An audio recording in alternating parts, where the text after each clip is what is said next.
Opening credits. David De Angelis presents The Secret of Secrets, Your Key to Subconscious Power by Uell S. Andersen. Digitally narrated using the voice of Edward Herman. Forward. This book is intended to show how the spiritual realization of an indwelling God may be applied to the various problems of everyday living. My previous book, 3 Magic Words, ended with the revelation that man's consciousness is God's consciousness in process of becoming. The Secret of Secrets begins with this premise, then lays down a method by which such awareness may be used for the practical end of a richer and fuller life. This method is somewhat like yoga. It was indicated by Sri Aurobindo in summing up the Bhagavad Gita when he wrote, "The secret of action is one with the secret of life. Life is not for the sake of life alone, but for God. Action is for self-finding and not for its external fruits. There is an inner law of all things dependent on the Supreme, as well as the manifested nature of the self. The truth of works lies there. The largest law of action is therefore to find the truth of your highest and inmost existence and live in it. Only by discovering your true self can your doings be perfected in a divinely authentic action. Know then yourself. Know your true self to be God and one with the self of all others." The method offered for mastery over life is to make a sacrament of every thought and deed, giving each to the Lord and Master of creation without attachment to results. By such a procedure, a man gradually frees himself of the limitations of personal ego and comes to understand that a larger power, a greater self, may be unloosed through his own nature. He sees that it is God who thinks in him, God who wills in him, God who acts through him, and a new spiritual center of gravity is established.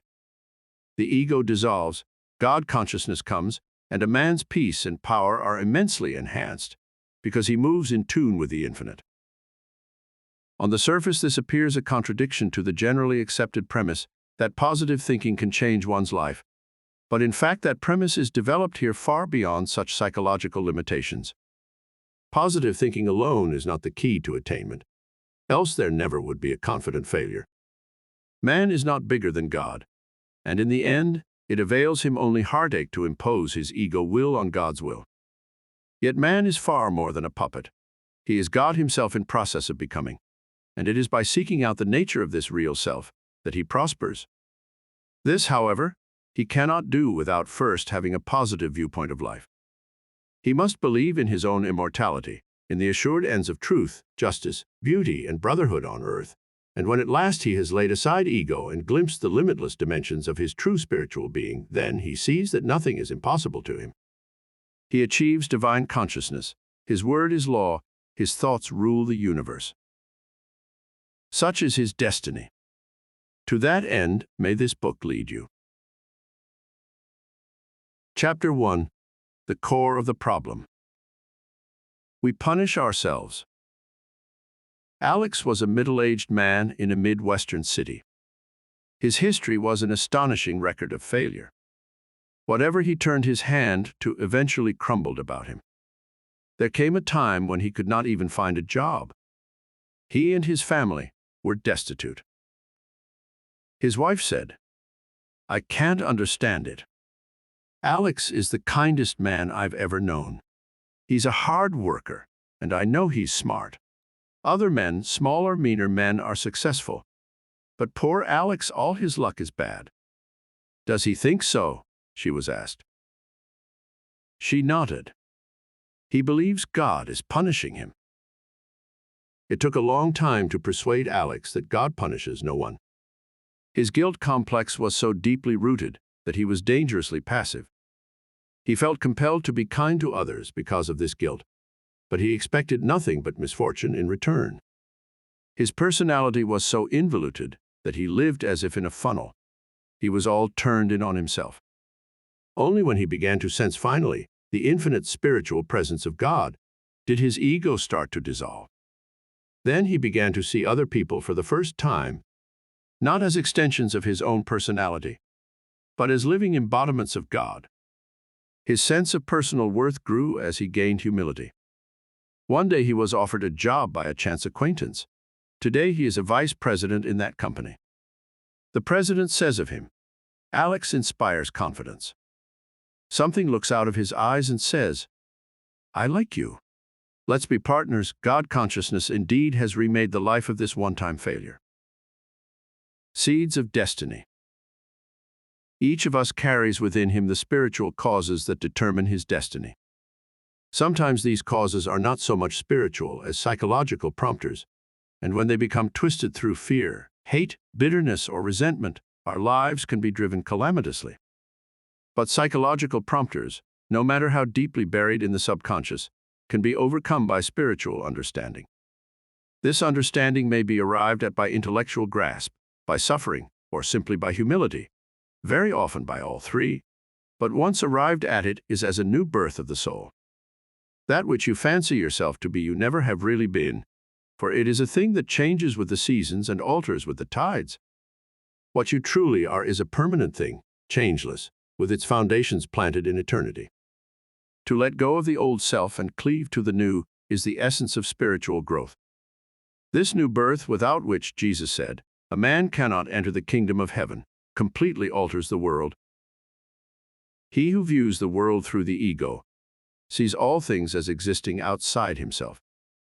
He feels separate, isolated, and the world appears to him as a series of unrelated things and objects, all possessing certain inherent dangers to his own being. He feels small, harassed, unloved. To him the world seems cruel and unjust. Yet when he awakens to his true spiritual self, all the old fears and hates and resentments dissolve. He then sees his kinship with all things, attains to spiritual identification with them, grows into a spiritual oneness with all creation that no longer leaves room for his personal ego and its wounds and vanities. By letting go of his small self, he attains to a vast self, a self that encompasses all things. Then at last he recognizes with Walt Whitman the whole theory of the universe is directed to one individual, namely to you. Spiritual rebirth. It is through spiritual rebirth that we overcome all things. It is through our growth into the spiritual image of God that the purpose of life itself is fulfilled. For that purpose did spirit first become involved in matter. To that end shall it one day be free. We are such materialists in this age of electronics and atom bombs that there is often much scoffing about the spiritual existence of man. Many there are who state that man is body only, that he comes into existence as a machine destined to run a certain length of time, that the apparent director within him is only an illusion fostered by the machine's acquisition of rational habit patterns. What a desert of mind and soul such a belief must be! What else can the holder of such a belief do but spin out his futile existence in a web of frustration and resentment? Look into the eyes of your loved ones, and you know at once the living presence of spirit. It need not be weighed, measured, and counted.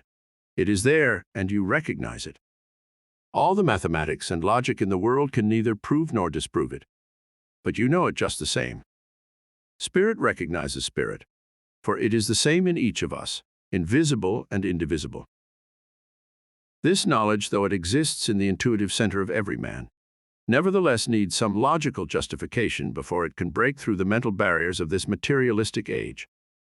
It is all well and good, says the materialist, to talk of feelings and intuitions, but you must admit that they cannot be proved or disproved. What religion needs is something concrete, a fact, something provable. Well, feelings are provable. All of us recognize an act of bravery, an act of love, an act of kindness. Why then must there always be so much doubt over the validity of the conduct of a man who claims to know God? All actions spring from feelings, many of them from the most spiritual feelings. And if it were not for these intangibles, which no one can weigh, measure, or even classify adequately, this world would be as still and silent as a tomb. Master of creation. It is spirit, soul, consciousness that is ever first cause, master and mover of creation, alpha and omega of existence.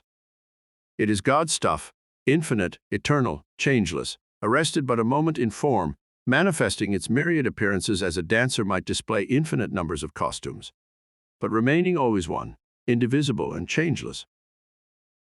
This is God, not a giant-sized man, not even a God as we might imagine in our minds and make an image of, but a power, a presence, a being, an infinite intelligence, pervading all and creating all, yet remaining unaltered amongst the ever-changing. A professor at a Western university was illustrating to his class examples of deductive and inductive reasoning. Deductive reasoning, he stated, is to reason from an effect to a cause. For example, I know I exist. I did not make myself or the world I live in. Therefore, I deduce that someone else did. This someone I call God.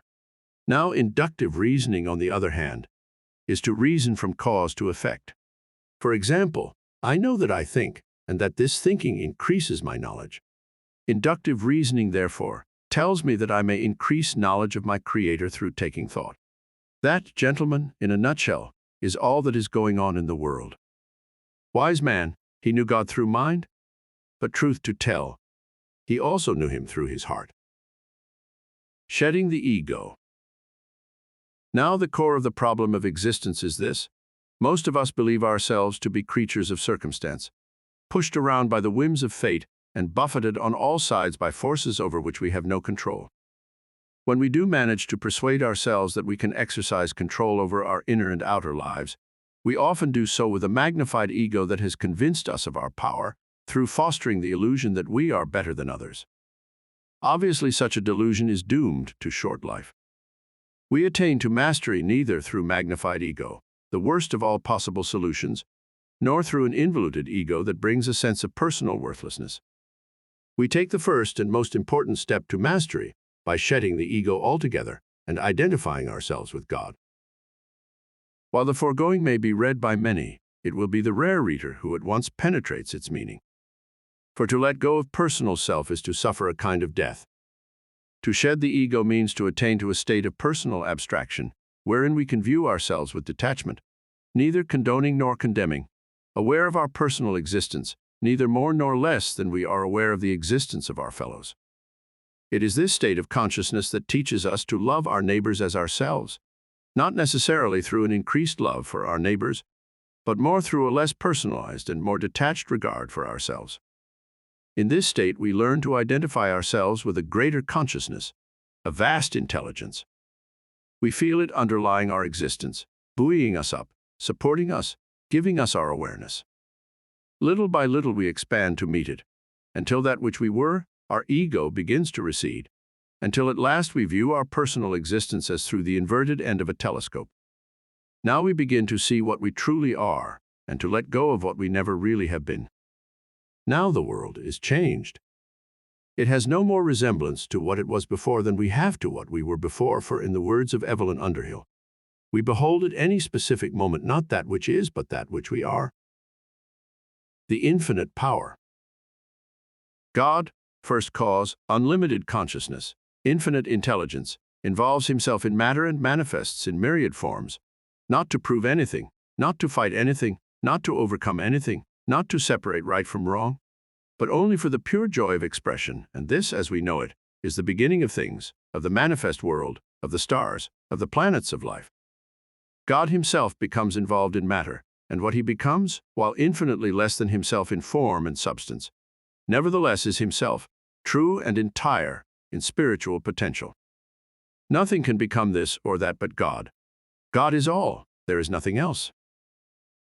And so consciousness is arrested in form, in being, spun out in space and time as a man or a woman, calling itself by a name, peering outward at a world that seems to dwarf it, overcome by problems, because it assumes itself to be contained within that world, rather than perceiving the truth, which is that the world is contained within it. This is man, who has isolated himself with his developing ego, cut himself off from the roots of his power, which are firmly placed in the reaches of space and time. Something deep inside. Joe McAdams was a strong, husky young man, a flyer in World War II. Joe had a vast appetite for life. He played and fought and laughed and frolicked, and in general comported himself like an enthusiastic bear cub. Then one day his plane was shot down. Joe was wounded in both legs, but managed to parachute from the flaming ship. He landed in the sea, where he floated for hours in his life jacket. Sharks attacked him. Joe fought them with his knife. When he finally was picked up, He barely was conscious and had nearly bled to death. Both legs were so badly damaged they had to be amputated. Joe, intensely physical, joyous Joe, faced life as a cripple. He went into a state of shock. Though conscious, he would talk to no one. He had to be force-fed. The plain fact was that Joe no longer wanted to live. He apparently had taken the mental stand that if he couldn't be whole in body, he wanted nothing further to do with life.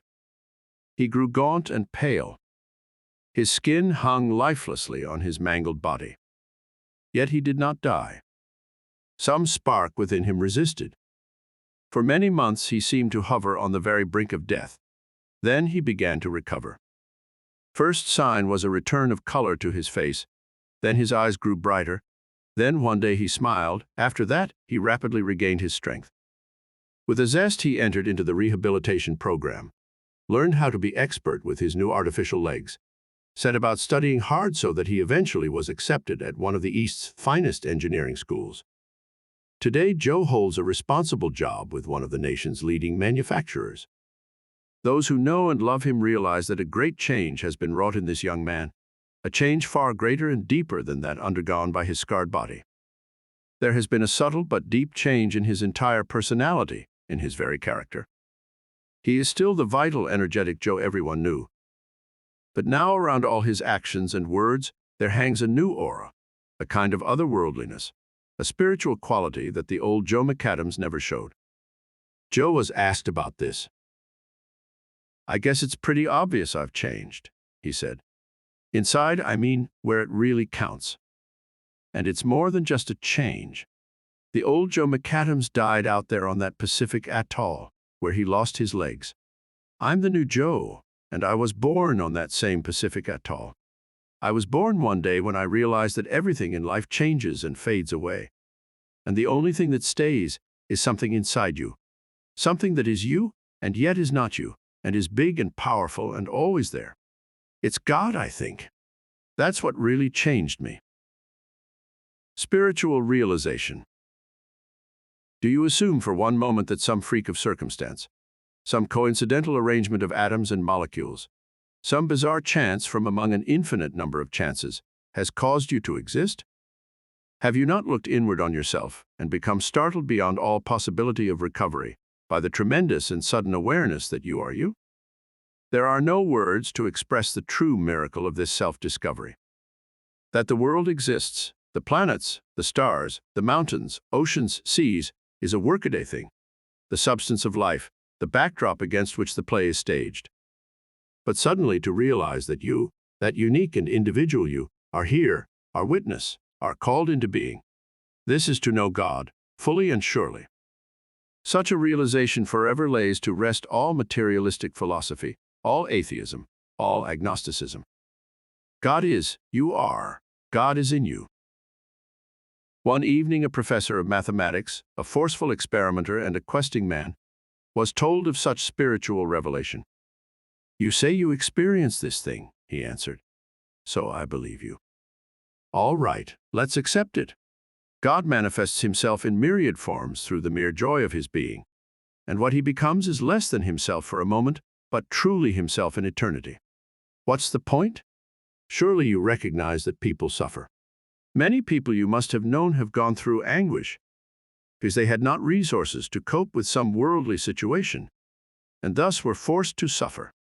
Who suffered then, these people or God? And if either or both, why? Surely God is no masochist, enjoying self-punishment. Yet why does he become less than himself and literally frustrate and torture himself? It is not God who suffers, or even the people, he was told.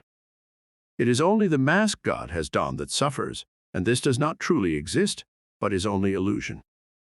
Is it illusion when a man is dying of cancer, and he cannot even withhold his screams at the pain? That which suffers is an illusion, bound to illusions, fed by illusions. This is ego, the sense of personal isolation from God. When an individual surrenders his ego, he then identifies himself with God and no longer can suffer, nor can he die. Cancer cannot kill him, for cancer is an illusion, even as that which it preys upon is an illusion. You would have a most difficult time explaining that to the American Medical Association, the professor answered. There is even a difficult time explaining it to those already convinced that spiritual causes precede physical causes. But that does not alter its validity. A whistle can be made that sounds a note so shrill that only the rare human ear can hear it. To the great majority of mankind, the whistle is silent. But that does not mean it does not sound its note. There are those who hear the whistle. There are those who perceive God and thus are free of the sufferings of the ego. Then it is your belief that disease is just one of the sufferings of the ego? Yes. What, in your opinion, causes disease? The distortions of the ego: fear, hate, bitterness, resentment, jealousy, guilt, and their cousins. These work on the subconscious, call into existence physical counterparts to match the suffering ego. And what is the cure? Shedding the ego and making a spiritual identification with God. Failing that, see your doctor. He laughed. I shall see mine first, thank you. He didn't, however. Since that evening, our professor has come a long way in spiritual discovery. His naturally inquisitive mind has led him down many roads, but now he is vigorous in his contention that all physical manifestation has a spiritual cause, and that disease itself is just one more evidence of man's being out of joint with his spiritual source. Life against life. It is indeed difficult to shed feelings of separateness and isolation, for it almost seems that these are foisted upon us by the very nature of life. We look about us, and on all sides we see living things preying on living things. The oft-repeated picture of a number of fish, each successively larger than the next, and simultaneously swallowing each other, seems to give us our most apt picture of life. The eater, eating, is eaten. It is from this observation of what Darwin termed the survival of the fittest that we perhaps develop our submerged hostilities and general cynicism toward the underlying lovingness of God. It is from this observation that we perhaps even develop our atheism, our spiritual hopelessness, our existentialism, our feelings that life is against us. What we fail to perceive is that God is all, that nothing is ever lost, strayed, or unredeemed. No one falls but what another takes his place, and no one truly falls, and no one truly wins, for each is God. Do you think for a moment that God wins victories over himself? Yet the plain and irrevocable fact is this: life feeds on life. In the drama unfolded by master intelligence manifesting itself in myriad forms through the mere joy of existence, the procession of movement through time and space and matter is accomplished through one form being destroyed and replaced by another better and more serviceable, and therefore truer form. Thus, life feeds on life. It is almost as if God is thinking, and each of his thoughts manifests a form, and then another truer thought absorbs the old one, making a new form, and so on. God becoming. Now, of course, we come to the standard shout of dismay. How can it be, the egoist moans, that a just and loving God would conceive such a method of unfolding himself? A method that visits untold suffering upon his children as they are forced to struggle, to suffer pain, be defeated, and finally die. And the answer to this question is that it is illusion that we are separate from God. It is illusion that we are children of God. For each of us in his true nature is God himself, whole and entire, and God does not suffer pain, defeat, or death. Only the ego suffers pain, is defeated, and dies. And the ego is illusion only, and never exists at all. Why does God don this illusion then? Why, in each of his separate existences, does he not know himself as God instead of as some individual person? The answer to that is the answer to the riddle of existence. When the infinite becomes the finite, it forsakes the inherent perception of the infinite, and its understanding becomes that of the thing it has become. Thus God, becoming a thing, no longer knows himself as God, but only as the thing he has become. The thing he has become is the ego of the thing. It does not in any way alter the nature of God, nor is it even truth in itself, but simply exists as a consciousness to fit the form. Yet always underlying it is the consciousness of God, infinite, eternal, with vast reservoirs of knowledge and power seeping ever upward, molding the thing ever better, molding always through strife between ego and ego, yet underlying all with love. Mirror on the world. Mount Whitney is the highest peak in the Sierras. From its slopes, it is possible to look eastward on a clear day into the vast reaches of rugged Nevada. Nowhere, as far as the eye can see, is there sign of another human life. You can look upward, focus on a pinpoint in the blue, look outward, and the land undulates to a level horizon. Look downward, and the earth seems remote, detached, the habitat and handiwork of another race. Here you can sense yourself as the very center of the universe. All lines of force and purpose pass through you. Move and the center moves with you. All things meet and resolve themselves here. You are the center of an unimaginable circle, whose circumference is nowhere and whose center is everywhere, so that anyone, no matter who or what or where he may be, sensing the circle, senses himself as the center. This is God's universe. It is infinitely one. No matter our spiritual dedication, however, material life continually forces itself upon us. Daily we meet tensions, competitions, exertions, emotional peaks and lassitudes, so that it is almost as if we were riding a roller coaster over bounding forces that we do not and cannot control. We feel isolated in our fleshy prisons and long for the touch and contact of another hand, the consolation that someone else exists and feels the same as we, alone also, reaching out. We are constantly beset by feelings of inferiority and personal unworthiness, so that we adopt standards that are all based on our comparison with others. People are better looking, worse looking, smarter, dumber, taller, shorter, thinner, fatter, poorer, wealthier, stronger, weaker, healthier, sicker, more talented, less talented, always in reference to ourselves. We hold up a mirror to the world, and the mirror is our ego. We see everything through it, and everything is colored accordingly. You see only what you are. Henry David Thoreau wrote, "What a man thinks of himself, that it is which determines or rather indicates his fate." It is this peculiarity of the ego, that it can only see what it already is, that blinds us to the vast possibilities of our lives. If the ego feels unloved, it finds only an unloving world. If it hates, the world hates it. If it is bitter and cynical, he knows only a bitter and cynical world. Rare is the man and wise who perceives that all possibilities are right where he is. He need only change his perception to see them. He doesn't create them by changing his perception. He only becomes aware that they are there. They existed all the time. It is this spiritual and psychological law that all change must first be wrought in consciousness before it can be perceived in the outer world that gives life its exciting possibilities. Each of us can, by an act of mental decision, alter his consciousness and thus alter his life. This is not to say, for example, that by some miracle you one day can be incapable of comprehending higher calculus, and the next understand it perfectly simply because you have decided to understand it. Decide to understand it, and you remove the barriers to understanding it. You first may have to learn arithmetic, algebra, plane and solid geometry, and a number of similar tools, but if your decision is made firmly, one day you will find yourself understanding calculus. The seeds of all possibilities exist within you. There is nothing too great, too vast, too undreamed of that you might not aspire to it, and in time have it grow into the image of your dream. The power of decision.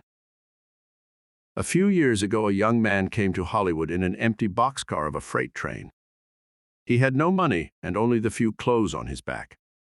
He washed the dirt from his face in the restroom of a gas station and went immediately to the gates of 20th Century Fox Studios, where he requested an audience with Mr. Darryl Zanuck, production head of the studio. The gateman took in his soiled clothes, his lack of coat and tie. His face clouded with outrage. "Get out of here," he shouted. "No bums or panhandlers allowed." The young man left, crestfallen. He had been so sure that his confidence, his very brash hopefulness, would gain him the audience he sought, that he had not even considered the possibility of failure. He could not even get through the gates of a studio. He was so shaken that he couldn't bring himself to try another. But that night he came to a decision. He would be an actor no matter the hardships and disappointments. He would let nothing daunt him. He would work, he would learn, he would study. And in the end, he made this solemn resolve. He would be an actor. Next day, he found a job washing dishes in a restaurant. He discovered a school for young actors, complete with théâtre. He did well in a tryout, and when it was discovered he was short of funds, he was given a job as custodian of the building in return for his tuition fees. He was also allowed to sleep in the théâtre. He spent 3 years in this manner, working, intent on his resolution. Then one day as he was walking down the street, he was stopped and asked if he were an actor. He answered he was. He was offered a screen test. After the test came a contract, then a small part, then a larger one, then a starring role. Today he is one of Hollywood's biggest stars, secure at the top of his profession because he knows his job so well. Many will insist that our young man would have been stopped on the street and asked if he were an actor regardless of whether he had spent those years working and studying to prepare himself, but we must insist otherwise. It was no coincidence that he was stopped. The quality of his consciousness attracted this circumstance to him, and his consciousness had been tempered to that quality by the years of training and discipline he had subjected himself to.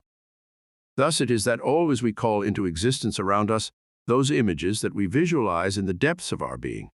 And any man, by the power of his decision, has the capacity to change his consciousness and thereby change his life.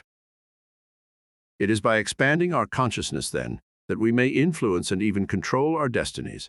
And the tool with which we are able to accomplish this is by forsaking the ego and identifying ourselves with God.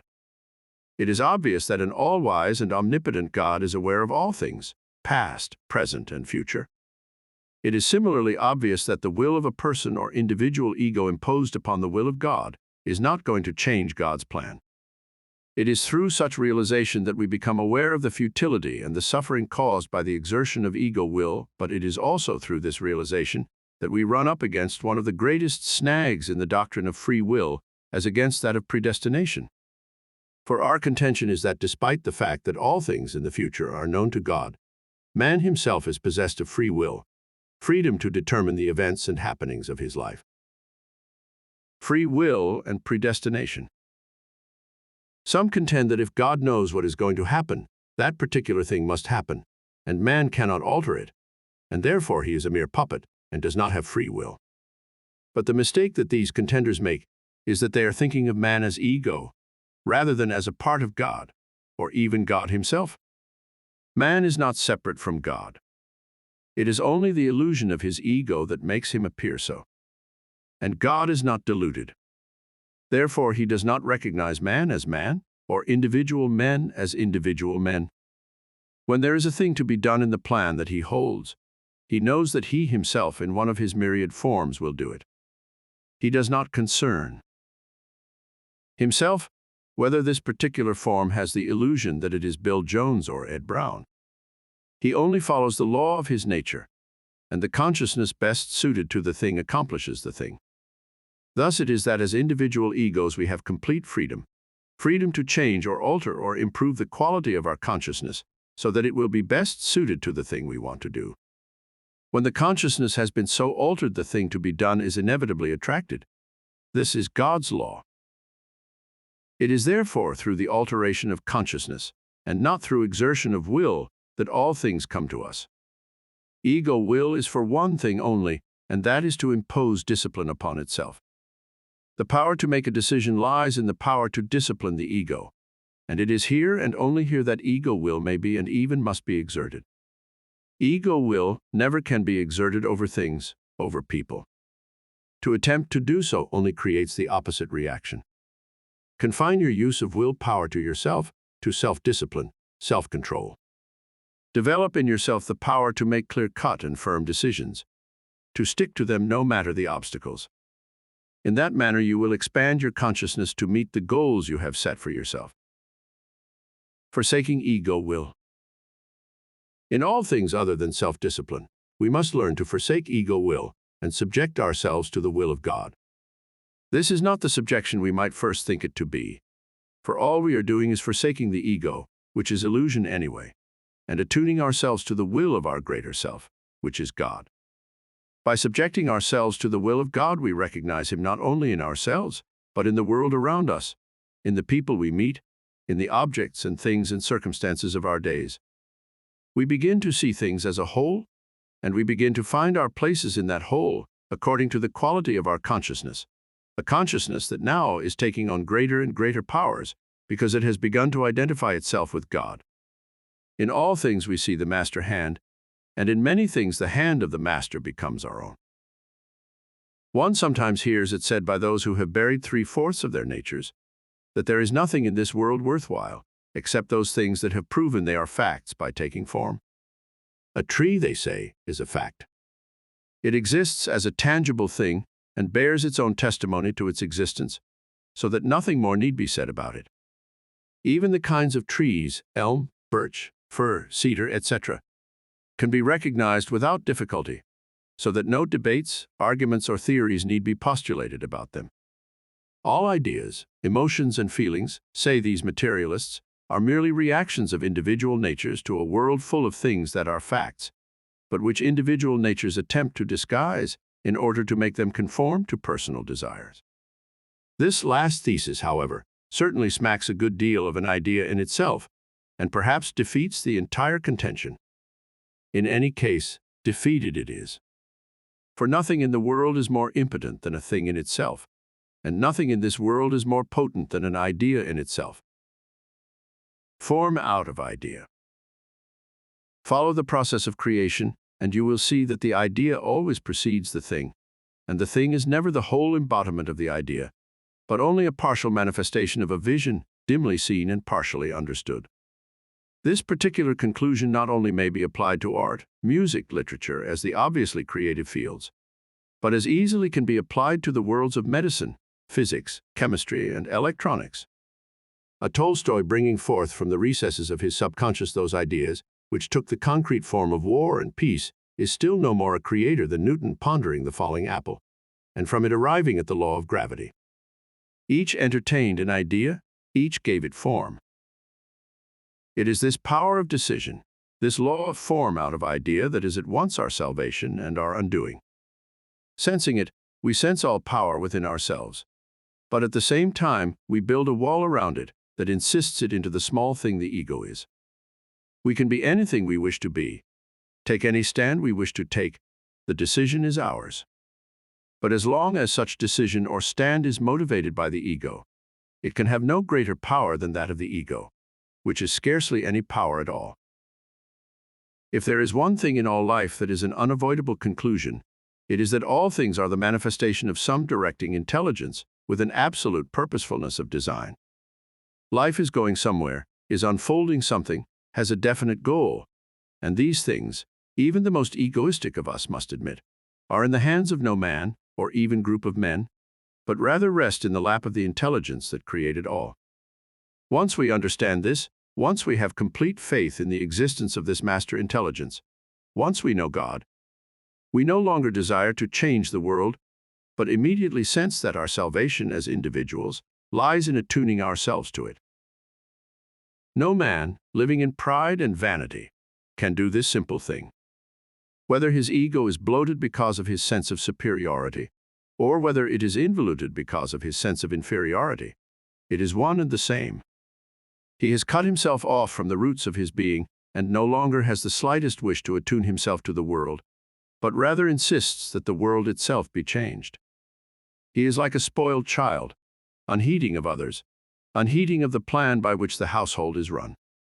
He thinks only of himself, sometimes even deluding himself that he is thinking of others, but he cannot see others at all.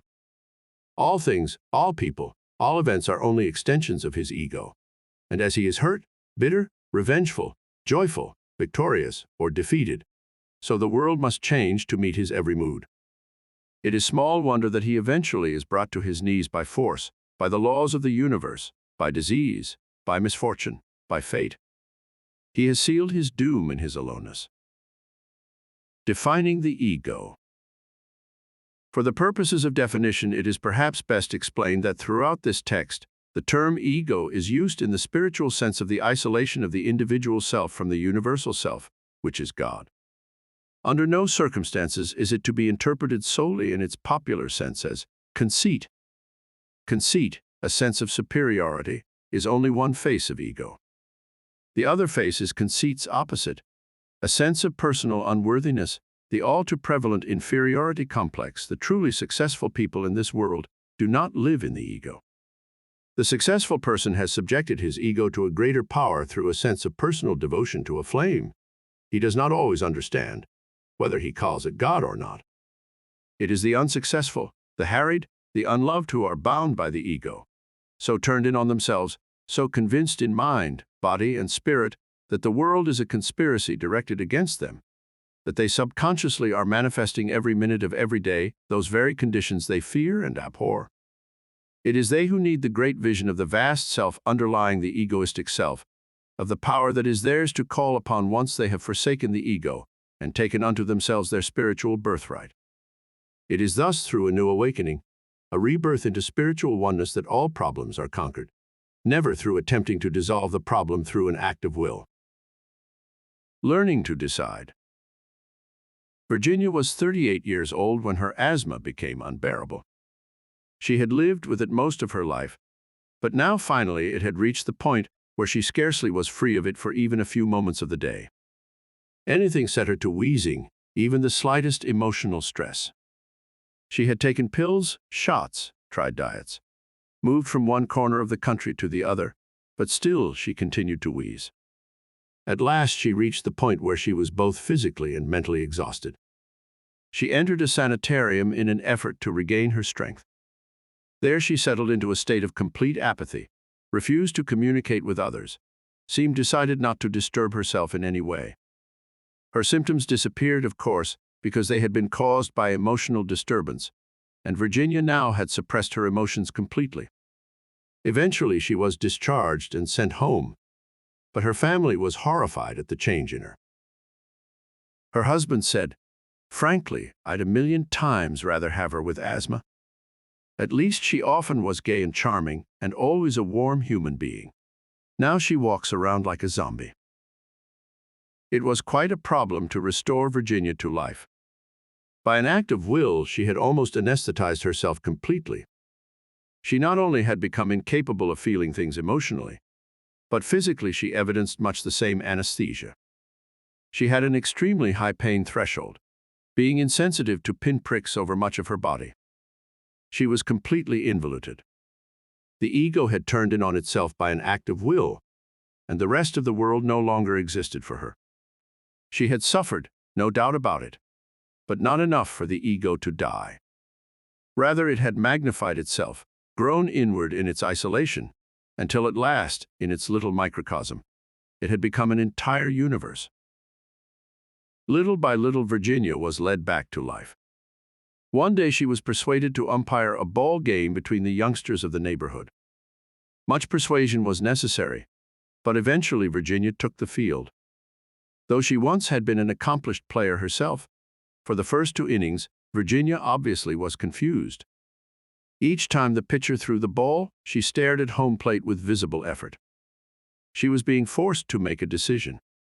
After what seemed minutes, she would call a ball or strike. Her voice always ended on a questioning note. In the 3rd inning, the team that had been behind managed to get runners on all bases, and their leading hitter came to bat. He hit a sharp grounder to left field, and it rolled beyond the fielder.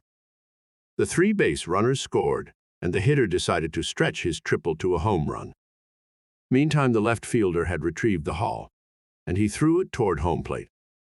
The ball and the runner arrived at the same time. Everyone was on his feet immediately.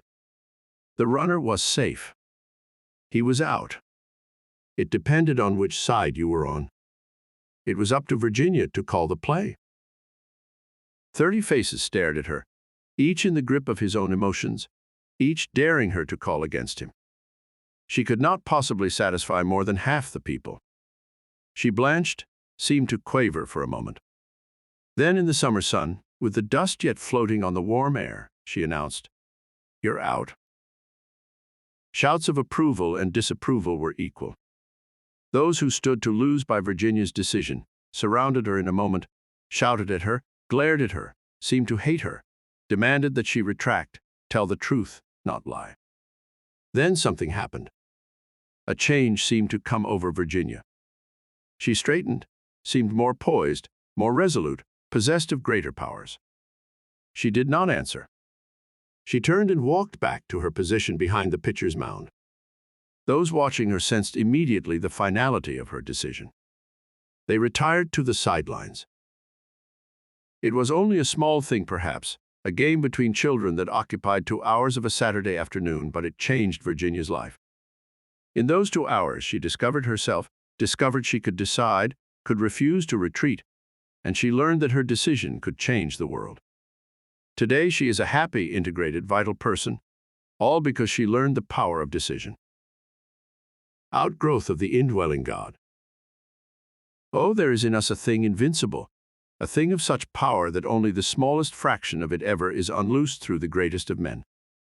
What is going on in life is the outgrowth of the indwelling God, and each of us is a stage in the development of this drama. In deciding and daring to take a stand, no matter the hazards or obstacles, we are reaching upward, touching God.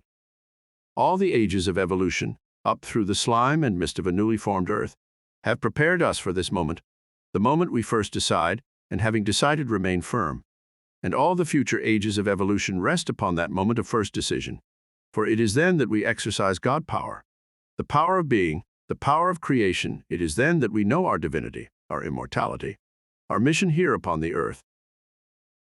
And so we must attune ourselves to Him who created the universe, and whose hand is to be seen in all works. It is only by knowing God that we can in the end understand ourselves. It is only by knowing God that we can fathom the purpose of life, the nature of good and evil, sense the master plan whereby each of us fulfills himself as an individual and unites himself with the divine. The secret is breaking through. There is a secret which, when known and understood, has the power to set men free. It is not a thing that can be summed up in so many words, though it has been and will continue to be so stated, but is rather a thing of spiritual experience, a feeling, an outgoing of the soul, a breaking through the shell of individual identity, a flowing together with God. For this purpose does the endless drama of birth and death and individual manifestation, progress on earth and throughout the universe. To this end does each individual live. According as he realizes his own nature and his relationship with God, does he fulfill himself and life. This secret is rapidly making itself known over the face of the earth. It has become the common meeting ground of all religions. Whether you are Christian, Muslim, Hindu, Buddhist, or Jew, you stand with your fellows as one man the day you approach your Creator with single-mindedness and ask to know Him. He will not deny you. It is His purpose to enlighten you. Jesus said, "It is your Father's good pleasure to give you the kingdom of heaven."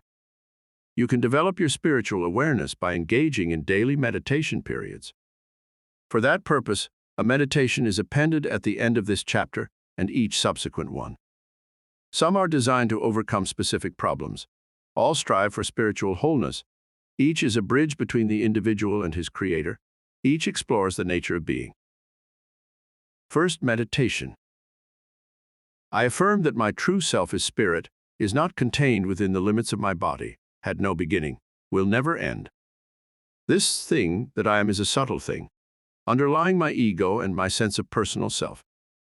It is of such dimensions that I constantly must strive to understand it. It is not my body, it is not my name, it is not the identity by which the world knows me. It simply exists, unchanged by the ever-changing scenes of life, unaltered by any coloring that my ego may give it. This is my true self, and I long to know it. I still the questions and imagined hurts, the vain goals of the ego. I slide deep within myself to a pool of consciousness that rests forever in absolute stillness. In a center as small as a pinpoint, I find infinity. I look inward, and there is God. All is contained in this center of consciousness. Smaller than the small is this pinpoint, yet vaster than the vast. Here I know myself. I center in God, become detached from my personal ego. From this vantage point, I'm able to look upon all things with love. I observe my ego as a person apart, with understanding, but with control. I see that I never was what I thought I was, nor was I ever different than what I truly am. My consciousness is the consciousness of God. I declare my unity with Him. I exercise no will in the things and events of my life, but concentrate always on attunement with the purpose of God. Insofar as I succeed in this, I cannot fail, for God's purposes surely will be realized. I subject my ego, I yield my will, I attune myself to the power that flows heavenward throughout the universe. Chapter 2. The Secret of Secrets. All-pervading Spirit. Many people, when they think of God, conjure up the image of a giant-sized old man who dwells in the clouds, and this vision, or rather the lack of it, is a serious deterrent to their spiritual progress. In the first place, it is especially difficult to unite with God if you envisage Him as having a separate existence from yourself, and this is doubly true if you visualize Him in an anthropomorphic sense, in the form of a man, for in so doing you cannot help but give Him human features and a human personality. In contrast is the beautiful simplicity with which God sometimes is described to children by their parents. Nearly all children sooner or later inquire, "But if God is here, Mommy, why can't I see Him?" And it is the wise mother who replies, "Because He is a spirit, dear." God is a spirit. He is that very consciousness that is you, that is all creatures, and His form is not that of a giant-sized old man, but is all form, the countless, myriad, numberless forms of life. We can know God two ways: by observing His forms and works in the world, and by exploring His existence within us. The first method has been largely the province of the sciences, physics, chemistry, mathematics, electronics, etc. The second has been the province of the arts, literature, painting, music, and more concretely, philosophy, religion, psychology. It is surely true that the more knowledge of life we have, the more we know of God, and it is extremely likely that we can learn as much about God from the discoveries of science as we can from the writings of philosophers. But the one place, the one irrevocable, indisputable place where all knowledge is contained, our own personal laboratory, carried around with us every minute of every day, is our own consciousness. Here in the recesses of our awareness we can learn to meet God, expand the limits of our being, acquire knowledge, personal peace, increased power. As Mary Baker Eddy stated, to live so as to keep human consciousness in constant relation with the divine, the spiritual, and the eternal, is to individualize infinite power. The inner you. There once was a man, a sincere seeker after truth, who became so repelled by the workaday world and its apparent injustices that he retired to a remote region of the country and undertook the life of a hermit. "I am going to get back to nature and away from people," he said. In this way he hoped to find the God he had searched for so long, and whose existence never had been revealed to him. He took only the crudest implements of living and disappeared into the western wilderness. 8 months later, a forest ranger chanced upon his camp. Our friend lay seriously ill. His once robust body had wasted away, and he was in a state of delirium. The ranger called assistance, and the sick man was taken to a hospital. For many days he lay near the edge of death. Then he took a turn for the better. At last, he opened his eyes. The doctor was bending over him at the time, watching him with care. A shout of joy gathered in the sick man's throat. He raised up in bed, reached out his hands. The doctor took them. The sick man wept, a smile of gratitude on his face. Later, when he finally was able to speak of his experience, he said, "For 8 months I had been alone in the forest. All that time, I did not hear another human voice or look into eyes that mirrored human understanding. Always I searched for God, in the trees, the streams, the birds, the animals. I tried very hard, but the harder I tried, the more the wall seemed to grow between me and that. Then I fell ill, eventually lost consciousness. When I awakened in the hospital, I found at once what I had searched for so long. I looked into the doctor's eyes, and there I saw God. I cannot tell you how I recognized him. All I know is that I was possessed by such a feeling of warmth and lovingness as I have never known. I reached out my hand was taken. Now I see God in everyone I meet. Now I know God in myself. It was a tremendous revelation for this man. He had been so blocked from love that he had been blinded. But in his weakened state, in his need, help was given him. He loved. When he loved, he saw God. The outer mask. What is the nature of this infinite, eternal, omniscient, and omnipresent Spirit that we give the name of God? If he is not a man, if he has no human characteristics, how is it then that he primarily is characterized by love, when love seems such a human thing? He is one, infinite and eternal. He is all wisdom, all knowledge, all power. We know him as he manifests in form, and as we see him around us, so we meet him in ourselves. Love always will be the primary road to discovery of God, for that which is eternally one has divided, and the longing of the parts for reunion in the whole is love. Who loves God longs to meet God, sees him in others, loves others as himself. The world is a stage on which God is working out through matter the infinite expressions of his own nature.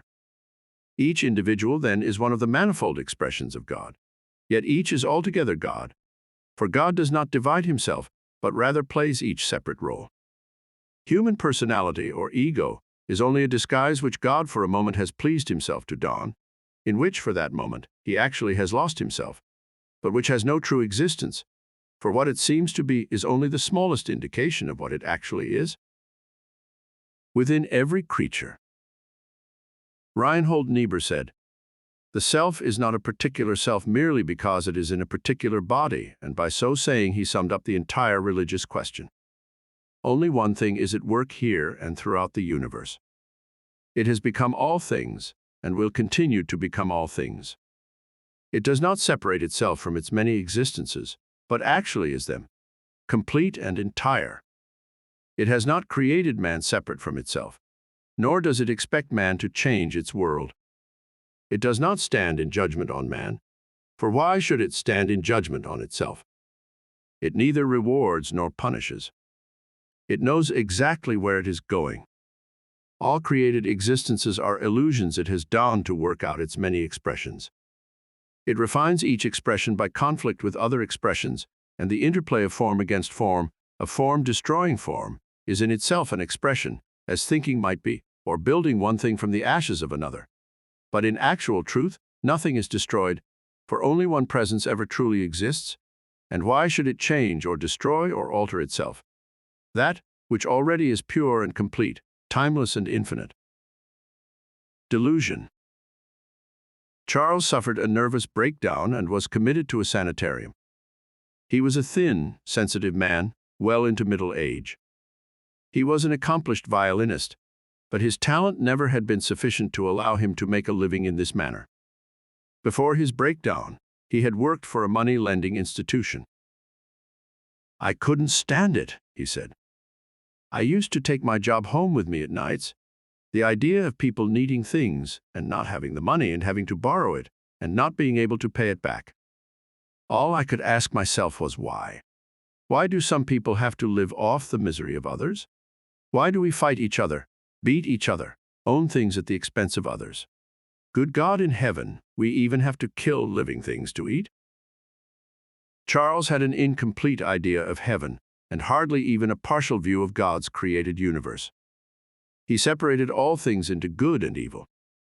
The good things were those that benefited him, or gave him pleasure, or pleased his moral or ethical sense.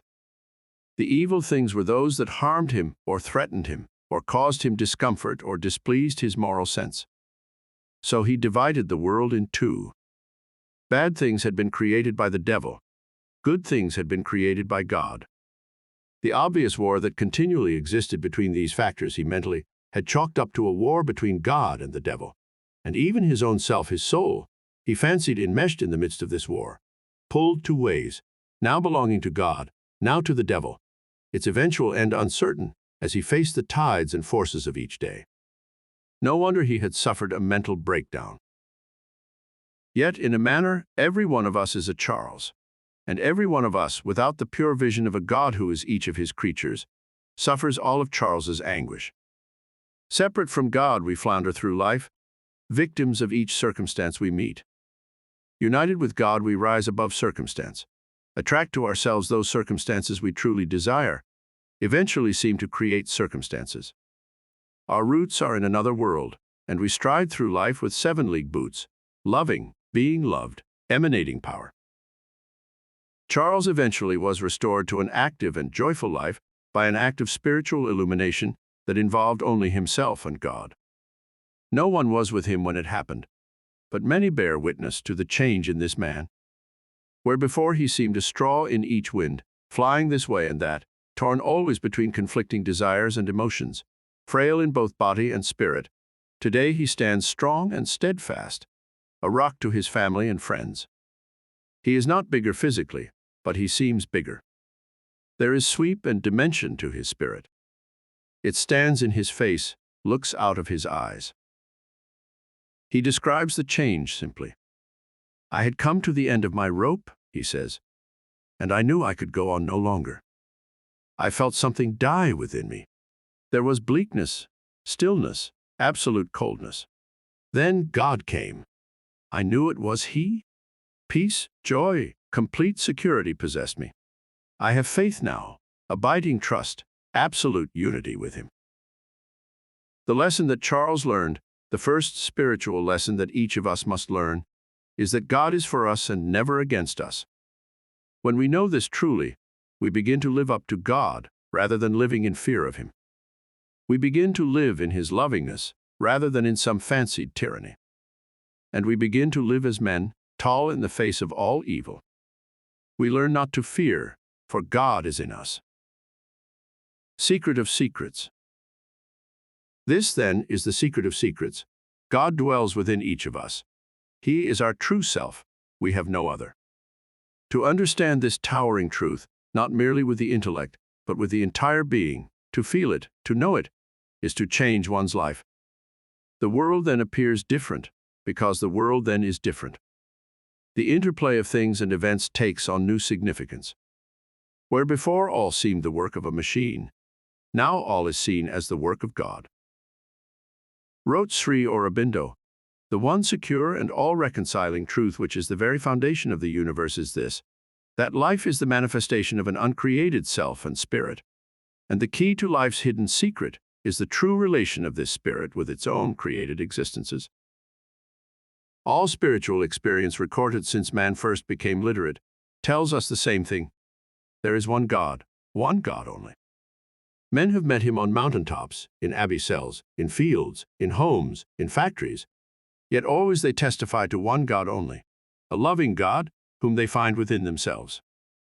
This is the Creator who made the world of His own substance, who dwells within the heart of each creature, who looks out upon the world through every pair of eyes.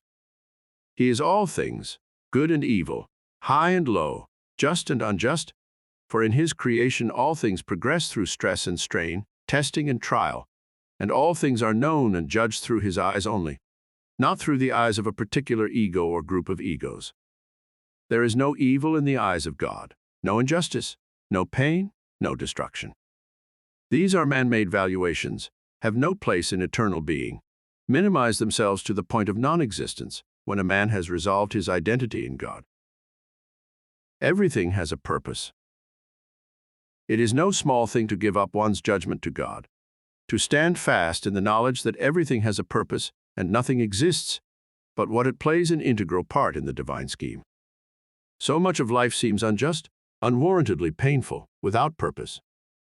How often we are witness to the moral, just, and kindly person stricken with some misfortune, perhaps a financial reverse, perhaps illness, even death, and on all sides it is said of him, "Why did this awful thing happen to John? He was such a fine man. Just look at the town drunkard who goes merrily on his way. Nothing bad ever happens to him. Surely God must have His back turned." Well, it just doesn't work that way. That's all there is to it. God doesn't go around rewarding some people for being moral and punishing others because they are not. Moral values are man-made, as are all aspects of punishment and reward. A man is what he is, and does what he does because of his nature and the things his nature has been exposed to. He didn't create his nature, and he didn't choose his environment. That far he is a creature of circumstance. The godlike part of him is his ability to make a decision, to take a stand. Once he has taken stand with firm heart and unflagging resolve, his decision will turn into fact.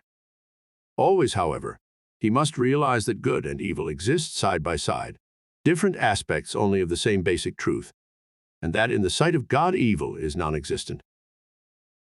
Nothing is lost, nothing destroyed. It is spiritual growth in physical form.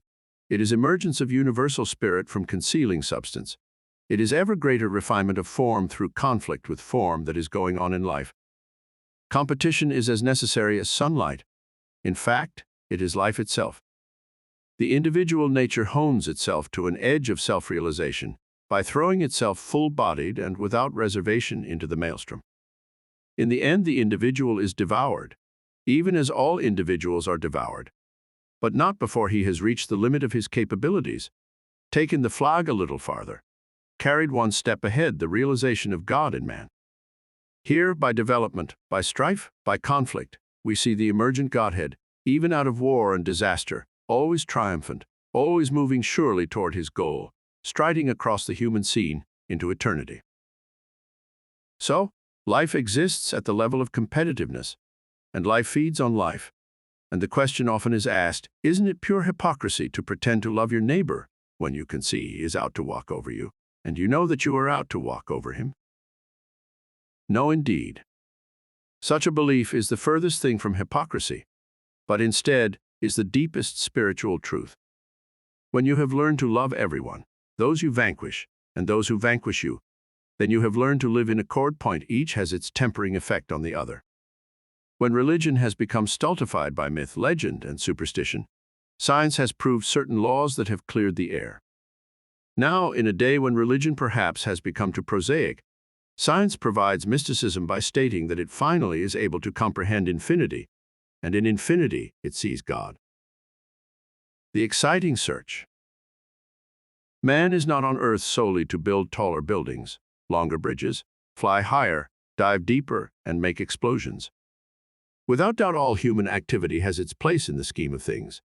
But it is certain that all endeavor, all inquiry has only one end, the progressive emergence of God out of matter, of God out of man. To this end, certain fields of inquiry into the nature of God and man have grown in the past decade. These are psychology, parapsychology, and mystical philosophy. Mystical philosophy is as old as recorded history, perhaps older, but its modern interpretation and application are fairly recent. The wealth of writings left by the Taoists, the Essenes, the mystical Hindus, Buddhists, and Egyptians are now being found to contain spiritual and psychological truths as applicable to the modern state of man as they were many centuries ago. Mystical philosophy today most properly joins the old world and the new, provides a common meeting ground for modern science and ancient mysticism. It can be found in much of religion, is actually the basis of many of the new thought groups that have sprung up throughout the world. Psychology is perhaps the second oldest of the more subtle fields of human inquiry. As a study of the mental and moral makeup of man, his impulses and motivations, psychology has provided invaluable insight into human behavior. But the study is overweighted with statistics, has concentrated too heavily on groups and masses, has lost touch with the individual, and provides little insight into personal problems. Its offshoot, psychiatry, is the individualization of psychology. But even here, personal behavior too often is twisted to conform with theories evolved by 2 or 3 founding fathers, so that even though treatment is individualized, it still is based on the individual falling into a category. In parapsychology, however, there has arrived a new and exciting field, one that promises much. Perhaps is even a gateway to man's discovery of his greater self and his vast invisible powers. Parapsychology concerns itself with the study of the unknown but suspected powers of the mind: extrasensory perception, thought transference, clairvoyance, precognition. Recent disclosures of a somewhat sensational nature tend to magnify the actual results achieved by this study, but the establishment of chairs of parapsychology at some of our leading universities is proof that the study has arrived as an art, if not a science. Statistics compiled in endless experiments show that one man can read the mind of another, foretell events, see and hear events at a distance, generally surmount all limitations that would seem to be imposed upon him, because his existence is confined within the fleshy limits of his body. A dream. One night Joe had a strange dream. He dreamed that he awoke in a strange room. The lights were on, and seated in a chair was a small, middle-aged man wearing thick glasses. The man said, "Open the window and walk along the ledge to the corner of the building. There you will find a drain pipe. Slide down it to the ground." Then he faded away. After a while the dream recurred. This went on all night. In the morning Joe was shaken and exhausted. For several weeks he couldn't get the dream out of his mind. As time passed, however, it became less vivid. In the spring of the following year, Joe's firm sent him east for a tour of sales outlets. And in a small Midwestern town, he awoke one night in the same hotel room of his dream. He had not noticed the similarity when he went to bed, but when he awoke, he knew at once it was the same room. He looked at the chair by his bedside, fully expecting to see the small gray-haired man who wore glasses, but nobody was there. Yet the feeling of repetition, of exact sameness, was strong and persisted. Joe arose and began to pace back and forth. Almost at once he felt heat and heard the shouts of terrified people. Running to the window, he saw flames licking out from the floors below him. He ran to the door. Smoke billowed in, fire blazed upward. For an instant he panicked. Then he remembered the words of the man in his dream. He went to the window, opened it, found the ledge, walked along it to the corner. There was the drain pipe. He slid down it to the ground, blistering his hands in the process, but arriving safely. Dozens of people perished that night. Nobody escaped from the upper floor but Joe. There was considerable speculation over how he had managed. An old-timer on one of the newspapers, a reporter, said to him, "You made it out just like old Alex." Joe asked who Alex was. The reporter told him that there had been a similar fire at the hotel 15 years before. Alex had been a traveling salesman, and he had escaped from the upper floor by sliding down the drainpipe. Joe wanted to know where Alex was now and was informed that Alex had died. "What did he look like?" Joe asked. "Little guy," said the reporter. "Gray hair, wore thick glasses." Below consciousness. There is in man, below the level of his consciousness, a vaster mind, a mind of enormous power and knowledge, a mind universal in scope, common to all men, but exclusive to none. It is this mind that provides the study of parapsychology, universal mind. If one man can detect the thoughts of another, it is obvious that there must be some kind of contact between minds. Many people have likened this contact to radio sending and receiving stations, as if thoughts were like radio waves. But an enormous bulk of evidence supports the premise that instead of individual minds contacting each other, there is in each of us another different mind, a mind we seldom consciously use, one that exercises a vast influence, a mind in which there is no space, no time, and which contains all knowledge. This is the mind of God. It is the part of man that is indestructible, unchanging, fraught with all possibility, infinite potentiality. It is the mind in which each man fuses with his neighbor, becomes one with him and with God. Facing facts. So the nature of life is a universal intelligence underlying and maintaining all things. The growth out of universal mind of individual mind as the eye of God becomes the eye of the individual, and the gradual growth of individual mind to encompass or unite with universal mind. The end of life is the individual becoming God, consciously, even as he is in truth God subconsciously all the while. This is the destiny of man. How, then, may it be applied to the destiny of the individual man? Your destiny, now, today? Francis Bacon once wrote, "A little philosophy inclined man's mind to atheism. But depth in philosophy bringeth men's minds about to religion, and there can be little doubt but what we are witnessing in the world today, a great return to religion. Men have punctured the hard rind of knowledge, have learned enough to know how little they actually understand. Science has discovered God, and desire for spiritual security and peace of mind again once is filling our churches. To meet the need of changing times, modern Christianity is interpreting Christ's teachings in the light of contemporary psychology, parapsychology, and philosophy. The scriptures of the Buddhists, Taoists, and Hindus are being similarly treated. All Holy Writ is being applied to modern-day problems of individual men, and on all sides one constantly is assured that he can think his way out of any dilemma merely by adopting the attitude that the unpleasant aspects of the dilemma do not exist. It seems obvious enough that an ostrich-like attitude is not going to make the problems of life more surmountable. The simple act of burying one's head in the sand does not automatically disintegrate an unpleasant reality. All problems, in fact, are only overcome by facing them, growing to understand them, and in so understanding them, overcoming them.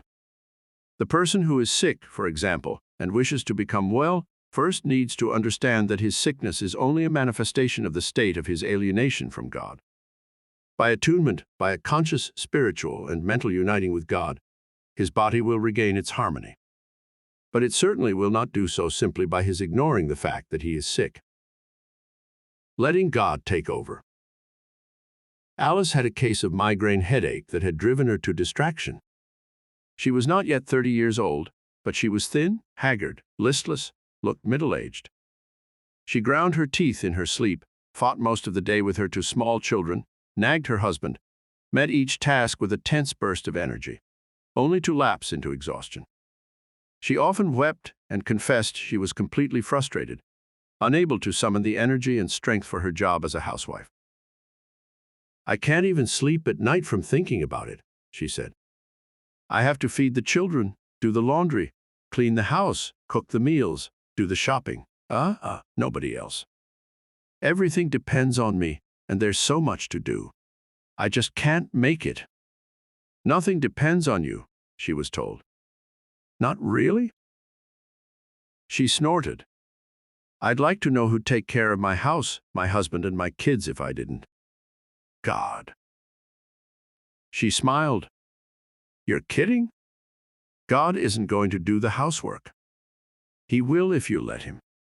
"What do you mean by that?" "God will do the housework if you let him. Probably he will do it through you since you are prepared and on the scene, but he will undertake all responsibility for it. He will do it better and quicker, and you needn't ever worry about it or give it a thought. All you have to do is let him." She was puzzled now. "That sounds like some kind of trick. I still do the housework, but I hypnotize myself into believing that God is doing it." "The opposite is true. You untrick yourself. It is delusion to believe that it is you, your little ego, that is responsible for doing the housework. You didn't make yourself or put yourself on earth. Some other greater power did. That power is in you. All you have to do is recognize it. Let it do the housework. Let it do all your tasks, and your life will become easy and joyous." It was a little hard for Alice to take, but she tried. She began to reach for God, to search for him. Today her headaches are gone, and she has become an attractive young matron. Her tasks at home have been lightened to the point where she has time and energy for outside activities. "It was really simple once I saw it," she said. "It was like finding a secret switch that turned on the power. All I had to learn was to let go and let God." Spiritual equality.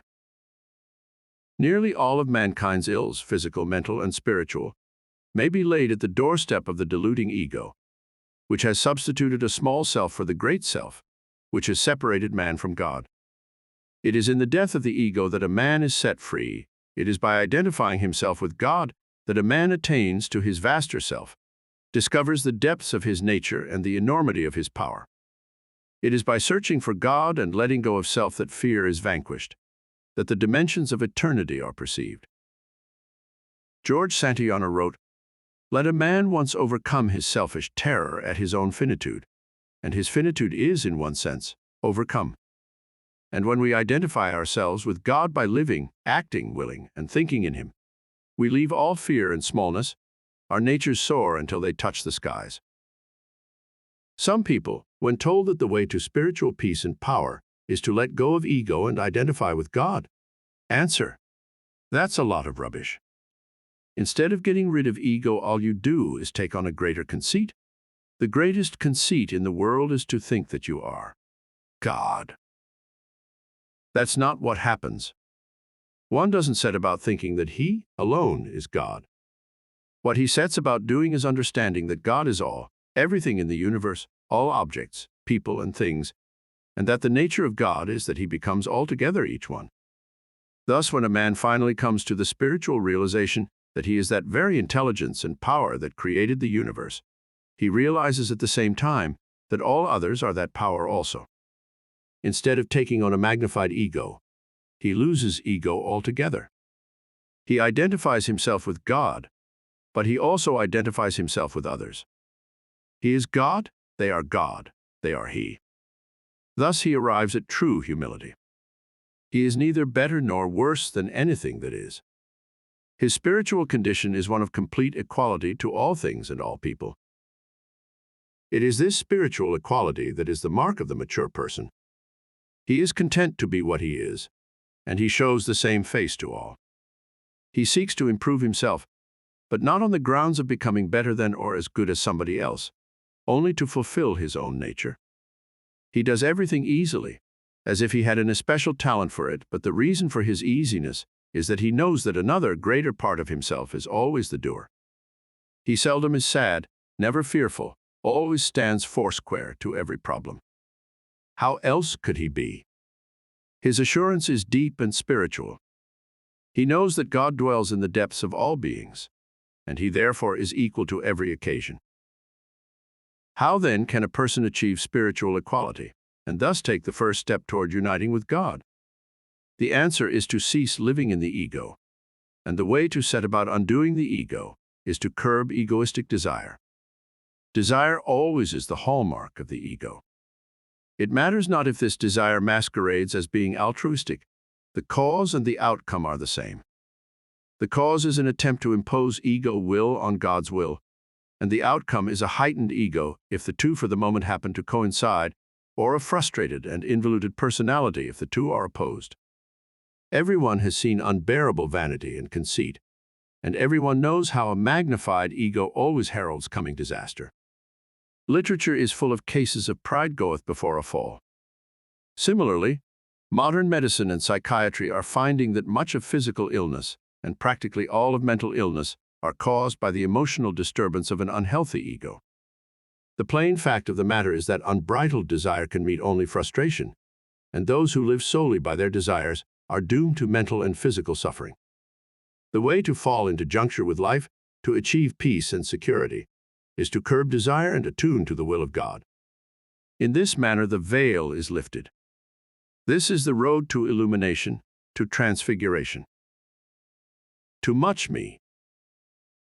Martin was 32 years old when he finally accepted the fact that nobody liked him. Through most of his life he had been the fellow who always wanted to join the club, but nobody wanted him. When they chose up sides for childhood baseball, everyone was chosen but Martin. In high school he applied for all the activities, but met only rejection. In later life he had difficulty finding a job, more difficulty holding one. At 32 he was unmarried and in the depths of great despondency. "I can't understand it," he said. "I want people to like me. I try hard to make them like me, but they never do. Other fellows don't seem to care. They just go about with the attitude, like me or don't like me, it doesn't matter to me. And they're the ones that have all the friends." "Who are you?" he was asked. He seemed surprised. "I'm Martin, of course." "Who is Martin?" He saw it was serious and tried, but he couldn't break through. "Martin is me. Are you different from those whom you want as friends?" "Of course. What makes you think so?" "I just am, that's all. Nobody has my problems. Nobody really knows or understands how I feel." "Martin," he was told, "everyone in the world is just exactly like you. Oh, they may look different, talk different, but inside where it counts, they're just exactly the same. They all want to be loved, to be admired, to belong. And if these things don't come to them, they grow afraid and tense and alone inside. That's hard to believe, he said. They don't look it. They try hard not to show it, that's all. Suppose you're right. How's that going to help me? It will help you this way. The other fellow has the same problems you do. Start thinking about him. Start thinking of how you can help him. Put him at ease. Make him feel more confident in himself. Show him you're his friend by letting him see that you have a sincere liking for him. How do I do that? Just by starting to think it. When you think of his problems, you put yourself in his place. Identify yourself with him. Some part of you, however small, actually becomes him. In that way you become his equal, never greater, never less, but the same, just as you actually are in spiritual essence. Martin nodded. It sounds all right, but it might not be so easy to do. What about when you're dealing with someone you know darn well is superior to you? Make an effort to understand that the consciousness that inhabits your body is the consciousness of God. Make an effort to understand that the same consciousness resides in the bodies of others. When the significance of this finally comes to you, you will understand the meaning of spiritual equality. No longer will the words superior and inferior have the same meaning, and you will become equal soul to all things. Start out with a simple premise. Simply search for God in others. Martin agreed to try. The first week of his effort astounded him. He made 2 new friends, was invited to a social gathering by a person he had admired but who previously had ignored him. Within a year he belonged to a fine club, was active on its committees. It was easy to see he was headed for social success. His reaction was interesting. "It's funny," he said. "Now that I find myself being liked, it no longer seems so important. Much more important now is the peace I have found in myself. All the time that I was attempting to adjust to other people, what I really wanted was to adjust to myself and to God." Spiritual realization. When we throw off the fetters on our minds, open our souls to the universe, we automatically attune ourselves to the purposes of life. On all sides, wherever we look, we see life expanding, growing, struggling higher into the sun. These purposes must be taken for our own. In so doing, we fulfill our natures. Each of our talents, all of our abilities are gifts which we are custodians of, which it is our duty to develop. By this development, we carry life forward. Add to the picture of the emerging God. Bring one day closer the time when mankind shall exist as a race of spiritual giants. When we identify ourselves with God, we make of everyone our brother. We open a channel of communication with all people and all things. In a sense that cannot truly be fathomed, we understand a tree, for we have become the tree. We understand all nature, for we have become all nature. And we understand our fellows, for we have become our fellows. To know God is to see Him in all things as well as in ourselves, and to see the living God triumphant in all creatures, beyond birth and death and pain and disillusionment, is to become immortal. Who attains to this simple spiritual realization finds joy. Seek God, find yourself. Will you lay aside ego and seek the will of God? In such submission you will find power such as you have never dreamed.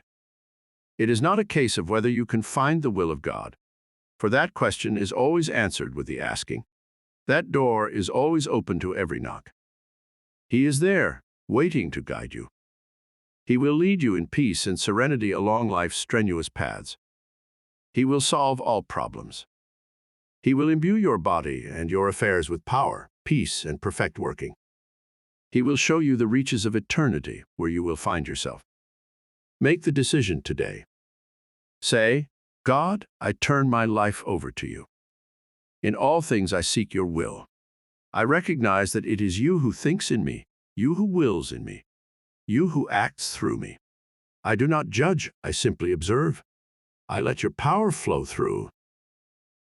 As mankind grows to realize that there exists a greater power, a larger self that each may identify himself with and allow to govern his affairs, it becomes inevitable that men should grow into the image of this power. As God consciously is sought in human affairs, that much more rapidly must his emergence on earth approach. The day must come when all men correctly will appraise themselves as instruments only, will place their proper identification in a world of spiritual being. They will be what they are because they exist, but they always will know that their true existence is infinite, eternal, and changeless. Their consciousness will be that of Christ, and each man will have found within himself the source of all joy, the kingdom of heaven. Second meditation. I search for the secret of life in depths of my soul. I retire inward, away from the noises and distractions of the world. In hidden depths of darkness and peace, I find a core of my being that rests in absolute repose. There is no motion, no desire, nothing to be hoped for, nothing to lose. All roads, all paths meet and unite here. I am the center of the universe. Time and space are contracted to a moment on a pinpoint. Planets and stars, the universe itself, are contained in me. I sense all things to be myself, myself to be all things. That which lives within me, at the very core of my being, is that which lives in all others. Only one thing is at work throughout creation. Only one thing lives in all creatures. This is God. I surrender my ego, give up my will, give over my life and its works to him. I recognize that it is he who wills in me, thinks in me, acts through me. I shed my ego, divorce myself from any notion of an isolated self. I open wide the doors to the power that flows heavenward throughout the universe. I house this power pouring through my being, molding, sustaining, lifting my life. I become an instrument for the work of the Lord. No more do I impose my will upon the world and its people. Always I seek the will of God and attune to it. By becoming one with the will of my Creator, I attain to all power, for the purposes of God will not be denied. Each day of my life I seek the support of my vast self. I discipline myself against the strident longings and desires of the ego. I seek no personal glory or profit, but perform all tasks for the Lord, knowing that he is the task, the performer, and the taskmaster. All solace, all profit, all glory I find in him. Chapter 3. The true principle of action. Freedom and determinism. The argument rages amongst all who delve into theology: does a man have free choice, or are the events of his life predetermined? It is almost universally accepted that the two sides of this argument are incompatible. But they are not. It has become increasingly apparent that they are merely opposite sides of the same coin. Those who contend that God knows the future have withdrawn free will from man on the premise that what is to happen must happen, and allows for no choice. Thus man becomes a puppet, grappling with forces over which he has no control, the outcome preordained. Only lethargy can result from such a belief. Those who contend that man has free will have adopted the concept of a fallible God, who not only is unsure of what is going to happen, but exercises little control over it. Man may impose his will on this God and change the course of events. Such a conception of life is little better than atheism, is certain to aggrandize the ego, cause pain and suffering. Yet the foregoing positions, each obviously incomplete in itself, embody truths that dovetail and stand together when the separateness of man from God is surrendered. It is only when one pictures man as isolated from God that he can think of man as a puppet or as imposing his will on God's. Let a man understand his identity with the divine, his spiritual oneness, his complete fusion, and his will remains absolutely free while God's omniscience remains intact. They are the same, not different. Isolation and unity. Since God is all, he knows only himself in all, and not the individual egos by which we represent ourselves to ourselves. Since he is the only being, he does not consider things in the light of personalities, but only in the light of events. He knows exactly what is going to happen, and he knows all things will occur in him, that he will play each part, represent each force, resolve each action. He does not concern himself about which of his myriad forms will be best suited to undertake a particular role in a particular event. He simply becomes many different forms and takes his delight from the play of form on form and the eventual resolving of the best form for the part. It is this restless movement on the part of the divine that brings light, color, action, and personality into the world.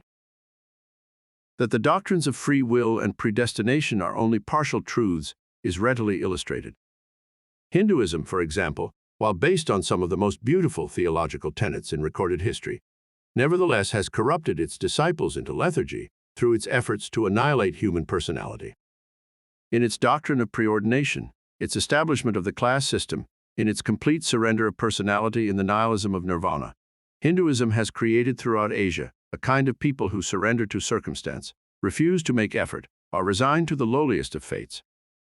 What many of the Hindu writings stress, union of God with man, modern Hinduism has interpreted as the dissolution of man and God.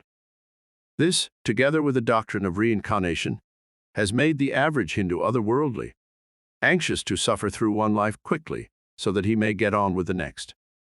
Social, national, racial, and individual improvement are practically impossible under such a theological system. At the other pole is the society based on ego-aggrandizement, as best exemplified by the United States. In such a society, competition is the keynote. Individuals are taught that the end of life lies in winning, in being better, in getting to the top. Here we see the growth of the cult of the go-getter. Highly stimulated people rushing about, taking on problems, seeking out competitors, always in the swim, always out to win. All who achieve success in their professions are fancied to be such persons, and this hero image has been so firmly implanted in the subconscious of most Americans that they spend their lives vainly trying to live up to it. They exhaust themselves physically and mentally. Tired heart muscles and ulcerated stomachs give way. Frustration eats holes in self-esteem. Nervous breakdowns are suffered. Tired little egos, sick and seeking surcease, turn to psychiatry, to religion, always seeking the security lost by separation from God. True freedom. The way to true freedom is not by separation from God, but by union with Him. Only one will is at work throughout the universe, and that is the will of its Creator. If we oppose it, we are frustrated, eventually destroyed. If we attune to it, we are serene, all-powerful. By union with God, His will becomes our will, and we are set free. It is difficult for many to understand that by surrendering one's will, one can find freedom. That in living under the dominion of God, searching always for attunement, completely subjecting one's personality, actions, works, and thoughts to a higher and greater power. The qualities of aggressiveness, worldly interest, ambition, and zest can still remain. But remain they do, now heightened to a remarkable degree, so that a person attuned is as a power compounded upon himself, moving through life sedately, yet accomplishing mountains of work with seemingly little effort. They that wait upon the Lord shall renew their strength. They shall mount up with wings as eagles. They shall run and not be weary, and they shall walk and not faint. Isaiah? Life's law. This discussion took place in the study of a large home. Jacob was a successful businessman, once had held the chair of philosophy at a leading university. He was being visited by his friend Walter, who had undergone severe business reverses and was separated from his family. Walter was distraught. Jacob, knowing something of Walter's ordeal, had invited him for this talk. Walter had come reluctantly. The study was cool and quiet. The two men had seated themselves and were smoking thoughtfully. The silence between them was not strained. They had known each other a long while. At length Walter said, "I have been thinking of killing myself." Jacob looked at him keenly. "Why do you consider such a drastic solution?" "For peace. I am tired. The strain has been too much. There has been nothing but defeat. Suppose the strain could be eased. Suppose you could win. Would you then find life attractive again? I doubt I have the resources to make such an effort. I am so tired. I imagine I have simply given up." "Good," said Jacob. Walter indicated his surprise. "Has it never occurred to you," asked Jacob, that there may be perfectly natural causes for the misfortunes that seem to have dogged you. Suppose you were to find out that there is a law of living, a perfectly just and valid law that you have been violating for years. Would it not cast your present predicament into an entirely different light? If that law were pointed out to you, and you saw that you need never suffer defeat and exhaustion again, how then would you feel about living? That would be different, of course. Confusion has defeated me as much as anything. To know, to really know, would make all the difference. Here, then, is the law. Lose yourself in God. Lose myself? Asked Walter. Completely. Immerse yourself. Feel yourself absorbed. Think of yourself in spirit as no longer being Walter, but as being God instead. Submit yourself, resign yourself, turn over your life, your every thought and action. You will lose all pain, all defeat, all sorrow. That sounds extremely difficult to do. No matter, do it. For 40 years you have been running your life all by yourself, and now you have come to the verge of suicide. All right then, before you chuck this world altogether, try turning your life over to God. Cease imposing your will and desires on the great design of the universe. Discover what a mighty change is wrought in your life when you turn it over to your Creator. Walter agreed to try. Within a week he had recovered his spirits. Before the year was out, he was once again established in business. His wife and family returned to him, and his life has been improving ever since. He is modest about it, however. For the first time, he says, I truly understand what Jesus meant when he said, "It is not I who doeth the works, but the Father who dwelleth within me." The power of choice. But if a man is God in finite form, and God's will for the events of life is ordained, established, and unchangeable, is it not futile for a man to believe that he can alter his life? By all means, no. A man is only changeless in spiritual essence. In physically manifested form, he changes every minute of every day. You are not the same person today that you were yesterday, and you will be different tomorrow. Everything you learn, every experience you undergo, changes you still further. Always your life and abilities tend to grow into an image of your thoughts, so that you can, by making a decision, by taking a mental position and not retreating from it, grow into anything you are capable of visualizing. It is this power, the power to determine the direction in which he will grow, that is the divine authorization to each man to change his life as he sees fit. This does not impose man's will on God's will. God's will is always in terms of events and never in terms of personalities. God sees the thing to be done and does it through one of his countless forms. He cares not which of his forms is the instrument. He simply acts through the instrument that is best suited, and that man who, by the power of decision, has best fitted himself, is chosen. Thus, while the universe is run by God, a man may grow in the direction he chooses. This is his inner power, his God-given birthright. Few men exercise it, all men should. The purpose of action. Much of pain and sorrow is the result of men wrongly identifying themselves with action. Reward-seeking action has only one eventual outcome: defeat. Even the world's greatest winners are winners only temporarily. Behind each champion is the already visible outline of his conqueror. While it is undoubtedly the duty of each man to do his best, to reach upward, grow taller, outdo himself, it is nevertheless equally true that to make such effort for the rewards alone, money, fame, self-love, is the way of pain and struggle. To make such effort in tune with the will of God is the way of joy and peace. Action is always for the purpose of self-discovery and never for its apparent fruits. When we pursue an end for the end itself, we are deluded into regarding action from the wrong standpoint. We fancy ourselves involved in an effort to mold circumstances to conform to our desires, when in fact it is our inner selves we should be changing. Any attempt of the ego or mind force to project itself on the outer world is futile. In the first place, the outer world, or at least its coloration, is derived directly from the quality of the ego. In other words, each of us sees in the world those qualities that exist within himself.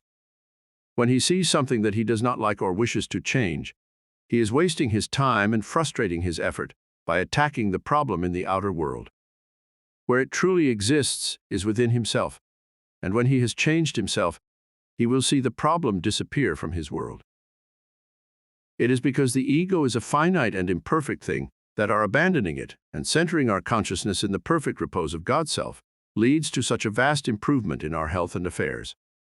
When our consciousness is centered in the ego, all things are colored for us by the limitations of the ego. But when we center our consciousness in God, the world begins to appear as it actually is. We begin to see the limitless possibilities of all situations, and we allow God's will to work through us without obstruction and consequent pain. Sri Aurobindo wrote, "Always indeed it is the higher power that acts." Our sense of personal effort and aspiration comes from the attempt of the egoistic mind to identify itself in a wrong and imperfect way with the workings of the divine force. The ego at work. Harold was a perfect example of a man who had cut himself off from the wellsprings of his true nature. A brilliant research physicist, he had graduated cum laude from one of the nation's finest universities. He went directly to work in the laboratories of a large company, and in 12 short years rose to head the research department. Harold had a mind for detail, and his energies were always at the flood. He drove himself and his associates unsparingly. There was never time enough in the day to accomplish all he wanted done, and his constant displeasure at this fact eventually began to alienate his subordinates. At last, feeling against him grew so strong that the company was forced to consider replacing him. This they were loath to do, finally suggesting to him as diplomatically as possible that he undertake visits to a personal relations counselor. Harold was enraged. He quit his job. He took such personal affront that he antagonized his employers. When he sought employment elsewhere, they not only refused to recommend him, but made a complete disclosure of his problem. As a consequence, he could not find a job. He searched for 2 years. His resources became exhausted. He was distraught with shame and bitterness, did not know which way to turn. One evening he disappeared from his home, and a few hours later was fished out of the icy waters of the bay by a passerby who just did manage to save him from drowning. The examining physician suggested psychiatric treatment and recommended that Harold be institutionalized. With some reluctance, his family agreed. Harold would sit for hours staring into space. He seldom spoke, then only in monosyllables. His personality was completely disjointed, out of touch with reality. His overdeveloped ego had shut itself off from the world rather than face the fact of its own inadequacy. Treatment took the form of gradually leading him back to an interest in life. He always had been skillful with his hands, so he was given a woodworking bench and encouraged to follow his own ideas. Shortly, he was making useful pieces of furniture. There came a day when he smiled with pride at a particularly successful table. After that, his restoration was rapid, and in a few more weeks he was discharged. He was far from being cured, however. His ego was wandering and unsure, its security in its omnipotence gone. He needed an anchor, a secure mooring against life's buffetings. He found it in religion. It matters not the church or creed that Harold found. What is important is that he found God, and he found God on his knees. At the end of his rope, incapable of finding a job, supporting his family, being a useful member of society, Harold asked for help. He bared his soul, opened his heart, confessed his inadequacy. He turned his life, his mind, his soul over to God. His prayer was simple. "I can't do it, God," he prayed. "I've tried hard, but I just can't do it. You'll have to take over now. Do with me as you wish." Today, Harold has transcended any success he may have won previously. His discoveries in research physics have contributed immeasurably to advances made in the field. More than that, he has become a friend to associates and subordinates, a loving father and husband, a man with a place and a stake in the community. His whole attitude has changed. He radiates poise and serenity, never seems to hurry. "I'm just letting somebody else do the driving," he says with a smile. Good thing, too. He's a perfect driver. Beginnings of mastery. When a man learns to undertake each action with perfect equanimity to victory or defeat, when he learns to place his personal desires to one side and allow God force, working through him, to achieve whatever end it will, he has arrived at the beginnings of mastery. He cannot be defeated, for he has taken the viewpoint of God, who is never defeated. He cannot be carried away by victory, for he knows that God's ends were being served, and that victory could not have been avoided. He lets go of all, and by the very act of letting go, attains to all. No matter how lowly his tasks, he performs them with sacramental care. He knows that in some manner the whole world hinges on what he does. He asks not to be shown the final end, or does he even ask for a reason. He realizes that, in God's good scheme, all things great and small are equally important. Subordinating the ego to God's self is the way to desireless action, and desireless action leads to mastery and power. It may seem a contradiction that a man attains to mastery by letting mastery go, to power by letting power go, but such is the nature of existence. All things are done from the viewpoint of God.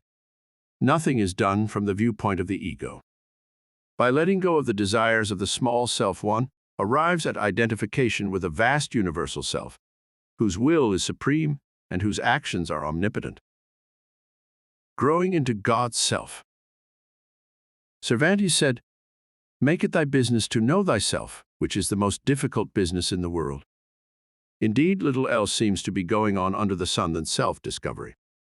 Such self-discovery has nothing to do with a man becoming acquainted with his surface mind and personality, but is concerned altogether with the study of the unplumbed depths of mind and consciousness. When a man looks inward, undreamed of worlds open themselves for his appraisal. Instead of the vital animal whose image has been revealed to him in the mirror, he now discovers selves on selves, personalities on personalities, ranging onward, downward, outward, for as long as he has time to contemplate them. He sees that instead of being any one of these selves, each of which is a momentary thing, he is all of them and more. For behind all these momentary selves is a vaster self, a self without beginning or end, timeless and changeless, infinite and eternal. He senses this self as the very core of his being. He is in it. It is in him. By losing himself in this greater thing, he becomes it. He is God. Good and evil. If only one thing, God, is at work in the world and knows exactly where it is going, then every single event, object, and person plays an absolutely necessary part in the accomplishing of its goals. Therefore, everything that exists, exists for a reason, and all things from the viewpoint of God must be good. Evil is only another face quality of good, drawn by the individual man or groups of men about something that appears harmful. Evil is an illusion drawn by man to account for that which he does not understand, cannot control, and consequently fears. He who arrives at a complete understanding of God sees there is no evil, that all things have their purpose, that this purpose is, in the eyes of God, always good. The man who guides his actions solely by what is considered good and what is considered evil is guided by his ego only, for he seeks to satisfy a compulsion that will aggrandize his sense of self. He may delude himself that he is doing the work of God when he chooses always the path that is sanctioned by society as good, but this is not necessarily so. He actually cannot exercise any judgment over the thing to be done, for only God sees that. The individual man, following the precepts of good and evil, right and wrong, pain and pleasure, is as often apt to be wrong as right as far as the will of God is concerned. And if he is wrong, he can only suffer. Moral and ethical values are like good and evil. What is moral in one society often is immoral in another, ethical in one society, often unethical in another.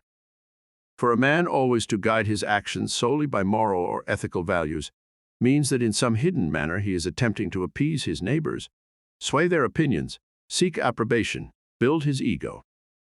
He who would turn his life over to the divine must turn over his values also. He must come to God in absolute trust, in complete subordination, with consummate faith. He must not seek to guide his actions along any path, but must resign all with faith that God in his wisdom knows the thing to be done and will do it. Pain and pleasure. Epictetus said, "Two rules we should always have ready, that there is nothing good or evil save in the will, and that we are not to lead events, but to follow them." All individuals are guided in their actions by the pain-pleasure principle of existence, drawn to that which produces pleasure, repelled by that which produces pain. Such a sensual basis for living is perfectly all right for the lower animals, but when used by the human being with his complicated mental, emotional, psychological, and spiritual makeup, it is small wonder that he often is drawn in many directions at the same time, with consequent frustration and confusion. It tastes good to eat, but if we eat everything we want, we will become fat. Sexual intercourse is pleasurable, but indiscriminate sexual intercourse leads to broken lives. It is pleasant to lie around, be lazy, but too much lying around may reduce us to poverty and a condition of want. Always the excess of pleasure produces pain, and the mature individual, conscious of this, seeks outside the pain-pleasure principle for guidance in his actions. Thomas Henry Huxley wrote, "Perhaps the most valuable result of all education is the ability to make yourself do the thing you have to do when it ought to be done, whether you like it or not." In all things, of course, we will weigh pain and pleasure, but a course toward each goal should be chosen with full knowledge that sacrifices must be made. A young man named George, happily married for 3 years, was offered a promotion by the company for which he worked. One condition was necessary, however, that he transfer to an Eastern office. George had no serious objection to this, but when he told his wife, she was against it. Under no condition, she said, would she move east. Her home always had been on the West Coast, and she was determined to stay. If George decided to take the promotion, he could just go east without her. George was torn by the problem. Much as he wanted the promotion, he could not bring himself to insist that his wife go with him. In the end, he gave in, told the company that he could not accept, and stayed on the West Coast. During the next few years, he saw several men, all his juniors, raised above him. He became bitter about this, blamed his wife. If it had not been for her, everything would have been fine. If she hadn't insisted on staying on the coast, he could have taken the promotion when it was offered. By now, he would have been a vice president at least. When George finally got around to taking stock of himself, he not only was earmarked for failure in business, but his marriage was on the rocks as well. He had developed a habit of placing blame elsewhere for every misfortune that befell him, had become psychologically incapable of facing an unpleasant fact. "It's all because of her," he said. "My wife absolutely refuses to think of me at all. If she's happy, she thinks everybody else should be happy. If she's unhappy, she can't understand why everyone else isn't unhappy too." He was told, "Maybe you are only transferring your own attitudes to her." What makes you think so? Because most of us are incapable of understanding anything that does not already exist within ourselves. We live in our egos and see all things as extensions of those egos. If you blame your wife for being selfish, chances are it is you who are selfish instead. Try looking at her without the coloration of your own problems. Try to see her as an individual, as a unique embodiment of God. And for goodness sake, stop feeling sorry for yourself. "I don't feel sorry for myself," George said. Of course you do. If you didn't feel sorry for yourself, you'd have the courage to take the blame for your mistakes and not keep transferring it to others. If not accepting the Eastern job was a mistake, then make up your mind that it was yours and yours alone. You could have taken the job if you had been prepared to sacrifice a little. All you had to do was endure the discomfort of forcing the issue with your wife. She would have given in. In your heart, you know she would have. What you really wanted was an out, an excuse for failure, and you found it. Suppose you're right. What do I do now? Profit by your mistake. Realize that nothing in life can be gained without giving up something else. A sensitive scale is evident throughout the universe, and the balance is always maintained. You can't hold things. Grasp them loosely. Be prepared to let them go. And whatever you do, face each issue foursquare. Arrange all your actions so there is no one but yourself to blame in case of failure. Through the ensuing months, George gradually managed to accumulate some humility. He began to see other people in their true light. He found a longing in himself for a religious belief, and he began to search about for a church to satisfy his needs. Eventually, he found one, and it made all the difference. Today, George is still with the same company. He is a director and a vice president, as he always wanted to be. And most interesting of all, he is in charge of an Eastern office. Spiritual insight.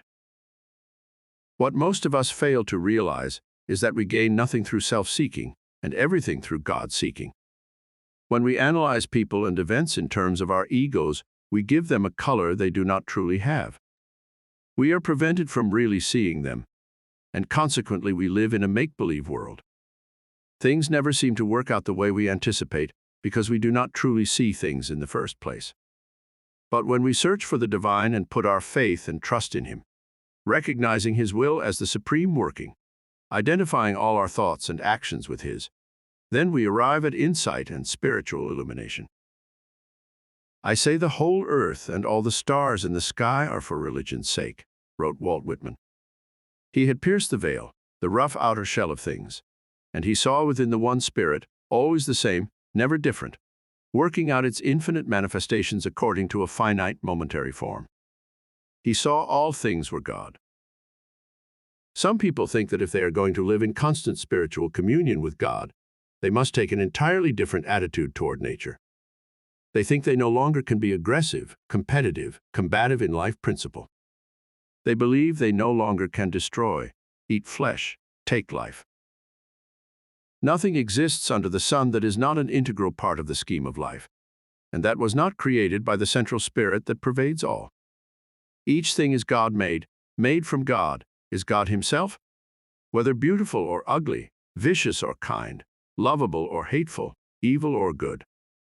The nature of life and existence is duality, the play of force upon force to some momentary resolution, but always constant play, everlasting flux, high and low, near and far, hot and cold, and always God.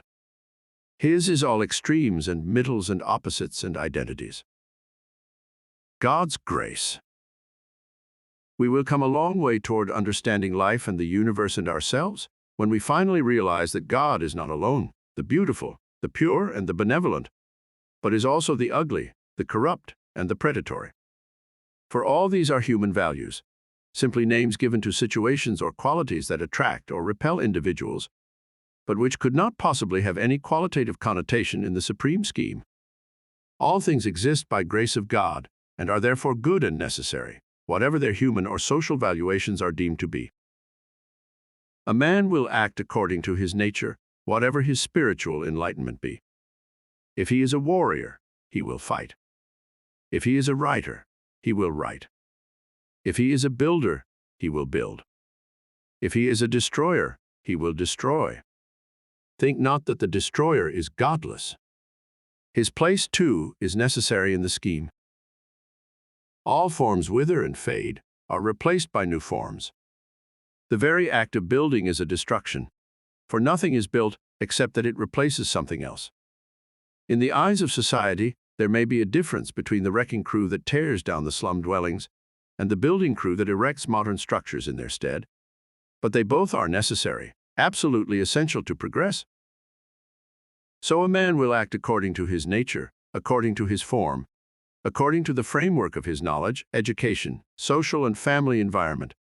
But if his nature is limited by identification with a personal, isolated sense of self, he then acts in the ego, and all his actions are limited and without scope. But let a man shed the ego and identify himself with a universal self, and his actions and thoughts will take on the scope of that self. He becomes bigger because he is bigger. He reflects in the body of mankind the ever-growing image of God. Transfiguration. Emily Dickinson wrote, "Reverse cannot befall that fine prosperity whose sources are interior. If all our actions are predicated on the knowledge that God is in us and supports us, we shall have such strength and security as the very world is built on. We may enter into the maelstrom of events, engage in aggressive, strenuous action, become involved in situations the outcomes of which appear always in doubt, but some part of us, an inner core, remains absolutely still. It witnesses but does not become involved. By its very detachment in the heat of all action, it guides the action, controls the outcome. This is God in repose within us. This is our strength, our infinite, eternal self. When we learn to develop God power, to cease struggling and striving and let the universal self guide our lives, then we will live in tune with the cosmos. See the universe, it does not struggle. The planets revolve about the sun, solar systems around solar systems, all sedately, with rhythm, following law and order. Should we as human beings be any less guided? Yet we are so sure that all things depend on our little selves, that we always are rushing around, hurrying with this, fretting about that. We develop ulcers from tension, faulty hearts from strain. We eat too much, sleep too little, work and play too hard. We are busy, oh so busy, frantically running around in circles, never looking inward, never discovering ourselves, seldom venturing into the mystic realms of mind and spirit. We must lift up our eyes to the sky. Too long have we allowed ourselves to be little. Now the greater self is coming forth. Our image soon is to be transfigured. Spiritual exile. When the doctor told Ralph he would have to retire from his business and lead a quiet and sedentary life, Ralph felt that the world had come to an end.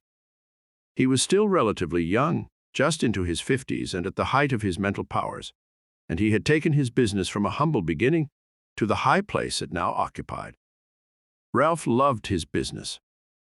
It was all he knew and all he ever had done. Each day he looked forward to going to the office. At night before going to sleep, he would go over business problems in his mind, lovingly, savoring each factor, always deliciously certain he had the answer. In the business world itself, Ralph was regarded as a titan, more machine than man. He was respected, but, and he was neither aware of nor concerned about this, he was not loved. Even his family did not love him. He lived in an ivory tower, completely cut off from human ties. His entire world revolved around facts such as mathematics, things that were cut and dried. He would say to associates, "Give me the pieces of the problem. They can be round, square, oblong, whatever shape, I'll find the proper places for them. But spare me, people. You can't predict them. Leave them out of all calculations." Ralph left them out, indeed.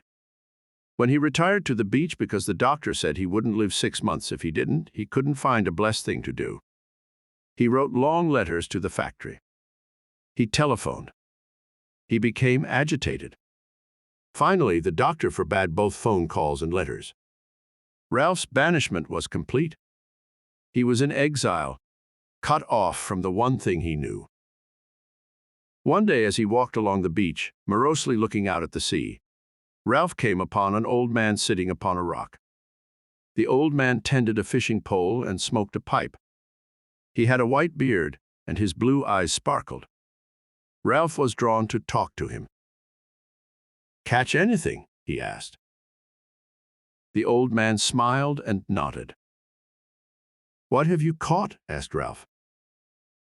The old man touched his head, then he touched his chest. "I don't understand," Ralph said.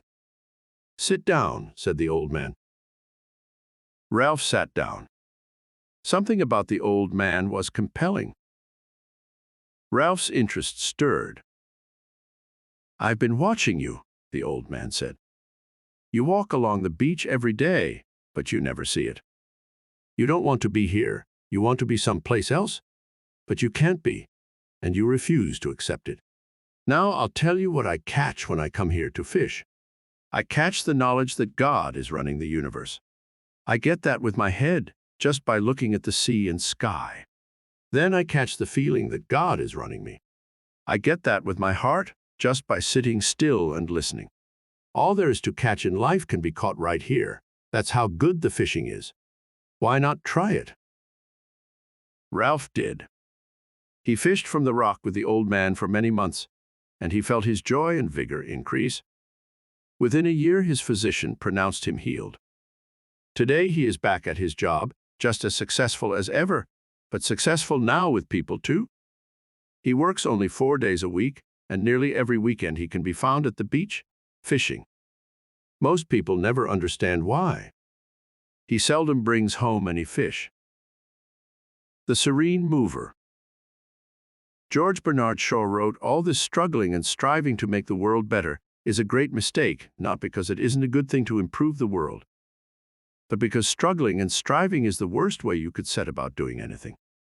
When we perform each action for the sake of God, with the implicit understanding that God Himself is performing the action, with the unshakable security that He sees the thing to be done, and the perfect way to do it, why should we struggle or strive? To the outside world we may appear to struggle, certainly to make effort, to meet circumstances with a surge of energy, aggressively, with a will to an end. But inside, where it really counts, we exist in stillness, in absolute serenity. We are both the doer and the thing to be done. And because of this unity, we have infallible power. The flame of human aspiration never burns brighter than when a man searches the world and himself for his Creator. Surely the greatest mystery of all is the mystery of life, of human existence. No avenue of investigation offers such rewards as that promised by the study of self. To all of us at some time comes a momentary flash in which for one sparkling instant we intuitively know our relationship to the universe and to God. We may be walking along the street, involved in the hubbub of a busy world. We may be closeted in the seclusion of library or study. We may be in the midst of friends, amongst the lonely grandeur of nature, in the mountains, on the desert, at sea. But when the flash comes, we know it immediately, for in that instant the whole world is transformed. We see beyond the veil, truly see. Time and eternity are in us. Everything dwells within. We try to focus on this feeling, to penetrate it, to understand it, but it disappears, and all our concentration, all our fervent desire will not bring it back again. It comes only in its own time. The human drama. No one is ever the same again after having had this experience. His life is changed forever, and all his moments are consecrated to establishing once again that rapport, that ecstasy, that all-knowledge and complete unity between him and that. He loves God because he knows God, and he sees God in all things, all events, all people, wherever he goes. No longer does he desire to inflict his small, egoistic personality upon the majestic flow of events, but now he sees that all things, all happenings are the working of that larger power, that greater self, which he longs to behold permanently, to unite with eternally. In all things he seeks the will of this greater self. He turns over his life, his actions, his very being to that which he knows as his Creator. And just because he casts off his egoistic identity, he takes on a greater mantle. He becomes universal in the sense that he allows himself to be God, and in such manner his power is tinged with infinity, his life with eternity, and all his works with truth. Now he sees with Marcus Aurelius, one universe made up of all that is, and one God in it, and one principle of being, and one law, the reason, shared by all thinking creatures, and one truth. Playing out upon this sphere is a drama the outcome of which lies beyond the power of any man to predict. Glimmerings of the end we can perceive by analyzing the past, and when we look into the beginnings of life, we see it rising from out of the ooze and slime of a newly formed and fetid earth, in single cells, in amoebic clusters, green of plants, finniness of underwater forms, reaching ever upward, ever outward, always adapting, always seeking, always aspiring, always exhibiting a central intelligence, a purpose, a will to be, a will to improve. Multitudes of forms come and go. The path of human progress has been peopled by billions of lives, each a little world in itself, existing for a day, waxing bright, waning, subsiding again into the unknown, but always this thing, that, a creator, a giant self, God, existing within each creature. The destiny of man. Where are we going? Upon what final end should all our actions be predicated? It is early yet to tell. Man is so newly arrived upon the earth that he scarcely has had time to get his breath. In the words of Richard Carrington, let us imagine that, by some magic, the whole Earth's history could be compressed into a single year. On this scale, the first 8 months would be completely without life. The following 2 would be devoted to the most primitive of creatures. No mammals would appear until the 2nd week in December. Man, as we know him, would strut onto the stage at approximately 11:45 p.m. on December 31st. The age of written history would occupy little more than the last 60 seconds on the clock. That recently has man begun to think. Yet what giant strides he has made. He has traversed the earth, climbed its highest mountains, explored the depths of its oceans, harnessed electricity, discovered the secrets of the atom, transmitted pictures and sound from continent to continent, healed with a pill, destroyed with an invisible beam, fired his projectiles into outer space, and now, having nearly conquered his own, is preparing to explore other worlds. Even as his investigation of the outer world has produced such startling results, man now is turning the powers of his mind to an investigation of himself, his own nature, the wellsprings of his being, the secrets of life and death. Who can say that he has not arrived at the millennium, that the veil being rent will not now be torn wide? For all things exist in order to be understood, and the destiny of man must be that he will understand all. Third meditation. All about me I see the infinite, eternal movement of God. In the surge of the sea, the flux of the tides, the precise patterns of the heavens, I see the purpose and presence of the Creator. He knows where he is going. All things, past, present, and future, are apparent to him. In his infinite wisdom, he sees immediately the thing to be done and the perfect method of doing it. Therefore, I turn over all my actions to him. No longer will I be guided in my daily tasks by the willful promptings of the ego, but instead I turn inward to the very center of my being and listen for the will of God. He is the master and the mover of my works. He is all that is, and I am being of his being, power of his power, conscious only of him. No more shall I hunger after the fruits of my labor. They belong to God, and I renounce all desire for them. I know that God never blunders, that he never is indifferent, and when it appears that I have failed in some immediate aim, I know it is only to prepare myself in the end for some rarer joy, some truer delight. I open myself to universal power and joy. I declare there is no limitation, no lack, no malfunction in my life. A perfect power is governing all my affairs, pervading my very body. I identify myself with that which is all-powerful, all-perfect. I throw off the limitations, hurts, and frustrations of the finite ego. In the depths of my being, I am no longer a name, a past, a place. I am pure spirit, infinite, eternal, all-encompassing. That which I truly am I can never cease to be. I cast aside ego, become one with my Creator, live in the light and the love of the Lord. Chapter 4. A Method for Mastery. Divine Will. It has been my observation, wrote a young student of philosophy, that those people who set out to take what they want, get what they want, while those who wait around for somebody to give it to them usually get nothing. How can you possibly expect to achieve mastery over events unless you attack those events? At the time, this young man had not been bruised sufficiently by attacking life to have respect for its irresistible force. Later, well battered, he was to heed the advice given him. You mistake attunement for aggression, he was told. An energized man performing in accord with his nature and the will of God naturally gives the appearance of dominant aggressiveness.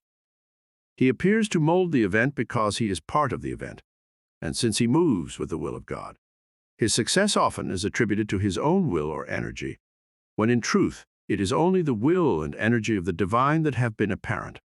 Coming events are a steamroller. A man can walk down the broad path behind them and thus arrive at his destination, or he can attempt to swerve the machine from its path and be crushed. Life is largely a matter of deciding in one's own mind whether one believes in a supreme being. If there is a God, life must be ordered, proceeding toward an end, the outcome sure. To know this, to accept it both spiritually and mentally, is to perceive in all things a purpose and a grandeur. People and events no longer are seen as things to be molded and coerced to one's will, but now it is seen that each contains a hidden meaning, a barely recognized and mystical purpose that must be realized and will brook no interference. Seeing this, the God-knowing man adjusts to life rather than demanding that life adjust to him. To do this, he turns himself over to the divine. It is as if he separates himself into a kind of duality, part of himself remaining ego, part of himself becoming God. The ego he places in a subordinate position. It becomes passive. When it moves, it does so only in response to divine instigation. It thinks only in response to divine inspiration, and it does not will at all, but seeks the will of God and follows it. A man attains to mastery by seeking spiritual union with God, forsaking his egoistic sense of identity, and centering his being in universal consciousness. By surrendering himself, he truly finds himself, and by the death of his ego, he finds rebirth into a new spiritual awareness.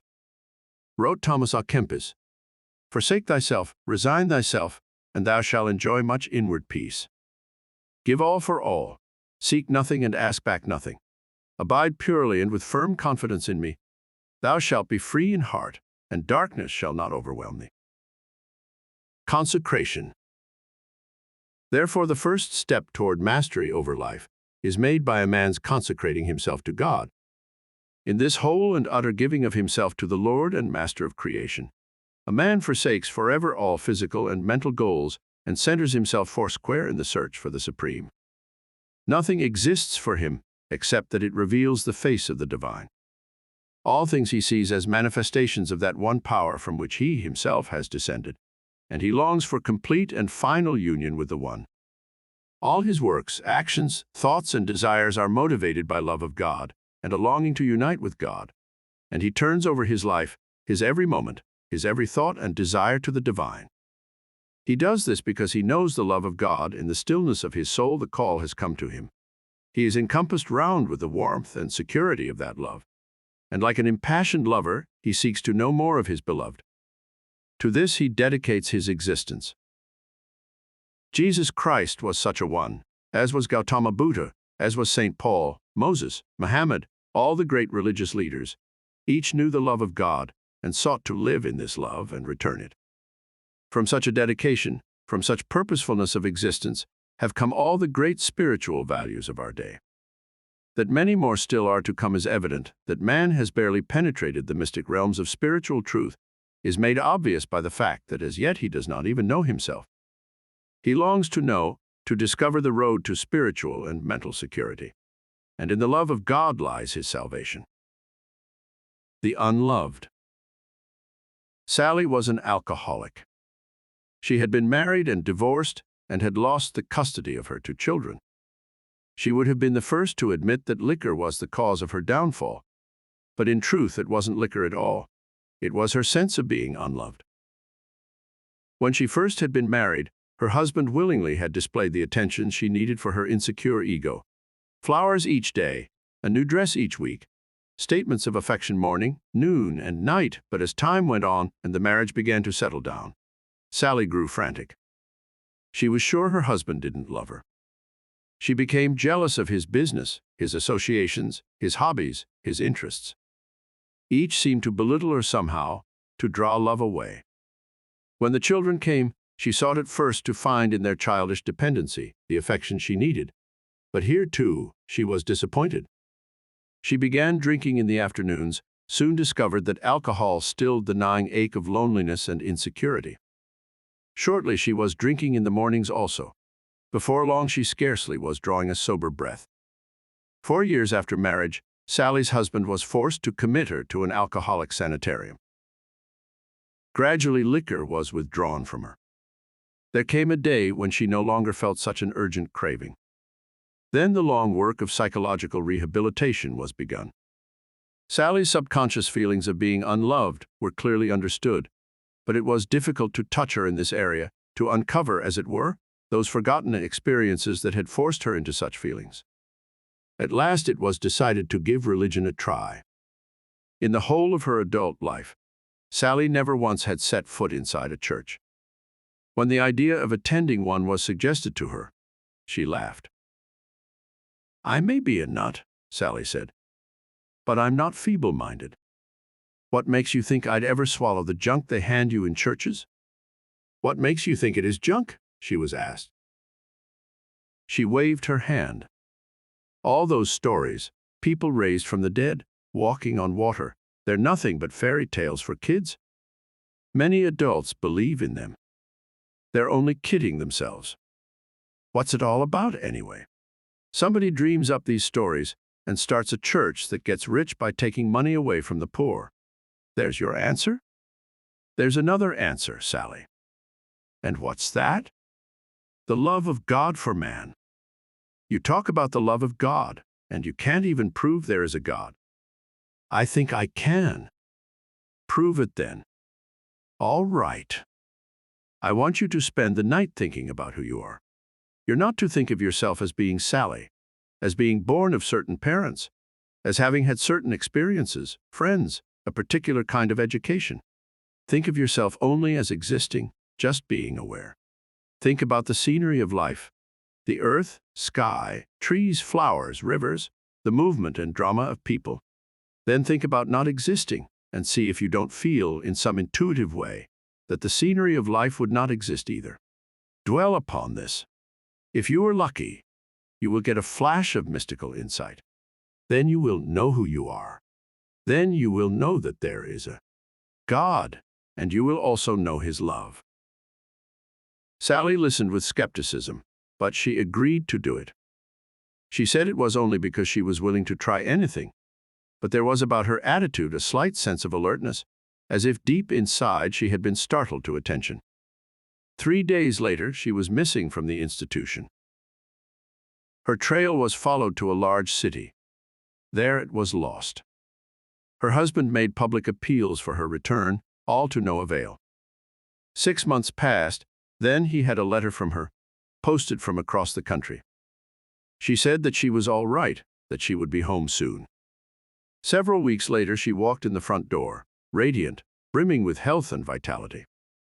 She threw herself into her husband's arms. Such demonstrativeness he had not known in all their married life. When everyone had calmed down, she told about it. "I finally found out who I am," she said. "I had reached the end of my rope, the very depths of degradation. Then I was told to meditate on who I actually was. I can't tell you my astonishment, my absolute ecstasy when I discovered that my own animating spirit was one with God, that He and I, in a spiritual sense, were actually one. I knew the call had come to me. I left the institution because I had to be alone, to make this total discovery by myself. Now I've come back because the discovery is complete. I'm whole now, one with God, finally able to love." Opening the soul. It is by loving God, then, that we first get outside our egos. It is by our attempt to know the ineffable, our longing for union with our greater self, that we first are drawn to cast aside the trappings of desire and vanity, and to center ourselves in the serene consciousness of universal mind. As we love the divine, we come to know the divine, and as we come to know Him, the time rapidly approaches when we completely surrender our lives to Him. That day marks the beginning of our spiritual resurrection, our enlightenment, our transfiguration. Self-surrender, ego surrender, is a good deal more difficult than it sounds. It takes but a little honest appraisal to realize that each of our days is spent in self-seeking, in ego-aggrandizement, in attempts to be better, look better, have more, get it faster. Not because we feel that we are in any way fulfilling our natures, but because we entertain in our ego minds either the idea that we are better than others, or the fear that we are not as good. Consequently, all our actions are based upon the desire to prove ourselves. Such motivation is false, of course. If we have glimpsed the outlines of a vaster picture, a greater meaning, then we must be willing to put aside all our goals and vanities and hurts, and give ourselves entirely and completely to that which seeks to express itself through us. Once we have made this decision, taken this stand irrevocably, the veil at once begins to lift. The way and the wayfarer. This consecration, this giving of one's life, one's very self to the divine, is much more than just a mental movement, an intellectual seeking towards something higher and greater. It is an entire opening of the soul to the penetrating powers of the Supreme. It is an emotional, loving, joyful self-giving, one made as much with the heart as with the mind and will. No one can enter into the light and power of the Lord with half a decision. All his being, every last iota of it, must be given. Let him give his heart to God, all else must follow. The demands of the ego at first will continue to be strong. There may even be a short reaction when the individual throws himself into material pursuits with greater intensity than ever. He may seek to surfeit himself with sensual activities, goals of pure pleasure, of egoistic satisfaction. He may go from this stage into a period of utter bleakness, when nothing seems worthwhile, when joy seems to have been drained from everything. If he fancies that it is he who engages in this frenetic activity, who suffers the bleakness and the withdrawal of joy, he is wrong. It is only the ego as it senses its diminishment, its eventual subordination, and its struggles have caused the reaction. No matter, the end is certain. No one is led along the path to self-discovery without traveling all the way. Once the soul is called to this deep and vast change in being, eventual transfiguration is assured. Sooner or later, all of life will be cast in divine colors, and the multi-possibilities of the simplest thing or event will become apparent. Everywhere the enlightened soul sees the emerging Godhead. To this emergence, in himself and others, he dedicates his life. Infinite order.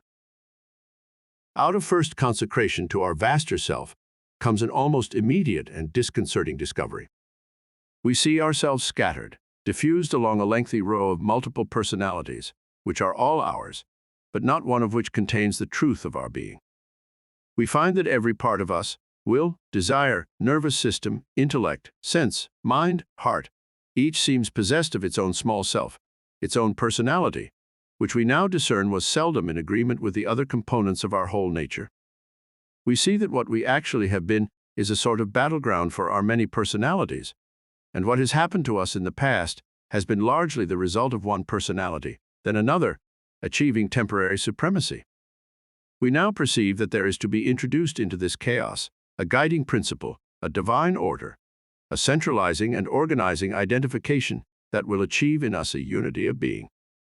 Out of such perception comes a deep and abiding sense of peace, a restful sense of security, a knowledge of peace and power that stem from the ends of the universe. We intuitively possess the knowledge that our conscious mind is overtopped and surrounded by other vaster planes of consciousness, that these planes of consciousness, when perceived, will open new worlds, that action and life here on earth are from there sustained, nurtured, and fed, and that when we finally break through the veil, we shall see at once that the truth of our existence lies not here, but there. From consecrating one's life to God, then, comes a spiritual awakening that casts the entire world in a new light, that gives new meaning to each event, every person, every single thing.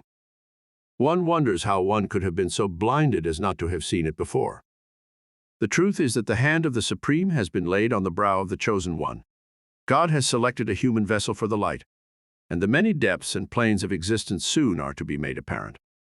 First comes the consecration, the centering of one's life, the living by, through, and for God. Then the end is certain. Surrender. Sri Aurobindo wrote, "It is not possible to enter utterly into the spiritual truth of the eternal and infinite if we have not the faith and courage to trust ourselves into the hands of the Lord of all things and the friend of all creatures, and leave utterly behind us our mental limits and measures. And the second step toward mastery is a complete surrender of ourselves to the divine, a surrender that means far more than giving up a few pleasures on certain days of the year or performing certain prayers at certain times. A surrender that means an utter and complete forsaking of all of our hopes, pleasures, joys, and goals, an absolute giving over of all of them to God. This second step is perhaps the most decisive step of all, for it is the turning of the ego to something greater than itself, an utter self-giving, a complete surrender. Here, in subordination, the ego as a primary mover ceases to be. It becomes agent only, instrument or vessel only, and the enlightened man attaches no significance to it, except as an instrument for the divine. The identification of the individual shifts from his egoistic center into a new and vast consciousness. In this shift, which is never painless, the individual emerges as though through a rebirth. He literally shucks off values and accumulations of limiting mental and spiritual prompters, and takes up his tasks with new force and purpose.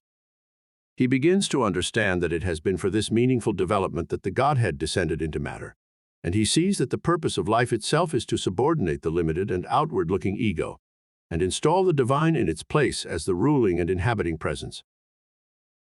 Transfiguration.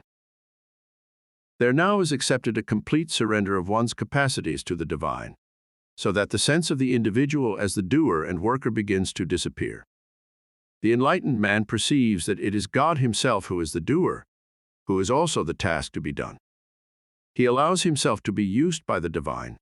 He joyfully surrenders himself over to each task, understanding all the while that he is the instrument of a greater power. He neither attempts to ferret out the thing to be done, nor lets egoistic desire sway his feelings about the result.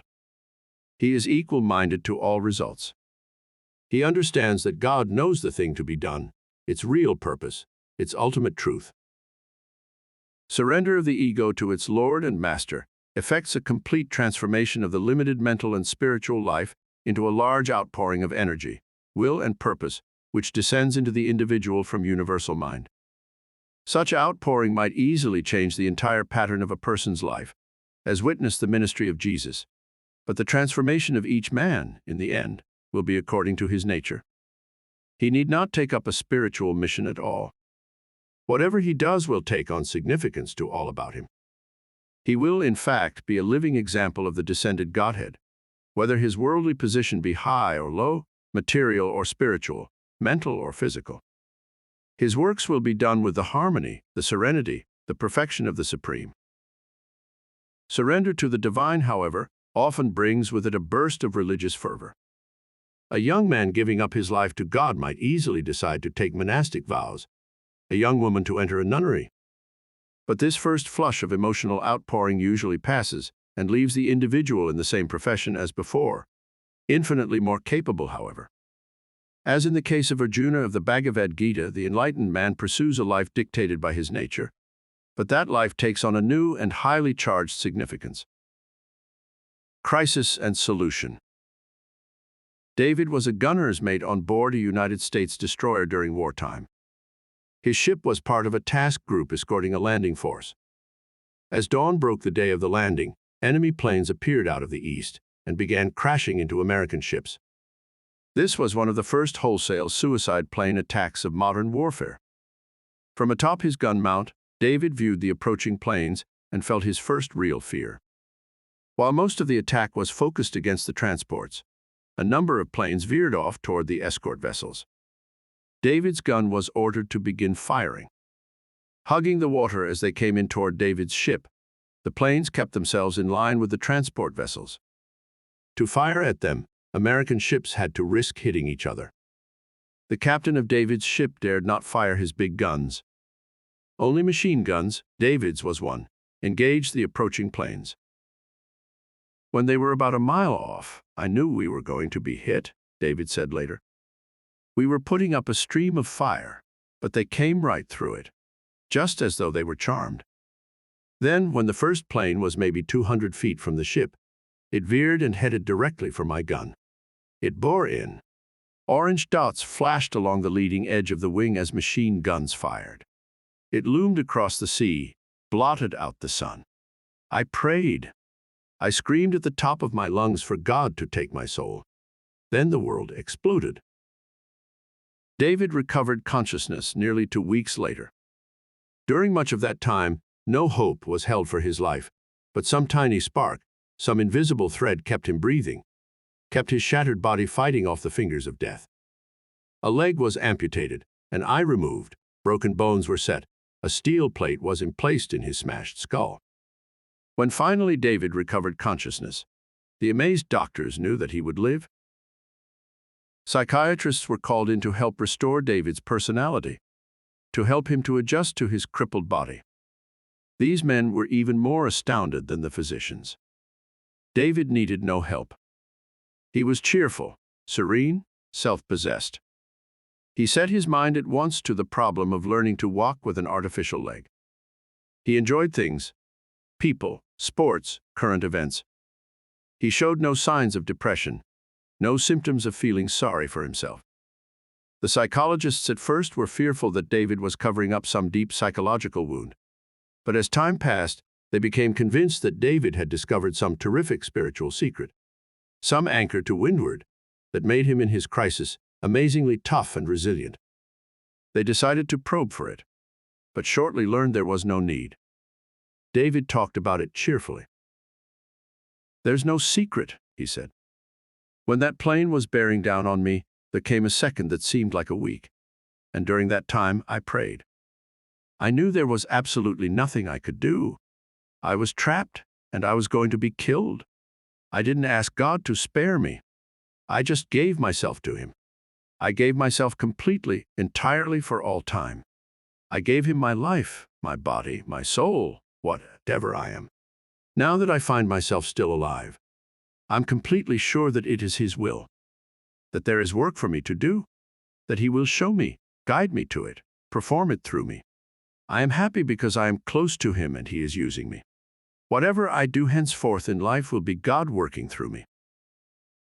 Today, David is head of a flourishing manufacturing company. Much of his time is devoted to boys' work, to his community, his industry. He is loved and respected.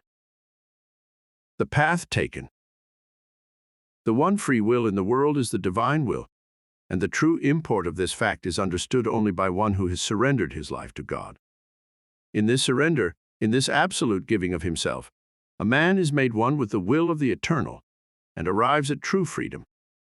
He discovers that the divine will is not something foreign to himself, but rather that he is a part of it, is in a deep and mysterious sense actually all of it. This divine will he understands as being different from his conscious mental will. But inasmuch as he surrenders his mental will to that, that becomes his mental will and imbues him with security and power. Surrender also brings with it a knowledge of spiritual goals, to live and act in God and not in the ego, to be perfectly equal to all events and to all persons, and to allow all action to develop under the impulsion of the divine will and not from any egotistic desire. He who takes the initial steps to mastery, consecration and surrender, has placed his feet irrevocably on the path to spiritual knowledge, and it shall not be denied him. The third step to mastery lies in a law that imbues the universe. This is the law of sacrifice. For with sacrifice as their companion, says the Bhagavad Gita, the All-Father created these peoples. The intrinsic nature of being is that each separate existence is compelled to give, to contribute. A toll is exacted from each of us as we cross over the causeway of life, whether we like it or not, whether we give it willingly or not. If we fight against this toll, if we protest and harangue the heavens over the injustice of it, we do not alter it one jot. We only destroy our emotional balance and warp our vision of the truth. Sacrifice is imposed by the divine as a seed of redemption, of illumination, for by it we place the ego in proper relationship to its creator, and the truth of things begins to emerge. Acceptance of the law of sacrifice is practical recognition by the individual of a supreme being, a greater power, a divine plan. It is the final step by which the ego liberates itself from the delusion of its separate existence, of its independent being. It is the door by which the individual enters into the knowledge of the hidden unity and secret oneness of all life. By acceptance of the law of sacrifice, we grow into understanding of true love. We perceive the growing outline of the emergent Godhead. The law of sacrifice is this: give joyfully and freely. Give your labors and their fruits. Give your love, your hopes, your dreams. Give all to God. Ask back nothing, expect nothing. Lay your entire life on the altar of your worship of the divine. Thus you will find joy, serenity, benign power. Joyful giving. Spiritual sacrifice is not to be misconstrued as self-punishment or self-effacement. Such a conception of sacrifice is both archaic and vulgar, necessary perhaps at a certain stage of man's evolution in his endeavor to exceed a naturally violent and obstinate ego. But no more. Sacrifice is not self-mortification, it is self-fulfillment.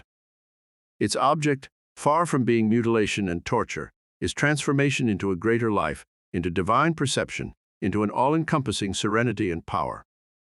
Sometimes it is painful, true, especially in the beginning, as the ego is first being brought under subjugation. But in the end, sacrifice is pure joy, complete and unadulterated. It is the soul's giving of itself to God, a reunion, a fusion, an ecstasy of wholeness and unity that gives hidden meaning to every act.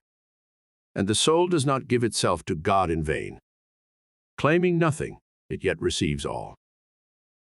While the recipient of the sacrifice is always God, it may easily and justifiably be offered to any one of his countless forms, to another person, to an institution, to a friend, an enemy, to life itself. It matters not if a human being or human agency rejects this sacrifice or ignores it. The Supreme always accepts. In his veiled works and hidden meanings he always accepts, and by his acceptance we are purified, transformed, prepared for enlightenment and union. Yet the one true sacrifice is always oneself, offered directly to the divine. In such surrender, in such utter self-giving made face to face with him, in knowledge and love, joyfully and without reserve, is the individual at last brought to illumination. Only one who offers himself completely finally finds God. Only one who utterly renounces the ego and its desires ultimately attains to the Supreme. Only one who musters resolve to make of his entire life a sacrifice stands at last in the light and love of the divine. Sublimation. So it is that each thing we do, every action, every thought, every feeling and desire must be turned into conscious sacrifice. Our inner consciousness must live in dedication to a greater power, an imbuing presence to which we give all and which we accept as our guide and ruler. Even the commonest of our everyday actions must be so offered, no matter how grossly material. Our eating, drinking, physical gratifications, all must be tempered by this sublimation and offered as sacrifices to the divine. Such an idea, begun in devotion, grows in devotion, until the individual inevitably merges with the object of his worship, becomes a living example of the emergent Godhead. He sees the divine emerging all about him. He sees all dwelling in God, God dwelling in all, that all are God, and there is nothing else under the sun. This is the core of his knowledge and his faith, the seed of his coming power. As we practice sacrifice in our lives, we soon come to know that which is true sacrifice, and that which pays lip service to the idea, while all the time remaining a tool of the resurgent ego. When we truly have performed sacrifice, it is a completely selfless thing.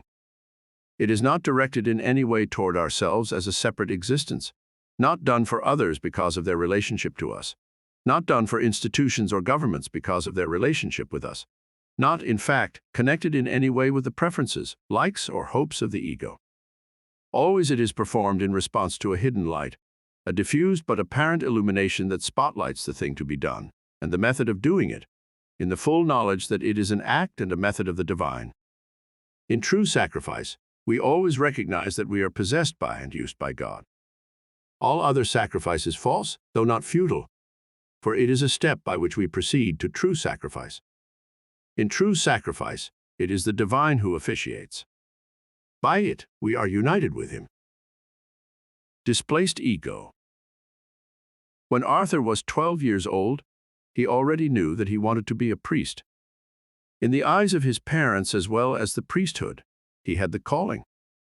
He was a gifted boy, excelling in his studies and possessing a highly inquisitive, speculative turn of mind. Eventually, he was apprenticed and chose one of the most rigorous sects for his time as a novice. He was perfect. He was humble and reverent, devout and industrious, looked on with favor by all who knew him. Then, unaccountably, he suffered a nervous breakdown, was found in his cell in a state of psychic withdrawal. He recognized no one, seemed unable to recall his own name. Efforts were made to restore him to normal, but they were futile. Finally, with deep regret, the monastery returned Arthur to his home. There he gradually returned to an interest in things, began reading, pottering in the garden, finally resumed his studies. Eventually, he was well enough to be able to obtain and hold a job. One day he was led to speak of what had happened.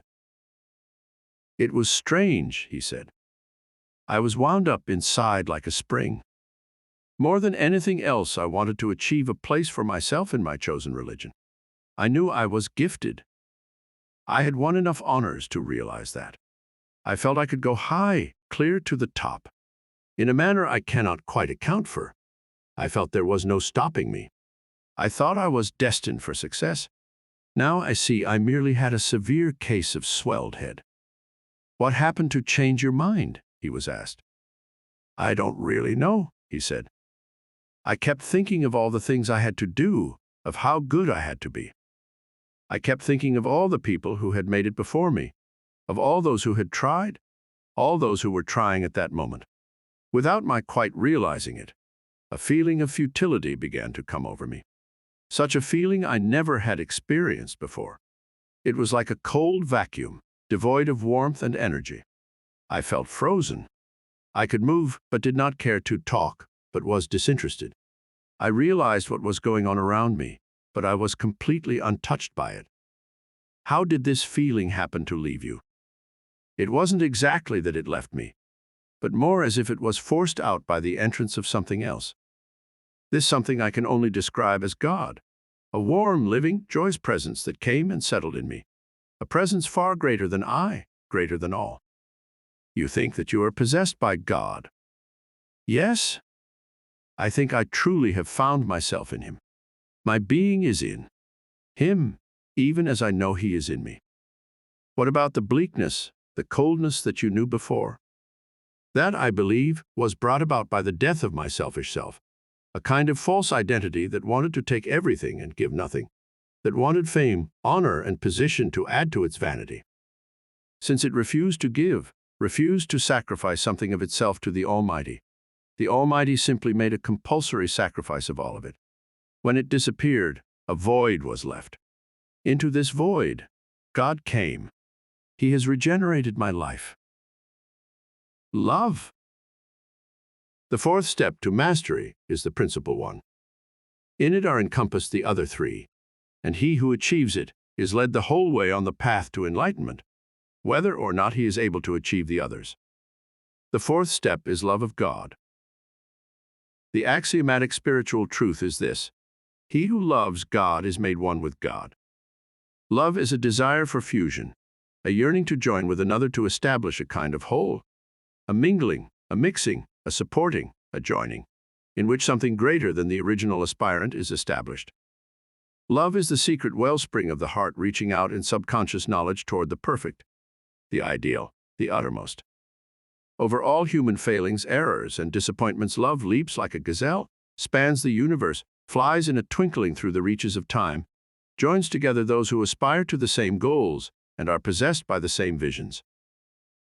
Divine love is a star of wisdom, casting its rays on those who mirror the emergent Godhead. It is the bubbling up through vast subterranean depths of a warmth and a tenderness for all spiritual creations tendered by the Supreme to His manifest forms. That soul who returns this love, who abandons self and takes complete refuge in his longing for his Master, attains to the image of the Master, finds his home in infinity. Wrote Thomas à Kempis, "Naught is sweeter than love, not stronger, not higher, not wider. There is no more joyous, fuller, better thing in heaven or earth. For love is born of God and cannot rest save in God above all created things. All works, all knowledge without the guidance and tempering influence of love are, in the words of St. Paul, become a sounding brass or a tinkling cymbal, profiteth nothing. And the truth of love is not the love of man for God, but the love of God for man. And in the love of God for man lies the secret of man's love for God. Therefore, whoever would take up proper works with knowledge and power also will take up those works with love. Love will unite him with the divine, and the divine then will do the work, provide the knowledge. Serenity, poise, and power will pervade the enlightened man's life, for through love and union he acknowledges that God is the doer. It is not I who doeth the works, said Jesus, but the Father who dwelleth within me. The perfect temperer. It is a deep, pure, and constant love of the universal divine that must be the rule of our lives if we are to attain to mastery. This does not exclude individual forms of love, for family, friends, organizations, but rather is a basis for all of these, transcends them, is greater than each, yet supports and nourishes everyone. The enlightened man sees the emerging God in all creatures, and, loving God, loves all creatures, not for their creaturehood, but for their inherent godhood. He loves the divine inhabitant that he perceives in all, and his love is an adoration, a spiritual force that molds and tempers the world about him. Where he walks, his presence is felt not in any egoistic individual sense, but in a universal sense, a divine sense. An aura of warmth, of peace, of perfection accompanies him. Who is to say, in such a one, where the man ends and God begins? All consecration, all surrender, all sacrifice is made perfect through love, indeed is only perfectly effective when done through love. He who takes up the path to spiritual knowledge with love in his heart will not be denied. Consecration, surrender, and sacrifice will naturally follow. Enlightenment will come, spiritual peace and perfection, power and mastery over life. Within the enlightened man awakens a psychic being, growing out of union with the divine, as mind and will and thought cease being anything but instruments for the Supreme. Ego will disappears and is replaced by the true spiritual person. Consciousness becomes deep, wide, potent, the vital nature tranquil, strong, luminous, many-energied, always obedient to the divine will. Steps to mastery. These then are the steps in the method for mastery over life. 1. Consecration, a complete focusing of oneself inward and upward, an absolute concentration of the individual on his God, on his relationship with the divine. 2. Surrender, a complete and utter giving of oneself, works, thought, and will to God, an absolute yielding and submission to the will of the divine. 3. Sacrifice, an offering to God of one's every act, every thought, every desire, in constant reminder of the relationship that the divine holds with each created existence. 4. Love, abandonment of self in a longing for union with the divine, an all-pervading and governing attraction to God in all his forms, works, and ways, a fusion, a oneness, a wholeness with the Supreme. This method applied to all works, all knowledge, all human relationships will carry the individual higher and higher in a divine self-exceeding, lead him to perform far above his normal human capabilities, develop depths of intuition and divination. The psychic being then will slowly emerge. In this psychic being will be seen the unveiled divine in the impress of human personality. All those vast fields of consciousness hitherto hidden from us, the subconscient, the superconscient, numberless planes of mind and being, will become apparent to the enlightened one. He will touch that secret place where the original determinant of things exists. He will understand how to call down to earth those powers and influences, and he will know that they, if called down in their entirety, could alter completely the whole of the universe and all of life. The psychic being. The psychic man's consciousness will not be confined to his body. It may go out to other worlds or areas of this world. It may act there, bring back its experience. The body itself will be but a small part of this new consciousness, which, far from being contained by anything, actually grows toward containing all. The man becomes universal in scope and purpose, begins to know and to understand inwardly that which he once only grasped at externally. Now the movement and play of divine forces are sensed as existing at the core of his being, and a power of decision is known, one that may operate at will upon these forces, accept their action and results, modify, change, reject, and thus influence the material world. The truth about thought becomes apparent, and it no longer is attributed to the ego, but is seen as the working of universal mind projected through the modifying mask of personality. The power of decision may then be applied to thought itself, and its field and scope enlarged, its purpose channeled, focused, directed, as the enlightened one becomes master of his own action and mind, and capable of shaping the movement of the divine in the world about him. He detects the origin of all things, of himself and all others, of matter and energy and form, and he perceives that the flow and surge of such forces through him constantly are urging him to rise to ever greater planes of perception, higher regions of consciousness. He discerns the truth at the heart of matter, that it is not simply form or potential energy, but rather involved and restricted consciousness, and the possibility of the liberation of this consciousness is perceived. Thus the infinite potentiality of each thing is fully understood at last. Spiritual destiny. Such is the end of transfiguration, complete enlightenment, spiritual mastery. All depends on the psychic awakening of each of us, the completeness of our response to the divine, our growing surrender. This path has been trod before, is, in fact, well worn.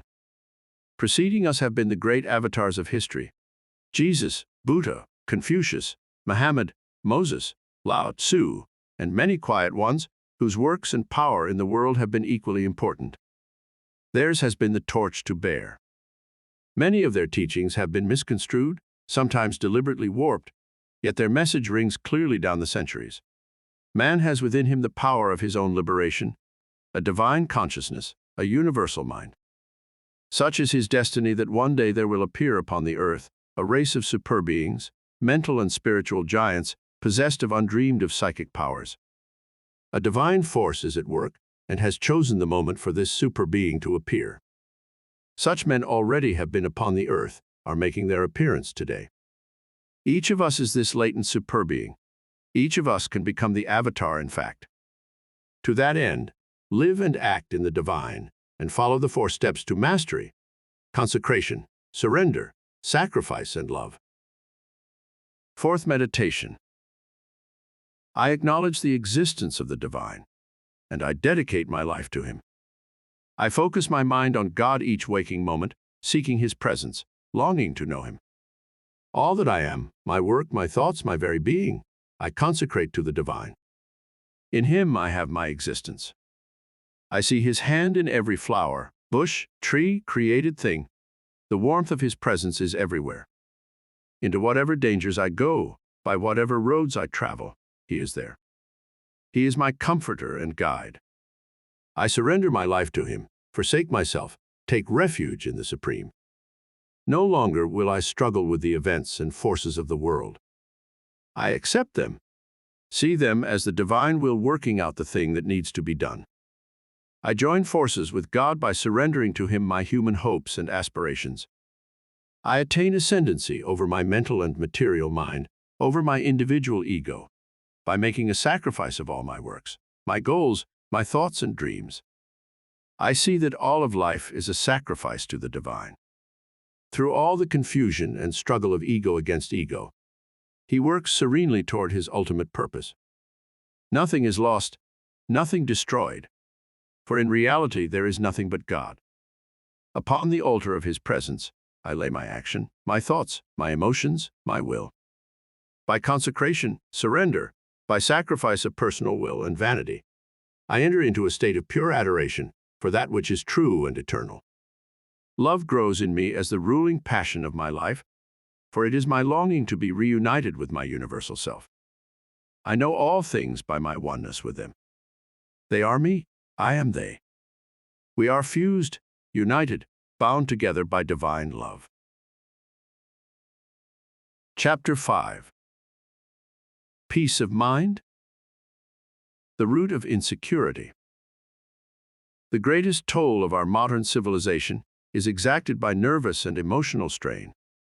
The stresses of heightened competition make of our daily lives rounds of struggle from which even sleep does not give surcease. We become tense inside to the breaking point, grow nervous and irritable, unable to stand the slightest pressure without venting steam like a danger signal. We look about and do not know where to cast anchor. We long to be able to say, "This is unchanging, this I cling to." Fluctuating tides mold the shape of our shores, each day differently, and we are seized with vertigo, unable to feel solid substance. Our insecurity grows, sometimes into fits of depression. The whole world exists in a dim and bleak light, purposeless, chaotic. We are so isolated from our spiritual selves that we not only do not know who we are, we do not even believe in God. Fear is the root of all insecurity, of all nervousness, tension, and anxiety. Fear is an immobilizing, paralyzing knife that severs a man's reason from his action, casts him adrift in a dark world of blind impulse and primitive reaction. Fear is the shadow that lies like a pall between man, the animal, and man, the God. Fear is the crippler, the turncoat, the scurrying run for survival, the detractor, defacer, blemisher. Reason is the enemy of fear, but reason does not always defeat fear. Reason needs an ally, an indispensable and always present ally: faith. For fear springs from spiritual insecurity, and spiritual insecurity springs from the chilling failure to have found one's self in relation to God. Only when a man ceases to war against himself and life is he free from fear. Only when he finds purpose and plan to the universe and rests secure in his faith in God does he face material uncertainties with inward peace and security. Get outside yourself. George had the face and manner of a frightened mouse. Lines of anxiety creased his face, and he forever seemed balanced in an attitude of apprehension, as if he had not quite made up his mind whether to run or hide. He worked in a bank as a teller behind a barred window, and all day long he collected and handed out money, and all day long he was in constant apprehension that his accounts might be short. If ever they were, he was certain that he would be suspected of stealing. He often found Osborne, the assistant manager, watching him suspiciously. Osborne, George was sure, could hardly wait to catch him. He hated Osborne passionately. For 5 years this situation persisted. Then one evening, George actually was short. He was not short just a few dollars, but well over 3,000. He was questioned, of course, but failed to account for the shortage, and his manner was so strange that he was asked to submit to a search. The money was found on his person. Everyone was aghast. Of all people, good old faithful George, how could he possibly have attempted such a theft? Osborne understood, though. For years he had recognized fear in George, perceived it growing inside like a cancer, filling, squeezing out everything else, even reason. Osborne talked to the manager. They did not call the police. They talked to George instead, urged him to submit to psychiatric treatment. In the face of their concerted pressure, he agreed. He was given a leave of absence.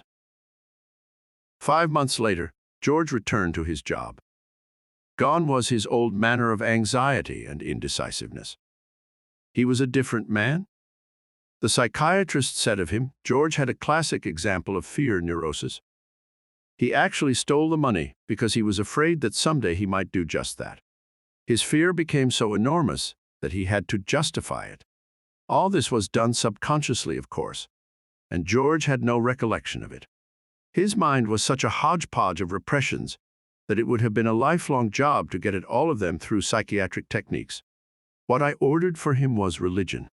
First, he was sent to a monastery for 2 months. There, in retreat, he attempted to commune with God. When he finally wrote that he'd had a religious awakening, he was brought back to the city and asked to join a church of his own choice. Today, he is active in that church. By dedicating his life to God, he seems to have gotten outside himself. He has spoken of this, saying, "I know now that God is inside me, that he is not afraid." Reason versus fear. Fear, some people maintain, is an essential reaction, necessary as an instinct for man's self-preservation. Without fear, they contend, a man might walk off a cliff, wrestle a tiger. What they fail to take into account is reason. Reason allows a man to walk off a cliff if he finds water under it and knows he can dive from that height. Reason allows a man to wrestle a tiger if he knows that the tiger is trained to obey him. Men aspire and dare and challenge and overcome, in spite of fear, in spite of instinctive reactions to the contrary, because reason assures them that the thing they attempt is possible, because faith in God and human aspiration allows them to attempt what never has been done before. What in the name of heaven is good about fear? Who in the world does not find it easier to run away than to face a danger? Let a man decide to face his problem. Then the peace and power of God flow through him. Faith and reason reduce every problem to its proper size. Yet there is nothing abnormal about fear. This is a dangerous world. All around us is the constant threat of bodily injury and physical pain. We must eat to live, so there is subconscious fear that we may starve. Invisible organisms assault the body, cause disease and physical disintegration. Animals walk the earth, to whom we are potential meals. Man wars upon man, so that we often are prey to each other. All these threats, these potential bringers of destruction, are natural inspirers of fear. To be alive is to know fear, but to really live is to conquer fear. When man fears he may starve, he makes his granaries bulge. When he fears disease, he discovers cures and preventions. He faces animals and tames them. He forms worldwide unions and establishes laws to prevent one human from preying on another. All this he does in response to fear, but before he can do it, he first overcomes fear. He calls upon some hidden reserve, some unseen power that raises him above his petty self and reduces the enemy to ashes. This reserve of power he instinctively recognizes as being divine. All who go into combat, who scale the unsealed heights, probe at the hidden secrets of the universe, listen with the artist's ear, or look upon form with an inner eye. All these know what it is to call upon a greater power for the vision and strength needed for the task. It is God himself who overcomes all fear. For God is love, and love knows no fear. Eternal refuge.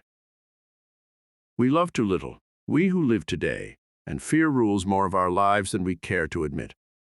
All about us we see fear break its bonds and run amok. In the murderer, the depraved, the lustful, the thief. Fear takes over the entire nature, and in blind desperation, the individual lashes back at that which threatens him. Such people are our psychotics. They are more to be pitied than censured, but they cannot be allowed at large.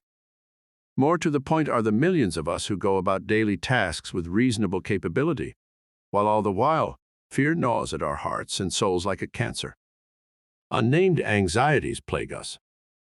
We suffer from depression, loneliness, feelings of inferiority, guilt, hostility. Yet we present the world with a reasonably serene demeanor. We smile, we nod, we talk affably. We have contained the enemy, fear, but the enemy is wreaking havoc inside. We delude ourselves that by containing fear we defeat fear. How wrong we are. We think that we can get over being lonely by having lots of friends, but we learn to our sorrow that we are lonelier than ever in the midst of many. We think we can overcome depression by being around laughter, but the laughter rings in our ears like mockery, and we are more deeply engrossed in our sadness. We think we can get rid of inferior feelings by defeating others, and our aggressiveness alienates them, and we feel more inferior than ever. We think we can allay our feelings of guilt by serving others, but we wear our servitude as a harness and grow bitter at life. We think we can overcome our insecurity by amassing possessions, but we become deathly afraid of losing those possessions, more insecure than ever in the knowledge that they will rust, corrode, disintegrate. Guilt, loneliness, insecurity, sadness are only symptoms of a major spiritual disorder, man's alienation from God. To treat such symptoms is a great delusion, for after treatment the basic problem still exists: death and destruction, mortality and fallibility, which never can be solved by dealing with it directly, but only by dealing with one's relationship with God. Spiritual elevation. Peace of mind and inward serenity come from an absolute faith in the presence of love of God. From such faith comes union of the individual with the divine, an end to all isolation and inferiority, a changed viewpoint from whence all things are seen as proceeding according to an infallible plan in which nothing is wasted, no one suffers, and each in his inmost soul is God himself. To know this, to feel it in one's heart, is to arrive at a peak of security and lovingness that alters the entire world. We begin to see that those things that caused anxiety simply were being perceived wrongly, that now, when seen in their entirety, they take on a different aspect, no longer threatening, but useful, immensely significant in the scheme of things, embodying the divine as we ourselves embody the divine. Fear leaves us.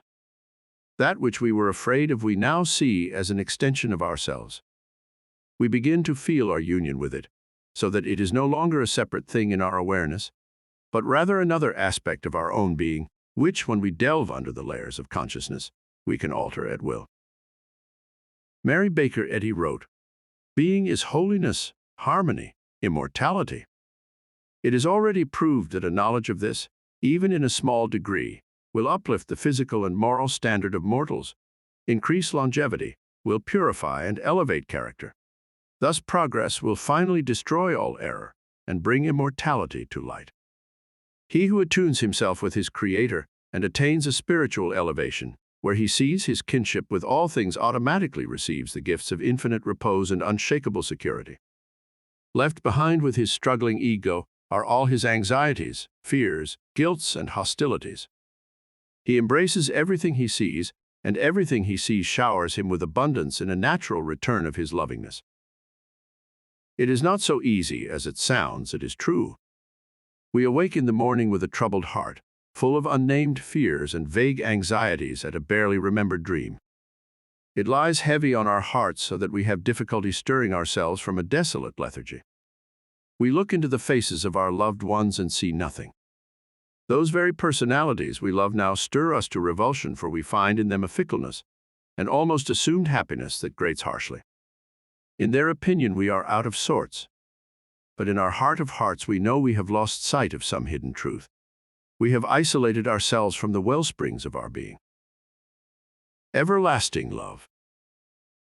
Such a spiritual impasse always results from the growing ego squeezing out all truth, blowing itself up until, at the first setback, it is shattered, desolated. We may, for example, be riding high after some material conquest. Perhaps things have been going well in business, and we have been appointed to a coveted post. We are elated, filled with our own importance, convinced of our great and earth-shattering talents. Then suddenly we are leveled. Something, a small thing perhaps, proves our dispensability, our insignificance in the larger scheme, and we are deeply wounded. That which we puffed up so high now deflates so low, and if we have not God in our lives, we must sink into the nethermost depths of depression. That which we have anchored ourselves to, the ego, has shown its fallibility, is crushed, defeated. We have nowhere else to turn. The way to inner peace is opened by abandonment of the ego. When a man sloughs off vain strivings and desires and gives over everything to the Supreme, he is able at last to admit peace and surety into his life. By enfolding his being in the divine, he commits himself irrevocably as an instrument of the divine. And in all things he rests secure in the knowledge that the thing that he does is the thing that must be done.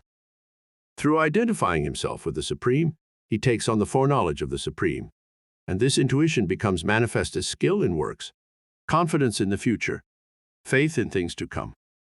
The ends of life no longer are sought in the outer world, but in the inner. There, in the depths of his soul, a man meets himself and his Maker, abandons his ego, finds himself born anew. All those things that he once gave importance to, those threatening things that inspired fear and desire, cease to be, drift away, and he finds himself cloistered in encompassing warmth and everlasting love. Inner turmoil. Sidney was a hard-driving executive. He was president of a large corporation, and he worked unremittingly to make it the biggest and best company of its kind. He was a strong man, heavily muscled and energetic, and even into middle age, he still looked like an athlete. Each day, he took his setting-up exercises. He watched his diet carefully. He did not drink or smoke and was meticulous in getting the required amount of sleep each night. Yet before he was 50 years of age, he was forced to retire by a recurrent duodenal ulcer. At first he was flabbergasted, then enraged, finally bitter. "All my life I've taken care of myself," he complained. "I watched my weight, ate the right foods, never drank or smoked. Look at me. Don't I look fit? Then along comes something like this, knocks the props right out from under me. And there's not a darn thing I can do about it." "I believe there is," he was told. At first he looked hopeful, then his eyes dulled. "Sure, the doctor says rest, complete relaxation, and no business. Well, that's just fine. All I have to do is lie around and the ulcer goes away. I think I'd rather have the ulcer." Perhaps that's not the only answer. Perhaps you can work and cure the ulcer too. How? By getting rid of your inner turmoil. By making peace with yourself. He looked up sharply. What makes you think I've got any inner turmoil? Sometimes, Sidney, he was told, physical ailments like an ulcer are only symptoms of an emotional disturbance. Perhaps that fits your case. If you have to fight hard to contain fear and uncertainty, they may be finding a way out of your armor through the ulcer. Psychosomatic, you mean? I've read about it. Exactly. And if that's the case, what we have to do is get rid of the inner conflict that's causing the ulcer. If we are successful, you will be able to return to work. You really mean it? Nothing is certain. But it's worth a try, don't you think? You bet. When can we start? Right now, Sidney was told. We can start by your telling what's bothering you. His face froze immediately. I don't know. I think you do, Sidney. His eyes were narrow now. He was careful. It was a secret he had guarded well. Maybe it has nothing to do with anything. You know it has. I'll think about it. I'll let you know. Right now, Sidney. He stood up. He paced a bit, turned back. I can't, he said. Of course you can. You have the power to make any decision you want to make. You want to be well, don't you? You want to return to your job, to a useful life? Then make the decision right now that you will leave no stone unturned to accomplish that end. Tell me what's bothering you. Tension will leave you. You will find peace. His heart had come into his eyes. His lips moved nervously. He mustered his courage. I'm afraid of failure, he said. For Sidney, the cure was rapid. Once he had admitted to someone else the gnawing fear that had plagued his business career, his demon was at last out in the open, where he could get a perspective. Now he was able to see that his apprehension was ridiculous, that he subconsciously had been making a mountain out of a molehill. His successful career he placed alongside his specter, and fear disappeared entirely. He let down, he relaxed, he lost the appearance of being driven. Before many months passed, he returned to his job, where he served ably and without a recurrence of the ulcer. His associates noticed a change in him. He no longer drove himself so hard, but seemed more steadfast in time of trouble. They asked him about it. I've got a little motto, he said. It's from the Bible, Romans chapter 8, verse 31. It says, if God be for us, who can be against us? Destructive tension. Tension is the bugaboo of all successful endeavor. Whatever we strain and strive at invariably is doomed to failure. First, because we are going about it the wrong way if we find it so difficult. Second, because the mere attitude we take from straining and striving makes the task nearly insurmountable in our minds. We must learn to do things easily, to find in our hearts and souls unshakable patience and faith. Thus we insulate ourselves against discouragement, against depression, against defeat. When we live in the knowledge that it is the divine who acts and thinks in us, we no longer strive and strain. Always we perform our tasks in the full bloom of the knowledge that it is God who works through us, and one understands the full import of the thing to be done. In such a manner we find ourselves equal-souled to success and failure, victory and defeat. There is no failure in the eyes of God, and inasmuch as we identify ourselves with Him, there is no failure in our lives. Athletes are prime examples of the manner in which tension can play havoc with performance. There once was an outstanding young golfer whose mechanics of play were acclaimed as being the finest ever brought to the game. In practice rounds with his friends, he invariably would execute a series of remarkable shots, shoot far below par, and thoroughly astound everyone. But when he entered a tournament, it was a different matter. He played like a duffer. He scarcely managed to qualify, let alone win. People said of him that he simply wasn't made of stern enough stuff for competitive golf. It was a harsh judgment, but probably true. This young man's nervous system simply filled him with such tension in competition that he could not perform.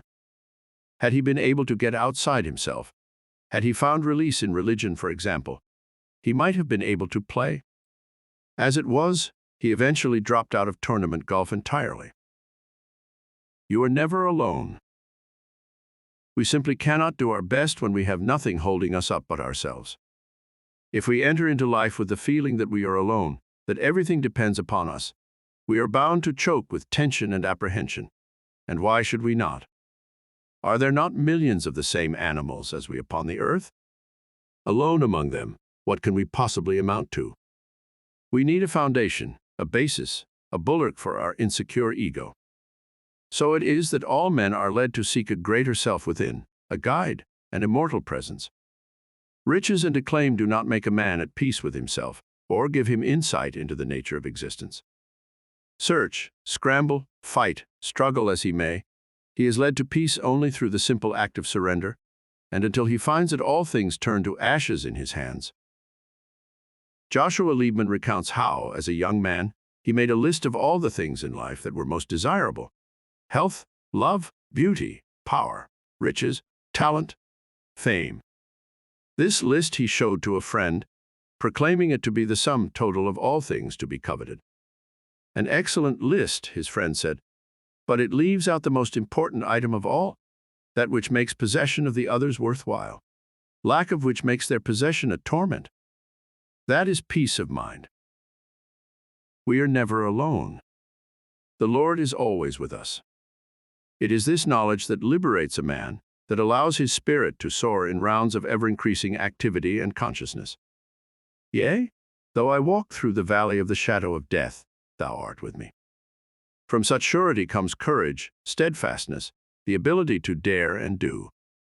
They who stand alone, shiver in the corners of life, have not found themselves and are afraid. But those who have admitted the Supreme into their souls make works in the world that are for the progress and enlightenment of all. Wrote Epictetus, when you have shut your doors and darkened your room, remember never to say that you are alone, for you are not alone. But God is within, and your genius is within. And what need have they of light to see what you are doing? Give your problems to God. So it is that from the 4 steps to mastery, a man is led directly into inner peace. He finds it early in his quest, at his first act of surrender. By this giving up of his life and his work to God, the soul is relieved of its inner turmoil, gives up its struggle, finds serenity. Surrender is the key to inner peace, but it is extremely difficult for most adults. We have been conditioned so competitively, so imbued with ideals of courage and stick-to-itiveness, that we instinctively feel like cowards if we make any surrender at all. The fact that such surrender is to our acknowledged superior seems to have little to do with it. It is amazing the number of grown men who cannot bring themselves to get down on their knees to pray. This sign of humility simply seems too much for them. They stand and tremble and contain their fear, and know not their own power, because they resist union with that which is all power. Do things ever get too tough for you? Do they sometimes grow too difficult to bear? Then give up. When you do, God will take over. He will provide you the strength you need, the will you need, the plans you need. Do not fear. Rest secure in the knowledge that He will work through you, and the thing will be done. Just give up and get yourself out of the way so He can take over. Never carry your problems around with you. When you think about a thing, examine all factors and try for a solution. If the solution is not apparent, do not fret or worry. Put the problem out of your mind. It will be solved. You simply have given it over to a power greater than you are, and one morning while you are eating breakfast or reading the paper or walking down the street, the solution will come to you in a flash, complete and whole, and so obviously true that you will be unable to understand why you did not see it before. Above all, never carry problems to bed with you. Sleep, wrote Shakespeare, knits up the raveled sleeve of care. If you lie in bed and worry, you may as well get up. You'll be happier for it. When you go to bed, surrender all problems, all fears, guilts, and worries. Give them to God. Drift off to sleep on any pleasant fantasy you choose, but do not think about your problems. Offer them to the divine in complete surrender, and sleep will be both solver and restorer. The stirring giant. Vanity is the great destroyer of serenity. When we harbor inflated ideas of our own worth, when we secretly long to prove ourselves better than those we meet, we cannot find peace within ourselves, for we have nothing to hinge our values to but the ever-changing ego. Today we win a victory, and everything in the world is wonderful. We are sure of ourselves and our personal prowess. We are winners, and our whole future seems cast in a rosy aura. Then tomorrow we lose, and now we see nothing but bleakness. All others are better than we. We dare not even try for fear of losing. We scarcely can show our faces. The shame is so great in us. The ego is frightened, humiliated, with nowhere to turn. The soul cringes, its God quality long forgotten, tool now of the frightened ego, one with it instead of God. Always it is the ego that suffers, that struggles, that mirrors the ever-changing tides of human fate. That man who places his soul in the hands of the ego literally is torn to shreds by the bufferings of life, clinging now to despair, now to hope, now to sorrow, now to gladness. Such living in the emotions makes for much of the drama of existence, but as a refuge for the human soul, it is a battlefield indeed. Yet there is a haven of utmost serenity, a harbor where the waters always are calm. It exists at the core of each of us, in the very depths of our being. Can we but find it, we become as gods, but isolated from it, we are victims of every circumstance. The business of living is that each man discover this place. To that end all his days, all his life, his acts and thoughts, whether he knows it or not, are dedicated. Within him a giant stirs and would make himself known, and the giant will out. Humility. For a man to discover his vast self, for him to perceive within the indwelling God, requires great humility. Those to whom this revelation has come often have undergone the greatest suffering and privation before the recalcitrant ego has been brought to its knees. No man perceives the kingdom of heaven unless his eyes are open to the infinite oneness about him. Until he sees his kinship with each living thing, he cannot avow his own divinity in complete selflessness. Many there are who have proclaimed themselves supermen, by virtue of certain talents, certain intelligence, certain acquisitiveness or ruthlessness. But always their reign has been short-lived. Life's law is to bring to his knees the man who lives in an aggrandized ego. Find such a man and observe the fearful burden he carries. He always must be proving to himself that he is great, accomplished, superior, while in his heart he knows that failure and defeat await him. This terrible specter often drives such men to suicide, to other, less obvious forms of self-destruction. Yet they might turn from their false god any time they choose. They have only to accept the divine into their lives, to reject all notions of themselves as particular and superior, to be humble in the face of their Maker, and in all things identify themselves with Him. Then peace comes, true power. It is not just a queer quirk of fate that many rich men have given away all they possessed. They simply have sought to get rid of vanity by getting rid of possessions, and thus to admit God into their lives. The Hindu fakir sits all day staring at the sun, maintaining a single position for days, even weeks, against terrible pain and fatigue, for only one thing: humility. For when a man dispossesses vanity, God is free to enter into his soul, to possess it, to freely use it.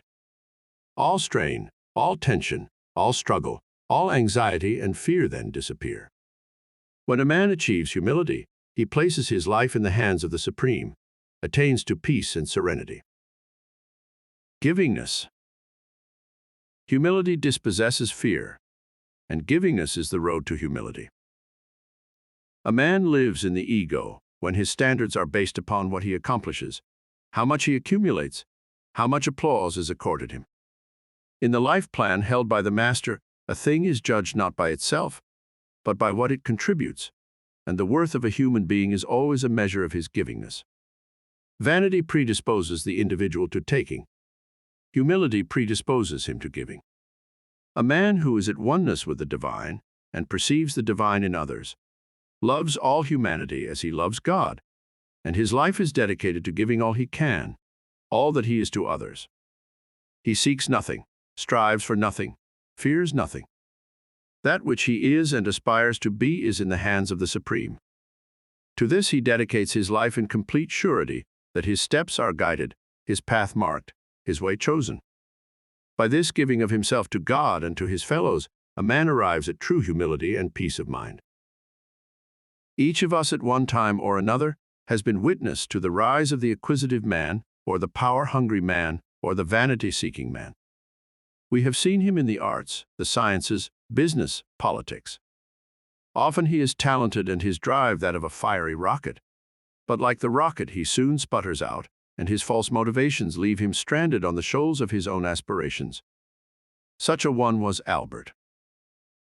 He was barely 25 years old when he acquired his first $1 million. This he had done by the highly illegal device of buying Italian lira in Egypt at a deflated rate and reselling them in Italy where the money was standardized. To accomplish this end, he masqueraded as a merchant seaman on a variety of vessels, always using borrowed capital. 6 years of this enterprise made him $1 million. Then he bought several ships. By the time he was in his early 30s, he was sole owner of a flourishing steamship line. He installed himself in a villa on the Riviera. There one day he was discovered unconscious in his bedroom. He had taken an overdose of sleeping tablets in an attempt to commit suicide. He recovered, but was in the depths of despondency, seeming to hate those who had saved his life. Eventually he was allowed the freedom of his villa, but a male nurse was kept in constant attendance. One day the pastor of the local church came to visit Albert. He was gray-haired but erect. He insisted on an audience, would not be turned aside. When finally he stood before Albert, he said, "If you would lift the sadness from your soul, I have the solution for you. Give what you have to the poor. Give all and ask back nothing. God will show you what to do then. Your heart will be light and you will find peace." Then he left before Albert could answer. But the ego in Albert was strong. He sneered at the advice of the pastor, just as he refused to heed the voice of his tortured conscience. He continued to live at the villa in complete isolation, and a pall of loneliness settled upon his soul. He lived out his life in a prison of his own making, only half alive, surrendering all hope because he refused to surrender his vanity. Mercy? So fear is dispossessed by humility, and givingness opens the way, and givingness is made possible by tolerance, by kindness and mercy. All things that exist are part of the divine plan, are created from God's stuff, are imbued with the divine spark. To wholly understand this fact is to possess a complete oneness with all of God's creatures, with all of his created things. Good and evil, right and wrong, fit and unfit are necessary standards in society, for the preservation of the group, for its advancement, for its security. But a thing in essence is never good or evil, right or wrong, fit or unfit. It is of God, created by God, holding inherent in itself the divine spark. Though it be exorcised from society, nothing of God is destroyed. But for destruction to be performed in hate, vengeance, fear, or envy is to act in the ego and to aggravate one's own insecurity. Mercy and tolerance we all need in order to live without fear. Tolerance is always the hallmark of the mature person. It is fear and insecurity that cause people to seek advantages over other races and groups, over other religions. That man who is unduly prejudiced in favor of his group, his race, his religion, even his country, has built walls of containment for his ego so that he may, by identification, consider himself better or worthier than others. But that man who truly knows God sees in all persons the divine. He finds in all persons the image of his beloved, and his heart sweeps out to all mankind. He has no prejudice or intolerance because he knows that the supreme is concealed in each creature, that there is purpose to everything under the sun. Therefore he joins forces with life. He accepts all as the working of a divinely omniscient intelligence. He adjusts himself to what he finds around him. He seeks for tasks within the already ordered movement of life, tasks to which he is especially adapted and to which the divine calls him. The enlightened man roots his hopes in no material things, no persons, no groups, no institutions. All these he knows must change, wither, fade away. His faith and hope rest always in the supreme, in the immutable presence of God within him. To accept all, to love all, to treat all things with mercy and kindness is to dispel fear and anxiety. Who can be afraid of that which he loves and feels mercy for? The mere act of helping a stranger increases one's knowledge and understanding of that stranger. In the bond created by an act of kindness, there is felt the common knowledge of God. Your new friend may have a different colored skin than yours, worship God through different rituals, speak a different language, live under a different government. But in just one act of kindness, all these obstacles to understanding are swept aside, and each man, by the light in the other's eyes, perceives his common sonship of God. Give. Give of yourself, your knowledge, your understanding, your warmth, your love. Be not harsh to opponents, but embrace them. The combat itself is only a play of the divine. Let your kindness and love go out to all those about you, not in shrinking from competitiveness, but in participating with joy, with faith. You will find your kindness returned 1,000-fold. The act of giving will open doors in your inner self that you hitherto had not perceived. You will find depths of feeling and perception that will increase the worth of life beyond all previous considerations. Open the doors of your inner self. Freely allow life to pass through. All fear will leave you. Attunement.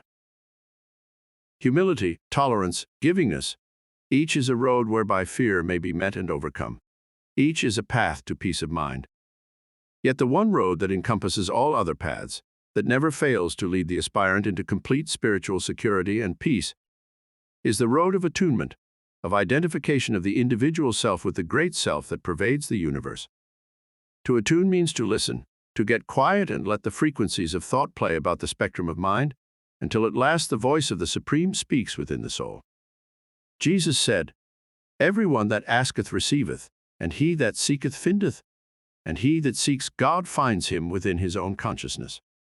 Attunement with the divine is the great leavening agent that makes of life a single unit, gives to everything, however apparently small and insignificant, a great purpose and necessary place. From Ecclesiastes, "To everything there is a season, and a time to every purpose under heaven. Each season is God's, each purpose his." Who understands this achieves attunement, dispossesses fear, moves through the events of life with serenity. Attunement may take the form of daily meditation or prayer, not self-seeking prayer, but prayer that is bent upon the end of bringing the divine into consciousness, holding him there, and knowing him there. Attunement may make itself known through works.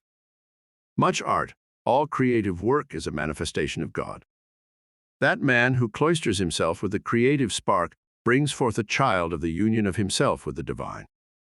All artists, all creators do their greatest work when they abandon self and let their talent take over. Their talent is God. Attunement may make itself known as a great religious urge. Many men so taken have joined the clergy, finding increased attunement in monastic living, in seclusion, oftentimes by dispensing the word of the divine through speaking and writing.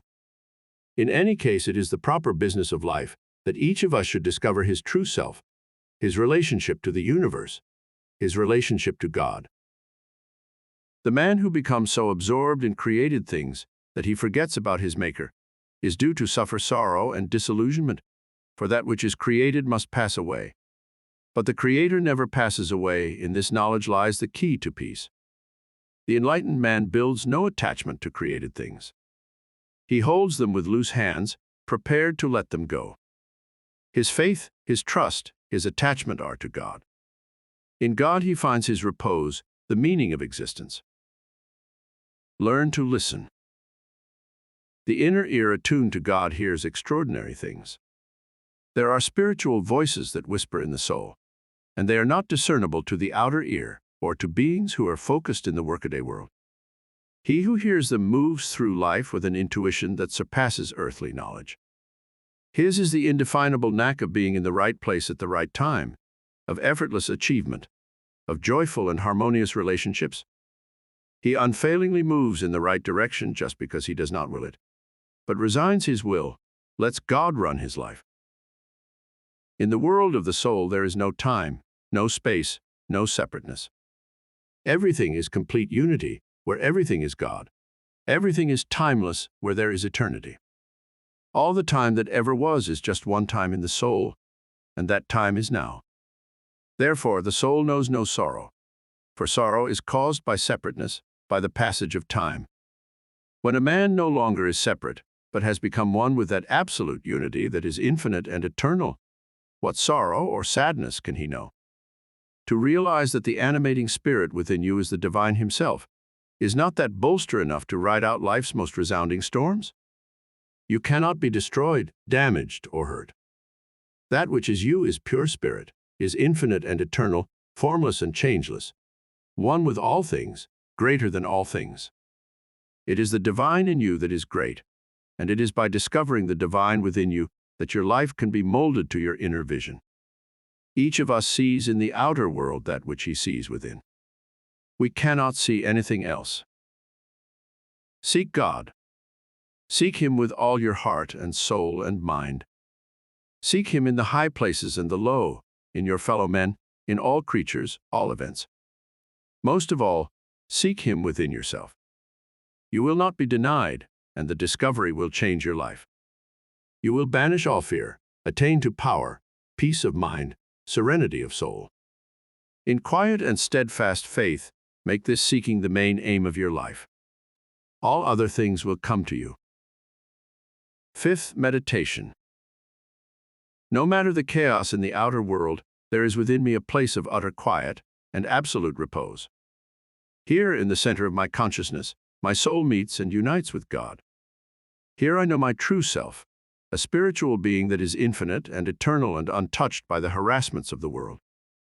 In time of trouble and trial I turn within, and my heart and mind and energies are restored. In the quietness of my room, in my study, during a solitary walk, I let my consciousness drift to that place of pure being, to that eternal I that dwells in all bodies. No time and space are there, no separateness, no isolation. All is unity, infinite and eternal. There is perfect love, perfect wisdom, perfect serenity, perfect peace. There is no struggle, no pain, no sorrow. These cannot exist where separateness and time are not. I see my kinship with all things, with all people, with all creatures. Envy and hate, vanity and greed are but errors of the ego which I banish from my life. I live in the consciousness of God. I am equal souled to all things, for I am neither better nor worse than any person who lives. I kiss the feet of beggars, shake the hand of kings, and it is always the feet of God I kiss, the hand of God I shake. I banish intolerance, for how can I be intolerant of that which is made by my Father, and in which my Father dwells? I view all creatures, all beings with love, for in them I perceive the divine. I motivate my life with givingness, with tolerance and humility, with love. I banish fear, and peace of mind is mine. Chapter 6. Health and Well-Being. The Astral Body. Most of us become so absorbed in the world, in created things, in ourselves in relation to others, that we seldom stop to consider what we really are, what essential stuff we are made of.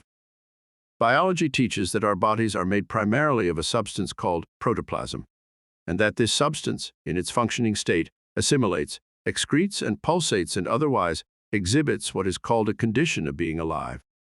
We are able to observe protoplasm in a state of not being alive. It appears much different than before. It no longer functions, gives off heat, has the power of movement, of choice, or exhibits awareness. The more we contrast the state of being alive with the state of not being alive, the more it appears that aliveness is not an inherent quality of protoplasm itself, but rather of some inhabiting presence, an engineer, so to speak, who has taken over the protoplasmic machine and is operating it. We observe that when protoplasm ceases to live, this engineer departs, or perhaps the correct order is that the engineer departs, and then the protoplasm ceases to live, but in any case a personality, a complicated, knowledgeable, aware force, suddenly has ceased to be present in the protoplasm, and we do not see where it has gone. All the things known about a body, all the things attracted to it, all its triumphs, tragedies, loves, and hopes are not the result of the body itself, but of the inhabiting presence within it. Each life, then, is an image of something invisible. The body that represents it is only a symbol. Behind each life is an astral body, an invisible spiritual body that makes itself known through a material body and material things. This spiritual body, essentially the Supreme, nevertheless is warped away from the perfection of the Supreme by having assumed a finite state, by having become a specific thing. In its self-seeking, it manifests upon the physical plane those doubts and fears and hopes and aspirations that are part of its quest for its true self, that are, in absolute fact, physical counterparts of man's mental and spiritual search for God. Each astral body occupies a physical body that is a manifestation of its knowledge of itself, and that body is as strong and vigorous and healthy as the image of the divine held within the subconscious of the individual. Negative prompters. If you would be strong and healthy, sound of body and mind, let your thoughts dwell always on the perfection and power of the Supreme, upon the wondrous fact that it is He who is the dweller in your body. Once you have gotten thoroughly outside the limiting idea that your ego is that dweller, you have made the great stride of liberating your body from the bond the ego has imposed upon it. All egos, without exception, are sick. They are sick because they are not whole.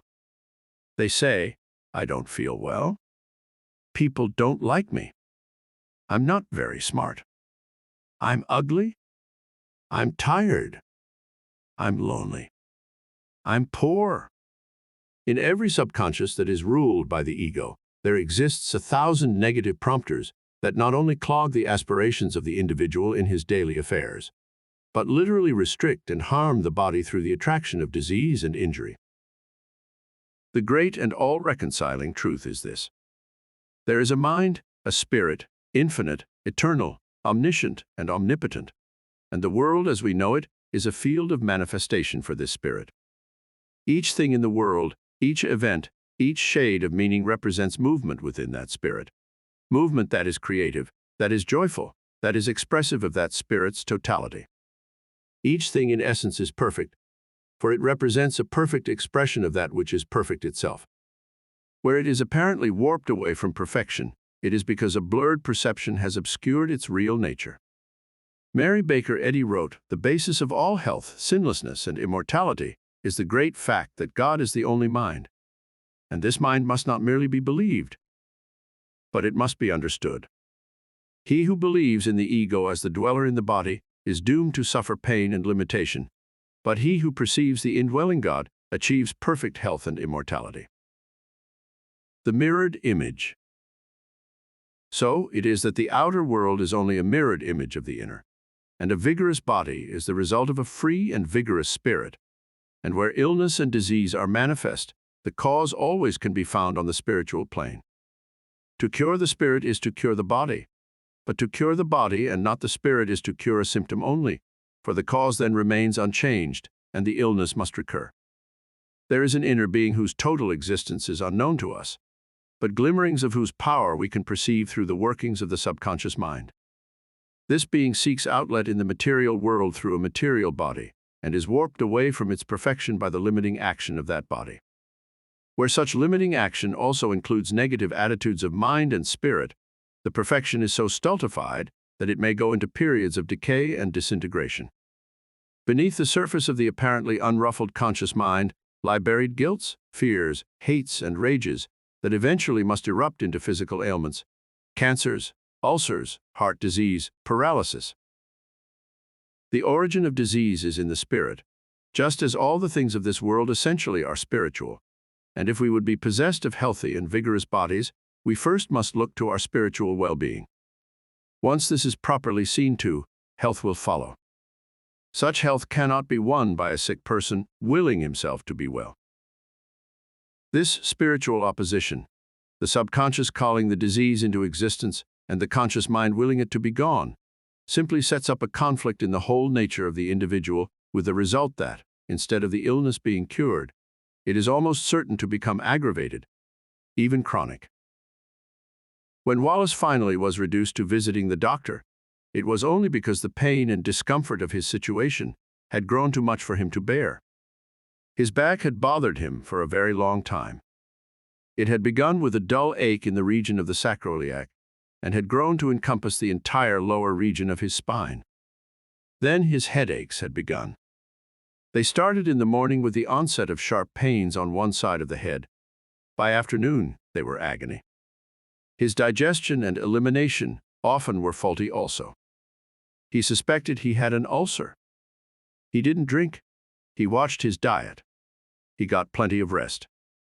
He had to. Wallace was well into middle age, but he looked younger.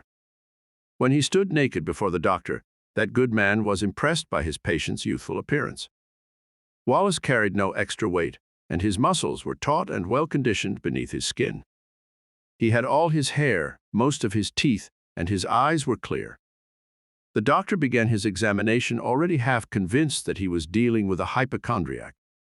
He took a blood test, a urinalysis, X-rays, a fluoroscope, brain waves, basal metabolism, blood pressure. When at last he sat across the desk from Wallace, he couldn't quite bring himself to be as brusque as his findings warranted. "The tests were negative," he said finally. "Physically, you seem to be all right." Wallace was defensive immediately. "So you think my trouble is all in my mind?" "Perhaps," said the doctor. "Does that distress you?" "You are darned right it does. That's the same story I keep getting from my wife and friends, and I'm getting sick and tired of it. Let me tell you, nobody tries any harder than I do to keep from feeling lousy.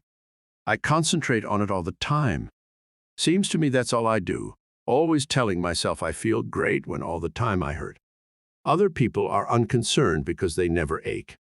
Well, I do, and no matter how much I tell myself I don't, I still keep right on hurting." "Then you have been trying to get rid of your trouble by force of will?" "You bet I have. And I've tried hard." The doctor leaned across his desk. "Wallace," he said, "do you believe me when I tell you that there is nothing physically wrong with you? I'm the only one who knows whether I've got pain or not, and I've got pain. Try to forget about the pain for a moment. Examination shows you to be physically sound, in fact, to be in remarkably good condition. Can you accept that?" "Maybe.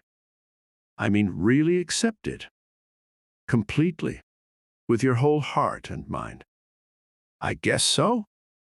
"Then think of yourself as being perfect, as functioning perfectly, as being perfectly adapted. Cease thinking of yourself as being in pain, as having something wrong with you. And above all, cease using your will against this pain. By such willing, you acknowledge the pain and call it into existence rather than get rid of it." "You mean I should give up trying to fight?" "Exactly. Give up trying to fight. Do not acknowledge the pain at all. Think instead of your physical perfection and well-being. Think also of your mental perfection. Be at peace with yourself. Stop struggling. Do you believe in God?" "Of course." "Then think of yourself as being in the sure hands of God. Leave everything up to Him." Wallace left the doctor's office with a lot to think about. In the first place, the doctor had sounded more like a friendly philosopher than a doctor. In the second place, he had not scolded about being a baby over fancied pain, but had acknowledged that the pain was real. Wallace determined to follow the doctor's advice. He took it upon himself to engage in regular periods of prayer and meditation, morning and night. He started attending church regularly, and he began studying philosophy, psychology, religion. In a short time, his new interest had opened another world for him. He was fascinated. When his spiritual awakening had proceeded to the point that his physical pain had left him, he made up his mind to turn his whole life over to the service of God. He enrolled in theological school and in a few years became an ordained minister. Today he occupies a responsible pulpit, and his church is an inspiration to his community. By allowing God to enter his life, this middle-aged man overcame pain and altered the entire pattern of his existence. Sonship with Jesus Christ. Aldous Huxley wrote, "There's only one corner of the universe you can be certain of improving, and that's your own self." And even here, the first requisite is courage, the willingness to take a stand, make a decision. For the ego is strong in each of us. It cajoles us into believing we are wronged, wounded, unloved. when in truth it has blinded us to our kinship with all others, with all life, with God. If we will open our hearts and minds and let the power of universal being pervade us, we will be rid of all illness and disease, all suffering and pain, all lack and limitation. It is this divine aspect of our being, the fact that we can call upon the indwelling God to free us of evil, that is mute testimony to our common sonship with Jesus Christ. Being is spirit, and matter is only a manifestation of spirit, and that which is manifested is never the entire truth of that which supports it, but only one aspect, a side, a perspective, and the spirit is always greater than matter, animates it, gives it form, supports it. Thus, when the body falls prey to disease, to illness, to malfunction and weakness, it invariably is because the spirit has fallen prey to conflict, repression, or compulsion. For whatever is present in spirit must become present in matter. This is the nature of existence itself. All disease has its origin in the invisible world of spirit, and all illness may be cured by spiritual treatment. Scoffers of such treatment, those rooted in the world of material effects, state that if all disease is spiritual, why is it that spiritual treatment often fails to cure? And such an observation is much like being startled that everybody doesn't discover a new continent who sails across an uncharted sea. Spiritual treatment always works when it is administered correctly. Medical science itself is coming to use it more and more. Under the guise of psychiatry, spiritual treatment is given to thousands of sufferers when the pills and scalpels of the physician have failed. One of the founders of psychiatry itself, Carl Jung, stated that he never had witnessed a psychiatric cure without a religious awakening. The infinite reservoir. Visualize an immense reservoir of power extending in all directions throughout the universe. Envisage this reservoir as infinite, with a tiny outlet into your heart. You have now the proper proportion between what you seem to be and that which sustains you. And in the tiny connection between you and it is the bottleneck so easily clogged, so liable to human tampering, that once clogged, it withdraws the power of the infinite, warps and distorts it, brings illness and disease to a being that otherwise might be perfect. In order to use the power of the infinite, you must allow the power of the infinite to move through you. You must open the doors of your being, remove all obstacles between you and that, so that it may fully possess you, sustain you, nourish you, transform you. In spirit is perfection, and he whose inner image is perfect lives in perfect health. But he whose inner self is in torment, because it is ruled by the ego, is liable to all the frailties of the flesh. Since he evaluates all things materially, he does not see spiritual causes, alienates himself from his Creator, from the true roots of his being, and by his spiritual and mental conflict, brings down upon his body infirmities and pain. In isolation from others lies his bitterness. In failure to see God lies his rage. In reliance upon ego lies his guilt. In dependence upon flesh lies his fear. Bound to these by lack of inner vision, they play havoc with his health, condemn him to bodily misery, even as he knows spiritual misery. And there is no way out of his dilemma, no solution for his problem, except that he take a stand, make a decision for God. Once he makes the shift of spiritual viewpoint, once he perceives within the animating self, he is cured. No longer can he suffer from that which is inconsequential, or be defeated by that which is bound to obey him. Once he makes a spiritual identification with the divine, illness and disease are banished from his experience, and he lives in joy and utility.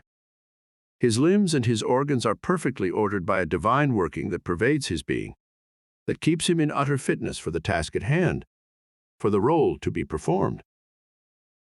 Allowing the power to work. Spiritual healing is not a willing, it is an allowing.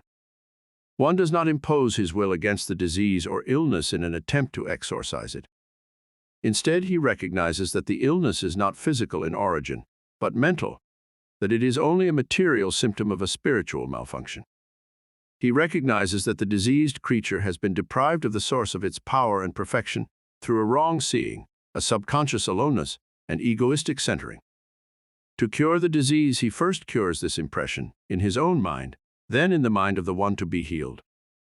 He envisages this person as a manifestation of the power and perfection of the divine. He sees that the one who created the universe and every living and inanimate thing dwells also in the one to be healed. He recognizes this hidden dweller, states that it is he who inhabits the body, sees his perfection, expects that perfection to become apparent, states that the ego no longer will obstruct or intrude, warp and distort the perfection of spirit from manifesting. As he sees perfect spirit, so he sees also a perfect body. It is this correct and truthful perception of the indwelling God that is the basis of all spiritual healing, that was the root of Jesus' ministrations to the sick. "Dost thou believe?" he asked. "Yea, Master, I believe." "Then take up thy bed and walk." Believe you are well, and you are. Believe you are vigorous, and you are. But by willing yourself to be well, you simply involve yourself in greater difficulties than ever. It is the natural state of being to be energetic, forceful, dynamic. To be anything less, to manifest the negative qualities of illness, disease, lethargy, is to have diffused the divine power, to have dissipated it, to have obstructed it, to have used it the wrong way. You need not do anything to heal yourself or a loved one. Simply clear your mind of doubts and fears and defeatism, and have faith. Know that the inhabitant within is the divine, that his presence is perfect. Trust him. To know God, to be aware of the divine in all creatures, to live in this awareness, is to be a spiritual healer. Such a one need not try for that end. He cannot avoid it. There is only one mind in all creation, one spirit, one presence, one being, which is God. Who perceives God perceives his perfection, perceives him inhabiting all creatures, and calls forth that perfection to manifest in the world, through all bodies, through whatever obstacles. The essence of spiritual healing is thus spiritual awakening. No amount of willing, ranting, praying, or commanding will rid the unenlightened of disease or effect a spiritual cure in those upon whom they practice. But the lame and the halt were cured simply by touching the robe of Jesus. Such was his spiritual oneness with the divine that he called God forth in all upon whom he focused his attention. Purity of vision, absoluteness of union, surety of being, complete faith in the omnipotence of the Supreme, all these are qualities of the spiritual healer. He heals himself by being himself, and others by being one with them.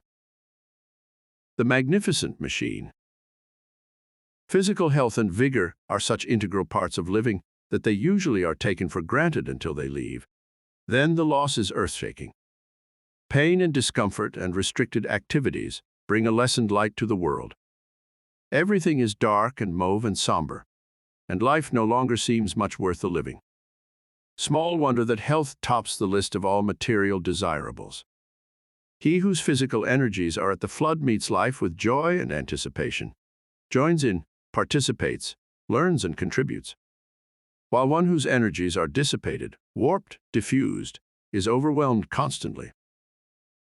Yet the answer to any physical problem is spiritual, just as the answer to everything is spiritual, just as cause always exists on the invisible plane of mind, and what we perceive in the physical world is simply a series of effects. But we know far too little about our bodies, about their proper functioning, and we treat them so shabbily, give them so little care. It is small wonder they often run down early or wear out too soon, or suffer breakdowns of important parts. It often has been noted that most people take better care of their automobiles than they do of their bodies, seemingly cognizant of the complicated machinery in their cars, but relatively unaware that they themselves reside in the most marvelous machine of all. Mental and spiritual identification with the Supreme is the greatest step toward spiritual health. But understanding the functions and care of the body certainly are essential in our modern civilization. The threefold nature of the living organism is that it 1. Assimilates food and converts it into energy, 2. Circulates this energy through the cells of the organism, 3. Eliminates waste matter. If any of these three major functions is impaired, the organism breaks down, illness and disease result. Disease is a symptom, not a cause, and so is the breakdown of any major physical function. Cause lies in mind and spirit, and until that is set right, symptoms may be cured again and again, but they always will return. Yet where spiritual understanding is lacking, it is necessary to treat symptoms directly, physically, medicinally. It is foolish to attempt spiritual treatment of disease unless one already has strong indication that his understanding will produce results. Far better to treat the disease in the material world of symptoms, for here at least are solids that one may touch and taste and feel and see, and when we take a pill, we are absolutely sure that something has been done. But when we appeal to God, we doubt. Oh, we are of little faith and less understanding, but the veil gradually is being rent. Light slowly is penetrating through, so that the greatest healings continue to come to us as miracles, while the world of science labors to trap and treat each separate disease, one by one. Sensible diet. Jonathan Swift wrote, "The best doctors in the world are Dr. Diet, Dr. Quiet, and Dr. Merriman. If we eat right, get plenty of rest, and maintain a sense of humor, our bodies seem to fall in tune with life, to function effortlessly." Diet, of course, is perhaps the greatest material factor in attaining health, for we become what we eat, and in many cases are walking testimonials to our eating habits. Obesity, except in extremely rare instances, is the direct result of gluttony. It is next to impossible to become too fat without eating too much. Anyone who ever has seen a person suffering from starvation will realize how true this is. One youngster, used to diet conversation, and never before having seen or heard of starvation, stumbled across the picture of a man who had died of malnutrition. "What a diet he must have been on," the child exclaimed. "Boy, is he thin." We not only eat too much, we often eat too many of the wrong foods: pastry, starches, sweets, synthetics, soda pop, and liquor. While modern regulations and scientific methods are putting more and more vitamins and minerals in our foodstuffs, it is wise for all of us to concentrate on eating a balanced diet. Plenty of proteins, meat, fish, eggs, plenty of carbohydrates, carrots, peas, spinach, plenty of vitamins, fruits, vegetables, milk. The truth is that to all in America these foods are at hand and available. We need only exercise our common sense and a little self-discipline in eating them in the proper amounts and proportions. If we do this simple thing, we have taken a great step toward good health, and we are enabled to take this step by putting our faith and trust in the divine. We then stop using food as a substitute for love and use it as it should be used, for the simple gratification of a bodily need. It has been said, and rightly so, that Americans often dig their graves with their teeth. Gluttony, perhaps more than any other single thing, brings about the breakdown of the body. Clog any functioning system, and that system eventually will stop working. So it is with overeating.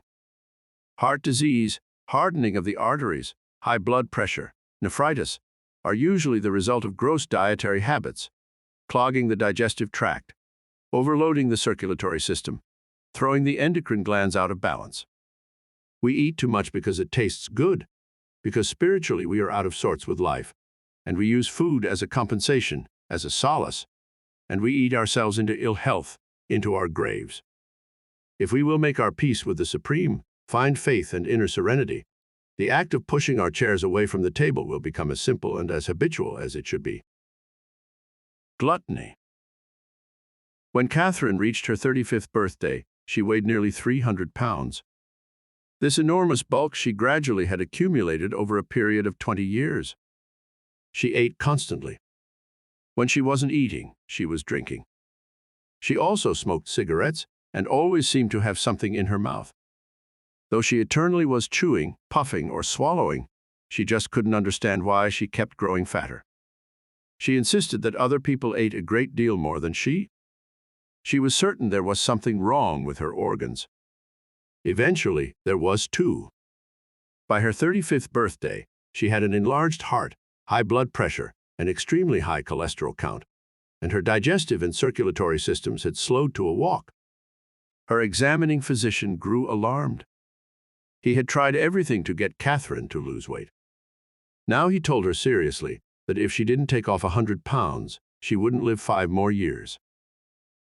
By this time, Catherine was having difficulty climbing stairs. One morning she broke into a run to catch a bus, then collapsed on the sidewalk in a faint. When she revived, she became deeply frightened. She looked up into the faces of the strangers who surrounded her and suddenly saw herself through their eyes, a great shapeless hulk unable to support or sustain itself. placed in this miserable condition through an uncontrolled gluttony.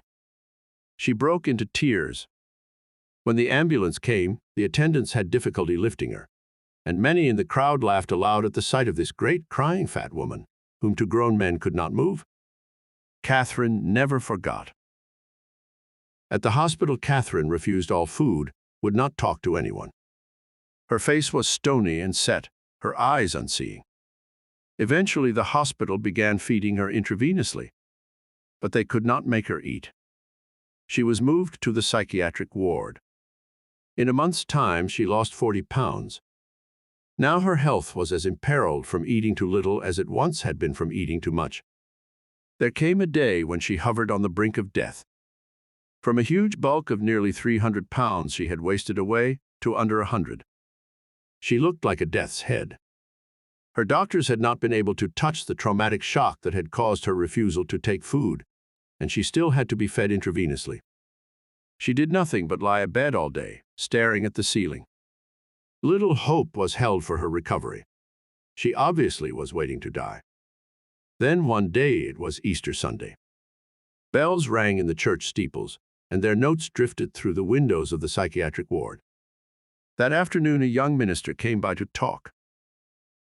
He was a different kind of preacher, this young man. He was not at all impressed by the sobriety of his job. He always laughed a lot and told jokes, and when he occasionally was chastened by the elders of his church, he would say that he just couldn't help it. He figured life was supposed to be joyful. He usually won the argument because his elders wound up laughing with him, and this infectious humor, this joyful interpretation of life, was why the hospital asked him to address their wards on Easter Sunday. He was glad to. It was the kind of thing he did so well that he knew God wanted him to do it.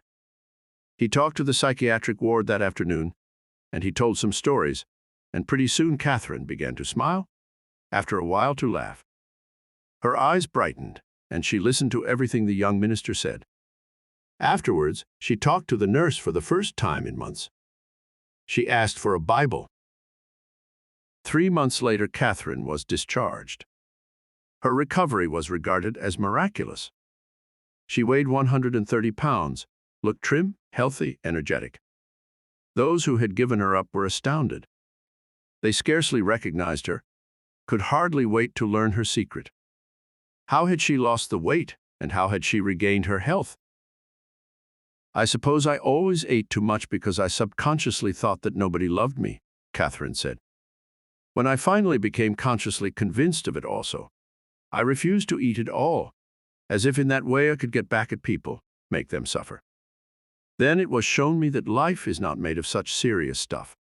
Suddenly I saw that if I would be willing to laugh a little, take things with a touch of humor, people would respond to me, perhaps even like me, and I might even get to like myself.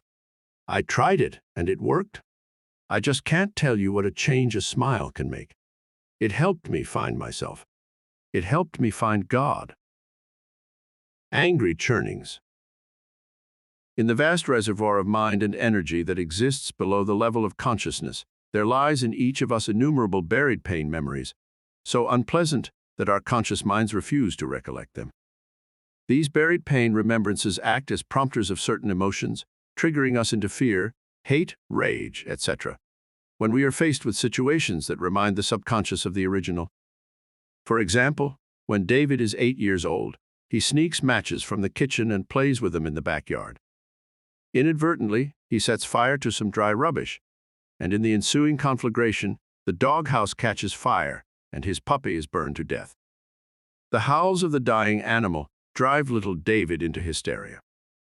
Years later, as a grown man, he remembers nothing of this. He only knows he is deathly afraid of fire and cannot stand suffering in any animal. These two phobias, the result of the triggering prompters in his subconscious, set up constant conflict in David's life, in the end may affect his health. He might undertake psychotherapy in an attempt to clear out his subconscious, and indeed, much success is often achieved by such therapy, but it is not necessary to treat each of the prompters in the subconscious in order to be master of one's own mind and life. There is a panacea that smooths the stormy subconscious, that makes of its angry churnings an unruffled flow of power. This is the recognition that the mind and the being of the Supreme is within you. Once the human heart takes unto itself the knowledge that God Himself is the presence within the body, no storm, no defeat, no pain, no sorrow can penetrate that insuperable knowledge and joy. The emergent Godhead then takes over the whole life, and the entire being is sustained by the radiant energy of the divine. The care and feeding of the human body is indeed an adjunct of the care and feeding of the human soul, and it is surely a recognition of this principle that prompted Confucius to advise his contemporaries to keep both their minds and their bowels open. There is a school of thought that holds that improper elimination is the principal cause of disease, that retention in the lower bowel of waste matter results in the poisoning of the bloodstream and the eventual attacking of the tissues by those toxins. Whether this is true or not, there absolutely can be no quarrel with the fact the improperly functioning bowels and kidneys eventually will result in the breakdown of the body mechanism. We must see that the elimination systems of the body are cared for properly and not misused. We may care for them by not putting undue strain on them as might result from a diet high in starches, fats, or sugars, and we especially can be careful to submit to periodic examinations by our doctor. We also can exercise care in drinking liquor. Alcoholism. Alcoholic beverage, taken to excess, is bound to put undue strain on the kidneys and liver. If we must drink, we should drink sparingly. Liquor, in moderation, can have a beneficial effect on the entire organism by helping to shake off the effects of fatigue. As a tonic before mealtime, a single drink can be an aid to digestion, help to relax taut muscles, dispel nervous tension. But overindulgence in any good thing makes of that thing a poison, and this especially is true of liquor. Our hospitals and institutions are full of people who have poisoned their bodies with it, who have drunk themselves into the shadows where there is no hope. Their alcoholism is only a symptom of a deep psychological frustration.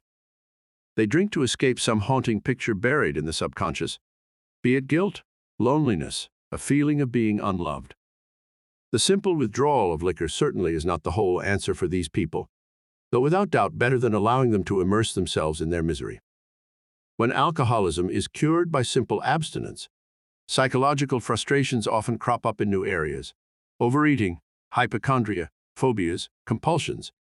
For only the symptom has been obliterated, the basic cause remains.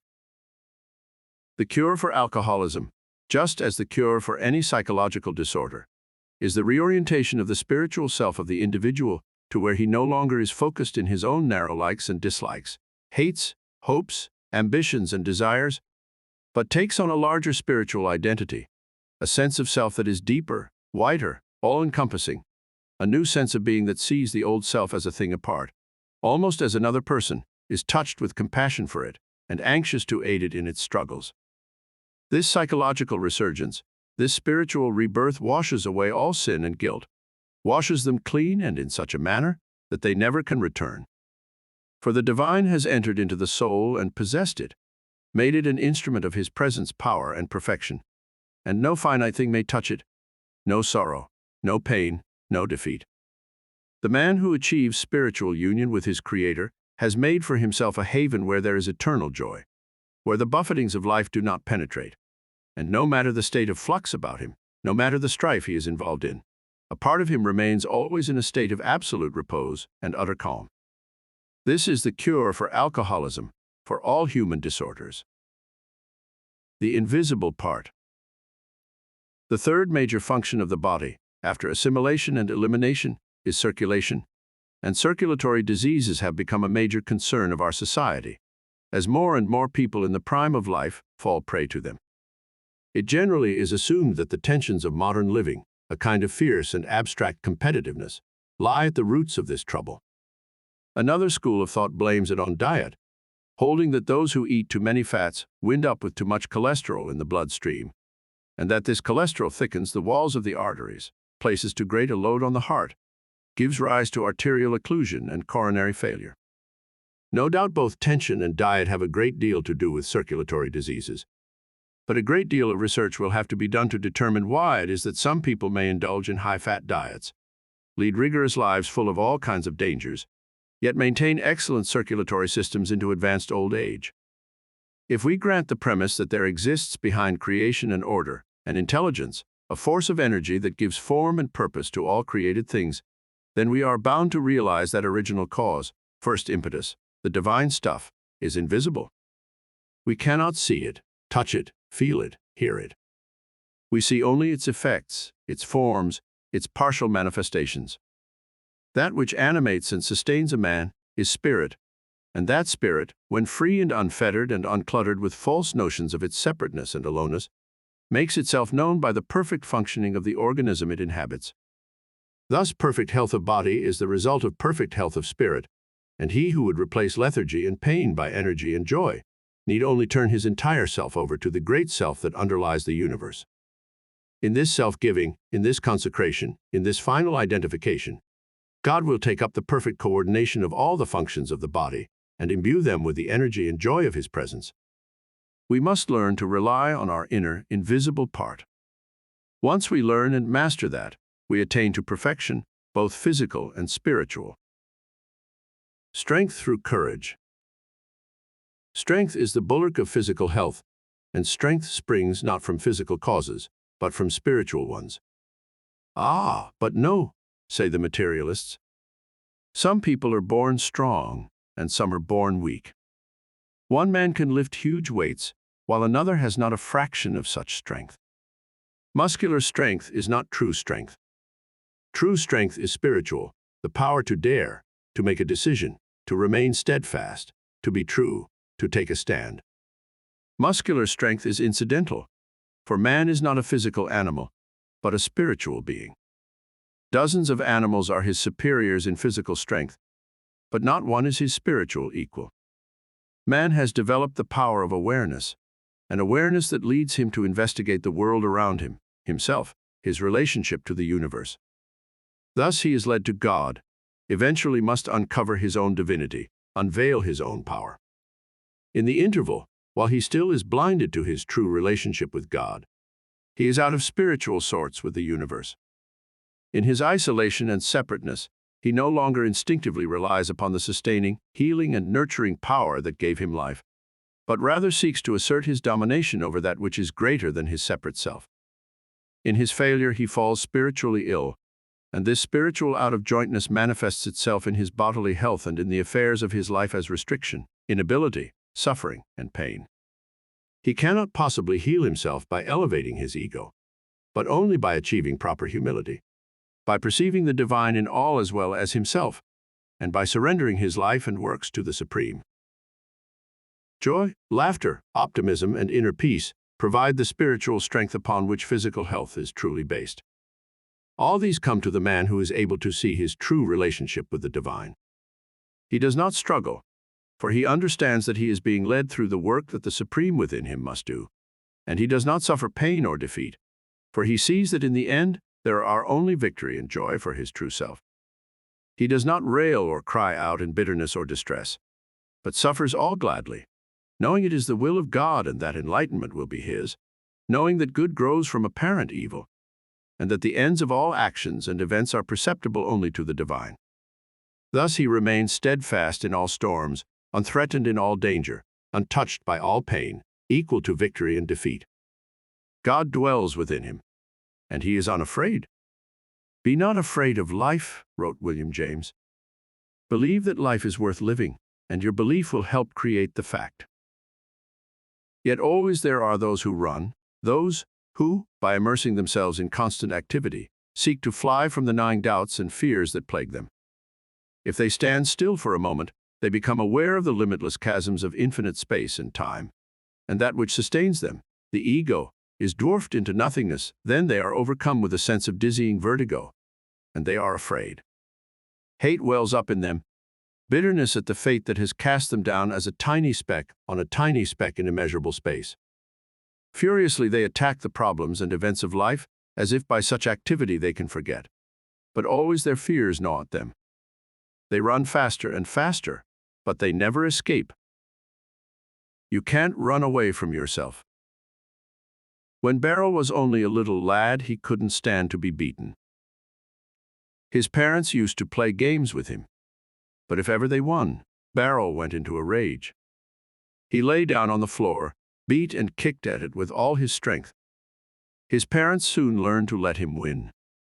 It was just a quirk, they thought. Otherwise, he was a bright, alert, courteous boy, constantly on the move, seeming to overflow with nervous energy. He received excellent marks in school, excelled in sports, was class president, seemed popular with his schoolmates. Occasionally, however, he would go into a blue funk, would take to his bed, stay there for several days. During such times, he would be overcome by lethargy. He would sleep 24 hours at a stretch, lose track of time, all events. Attending physicians labeled such attacks as nervous exhaustion, said that rest would take care of it. Rest always did. Barrow graduated from business school at a leading college, then entered the employ of an industrial firm. His energy and devotion soon brought him to the attention of his superiors. Before he was 30, he was a supervisor. By the time he was 40, a vice president. But these years of furious activity took their toll. Barrow looked 50, had difficulty sleeping, was troubled by an incipient ulcer, high blood pressure, and enlarged heart. The day following his appointment to the board of directors, he collapsed in the factory and was taken to the hospital, unconscious. His physician diagnosed a mild heart attack brought on by the shock of a perforating ulcer. An operation was performed. Gradually, Barrow recuperated. As his strength returned, so did his nervousness. He hardly could wait to be up and around to return to his job. The hours in his hospital room palled on him, seemed to drive him to distraction. He wanted to be doing something. He said he just couldn't stand idleness. What he truthfully couldn't stand was being forced to look at himself. But there was no escaping it. Barrow had to look inside Barrow. What he saw appalled and frightened him. He saw how small he was, how he had been running, and now that a final curtain of darkness almost had managed to settle over him, he knew his own mortality. Why had he been doing it? He asked himself. Why had he always been so infernally anxious to be successful, to be better, richer, more secure than the other fellow? Suddenly he saw that it was because he always had been afraid. He always had been so concerned with himself, so unaware of the existence of others, so driven to prove himself, to become secure, to somehow hew out from the physical world an immortality he utterly had failed to perceive. Now he strove anew to see it. He reached out his hand for God's. Eventually Barrow was back at work with his old company. No mountains to climb now, though. No driven urges to get all possible things done within the shortest length of time. Barrow had found peace, a kind of inner surety that he was performing each task the best possible way when he went about it, without hurry or anxiety. Today he is nearly 70 years old, still active in the company, admired and loved by many, and strong enough to play 18 holes of golf 3 times a week, to fish for trout, and tramp the wilds of Wyoming for elk. I really found myself, he says, when I stopped running away. Oh, we fight many demons, we who inhabit the earth, and our heritage of God will not be proven until we have purged from our souls those conflicts, repressions and compulsions that so often make our behavior irrational. Our vanity is so dear to us that we hide our wounds, tend them in the festering darkness of blind ego, foster hate, bitterness, and fear as our constant companions. Yet as we live in the ego, how else can we act but in the ego? According to how we suffer by comparison with others, we assume limitations and predicate our opinions, thoughts, and actions on the poor thing we fancy ourselves to be.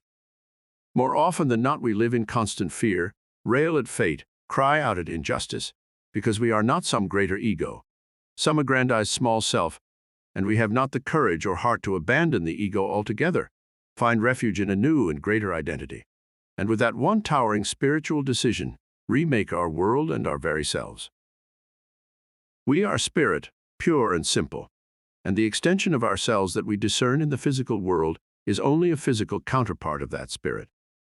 According to how straight the stream flows through the molding mask of our humanity, we approximate to God, become like Him in presence, power, peace, immortality. It is always the molding mask of ego that limits, distorts, that maladjusts, brings pain, remorse, guilt, that engenders hate, bitterness, and fear. Rejections of the ego live in the subconscious of each of us, and it is they that bring forth within our bodies symptoms of our mental and spiritual maladjustment in the form of disease and illness. When we have learned to completely surrender ourselves to the divine, when we have learned to live and act in the consciousness of God, then we will purge ourselves of all pain, all repression, all compulsion, all limitation. Then will our lives truly become an exemplification of the workings of the Supreme, and illness and disease no longer will touch us.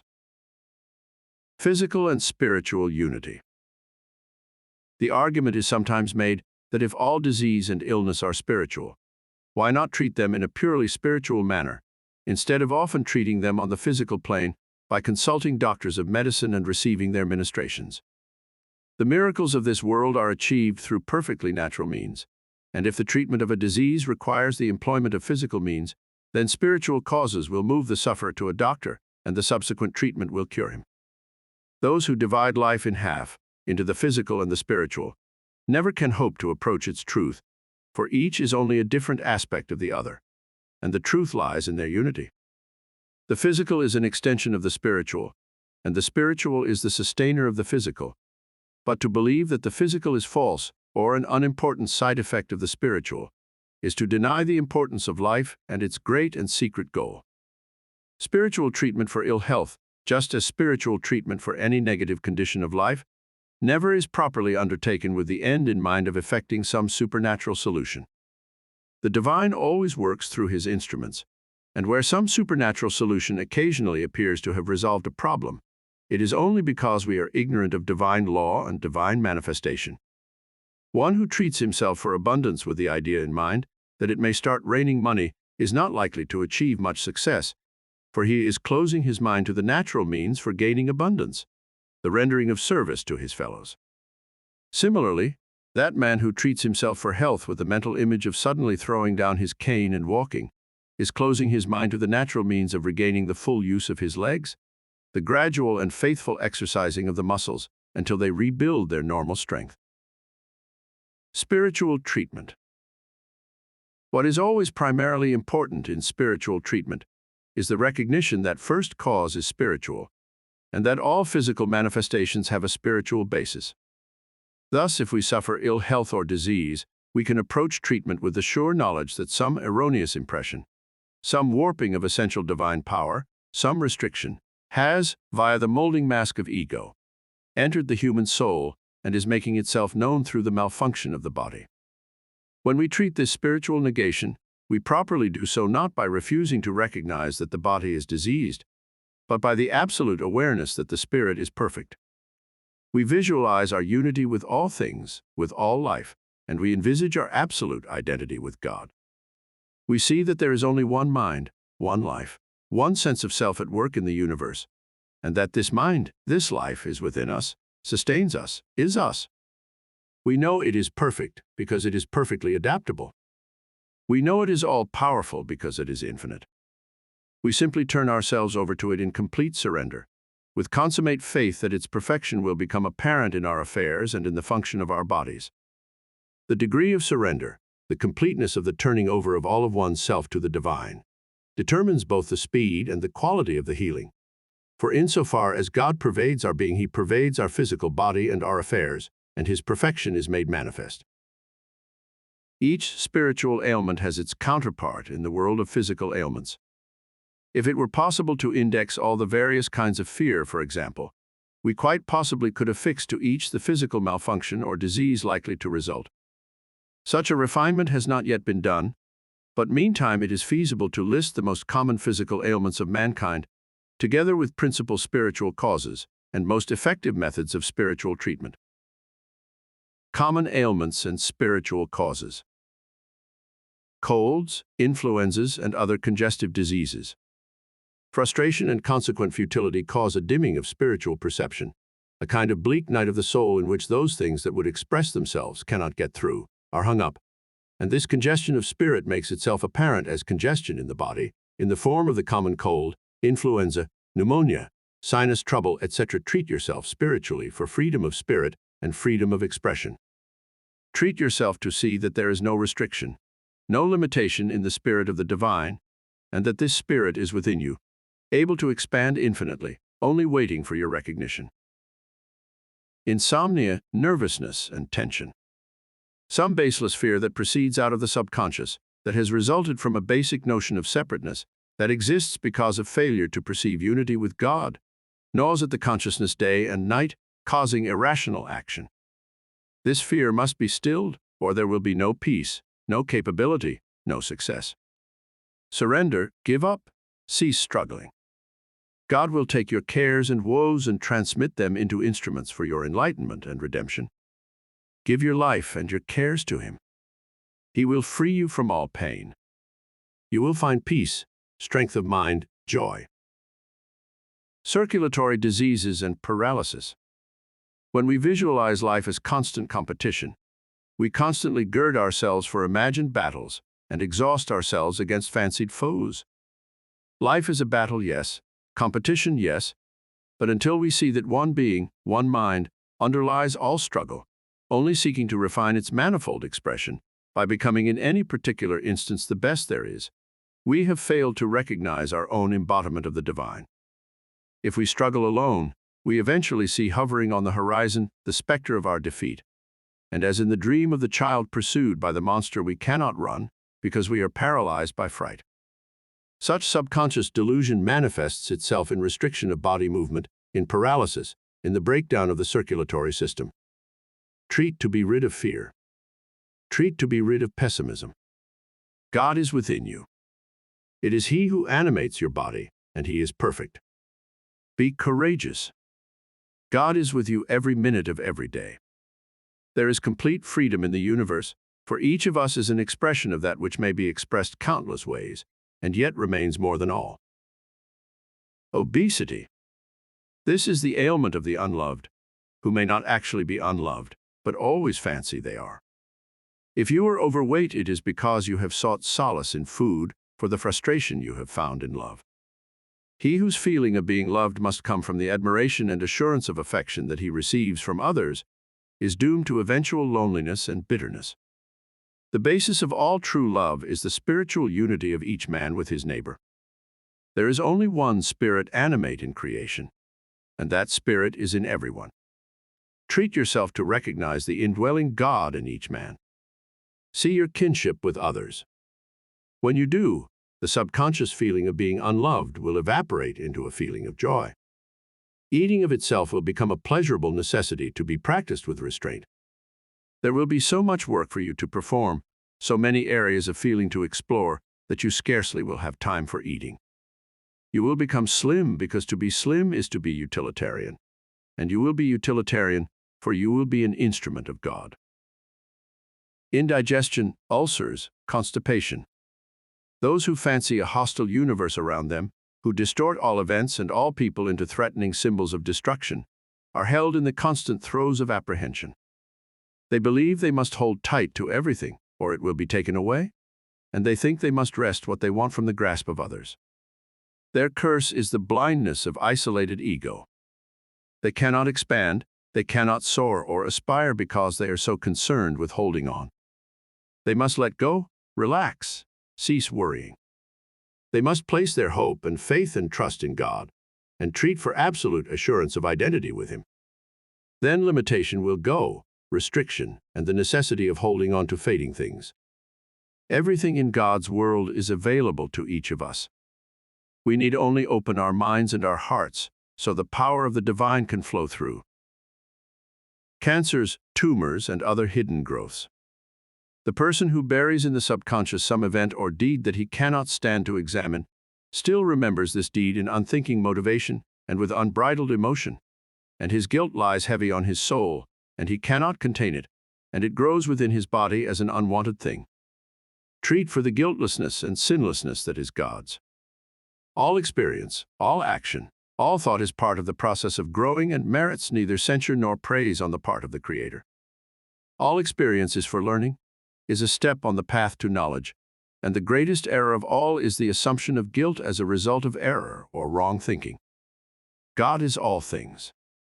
He is the saint, the sinner, the victorious and the defeated, and in the limitless and final scheme of things, you are He no less. and cannot be censured despite the abasement of the ego. Take unto yourself identity with the divine.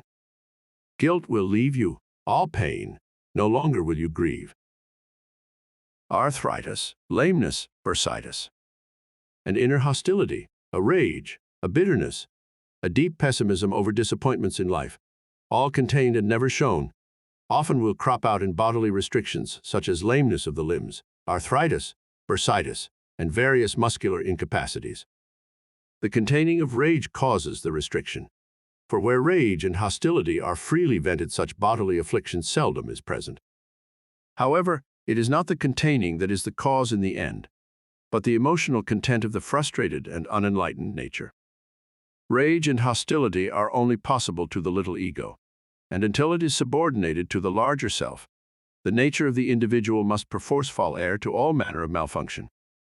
Treat for largeness, for compassion, for peace, for a sure knowledge of the nature of the divine. Treat for the presence of God within you. Alcoholism. Alcoholics are those who would run away and whose legs and energies do not provide sufficient speed. They seek escape through the forgetful narcosis of alcohol, and once immersed in it, they fear to return to reality.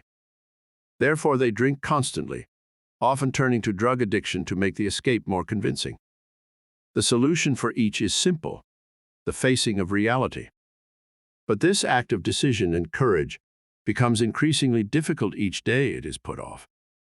The alcoholic's power of decision finally becomes so low that he must undergo supervision in any simple task, lest it become too great for him and he seek refuge in alcohol. Alcoholics Anonymous, recognizing this, places its initiates under constant surveillance until the first period of abstinence is over. But since the alcoholic drinks to escape, the only true solution to his dilemma is not to escape, to have the courage to face reality. Once he has mustered this courage, it never will desert him. Take God unto your heart. Health is a matter of spirit, and spirit is a matter of faith and courage. And if we take God unto our hearts, reach out with our souls to encompass His nature and power, we will find changed lives and joyful and vigorous bodies.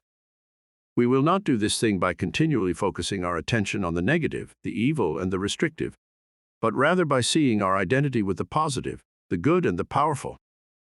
The divine dwells within each of us. Let us exercise our good sense and get our limiting egos out of the way, so that His power and perfection may become manifest in our bodies and our affairs. Sixth meditation. I accept my body as a manifestation of Spirit. Spirit created it, Spirit moves it, Spirit sustains it. I know this Spirit to be greater than myself, to be an all-encompassing, divine presence that inhabits all creatures, that pervades the universe. My heart beats, my tissue lives in response to some perfect order, some supreme harmony, some absolute power. I need not command the organs of my body to function. Health is mine.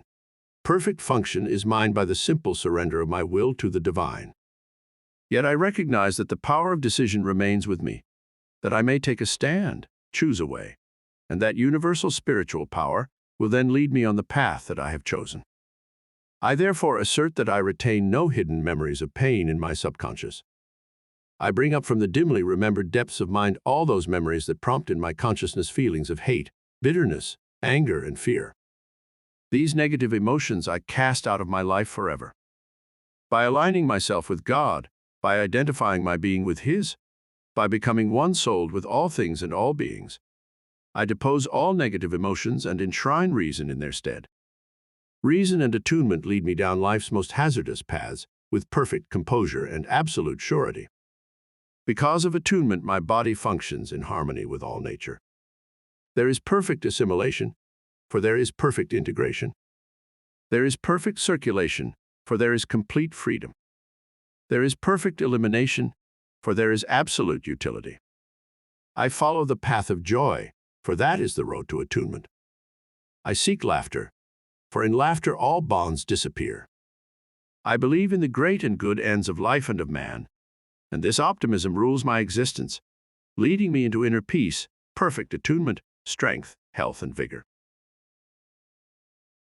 Chapter 7. Loving and Being Loved. The polarity of love. Most people, when they think of love, think of being loved, and seldom of the spiritual act of loving. As a consequence, their idea of love is unreal, one-sided, impossible of attainment, for being loved is only one pole in the magnetic field of love. The other is loving. Without both, there can be no love at all.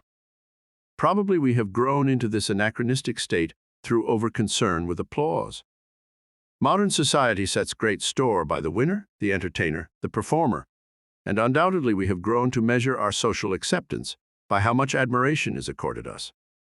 We develop a desire to be loved, not by loving in turn, but rather by dazzling, outperforming, seeking and holding the center of attention. Such false motivations alienate rather than attract, inspire envy and antagonism rather than love. But still the majority of people go through life humiliating others, trying always to beat them, forever insisting on their own superiority, then wondering why in the world they are not loved. It is possible to win love under false pretenses, but it is not possible to hold it. One can, by dint of singular physical attractiveness, personal charm, or great talent, win from others a profession of adoration, but unless such adoration is met with sincere lovingness in return, it soon will die. It is strange indeed that millions of people become frozen, isolated in little prisons of their own making, because they need to be loved and cannot find it, when all the while the tool of their liberation is in their own hands. All they have to do is love, and they will be loved in return. The silver link. The desire for love, the very necessity for love, springs from the individual's sense of separateness and isolation, his subconscious memory of a greater, wholer, more complete state, and his desire to return to that state by fusion with others. God has entered into the material body, assumed a mask in which he appears far less than himself. In order to become a particular manifestation, he must be that particular manifestation, and all during the masquerade, there exists in the depths of each creature an ache, a longing to return to a pure and absolute state. And this yearning, this reaching out to encompass all things, this desire to return to a condition of wholeness, is the longing known as love. So it often is said that God is love. For in love, in true spiritual love, all things are united, fused, made one in the essence of their being, and thus they return to a sense of their original state, which is perfection and completeness and serenity, which is God. Too many of us today are love-blocked. The channel through our hearts on which lovingness goes out has been dammed up so that nothing can get through. We make our way through life as though frozen, unaware of the divinity of our neighbors, of all those we meet. Where we reach out a hand to touch them, it is for sensation only, not to console or sympathize or lend strength, not even to determine what stuff they are made of. If we truly touch them, let ourselves go out in that touch, we soon learn that we not only have touched them, but we have touched God. To open the doors of your nature and let the spirit of love soar through is to lend a touch of magic to everyone you meet, to everything you do. Life is most exciting, most rewarding to those who love, who really let the bars down and love. It matters not if their love is returned. Life itself will return it. Life's law is that only the lover becomes the beloved. There is no other way. The man who allows the compassion and mercy of God to flow unimpeded through his nature, out to others, to all life, will be showered in return by the lovingness of life, in abundance, in vigor, in friendship, in joy and happiness, for he truly has attuned himself to God. By allowing himself to love, truly love, he penetrates the mystic meaning of existence, discerns by a kind of communal feeling the absolute unity of life. The nature of love springs from the desire of the created individual to return to a state of primary spiritual unity. It is the longing of the soul to return to God. From this desire to unite, to penetrate, to mingle with, to lose one's identity in, spring the noblest efforts and aspirations of man. Men become explorers, researchers, students, writers, artists, philosophers, scientists, all because they seek to know more about, to better identify themselves with, the world they find around them and the world they find within. Love provides impetus for all, and the man who is blocked from loving is blocked from doing, for the wellspring of life is dammed up inside him. Love blocked. Charles was the kind of man who obviously was out to take what he wanted. No path was too devious, no means too unethical to be used to gain the ends he sought. When asked what those ends were, he replied tersely, "I'm going to be boss. Nobody is going to tell me what to do. Nobody is going to push me around." Nobody did either. Charles was far too big, too tough, too mean for that. But the pushing around he gave himself was something to behold. He was like a man surrounded by a ring of wolves. He simply bristled with aggression. He obviously considered everyone an opponent and was out to win at any cost. He couldn't work for anyone. He couldn't muster that much humility. No one could have put up with his hostility anyway. As a consequence, he was always in business for himself. In fact, he was in life for himself. His businesses always fared badly. Everything would go well for a while, then pretty soon his customers would start leaving. Finally, there would be nothing to do but close shop and start looking for something else. 8 successive failures had only increased Charles's hostility. By this time, he was convinced that there was a conspiracy afoot to thwart him. He never had a kind word for anyone, never seemed to like anyone, actually seemed to dislike all company, unless he could find a way to turn it to his profit. As far as Charles was concerned, it was obvious that he dwelt in an enemy camp, that he was deathly afraid he might be found out at any moment. When his last business folded, and he had neither the capital nor the friends to get him started in another, Charles had come to the end of his rope. He locked himself in his house and wouldn't answer the door. One day the police came and took him to jail for a series of petty thefts that he had committed at night in order to be able to eat. "I only took what they owed me," he told the judge.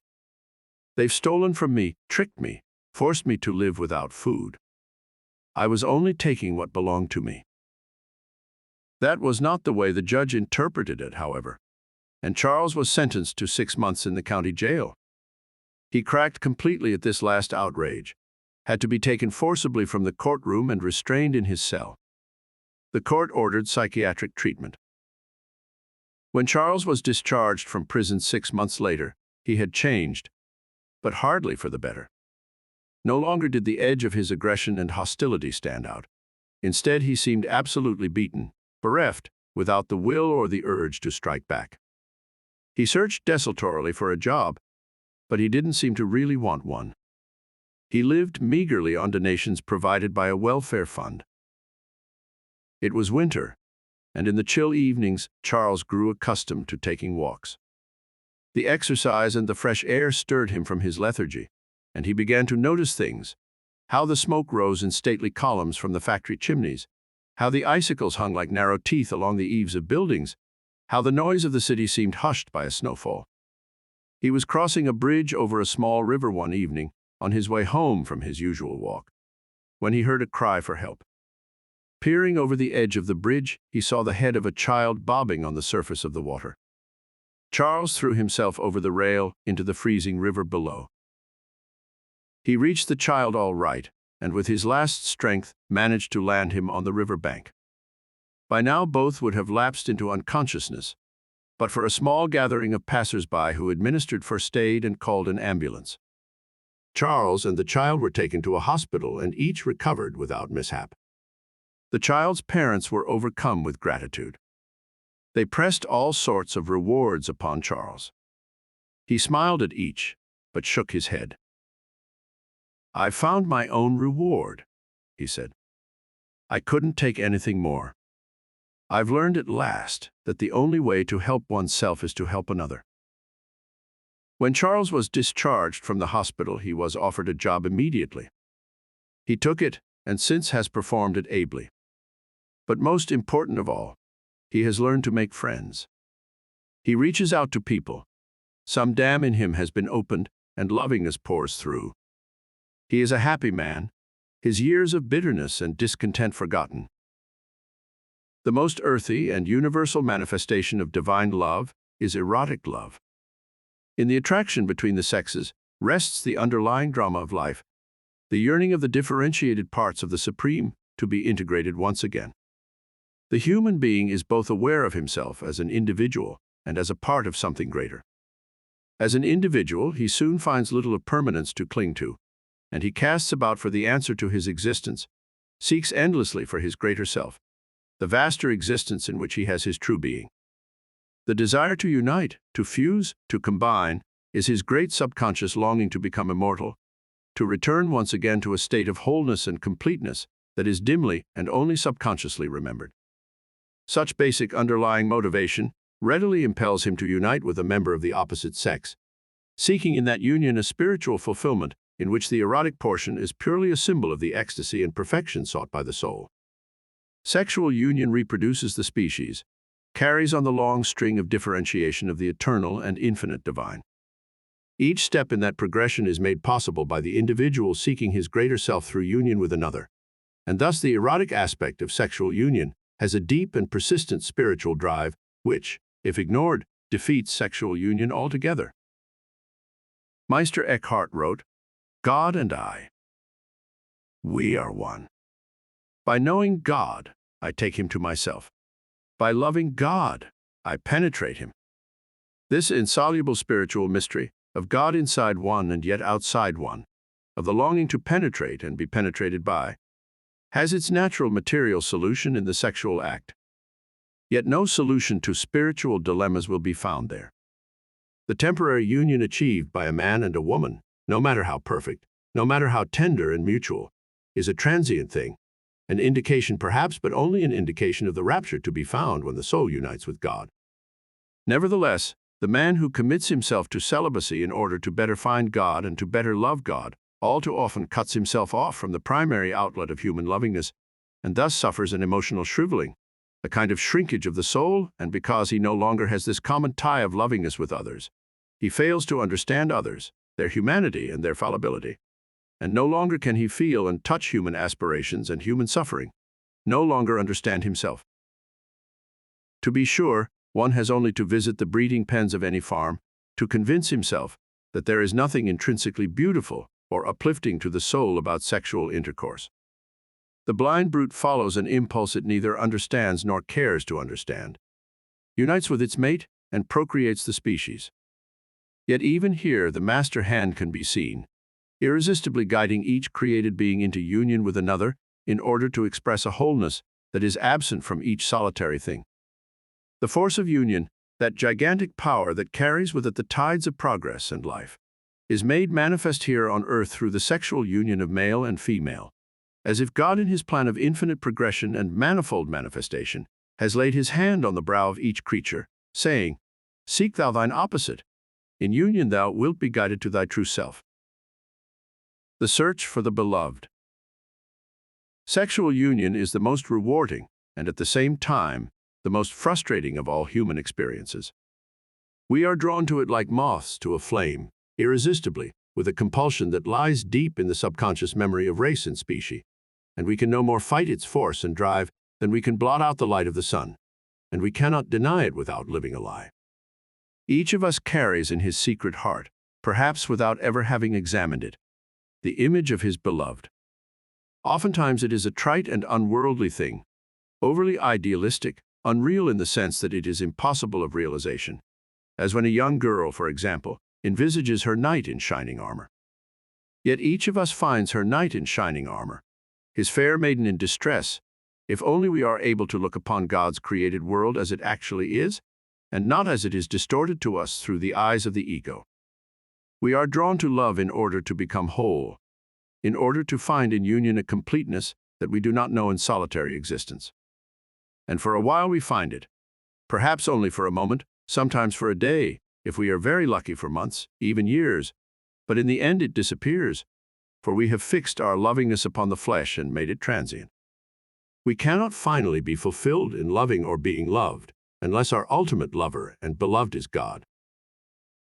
The Don Juan who flits from woman to woman is not so much seeking endless conquest as he is trying eternally to find fulfillment in his quest for the beloved. Always in the sight of a new and attractive face, a kindly manner, an outgoing lovingness he fancies, he has found that magic alchemy that will transform his life, give him a reason for existence, bolster his ego into the giant and invincible thing he would like it to be. He comes together with an object for his love, and in union he is deluded for a while that his search is ended, that the beloved has been found. But alas, all too soon the magic deserts him. He finds the object of his adoration to be human too, imperfect, subject to sin and error and sadness, and he deserts her, takes up the quest anew, a quest that never will be fulfilled, short of its being focused upon the divine, short of its being a search for God. The pleasures of the flesh will not satisfy it, nor even provide forgetfulness for more than a moment, and the longing of the soul to be reunited with its entire being, with its true self, with its Lord and Master, remains with the soul always until that longing is eased by divine union. Sexual union. There is, of course, a physical side to sex. There is a basic biological urge in each male to inseminate each female, just as there is a basic biological urge in each female to entice all males to compete for her. Though these urges exist in subconscious and instinctive areas, and to all intents and purposes are purely animalistic, it is no good throwing up our hands and saying that they are abnormal or denying that they exist at all. They exist for the purpose of procreating the species, and the manner in which they exist is to ensure that the best and most hardy examples of the breed achieve union and have offspring. This method of choice is apparent throughout all nature. Why should it not exist in the human also? Though it is obvious that giving free vent to such urges in our modern society could hardly result in anything but chaos for the individual, such sociological implications in no way invalidate the urges themselves or make them criminal or explain them away. Let us recognize that we climb the ladder of progress by restraint and by discipline, and that the same problems exist in the saint as in the sinner. The man who achieves sufficient control over himself to be able to channel his urges and energies into constructive action on the behalf of himself and society has learned the secret of success. All energies are God-given, given to express in the manifold individualization of the divine a constant refinement, an ever upward and ever outward realization of a constantly sought perfection. He who gives over his works and his energies to God need worry no longer about being overcome by wrong action. His energies will be channeled along the path of the greatest good for all, and his security lies in his own faith and love. All the things of the enlightened man's life take on new and heightened significance. He finds in the sex act a spiritual union that adds to the sum of its rapture, to the totality of its ecstasy by opening planes and areas of experience that before were only vaguely hinted at. Now he comes to his beloved in reverence, in humility, knowing as he penetrates flesh he penetrates spirit also, finding in possessing and being possessed a wholeness, a togetherness, a oneness, that increases his knowledge of the divine. From the microcosm of the sex act he senses, radiating out on all sides into the outermost reaches of infinity, that power and permanence and rapture and joy that only can emanate from God. So he comes to his beloved spiritually as well as physically. He knows the divine in his beloved as he knows the divine in himself, the two mingle and are one. Self-love. The true nature of love is made manifest through God's love for man, and the yearning of differentiated parts to be once more integrated in the whole has its first outgrowth in the drama of male and female, in their coming together, in their union, in the procreation that results. But as the awakening self becomes more aware, develops ego, divides itself from others and from God, there is born that thing of vanity and delusion, self-love. Self-love is the preening ego parading before the mirror of its own vanity, posturing this way and that, examining itself from all sides, seeking its own approval by a standard of comparison with others. The ego seeks to assure itself that it is better than those it sees about it. Accordingly, its opinion of itself is never the same as its opinion of the next fellow, but always better or worse. Since it is not equal soul to events, to victory and defeat, to gain and loss, it analyzes all things in terms of whether they benefit or obstruct. Thus it never sees things and people in their true light, but always in the coloration of personal vanity. Self-love blinds, deludes, narrows the world to the small egoistic self, is the most immature of all concepts. This absolute egoistic concern of oneself for oneself is natural only to infants. To be hung up in self-love, never to progress beyond it, is to be an infant for life, emotionally, mentally, perceptually. Yet self-love is a natural and necessary step in the ladder of progress, by which the divine marches toward ever greater and more complete expression as a created thing. Evolving life awakens to the knowledge of itself long before it awakens to the knowledge of its sustaining source, and seeing itself becomes enamored of itself, and ego and vanity are born.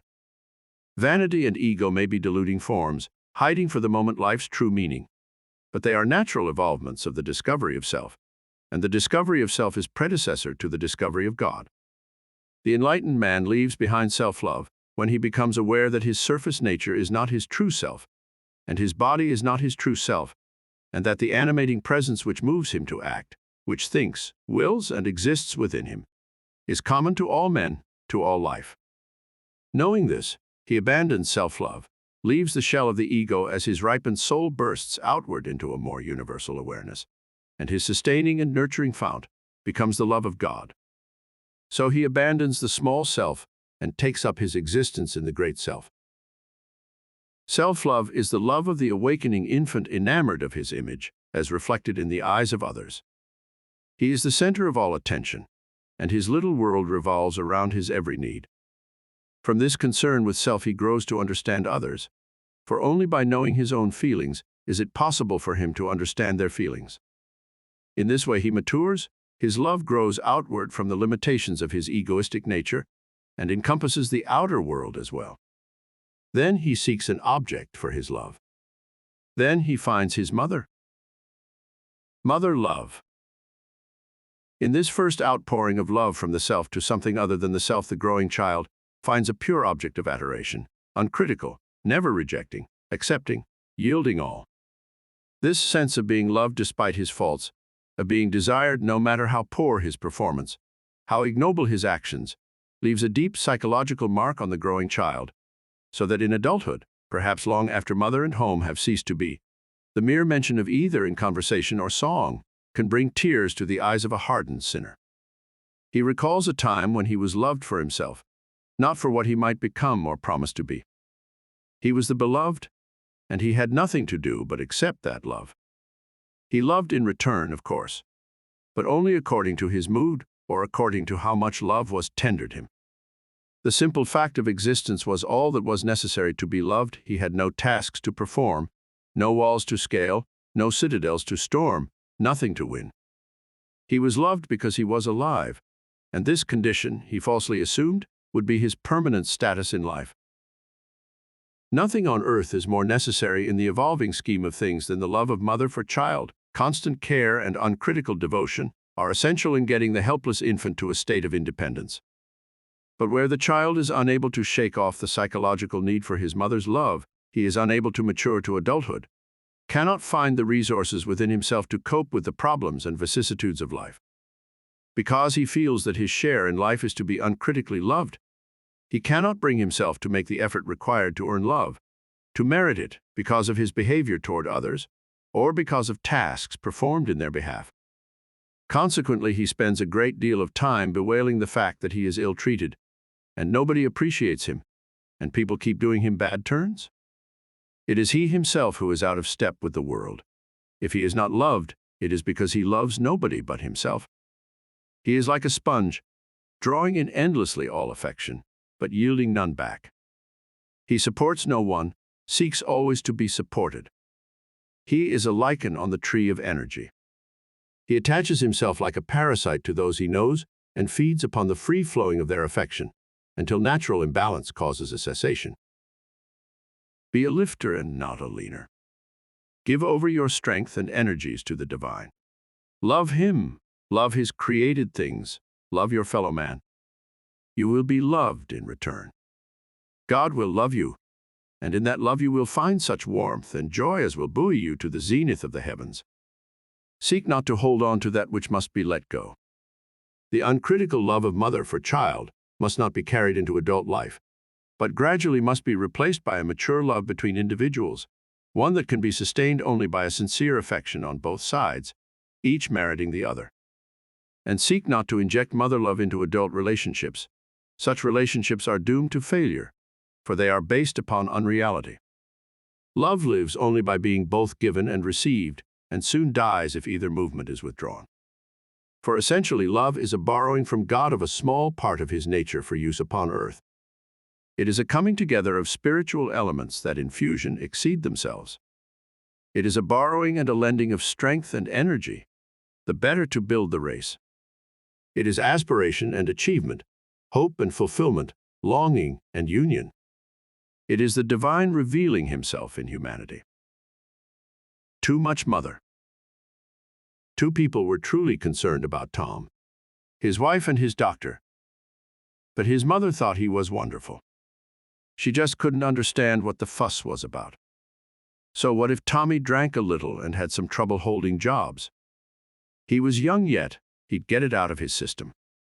Why, it only showed he was spirited, independent, that was all. She was bitter at his wife for not upholding his actions, at his doctor for suggesting psychiatric treatment. Tom had been cited twice for drunken driving, had nearly killed an aged pedestrian, had been fired from 7 consecutive jobs, holding the longest 10 months. He was 34 years old, the father of 3 children. His case was a classic example of arrested emotional development. He had reveled so long in his mother's love that he just couldn't face a critical world. Each time he met any attitude other than complete approval, he was provoked immediately to temperamental displays of sulkiness, bitterness, and retribution.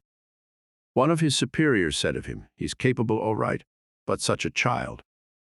He rages and broods like a 2-year-old. During the time he was in my department, we were in a constant state of upheaval. I simply had to get rid of him." Everybody had to get rid of Tom. Only his mother could stand him. Even his wife was fed up, standing by only out of compassion. When Tom's doctor suggested psychiatry, Tom told him to go jump out the window, seemed pained when the doctor didn't. At last Tom came to trial for driving while drunk and seriously injuring an elderly lady. The evidence was incontrovertible. He was found guilty and sentenced to 11 months in jail. His doctor intervened, however, and suggested that Tom was willing to undergo psychiatric treatment if put on probation. When questioned by the judge, Tom agreed, and sentence was suspended. Better the head shrinker, Tom told his wife, than 11 months behind bars. He settled down to psychiatric therapy 3 times a week. He had no job, no friends, and his wife was on the verge of leaving him. He thought everyone was mad, except Mother, of course. Mother stayed right by his side. She insisted he come live with her, and when the psychiatrist flatly refused his permission, she inveigled Tom's wife into putting her up in their home. The psychiatrist realized he had lost the first skirmish, but he doubly resolved to win the war. He made it a mandatory part of Tom's therapy that he spend 3 afternoons a week at an athletic club. No mama's boy, he assumed, could manage such a program unchanged. One afternoon, Tom was invited into a handball game. He had a partner, and they played 2 opponents. When the game went badly, Tom accused his opponents of cheating. When his partner remonstrated with him, he accused him of being in a conspiracy to make him look bad. Nobody could calm him down. The 3 others went quietly to the showers, Tom following, shouting recriminations. He challenged the smallest of the 3 to a fight, and when the fight was declined, struck him anyway. In the ensuing struggle, he fell against a wash basin, striking his head and losing consciousness. When he failed to revive, a doctor was summoned and diagnosed a brain concussion. Tom was removed to a hospital where he hovered on the brink of death. Both Tom's physician and psychiatrist were in constant attendance at the hospital, but there was little either could do. Tom's breathing was raspy, his pulse irregular, and he did not regain consciousness. A blood clot on the brain was causing increasing pressure and seemed certain to bring death eventually. A surgeon was called in to perform an operation. Tom was removed to the operating room, where just before the anesthetic was administered, he sat bolt upright on the operating table and stated quite clearly, "I made a mistake. I'm equal. Not better, not worse, but equal." He lay back on the table then and relapsed into unconsciousness. The operation was performed. 3 days passed while Tom's life hung in the balance. On the 4th day, he showed a definite improvement. On the 5th, he was pronounced out of danger. Thereafter his improvement was rapid. For some time he showed a tendency to slur his speech, but gradually his articulation cleared. More than his physical improvement, his remarkable mental and spiritual transformation was apparent to everyone. No longer did he complain, recriminate, sulk, appear bitter or morose, but presented a pleasant face to all, exhibited a compassion and concern for others he had not shown in his whole life. When his mother attempted to monopolize his time, soothe him, placate him, sympathize with him, assure him of his bad fortune, he shook her off. She was uncomprehending, couldn't understand what had happened. "Don't you love me any more, Tommy?" she asked.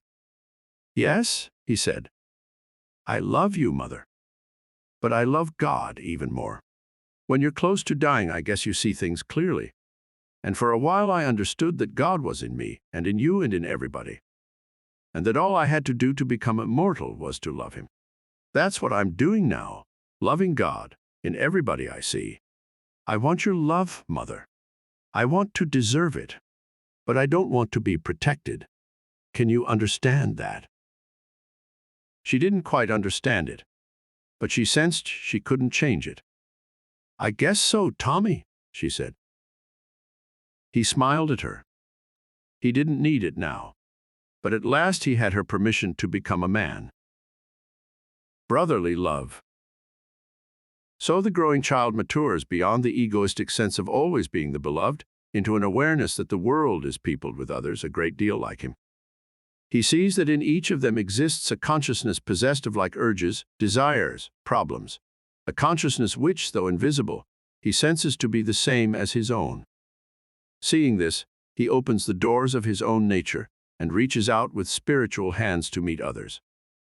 When he does, his egoistic sense of isolation is shattered forever, and he realizes once and for all that he is striding across life in the company of many brothers. Brotherly love closely approaches divine love, for it is a gathering together of the divine's differentiated spirit. It is a beholding and an awareness of self by self, a mutual knowledge of common kinship with the master spirit of all creation. Who loves another gets outside himself, feels the vaster reaches of his true spiritual being, and thus is able to perceive God more clearly in himself as well as others. True brotherly love does not relate from surface to surface, but rather from center to center. Outwardly, your neighbor is a great deal different from you. Taller, shorter, thinner, fatter, of different ethnical extraction, perhaps different religious training. But these physical characteristics, these mental characteristics, and hereditary traits are surface things, a cloak only, a sort of outer wall that conceals the real person from view. You never will truly love another by seeking desirable surface traits. The surface man is a false man, does not even exist, and in attempting to relate to him, you face the completely frustrating task of establishing rapport with a ghost. He is there today and gone tomorrow, and he never returns in the exact same way you knew him today. People who establish relationships from surface to surface forever are being wounded by a loved one's betrayal. They seem unable to realize that their relationship was false to begin with, and that there was no betrayal at all, but simply an acting in accord with the true nature of the individual, a nature they never realized existed because they never had penetrated beneath the surface. Our divorce courts are full of people who have established relationships from surface to surface. The only true and lasting love between people comes from their relating center to center, from spirit to spirit. And when this happens, each in the other perceives himself, perceives the divine. Relating spiritually. Brotherly love is a love between equals, and one who relates from surface to surface never achieves it. He is always in the position of fancying himself better than or inferior to those he meets, and with his fancied inferiors he is haughty or arbitrary or condescending, while with his fancied superiors he is fawning or belligerent or frozen.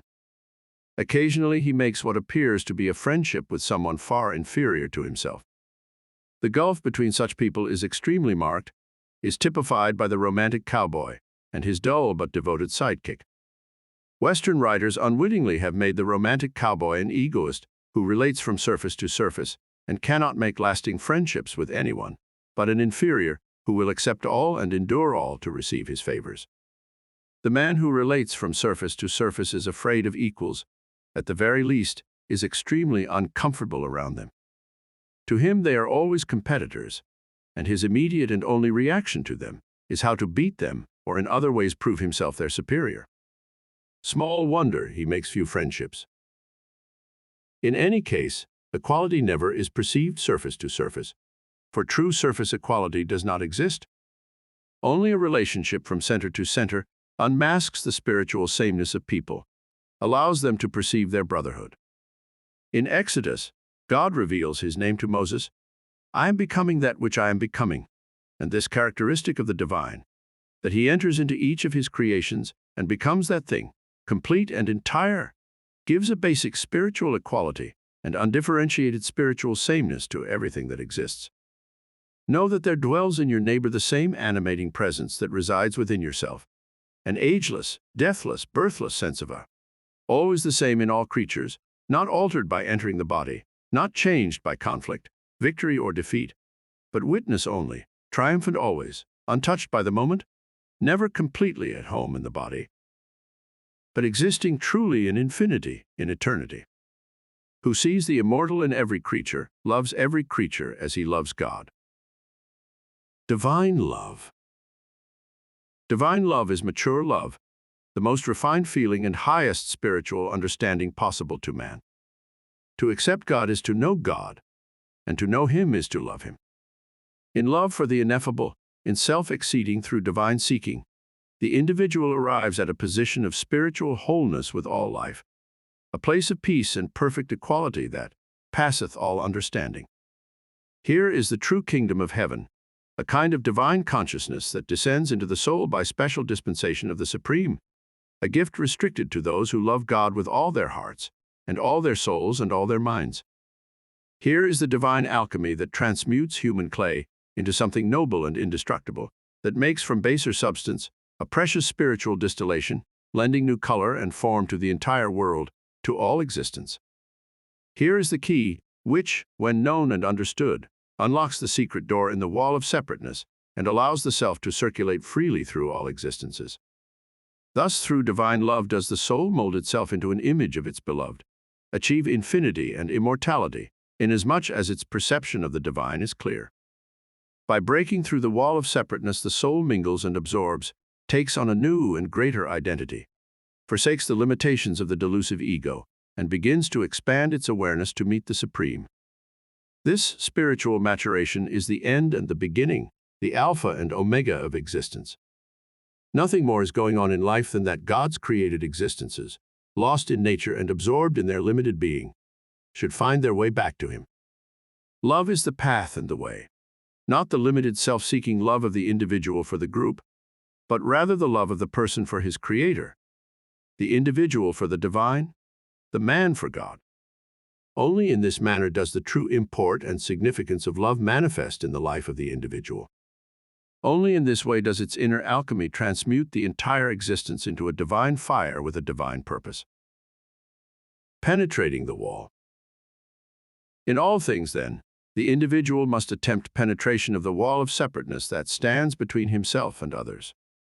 He must turn his eyes away from the delusiveness of surface differences and look beyond this veil into the inner core of spiritual being. There he will meet himself. There he will find that one infinite, eternal animating presence that resides in all things, that is not different from being in different bodies, but inhabits all with the same spiritual equality, for only one Creator has made all things from his substance, and nothing is lost or destroyed when created things vanish. To arrive at this state of spiritual identification with others is to truly know the love of God. This divine love is apparent always in the life and affairs of the person who has cast off the deluding mask of ego, and with humility, but with a sense of destiny, has aligned himself with the divine. When a man looks into his most secret heart and examines the contents there, he soon shucks off the useless trappings of his little self, establishes a new spiritual center of gravity, sees his brotherhood with all men, his sonship of God. There in the recesses of his being, in complete retreat from the world and its strivings, he discovers himself anew. Even as he has left the world to find himself, soon he rediscovers the world, as though it were created especially for him. Strive to break down the artificial barriers between yourself and others. Relate to each person from the center of your being to the center of his being. Turn your mind and heart away from surface differences and discover the spiritual oneness of yourself with others, of yourself with God. This discovery will fill your life with divine love. Your entire existence will be changed. Winning friends. Perhaps more than any other single human endeavor, each of us strives to win friends and social acceptance. Human activity falls mostly into group activity, and almost as soon as we are out of our cradles, we are associated with various groups. First, there are the neighborhood children, later the nursery school, the various higher schools. Then the company we work for, the clubs we belong to, our city, state, nation, church, family. Always we attempt to win approval within each group. Always we attempt to make of certain members our fast friends, so that we may have confidence for our troubles and sharers for our triumphs. The man who has many friends and has won the acceptance of his fellows invariably is a happy man, while he who is ostracized by his group suffers pangs of loneliness and self-doubt. This is not to hold a candle for conformity or to extol the virtues of presenting a constantly pleasant face to one's neighbors. A man must follow his own flame.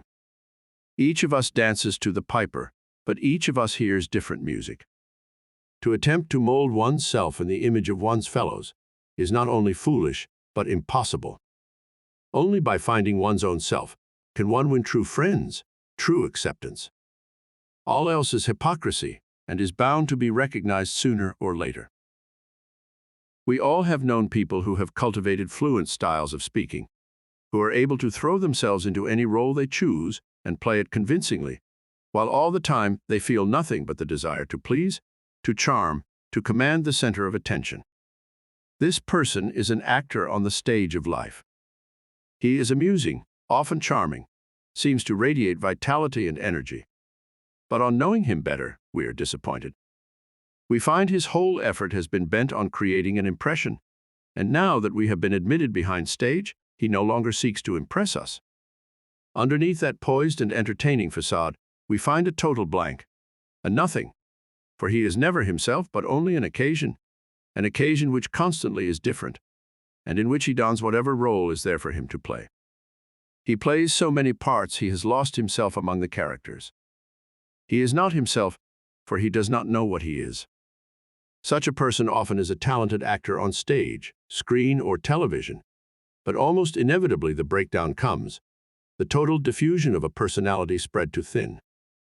Adhesion is lost, and wholeness, and the individual skitters about, victim of every wind that blows, his divine quality of decision gone. Find yourself. We must be what we truly are, and what we truly are is a question to be settled only between ourselves and God. Mistakenly, we often set up patterns which are foisted upon us by fear, ambition, jealousy, or acquisitiveness, and in following them, we lead false lives. We cannot truly attract friends and social acceptance when such motivations lie at the bottom of our activities. They are bound to show through, bound to alienate. But when we let go of personal avarice and ambition, when we turn our lives over to the divine to do with as he sees fit, then we find that we are a power doubled upon itself. We begin to see the supreme in everything we do, and everything begins to represent the supreme. In a divinely authentic action, through the completely true being that we have become, we send out tendrils of spiritual connection to all those we meet. We know them as ourselves. They know us as themselves. Friends are ours and social acceptance, though we be on the surface different from every human that lives. In that difference itself, our spiritual oneness with God is apparent. It is, of course, foolish to think that we are going to want everyone for a friend. We may have an underlying spirit of love for the tiger, knowing that he is a creation of God, and that God dwells in him, but when the tiger is loose and we are in its path, it is wise not to dwell too long on that love. The tiger is only being a tiger when it kills. It is a magnificent instrument for destruction, and we may admire it, even understand our spiritual brotherhood with it, but we do not have to like it. The same with people. There are the saints and the sinners, the wise and the foolish, the great and the small. They are what they are because of the infinite variety that God brings to the world through the unfolding of his nature, and our spiritual brotherhood and basic underlying unity is a fact. But in this world of flux and fall, of strive and conquer, of danger and refuge, we need not like everyone or even almost everyone, not as desirable companions, associates, friends. Each of us plays his score on a different spiritual frequency, and those with whom we are attuned we choose as friends, companions, loved ones. The spiritual emanation is the thing. We are attracted to those who are like us, often repelled by those who are different. But we will come a long way in understanding others when we realize finally that we often attribute to them those very faults that lie within ourselves, that we conceal from our own eyes, from our own false vanity. Even as we desire to win the approval and friendship of others, so do we yearn to find the one completely understanding person who will shower us with tolerance and affection, and to whom we may open the floodgates of our being. Confide all, give all, receive all. When this meeting of spiritual mates is accompanied by sexual union, there is achieved the most blissful state known to material man. Love between man and woman is like love between man and God. In the complete givingness, in the absorption, the fusion, the particular mental and physical alchemy by which two people break down the barriers of their separate existences and become one, there is played out on a minor scale a duplication of the process by which man finds God, loves God, becomes one with him. The highest spiritual existence that comes to each of us, short of enlightenment in the sight of the divine, is sexual union with a mate we love and have chosen out of that love. Surely the surging power of the universe pours through two such ones, lifting, elevating, making them into an image of their Creator, splitting off from their union other expressions of the indwelling divine. The search for the beloved of the opposite sex usually takes up a minor portion of each of our lives, but if perchance fulfillment escapes us, all life is lived under the shadow of this frustration. No man can be whole and entire without the experience of union with another, and this experience is only possible through finding the right mate. If fulfillment escapes us, it can only be because of something in our own consciousness, so that we do not see others as they truly are, or have blocked out our own lovingness so effectively that we can neither give nor receive. In either case, we continue our search endlessly, peering into each passing face, wondering if perhaps tomorrow will bring into view that joyous one, whose simple beholding will right all our wrongs, set all our doubts and fears to rest. But the longer we search, the more futile our quest, for time instills fantasy in place of fact. Like the sudden discovery that God is within, so the quest for the beloved only is ended when we recognize that his image is also within and is not to be found outside. When we realize this, we can let another into our hearts with tolerance and understanding, and the perfection of the image will not be tarnished, but will adjust and mature until the one who has entered merges with it. The unattainable lover. Adele had been an attractive girl, and now she was an attractive woman. But though she was in her mid-30s, she still was unmarried. "Oh, it's not that she hasn't been asked," her friends said of her. "It's just that she's choosy, maybe too choosy." Undoubtedly, they were right. Adele had been engaged 7 times. Each time, only a few days before the ceremony, she had called the impending marriage off. "I know it seems like a pattern," she said, "and it probably is very odd. But when I finally knew each engagement was wrong, what else could I do?" "You might have tried going through with the ceremony," she was told. "Why?" "Because your husband and your ideal lover may have merged." She looked up alertly. "What do you know about my ideal lover?" "That he is unattainable. 7 men have been left waiting at the altar because of him. But still he will not come. He is unreal, a product of your wishes, your hopes. When you marry, you must marry an imperfect, aspiring, erring human just like yourself. You will love each other only if you support each other. If you keep trying to escape that support, no one will love you. All is not moonlight and romance and sexual culmination in life. The law of nature is that we be necessary, that some cause, some event, some human being need us. If we satisfy this law, we love. If not, we neither love nor are loved. To know the bliss of a perfect mating, you must suffer its imperfections. For what is perfect is but a moment, and what is imperfect is but a moment, and aspiration fills all between. "But you can't know how desolated I am," she said. Calling off each marriage was like accepting the end of everything. I didn't want to, but I knew they were wrong, and I just couldn't help myself. Adele, she was told, marriage, like everything else in life, is exactly what we make it. If you feel a sense of incompatibility with all prospective husbands, it is because that incompatibility is in yourself. Think, have you truly accepted yourself? She hesitated. Perhaps I haven't, she said finally. Do you know why? She shook her head. Have you accepted God? She looked startled. What's that got to do with it? Perhaps a great deal. Have you? No, I haven't. You don't believe in God? No. Then you think you're just an accident, that everybody is just an accident, that the world itself and everything in it are just accidents? I guess so. Then I have a cure for your loneliness and your failure to find your beloved. If you will follow it faithfully, it cannot fail. What is it? Prayer. It took some time to persuade Adele that she wasn't being hypocritical in praying to a God she did not believe in, but she was told that God would reveal himself if she would persist. She was given a simple prayer to repeat thrice daily in the seclusion of her room. She said she would see it through for 1 month. 7 years have elapsed since then, and Adele still prays 3 times daily. She is married, the mother of 4 children, an active member of her local church. Speaking of that first experimental month of prayer, she says, the very first time I got down on my knees and said those simple words, my heart opened and tears streamed down my cheeks. God was there. I knew it was He. All bitterness and resentment seemed drawn out of me, and I was clasped around as if with loving arms.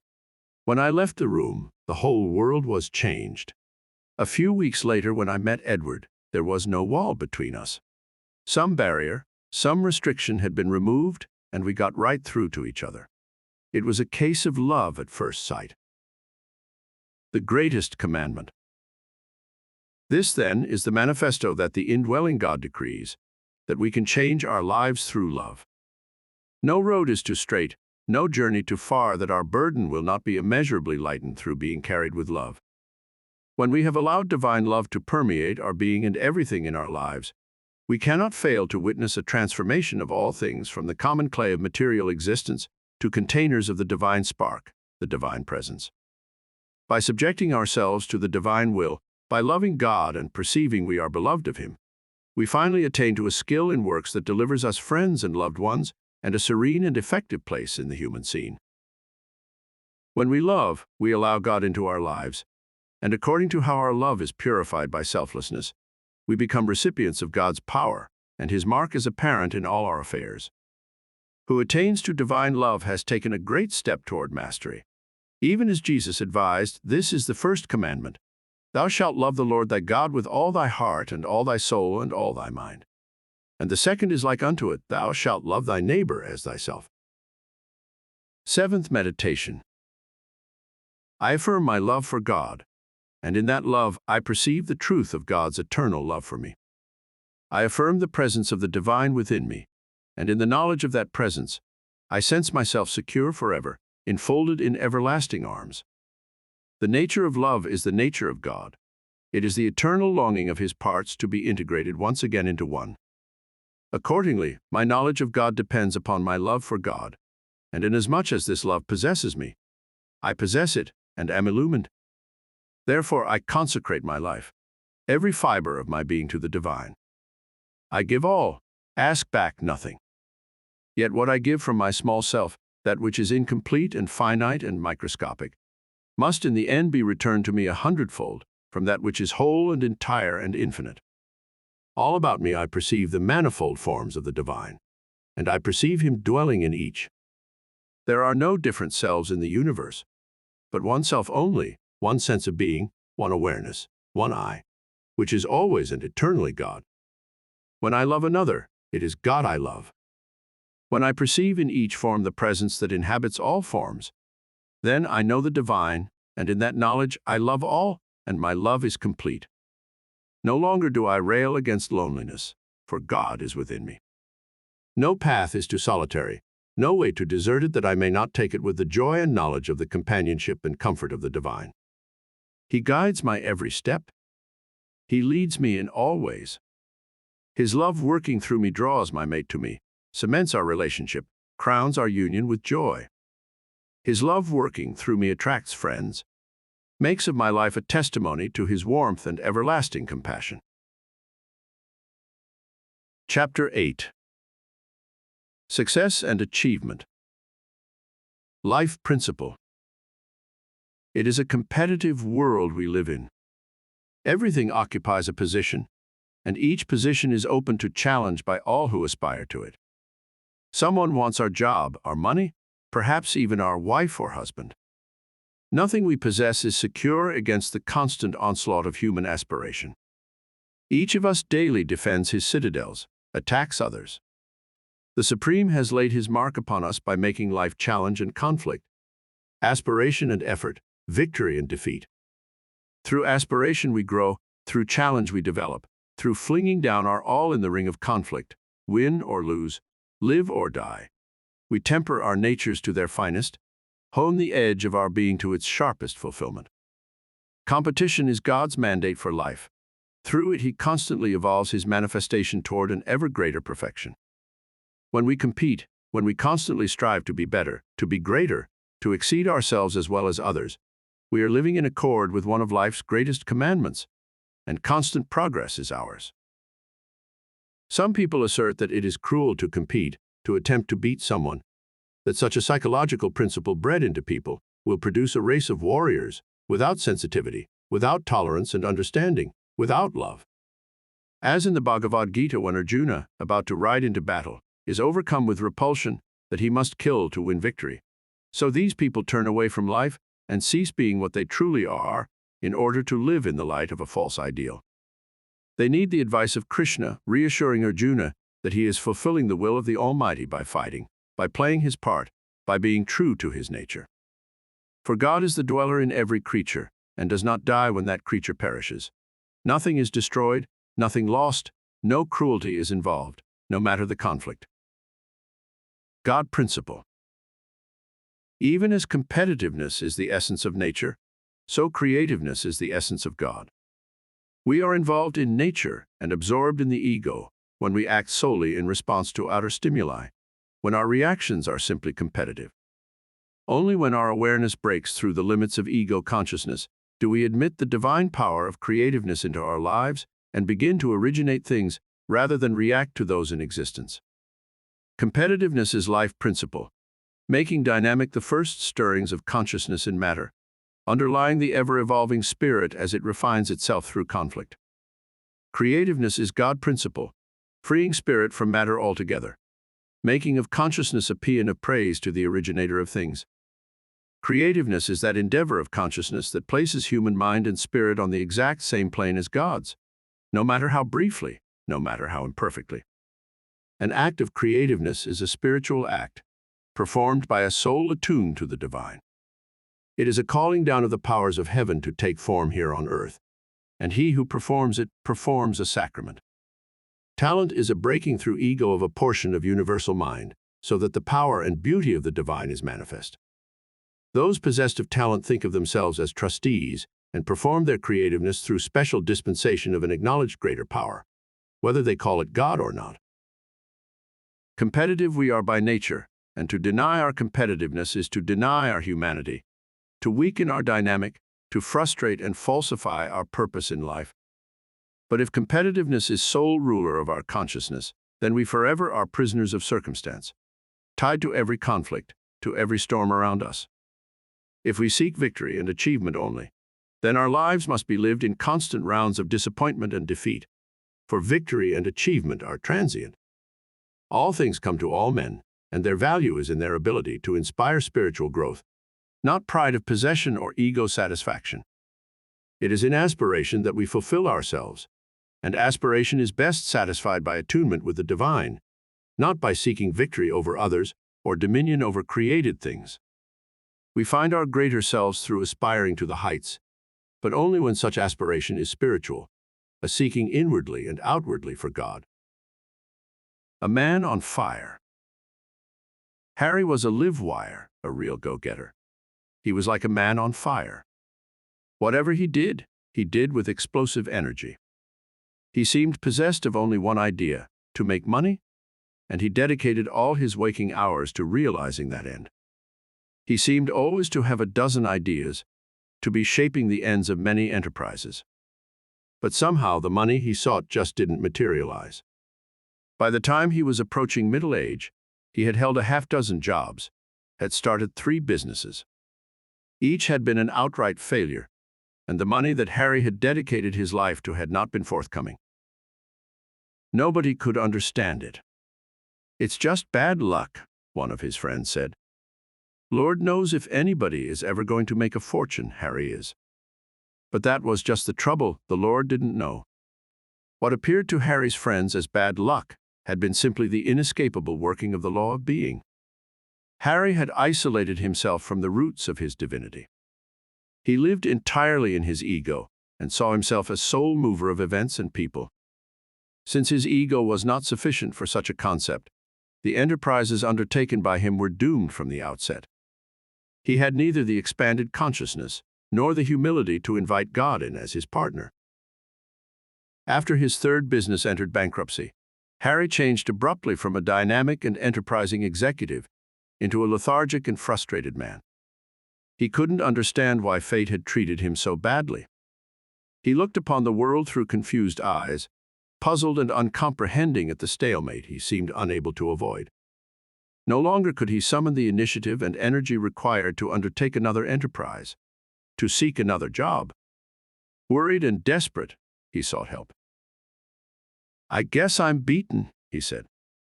"Much as I hate a quitter, I guess I've finally quit." "Good," he was told. Harry looked up belligerently. "That's an odd thing to say." "Maybe not. Ask yourself what you've been fighting, what you're giving up to." He thought for a moment. "Life, I guess." "Are you sure you haven't been fighting yourself?" He looked at the ceiling, nodded slowly. "Maybe I have." "You can't possibly gain anything by beating yourself. It has to be a good thing that you've given up that fight." He smiled a little. "Maybe so. Think about it this way. Instead of visualizing life as a battle, try thinking of it as a concerted effort by one being who assumes countless forms to accomplish his purpose. His purpose will manifest through you if you let it. But instead of fighting it, you must do the opposite. You must submit." "Now that really sounds like giving up," said Harry. "It does now. Later, when you have begun to perceive the forces loosed by allowing God's will to work through you, then you will understand that you were really giving up when you were fighting. Will you try it?" He shrugged. "What have I got to lose? I was ready to quit anyway, so I might as well do it this way. When do I start?" "Right now. Start by getting down on your knees while we pray." Harry had a tough time with this. He got down on his knees all right, finally managing that much humility. But his cynicism was deeply rooted. He just could not resist glowering at the entire human race. Instinctively, he regarded everyone as an enemy, and in every competitive situation, he fairly radiated hostility. Nevertheless, he adopted a schedule of meditation designed to attune his consciousness to the divine, and gradually, as he came to realize that a vast force lay dormant in some secret corner of his nature, he began to expand in awareness, to let go of ego will, to allow the purpose and power of God to permeate his life. There came a day when he had achieved enough selflessness to be able to open a business without deep apprehension about the outcome. Naturally, things went well. A former associate said to him, "What's happened to you, Harry? You don't rush around, get in a stew anymore. By golly, you actually seem calm." He looked around the store. "And your business seems to be doing fine, too." Harry smiled. "It ought to," he said. "God runs it." The great lesson we all must learn is that there is opportunity every minute of every day through all our lives. It does not cease to be present simply because we do not see it. Failure is in our minds, in our hearts. We can quit and retire into the ego, or we can give over our lives to God. In the latter course, we will find the answer to all our aspirations, to all our dreams and hopes. John Greenleaf Whittier. Entering into life. It is through letting the creative power of the divine into our lives that we truly prosper. It is through softening the edges of competitiveness by spiritual oneness with our neighbors that we arrive at the zenith of our powers.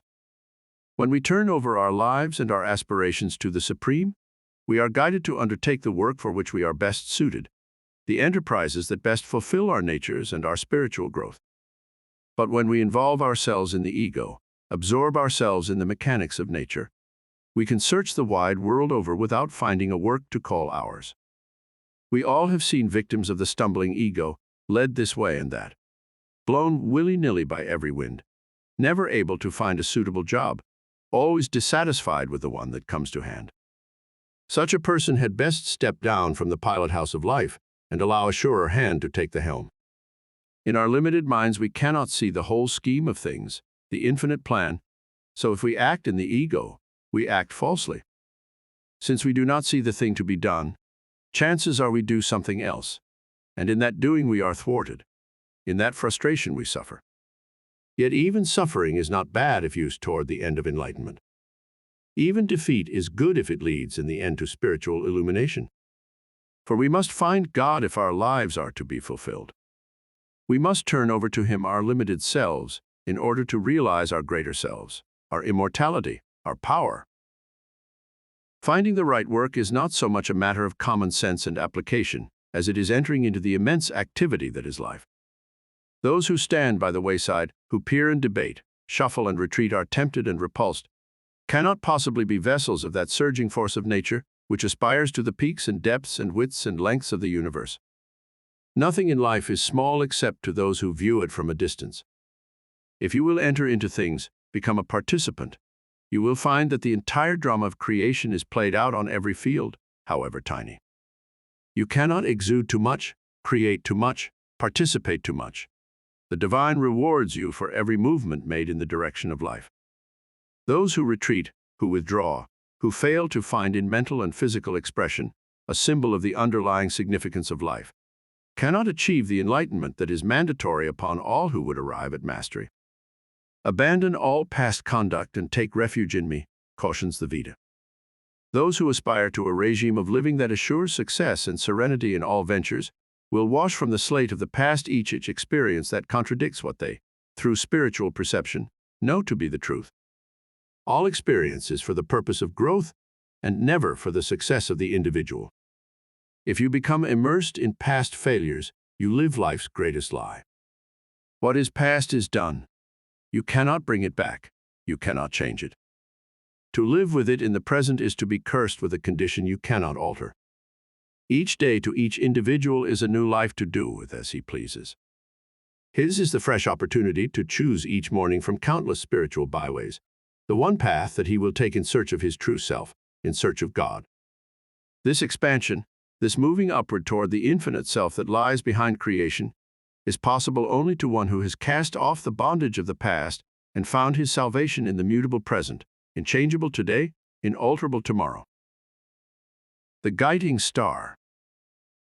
A truism that surely can be remarked of every man is that each has his special talent, his own particular and innate ability to interpret for a segment of humanity some impression of the divine. This talent need not be overt expressions such as art, music, science, but may take less obvious forms such as kindness, understanding, courage. Indeed, everything that is done well, mastered in any degree, is only done at the behest of the Supreme, who has descended into the material body in order to work out his continually progressing unfoldment. Talent is a filtering through the distorting mask of ego of a portion of the power and potency of the divine, so that the artist is aware of being possessed by something greater and finer than himself. He feels a sense of holiness in relation to this talent, as if he himself were a vessel, and the talent a distillation that must be dispensed with care. He understands that his greatest work is done when he gets himself out of the way, and lets a power within him take over completely, do with him as it wishes. Thus he lets God through, and there is wrought through his hands a work of such power and scope that everyone who views it or uses it is touched with a bit of its magic. Finding the right work is not so much a search as it is a following. Let not the symbolism of the guiding star escape you. Even as the wise men of long ago followed its rays across the sands of Israel, so each of us, when he turns over his affairs to the divine, is guided across the sands of life to spiritual maturity. It matters not the paths we take, the work we do, the results we achieve. All these are in the lands of the divine, and we may rest assured that the tasks given us are those best suited to our spiritual elevation and progress. There is implacable justice in life, but it does not operate on the plane of matter, and only the most negligible of its results are to be found there. All things originate in and return to spirit, and matter is only a spinning out on one of many planes of a particular aspect of spiritual meaning. Everything we see, hear, touch is incomplete, a partial truth only, a bare hint of something greater, highly changed, intensely significant. Making hard jobs easy. The materialist, by the nature of his limited perception, eventually meets frustration and failure. He does not see things as they truly are, nor is he aware of their real potential. He attempts to move things on the material plane of life, as if they were chess pieces and he a player. And when his most brilliant moves do not achieve their calculated ends, he is confused, stricken with fear and impotence. There is a spiritual resolution to all tasks, and we find the work to fulfill our natures when we seek expression of the indwelling God. We do this not by passing tasks that have no apparent significance, but by turning our strength and energies to everything that comes our way. Nothing is insignificant in the eyes of the divine. All things have an equal universal importance, are irreplaceable in the scheme. The tiniest event, one that occupies no more time than a twinkling of an eye, no more space than a square inch, be the hinge upon which an entire eon swings. Never shirk the opportunity to serve, never withdraw from expressing your abilities.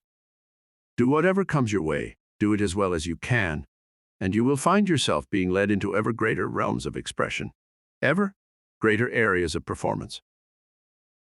The engineer surveyed the magnificent bridge that joined two peninsulas, that thrust its delicate arch into the air over a huge inland sea. What is the secret of building such a thing? He was asked. He thought a while, then answered, there are two. First, learning that one and one are two. Second, wondering what two and two are. The greatest, most vast, most moving of human achievements are made simple through the faithful following of the secret of the engineer.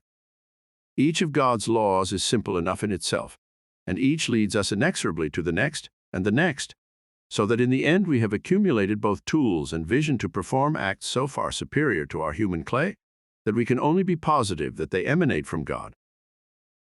The tournament. Life, it sometimes appears, is a tournament in which each of us is a gladiator, and we measure our success by how many battles we have won. On the surface, it surely seems that all that is going on is winning and losing, and that to assure our complete happiness, all we need is an effective method of winning. We often see that there are winners who are unhappy, but we assure ourselves that if such fortune comes our way, it will find us more appreciative.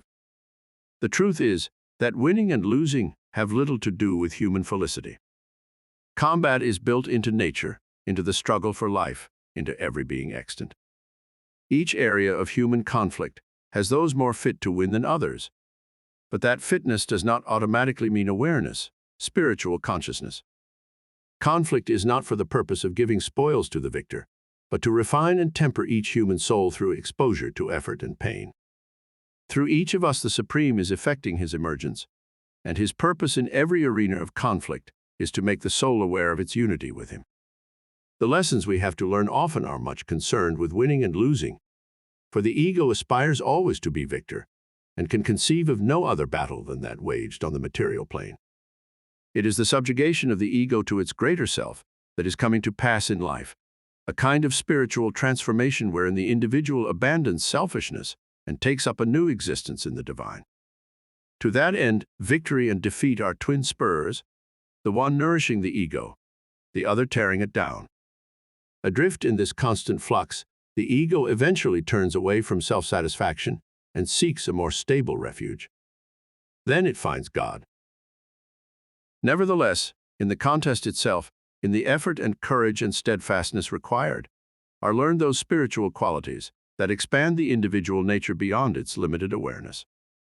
A man is molded of untempered metal, the quality of which never emerges until he has been subjected to fire. All that the human soul is capable of is disclosed finally only through the stresses and strains imposed upon it in the crucible of conflict. We approximate most nearly to the nature of life and the mandates of the divine when we throw ourselves headlong into every area of activity, as if it were an arena, and we fighting for our lives. In this manner, the forces that lie behind our nature are allowed unimpeded progress through our being, and we are driven to perform feats that normally we would be incapable of. To enter into things without reservation, without giving or asking quarter, bravely with full energy, is to call down from heaven an increased power that leads to great performance. Divine energy is dynamic, full of fight and fire and movement. By getting negative blocks out of the way and allowing that energy to course freely through our nature, we achieve, in a manner, its irresistible force.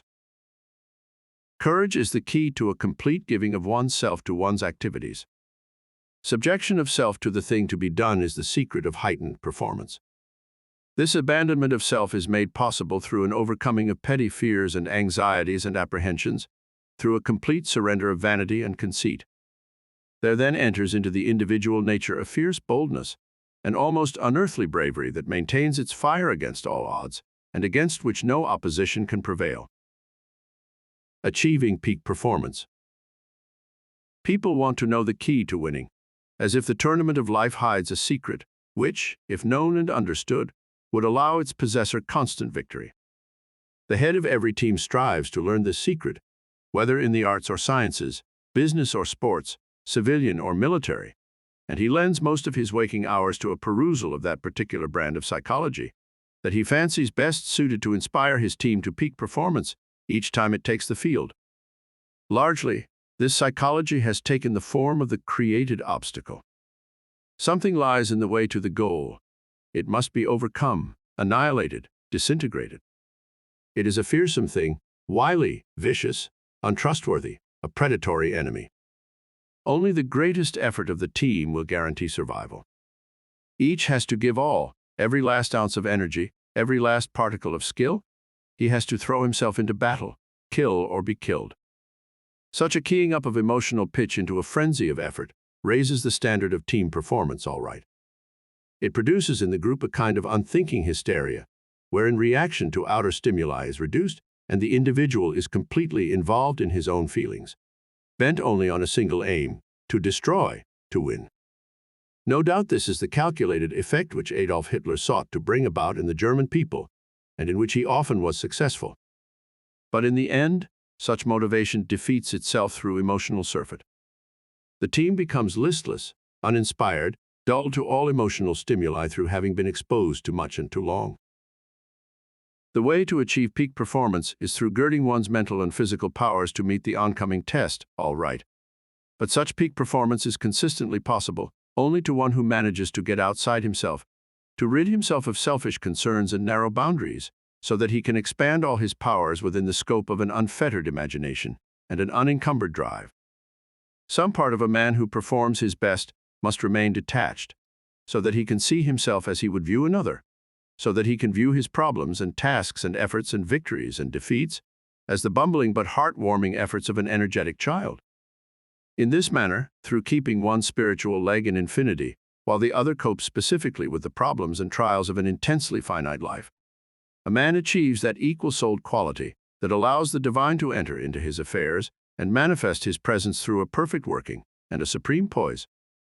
So it is said that one always can recognize a champion, that there is in his bearing a subtle quality of confidence that marks him as an emergent victor.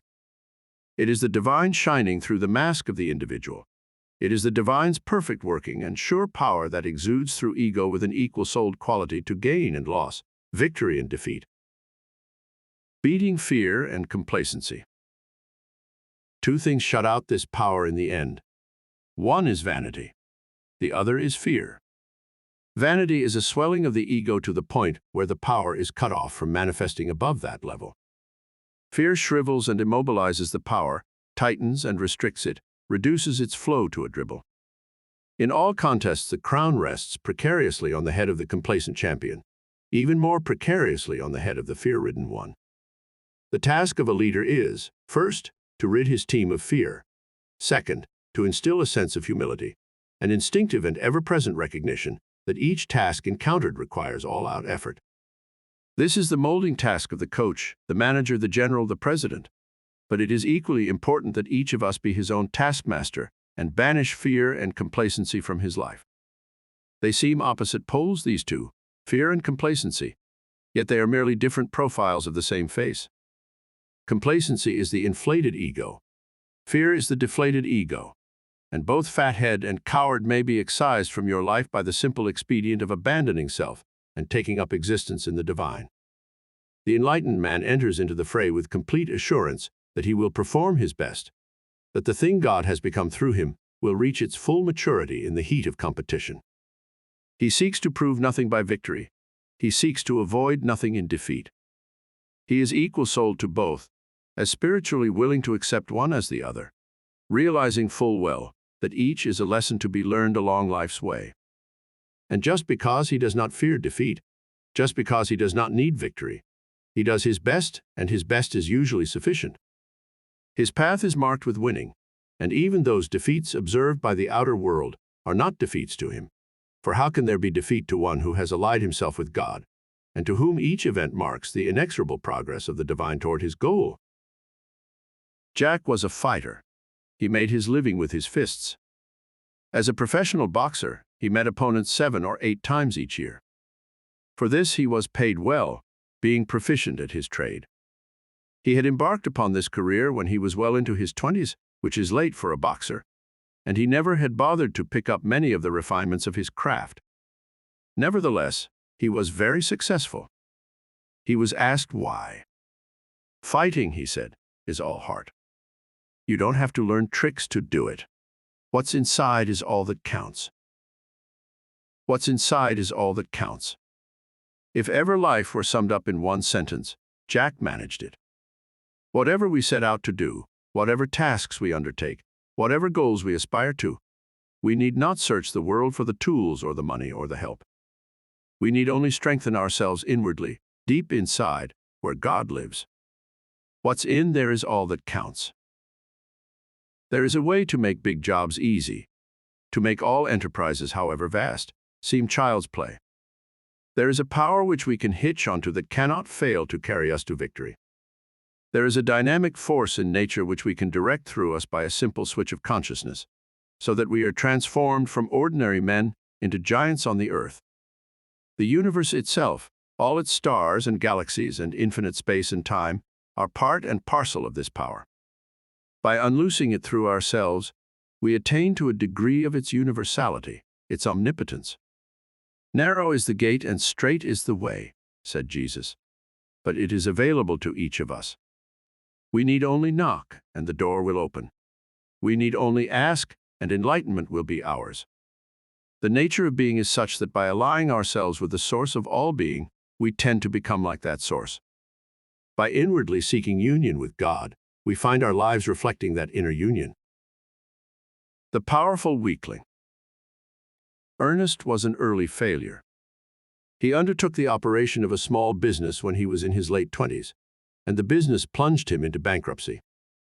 There had been a need for the business. It had been adequately financed. Ernest himself was a highly intelligent, industrious young man. No one could understand it, least of all Ernest. He suffered a nervous breakdown, entered a sanitarium. He was plunged into the depths of despondency. "I guess I'm just a coward," he said. "That's probably why the business failed. Everything seemed so important that I just couldn't bring myself to make decisions, and nothing ever got done. I would come to my desk in the morning after a sleepless night mulling over problems, but the minute somebody asked me what to do, I just couldn't make up my mind.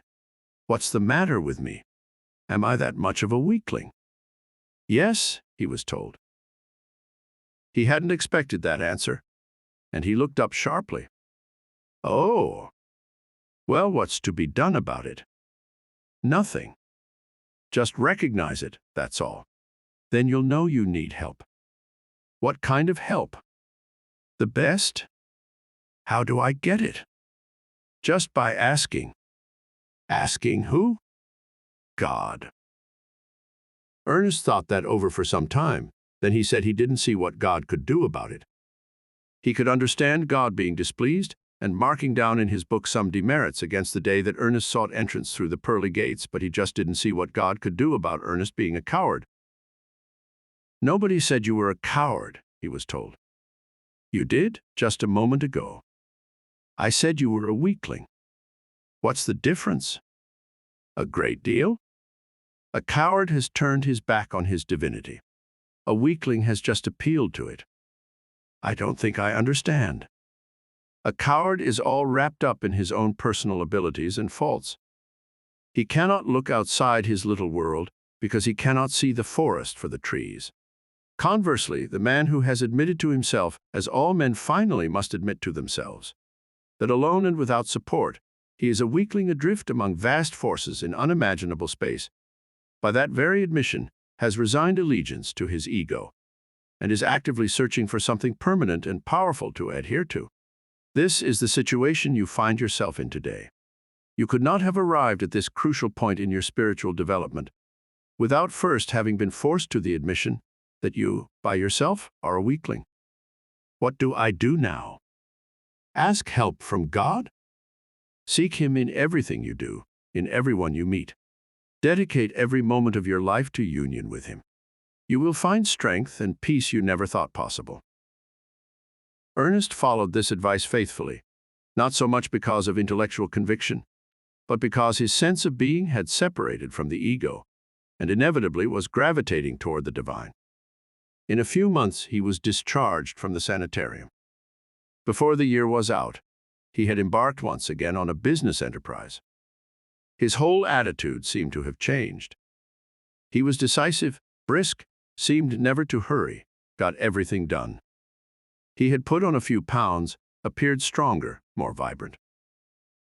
"I've got a secret," he confided to a friend. "I do nothing by myself. I just hitch a ride on inner power." False yardstick. Money to most of us is the yardstick of success. We use it to measure ourselves against others. Without it, we feel insecure, unworthy, a failure. Yet money itself is only a symptom of service, and not a completely accurate one either, since in a vested sense, it represents physical things, lands, buildings, minerals, etc., and therefore can be passed on from generation to generation, so that the holder of it today, at his own disposition, may not render any service to society whatever. The things he possesses render service, of course, and he is entitled to a fair return on their use. Any other system of ownership is bound to revert to an autocratic statehood, and therefore all freedom-loving men prefer an economic system based on private ownership of the instruments of production. For regardless of injustices in such a system, freedom remains, and a man's services to the group are fairly rewarded, and he maintains a voice in the conduct of the affairs of society. The mark of a man cannot be measured in terms of money.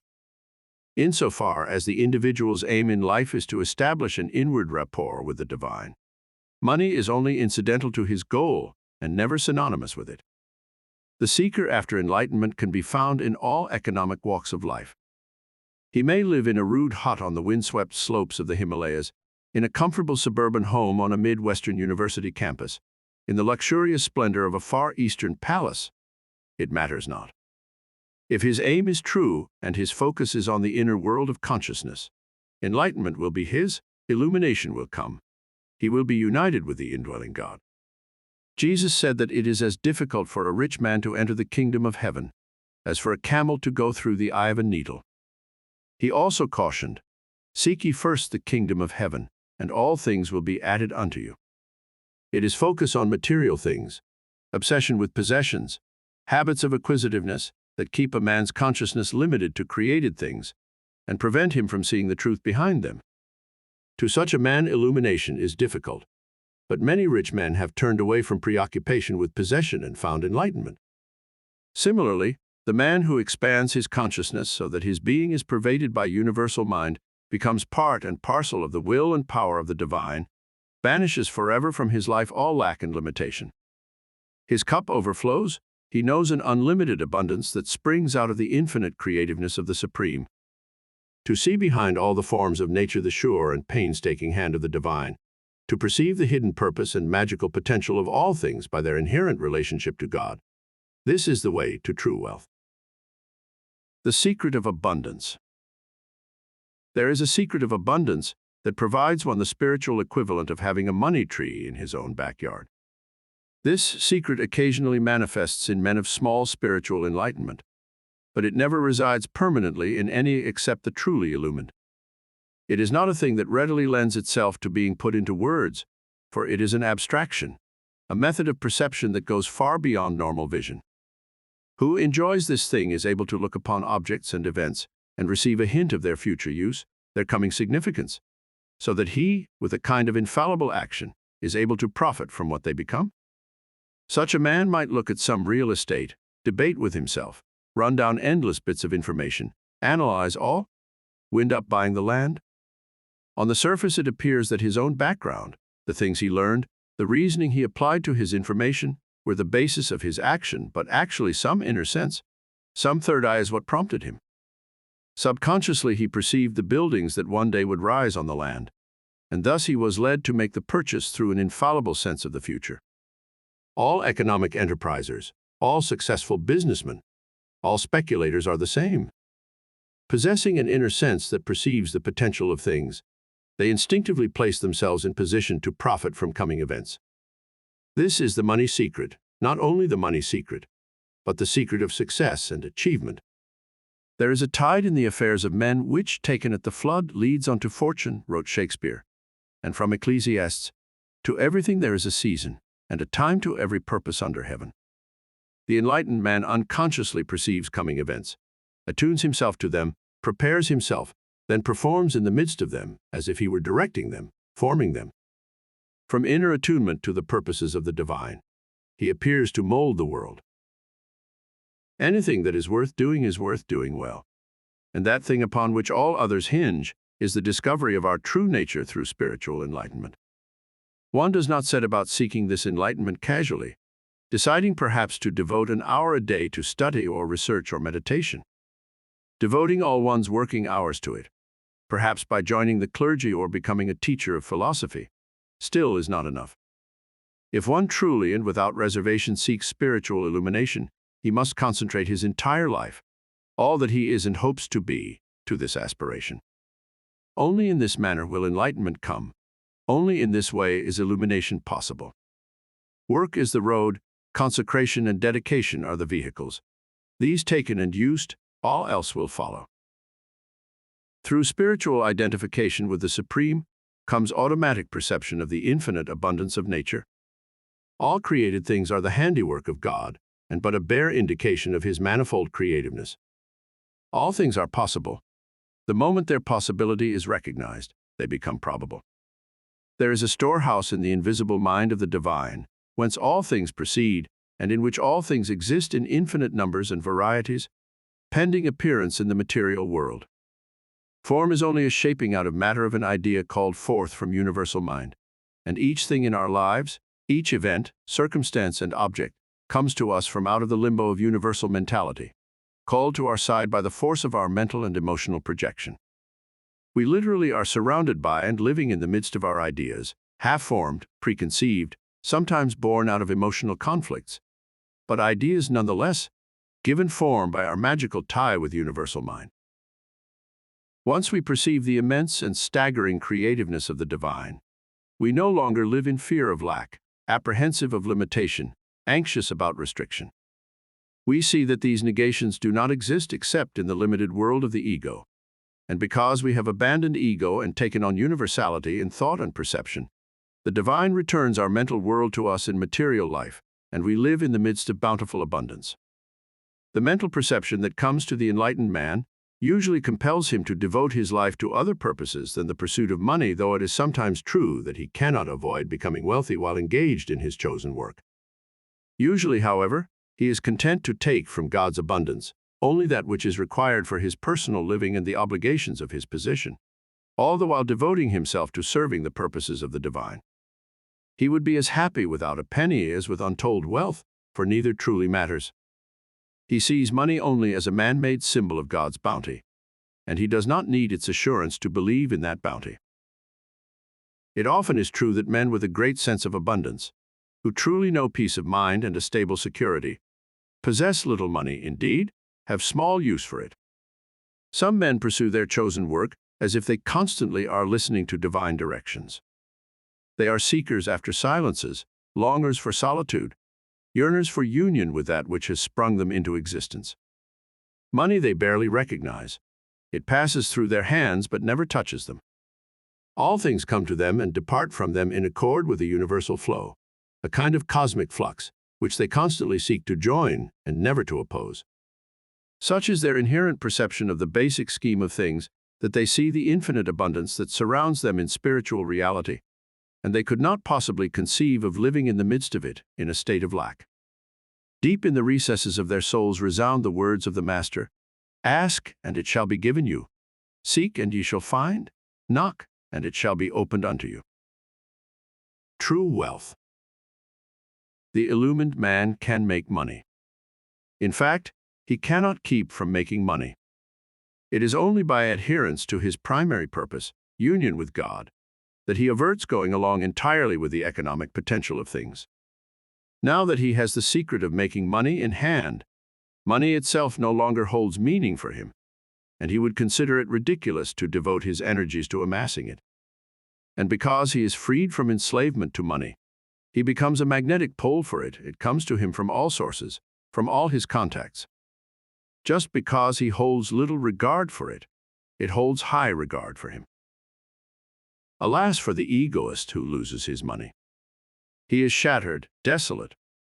Since he has no spiritual resource to sustain him, he is but a bubble on the frothy sea of life, tossed this way and that by whatever current seizes him. The only security he knows is that symbolized by his possession, and if perchance those are stripped away, he loses all. Such a man often takes his own life in economic emergency, or embarks upon other measures of self-destruction, such as alcohol or drug addiction. But once the light of spiritual illumination has penetrated the ego, one cannot possibly be anxious or fearful about money. He perceives that true wealth lies in his relationship with the divine. In that relationship is an abundance that money cannot buy. Magic element. We see the truth of things only when we are able to look upon them in a detached manner, without coloring them by our emotions and without projecting ourselves into them.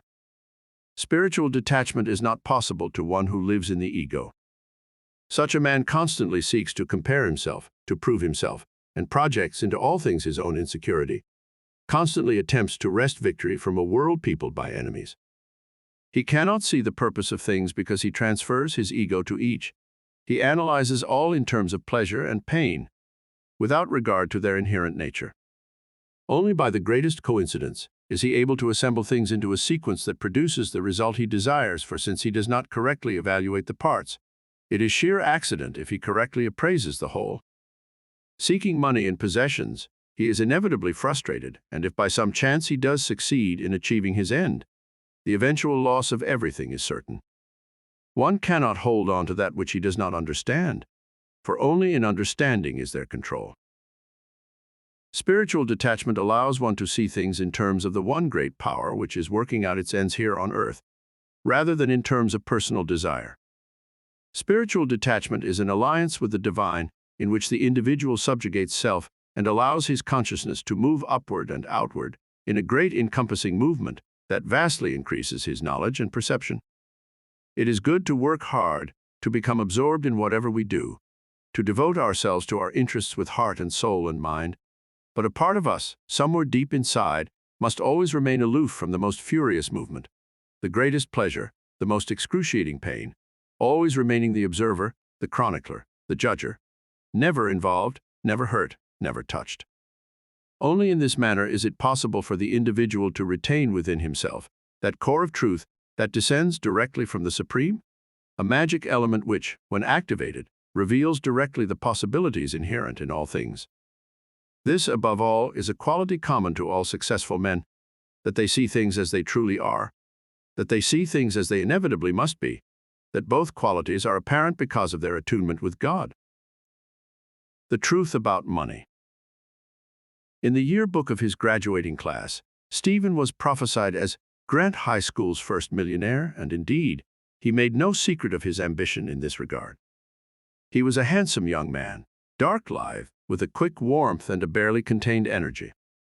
Grant High was situated in the middle of the working district, and Stephen often told his classmates, "Working is for squares. You want to be a big man, you got to do big things. Think big, act big, deal in figures, ways and means, and always think about money. How you come out old number one, that's what's important." Stephen took his first job in a print shop. In a few weeks, he saw the possibility of a local advertising paper. He organized it, then another, afterwards another. When he was 24 years old, he bought the print shop and the 3 papers he had organized. A year later, all failed. But he was undaunted. Without a moment to bemoan his fate, he launched himself in another business. This time he was attracted to radio, went around to new stations and sold them on the idea of letting him handle their advertising sales. In this manner he came to represent 6, and in a few years had achieved a nice income. He decided to expand. Radio stations, he felt, were all right, but there were plenty other advertising media to represent. He expanded from coast to coast, taking on dozens of clients. In 7 years he was bankrupt. By this time he was considerably older, and this setback had a deeper effect on him. He sought advice.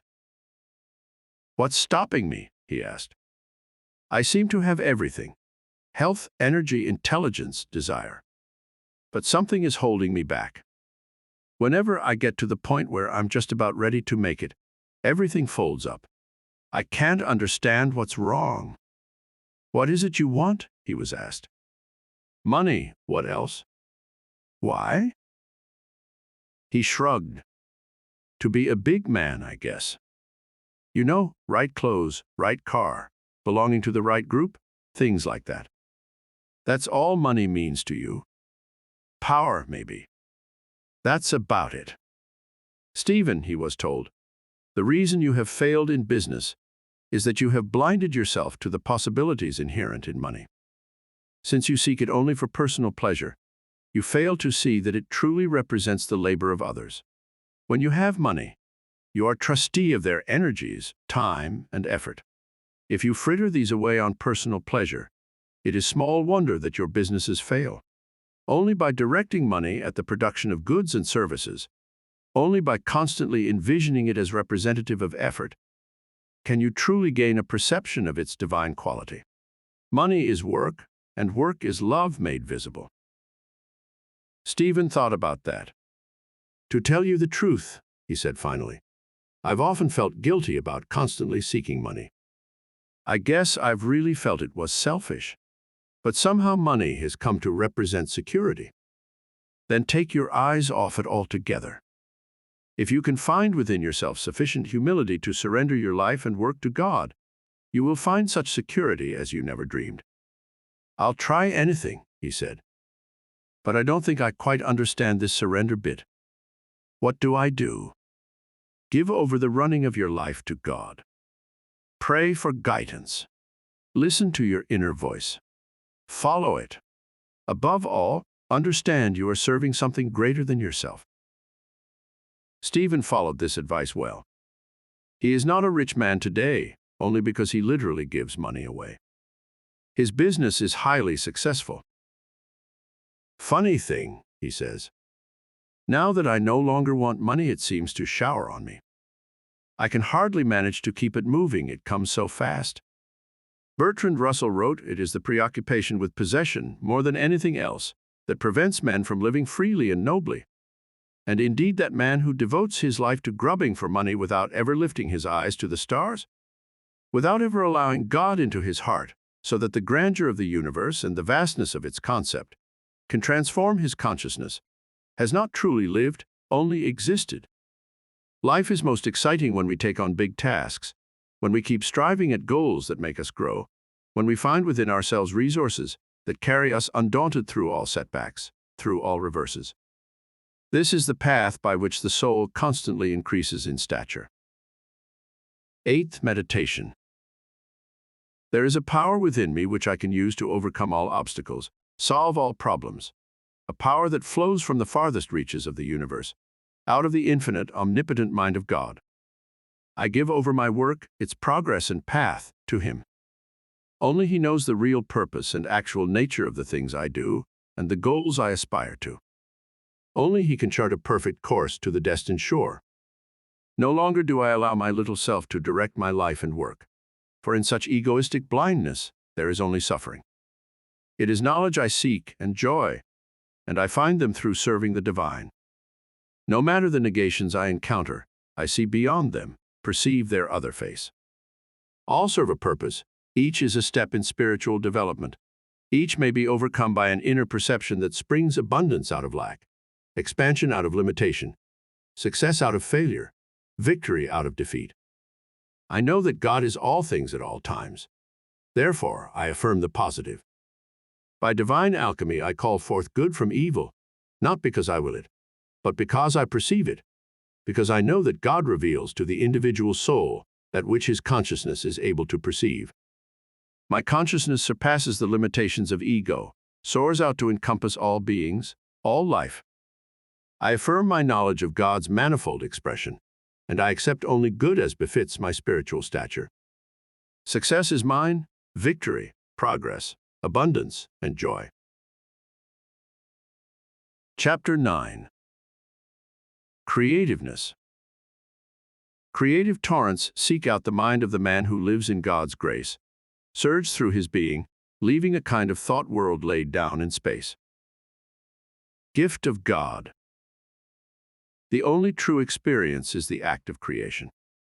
All usual action and thought are not truly action or thought at all, but only reaction to the stimuli of nature. People go through their lives as sleepwalkers, responding to things about them as automatons, never opening their beings to the imagery and force of the divine so that new things can be called into existence through their own consciousness. The process of creation involves juxtaposition of finite mind with universal mind, so that the former pours into the latter as a lake might pour into a river. Proper relationship between universal being and finite being makes the individual a vehicle for the expression of the divine. People sometimes are born this way, grow into renown as possessors of great talent. Writers, painters, sculptors, musicians. Others, by dint of enlightenment, achieve this spiritual elevation and reveal to aspiring humanity some new facet of the divine's nature. This creativity all of us can learn. Through learning it, we fulfill ourselves and our spiritual growth is made complete. The movement of the divine is restless, full of surging force and barely contained energy. Always he seeks outlet, through whatever instrument available, to express some aspect of his infinite nature. For this purpose, each of us is called into being, not to satisfy our sensual natures through pleasure, not to satisfy our egos through possession and victory, but to express in the unfolding drama of humanity that greater idea, that larger concept of the meaning and depth of life. To that end we best fulfill ourselves when we shift the living center of our being from the little self of our transitory nature and seek out the bosom of our originator. Then, by a sort of fusion with him, we express him on the planes of matter and movement. Hitched to a star. We are quiet when the divine uses us for his purposes. Inwardly we are serene, for we have subjugated our sensual nature to his spiritual prompting. Our actions and ideas proceed solely out of an inner attunement to the nature and being of God, and we are without turmoil, without strain and strife. Yet how different is our outer aspect. That which has been admitted into our consciousness is lightning and thunder, energy and force, builder and destroyer. It seizes us in its torrent, kneads and molds us into useful form, works us mercilessly. The man entrapped in divine current is a man possessed. He can no more stop himself from performance than the onrushing river can stop itself short of the sea. The divine is using him to effect on the plane of matter a manifestation of truth, and use him he will to the very end, until his body and brain and ego mask are all used up, and there remains of him nothing but God. It takes courage to open yourself to the forces of nature, to allow the gigantic tides of universal mind to roll and echo through your being. All of life is changed by the spiritual decision to allow God to rule your consciousness. Truly, then, you have hitched your wagon to a star, a shooting star, a speeding comet that by its very momentum will plunge you ever deeper into life, so that vistas of pain and pleasure, of subtle meaning, panoramas of infinite design and feeling will open before you, and you will become alive, truly alive, where before you barely existed. It is this faculty of bearing their souls, of fully exposing themselves to the spiritual force of God, that brings to some individuals the talent for creativeness. We know them and recognize them wherever they are. Their presence is an explosion of production, and what they produce is useful, beautiful, the divine expressed and made coherent. All people are born with receptivity to God, from whatever walks of life, of whatever intelligence and education. But this receptivity becomes stultified by over-reliance on material forms, by satisfaction with the world of created things, blindness to see beyond it. We all have the talent of God intrinsically. It will express itself through our natures, in the particular form that our nature gives it, if only we open the doors of our being without reserve and allow the power to flow through. Whatever has been done before we too can do, and even greater things. For when we unite with God, his mantle is ours, and he is without limitation or restriction. We can do anything our consciousness can conceive of and accept. It will be done by the divine, through us. We need only invite him.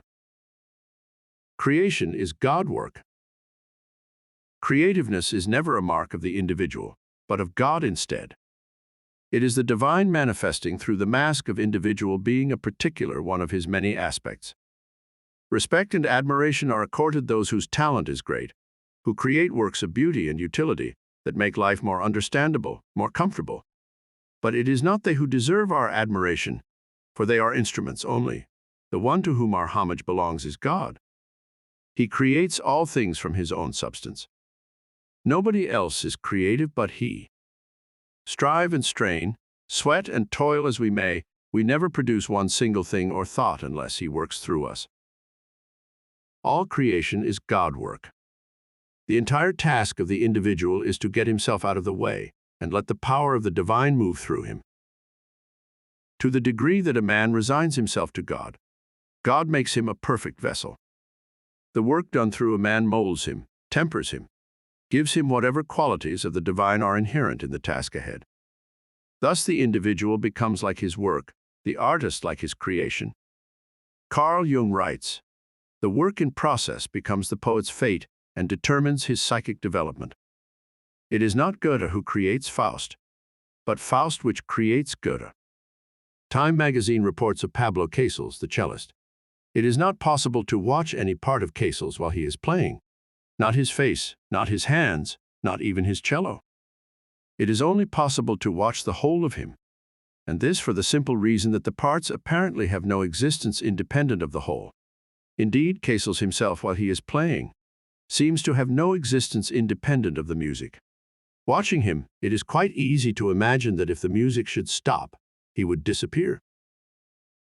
The entire process of creation is the relationship between finite mind and universal mind, a kind of plugging in of individual mind into God mind.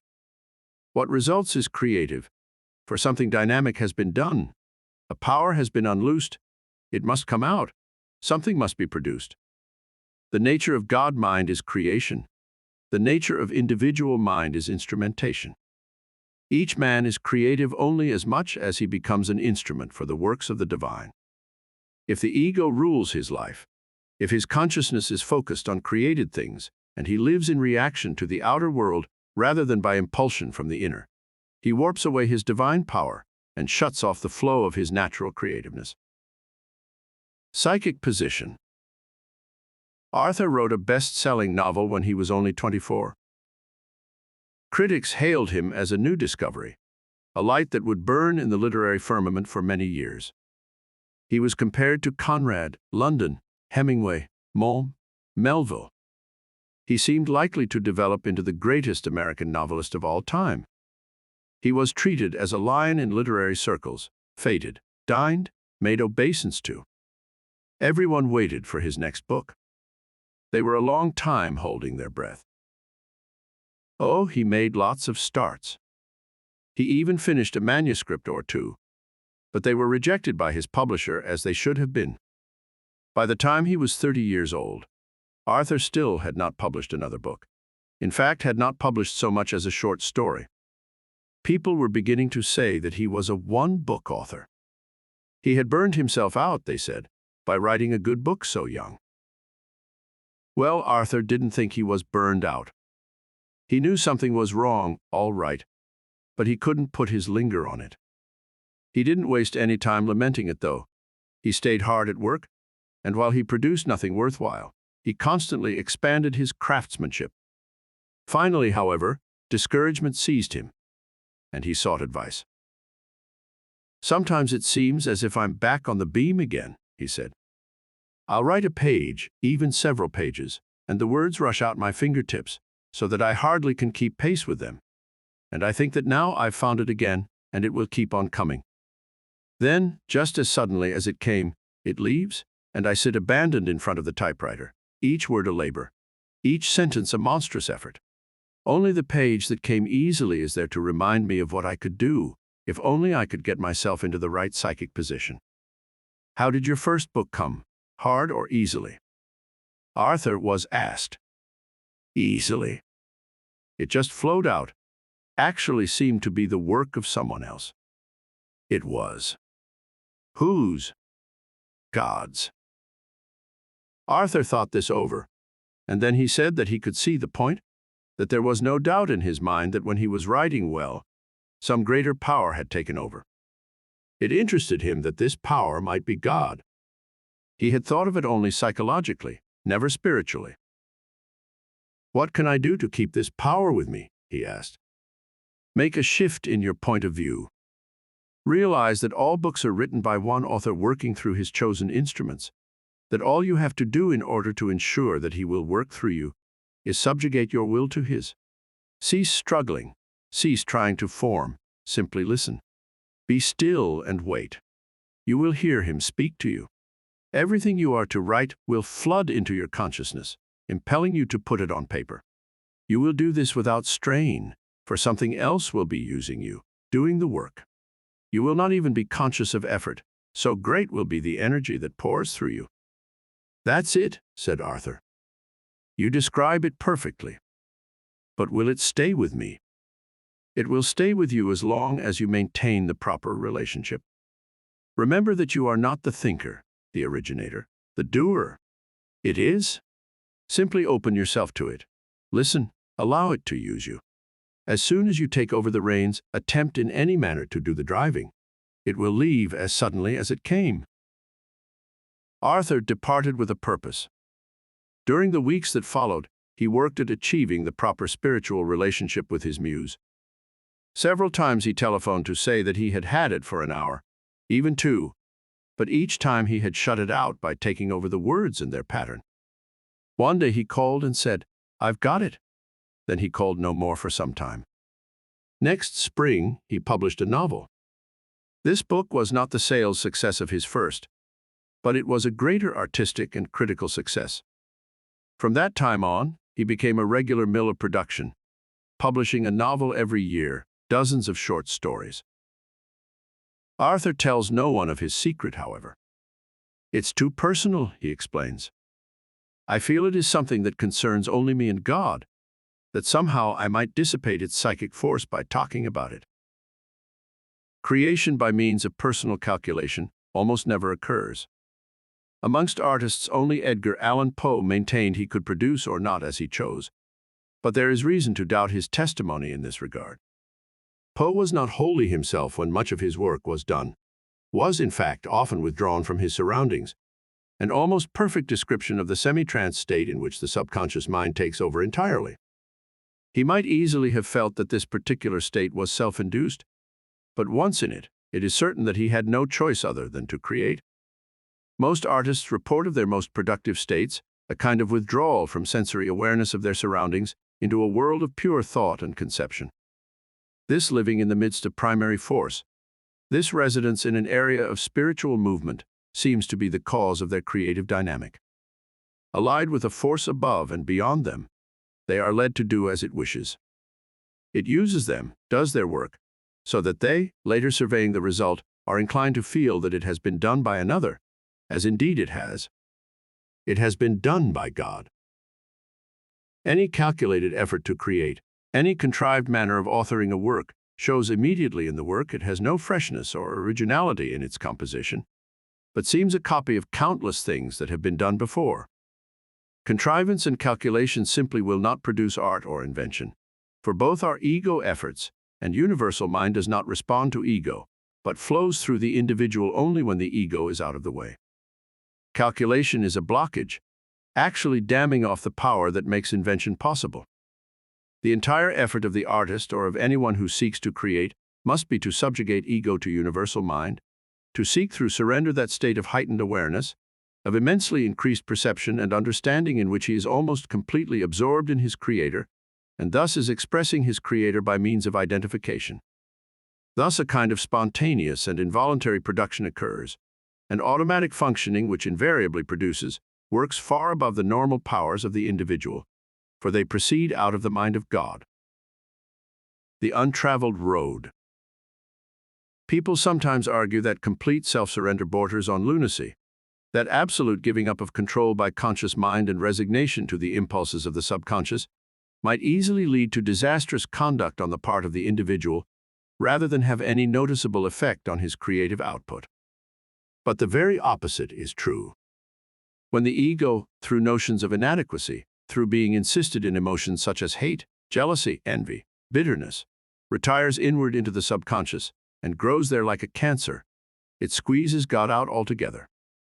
Control goes, rationality goes, and the individual is swallowed in the maw of impersonality. So insanity comes, so feeble-mindedness. What has occurred is the complete involution of the ego, not its surrender. Far from surrendering, it fights twice as hard, grows twice its size, inside, where it cannot be seen. It cuts off completely its ties with God, destroys all power of the individual, leaves him impotent and bereaved of his divinity. Surrender takes courage. Subjugation of the self to the divine is not easy. It represents, to most of us, an awesome departure into the unknown. Inadvertently we cling to the stuff of the ego, fearful to let go. It requires faith and strength to cut off the ties of our old securities, even though we know them to be inadequate. We have to be bold and determined to walk alone into the vague and vast realms of the spirit. But alone we must go, for what we seek there involves only ourselves and God. If we live totally in response to mandates of the past, to digested and regurgitated opinion, to mores and taboos and standards that are foisted upon us by others, then we do not truly live, but are mere ciphers, statistics, our reactions are totally predictable, and we are not divine at all, but merely a kind of vulnerable machine. Only when we throw off the ego and begin to create do we begin to fulfill our divinity and individuality. The path is open to all with courage and daring and aspiration. It is not well marked, not even well traveled, but none has set his foot upon it and ever been lost from God. Action versus movement. All psychic life, all contemplation, all spiritual aspiration, far from being conditions of quietude, are conditions of intense activity. Ernest Hemingway is quoted as saying that one must never confuse movement with action, for movement is simply physical transfer through space, while action is the cause of a result. All of us seek action in whatever we do, but all too often we settle for running around, doing this and that, hustling, bustling, never getting anything done. True cause stems from spiritual sources, from a psychic force pent up in the bosom of the individual that impels him to accomplish his aim. This, no doubt, is the reason that Hemingway states that he will not discuss any work in progress. No doubt he has experienced the sad fact that discussion of the work dissipates the psychic energy that is impelling its creation. The artist cloisters himself with his muse. No one is involved but these two. The divine bursts through the instrument of individuality with a manifestation of the meaning of life. Set down on paper, on canvas, in stone, something of the grandeur, significance, and drama of the emerging God is caught by the artist, transferred to his audience. This is a work of art. Each of us is an artist whether or not he paints, sculpts, writes. Each of us can accomplish creative ends in life when he learns to cloister himself with the divine and listen. If we can only achieve a spiritual condition of complete self-surrender, we have taken the largest step possible toward allowing the power and purpose of God to flow creatively through us. Such self-surrender is the sine qua non of all creative effort, and exceedingly difficult to achieve. Life is so vital in all of us. The senses constantly beat at the window panes of our attention. Things are pleasurable, painful, desirable, repugnant, and most of the time, we are making decisions solely in response to sensation. When we attempt to shut out the material world so that we may gain an insight into spiritual things, we find 1,000 distractions. We may make a little immersion, a slight surrender, then something, a little thing perhaps, a slight noise, an unfamiliar odor, recalls us immediately, and we have gained nothing, only a sense of futility, and the divine whom we seek is farther away than ever. Concentration. Concentration is the mental tool we can use to implement our self-surrender.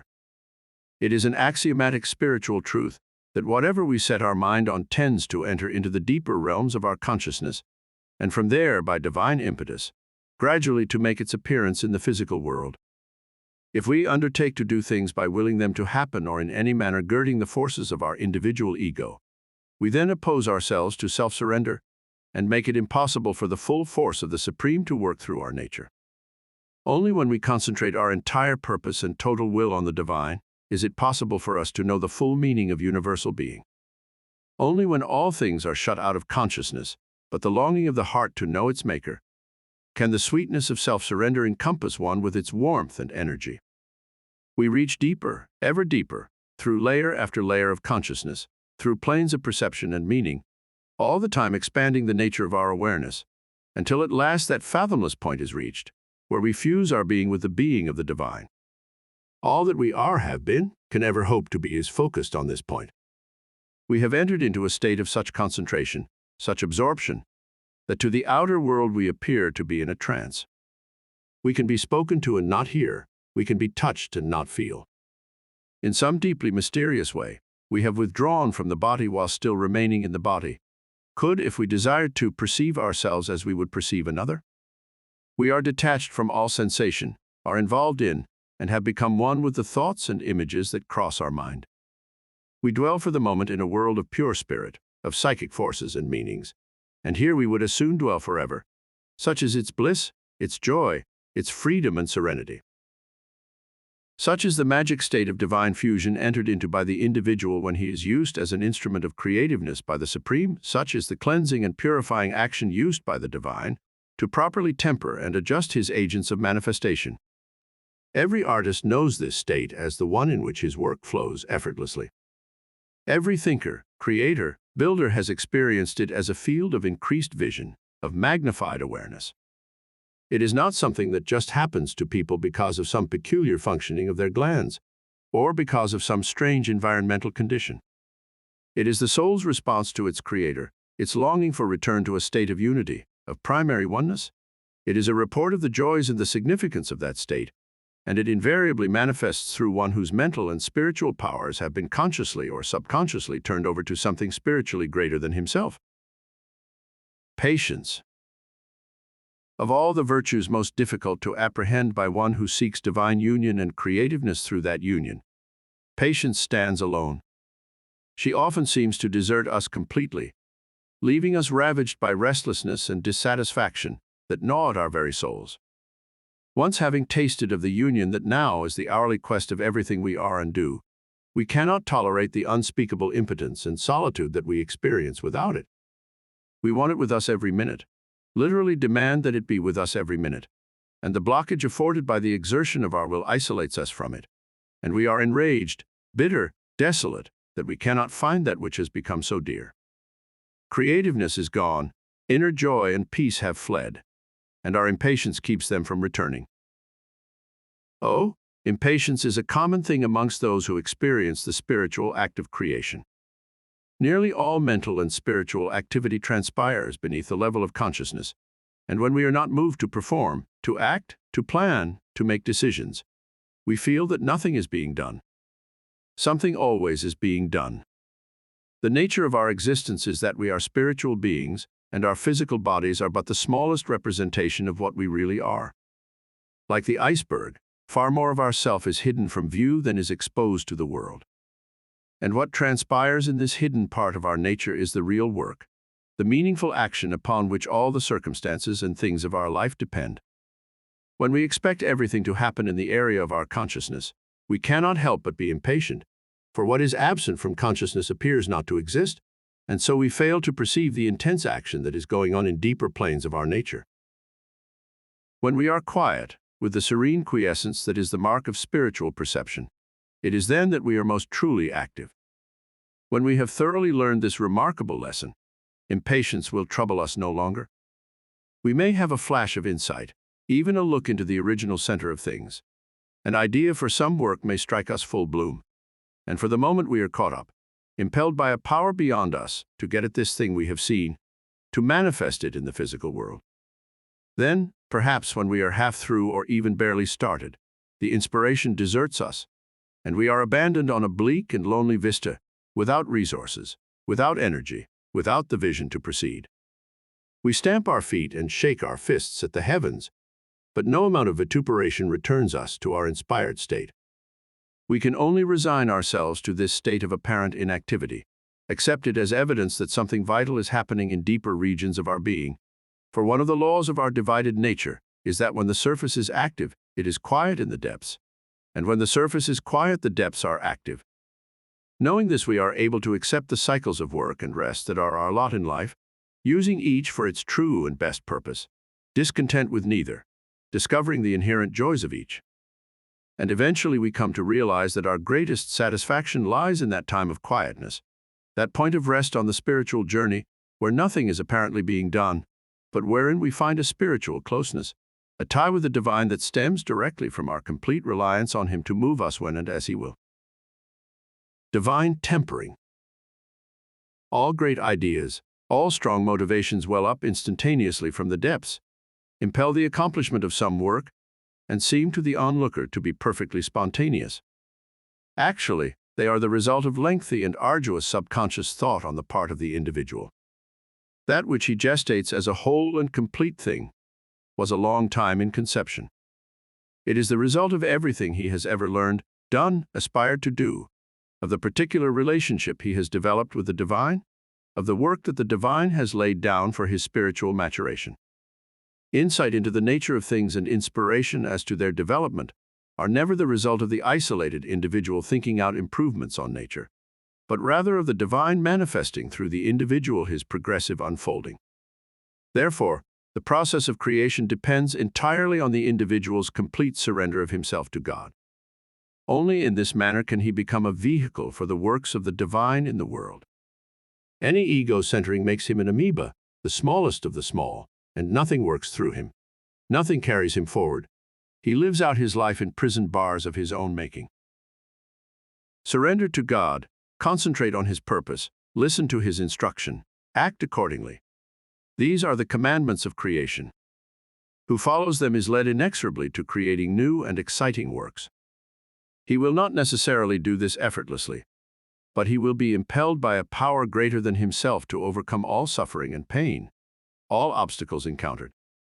Nature shows us that new life is born into existence through pain, and we must face the great creative fact that all new ideas, all inspiration are similarly brought forth. The divine tempers His instruments by subjecting them to stress and strain, and when the metal is proven to His satisfaction, He uses the vessel for the performance of His deeds in the world. But if the metal prove faulty, if it is left cringing and defeated in the wake of pain and effort, He casts it aside without concern, for it is only himself after all, an unfit conception, and one he has no further use for. What we are led to perform, To bring forth when we are allied with the creative power of the divine is inevitably beautiful, for it contains a glimpse of him who supports our being, hints of a magnificence and grandeur we long to know. Spiritual truth underlies all works of art, and it is this truth, even though obscured, even though barely hinted at, that makes them beautiful. Artistic vision. Beauty was an elusive ideal for Robert. He was a painter, and he had destroyed far more of his canvases than he had kept. He would sell none. "They're not good enough," he said. "They're junk. I keep them around only to remind me how far I missed." "Missed what?" he was asked. "The vision," he said. "The picture that was in my mind." One of his canvases was a pastoral scene, a country road with eucalyptus trees lining either side, shading the road with their intertwined branches. In the distance, a patch of sunlight shone where the road emerged from shadow. Light and shade were exquisite. "Isn't this an actual scene?" Robert was asked. He frowned. "An actual scene inspired it," he said. "But is a painter a photographer? If what he sees is worth anything, it is in the way he sees it. This is no good because I failed to paint it the way I saw it." "How did you see it then?" "Like a cathedral. It seemed like a psalm of God." There was no mistaking the fact that he had caught something of this feeling in the painting, but a hint only, a kind of subtle emanation. "I think you managed to convey your feeling. The picture has a spiritual quality. To you, perhaps, not to me. All I see is a parody of the perfection that filled my mind. When my hand moved with the brushes, this was the result, a caricature, a burlesque. It mocks me, fills me with impotence, haunts my dreams." "Nothing is one-sided, Robert." "What do you mean by that?" "Life is a great duality, the physical and the spiritual. The spiritual is the idea, the inherent perfection that lies behind life. The physical is the gradual unfolding of the perfection of spirit. Since it is unfolding, it never quite manages to capture the entire meaning and scope of the entity it attempts to represent. Thus, the physical is always a profanation of the spiritual. Your picture to you is a spiritual thing. You sensed, felt, and perceived it in a spiritual manner. But when you brought it forth into the world, something of its meaning and scope was lost. This is always the relationship of the spiritual and the physical." "I cannot reconcile myself to that," Robert said. "The pictures that I see and feel inside me must come out. If I cannot give them form, they are a torment and will not let me rest. It is you who give yourself no rest because you refuse to accept God's law of living. Do you think you know more than He? Is He not able to express as He wishes the meaning and significance of life? It is a great conceit to think that such interpretation rests on your shoulders. Let it go. Be content to express as you can the truth of your inner vision." "That is very difficult to do," said Robert. "Beauty is an exacting mistress. She is not content to rest within, but must come out. I don't believe I can contain her." "Don't try to. Let her come out as she will. Just don't strain. Put yourself in the hands of God, of your muse, of beauty. Let yourself be used. Don't try to use that which possesses you." "But what of my work? How can I tolerate my work?" "There are truth and beauty in it. Each will grow as you yourself grow. But the work of any moment will never approach the spiritual vision of that moment. Be content to know that when you paint you leave something of truth and beauty on the canvas. That is enough for any man." Robert returned to his work with tongue in cheek. He thought that if he failed to be critical of his own work, he couldn't possibly improve. In the months that followed, he turned out an increasing number of excellent canvases, several of which approached greatness. He destroyed none, let all be shown, sold those he could. He seemed happier, less taut, more content with life. One day he said, "I think I understand. Who am I to say which of my works is true, which beautiful? Are my standards important? If a picture is given me to paint and I paint it, is even the work mine? How can I be critical or destroy the work of one who is greater than I? I am content now just to work. I have found peace in the doing itself, not the result. The primary thinker. Original thinking is the basis of all creativeness, but how difficult it is for most of us to achieve. How often we abdicate from thought in favor of reaction. How often we subordinate the mind to that which is told us, taught us, that which we read. We walk around, perform our duties, think of ourselves as being masters of our fate, when all the time we are only a mobile set of reflexes. Any good psychologist can predict exactly how we will behave in any given circumstance. But if we think, we are not predictable, only people who react are predictable, for they act only out of habit and thus prevent themselves from rising above circumstance. Original thinking proceeds out of a man's wiping the slate of the past clean, so that he neither is a product of it, nor can it influence him in any way. Original thinking is made possible through a man's letting go of conceit, of ego-centeredness, of any conception or ideal that keeps his performance bound to limits in himself. Only by letting go of experience, only by letting go of self, is it possible for the individual soul to think in terms large enough to be an improvement upon that which has been thought before.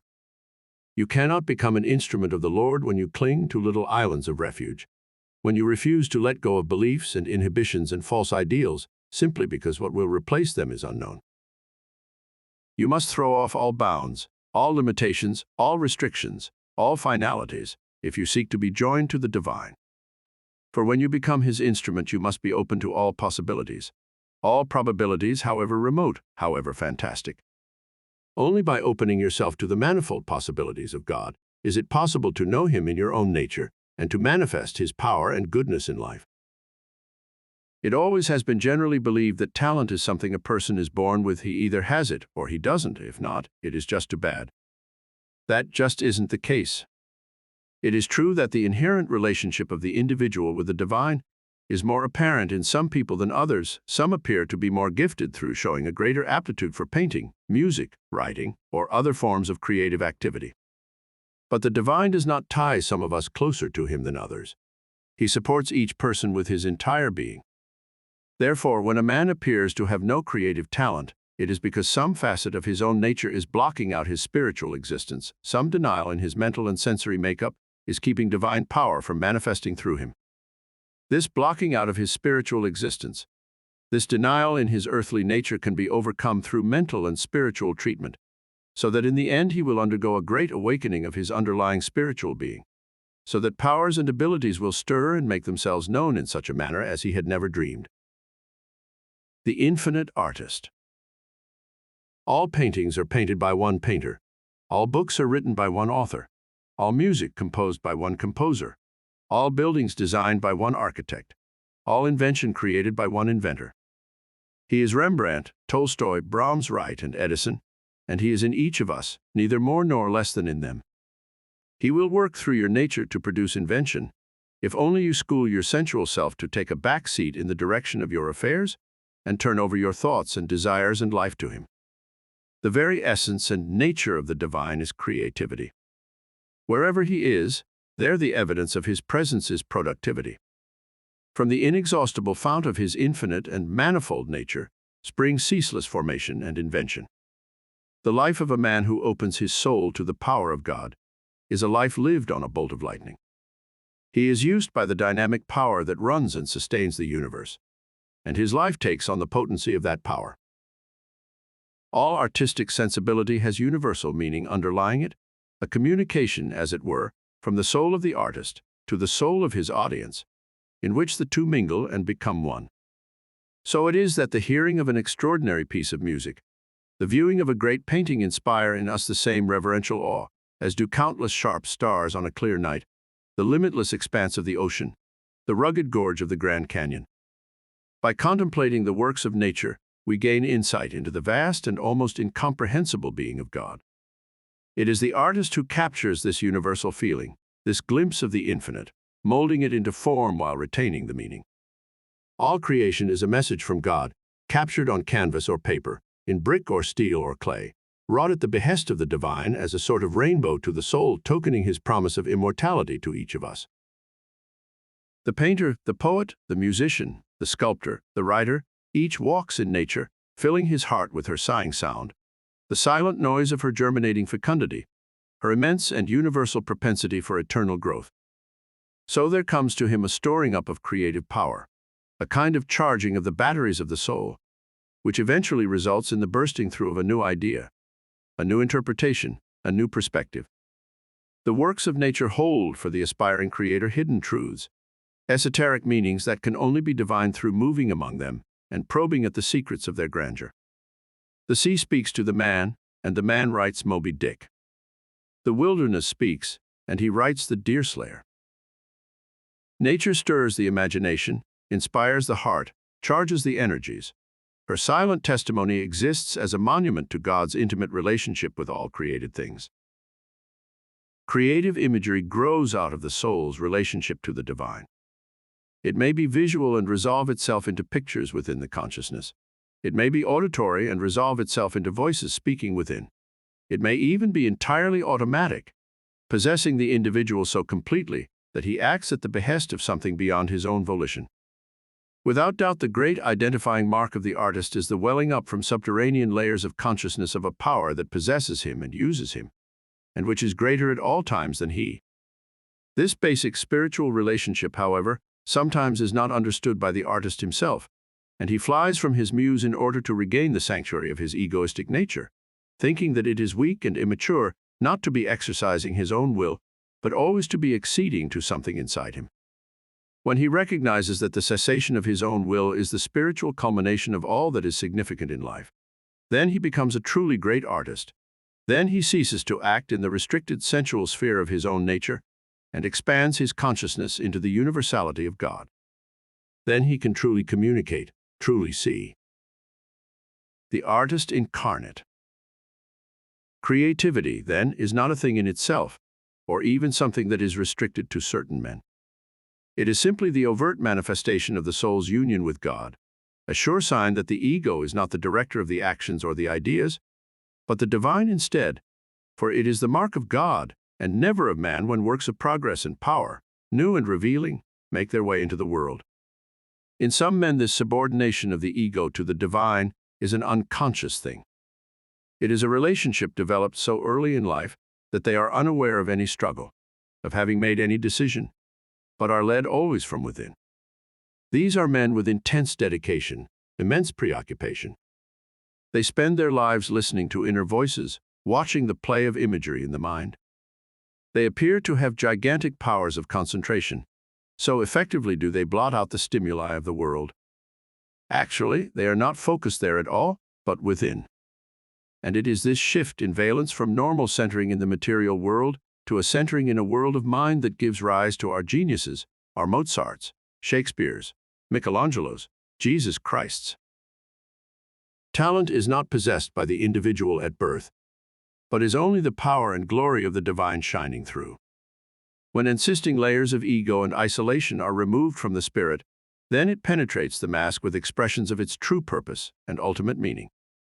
These expressions resolve themselves into creative effects, give the impression of being the result of a talent possessed by the individual, when in truth he possesses it not at all, but is possessed by it, for it comes from beyond him and is greater than he.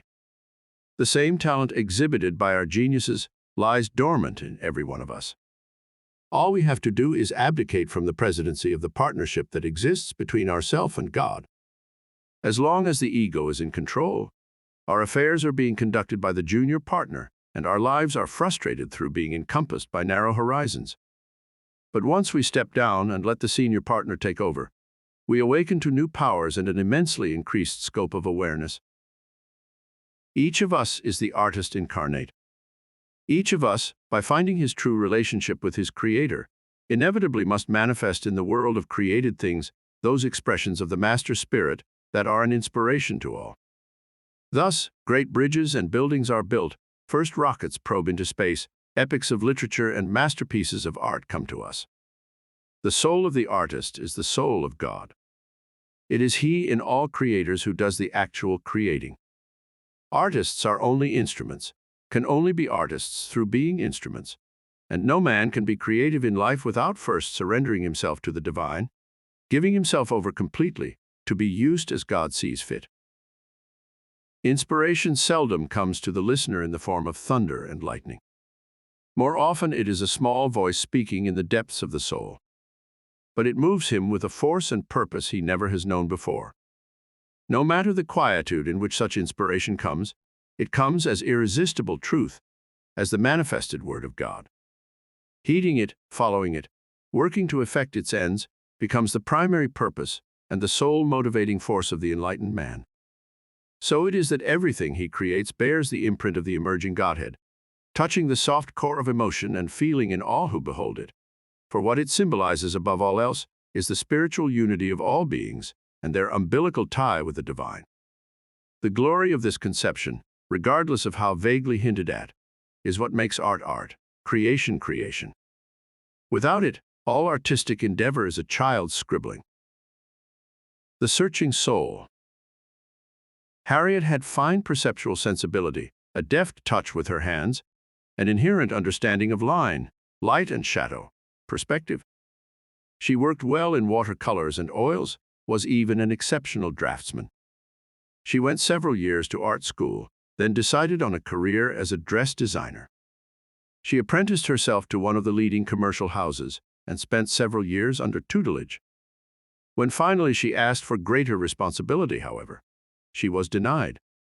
She insisted upon a reason and was told that she had no creative sense, that she must be content to do the artwork on other people's ideas. Designing work of her own was out of the question.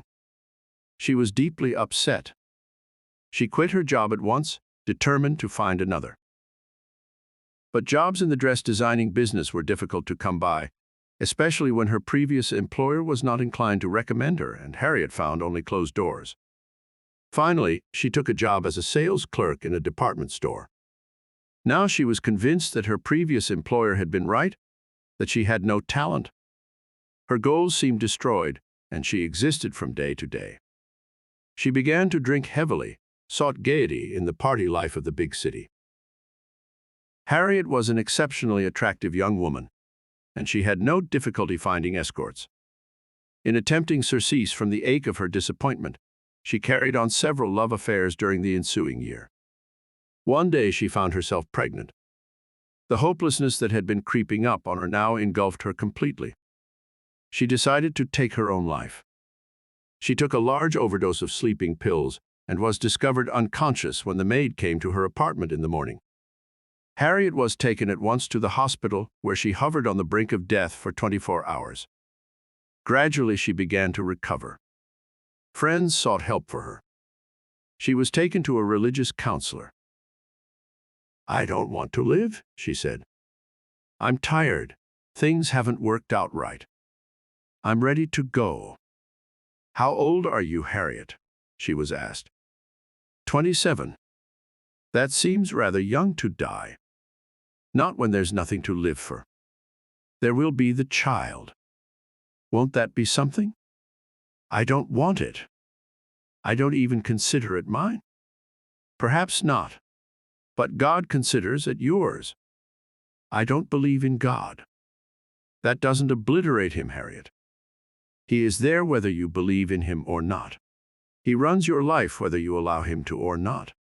He is molding you here on earth, tempering you by pain and ordeal, so that you will awaken to your true spiritual birthright. All who attempt to run their lives in accordance with the motives of their own vanity eventually meet desolation. For this is a spiritual law. God sees the soul on the wrong course, and he places obstacles there. Like a river rechanneled, the soul boils and rages, but eventually takes the new course, serener now, quietly proceeding to the sea. Harriet looked interested. "You mean you believe in predestination?" "Not predestination for the things of the flesh, but rather predestination for the things of the spirit. Each soul undergoes its own ordeal, an ordeal designed only to refine and purify its understanding. And this ordeal is only between the soul and God." "Then you believe that what has happened to me had to happen to me?" "Yes. It has been the way chosen by the Master Spirit to awaken you to your true spiritual self. Your suffering is largely over, for even now you are glimpsing that greater self, finding a hint of its meaning. What am I supposed to do? Ask God. Go home and get down on your knees and ask Him. He will answer, and in that answer, your life will be rejuvenated. I don't think I can. A few days ago you tried to take your own life. Is it more difficult to get down on your knees? She nodded at this, said she would try. When she left, there was a hint of purpose in her bearing that had been missing before. Harriet had her child a boy, and she gave him her own surname. During the months of her confinement, she worked out several sketches for new dress designs, and she was startled at how they turned out. It's almost as if someone else is doing them, she said. Someone else is, she was told. Morning and evening she prayed. Tension left her. She grew peaceful and poised, able to work long hours without fatigue. She returned home from the hospital with her child to find that 3 of her sketches had been accepted by a leading dress manufacturer. Today she is one of the most able designers in the industry, successful, secure, married, with 2 more children. One evening in a discussion at her home, she was asked how she managed to successfully combine both home and career. I let God do it, she said. The unseen light. Alfred Lord Tennyson wrote, "More things are wrought by prayer than this world dreams of. But the kind of prayer that gets results is not the will of the prayer maker exerting itself to effect some material solution to his problem. The kind of prayer that gets results is the prayer for guidance, for illumination, a pledge that completely submits the soul to its Creator, to the will and the working of God. This is the path to heightened powers of creativity. This is the avenue by which every man can awaken within himself the latent artist whose brush paints all pictures. Creativity, then, is a byproduct of spiritual illumination, the mark of a man whose center of consciousness is spiritual and not material. It is an end obtained not so much by devotion to a particular activity, as it is an inner devotion to an unseen light. All efforts of the man who aspires to creativeness must be directed toward the end of achieving unity with God. He must seek within for the power and purpose to expand beyond himself. When at last there comes into his soul a kind of silent joy, a serene bliss, a letting go of all personal problems, then he will know that God is there, sustaining him, guiding him, working through him. His soul will become a shrine then, a place of inner sanctity, a haven of reverential fusion. Here he meets all life, from here all proceeds. He senses this inner center as being both alpha and omega of existence, as being directly connected to the original determinant of things. God's house lies within him. The divine himself dwells there. Now he is aware that all things happen out of an absolute purpose and delicate design, which he not only is able to perceive, but actually seems to direct. 9th meditation. I search the inner depths of my consciousness for that haven of refuge, where God and I meet and become one. The noises and insistencies of the clamoring world fade away, and I retreat ever deeper, through planes of being and awareness, to a place of utter repose, of absolute bliss, of complete unity, where all barriers are removed between myself and the divine. I lose myself in him, and in that losing I find my greater self. He takes my being and makes it an instrument of his purpose and his power. Through my mind and spirit course the restless, surging energies of God, ever unfolding, dynamically illustrating the manifold sides of his nature. Whatever impinges itself upon my awareness has a delicate and mystic meaning, and I am conscious that nothing is fully developed, finally complete, but that each thing, event, idea, is but a partial revelation of a hidden and magnificent truth. To the emergence of this truth I dedicate myself, for I know that concealed in the heart of each creature is the incarnate God. Through expressing him, I discover myself. To be is to be a part of God, but to grow is to become God. To that growth, to that becoming, I consecrate my life. The apparent duality of my being I surrender as partial truth. I know that my true self is the self of the divine, the one self that pervades the universe, that inhabits every being, that looks out of the eyes of every man. Through allowing this self to work through my nature, I truly become creative. I am instrument of the ultimate artistic sensibility. I know that each soul aspires to union with its Creator, that each seeks for a sign of that union through beauty, knowledge, love. By knowing the divine and loving the divine, I am assured that his power will work through me to illustrate to the world the divinity of man. Chapter 10. Staying Young Forever. Ageless Spirit. Our concept of age arises from our relating ourselves to a physical body, to its birth, growth, maturity, eventual decay, and death. Ego-centeredness naturally brings with it such identification, and as the body decreases in vigor with passing years, so does the spiritual inhabitant fall into a state of decline. The enlightened man knows that he is spirit alone, birthless, deathless, and ageless, that his very being is synonymous with life, that according to divine law, he can only grow, never go backward, never die. His roots are not in the physical body or even in the material world, and he is not affected by what happens in that world. It cannot age or injure him or stay his developing consciousness from union with God. His true being is always expectant. Each day is a rebirth into increased awareness. He is detached from his body, sees it only as an instrument of expression, is content in the end to lay it down, passing serenely on to greater experience. How sad it is to see the great spirit of the ego-centered man grow old. The cranky, short-tempered, irascible elder is an all too familiar character. Within a fleshy prison of his own making, his spirit is confined, and as that prison shrinks, so does his spirit shrivel. Yet it is not residence in the body that reduces spirit to the ills of the flesh, but rather the failure of the individual to perceive that he is not confined to the body, that his roots are in eternity, that his liberation is in his own hands. People sometimes argue that the latter years of a man's life are bound to be beset by aches and pains because the body mechanism is running down and its resilience becomes less and less. This premise is accepted without question by 99% of all oldsters. They grow feeble and bent, fall prey to all manner of ills, live out their last years as slaves to thermometer and pills. But there remains a glorious 1% of rare individuals who have conquered fear, who have opened themselves to the divine and in whom divine energy courses. They die, yes. They lay down their bodies, yes. But while they live, they live. Life flows in them unchecked, unhampered, unrestricted, and they are as vigorous, as expanding, as full of interior growth in the years of senility as most people are in adolescence. Triumph over flesh. What an inspiring thing it is to see spirit triumph over flesh. Something within us stands up and applauds, for we have been shown the meaning of life itself. Winston Churchill in his 80s wrote masterpieces of literature and led his nation as elder statesman. Bernard Baruch is consulted by world leaders. Bernard McFadden made parachute jumps, and the whole world is liberated a little from bodily ties, has an instant of enlightened understanding, sees that the strength of man is not material, but spiritual instead. The body is only an instrument used by the spirit and instant in its pilgrimage through eternity. It is not possible for this body to block off the growth of that spirit.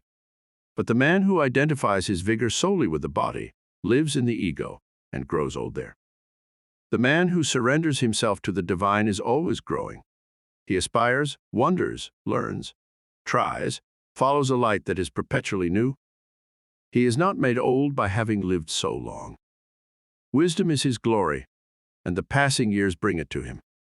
He accepts no word as final, no boundary as absolute, no fact as indisputable.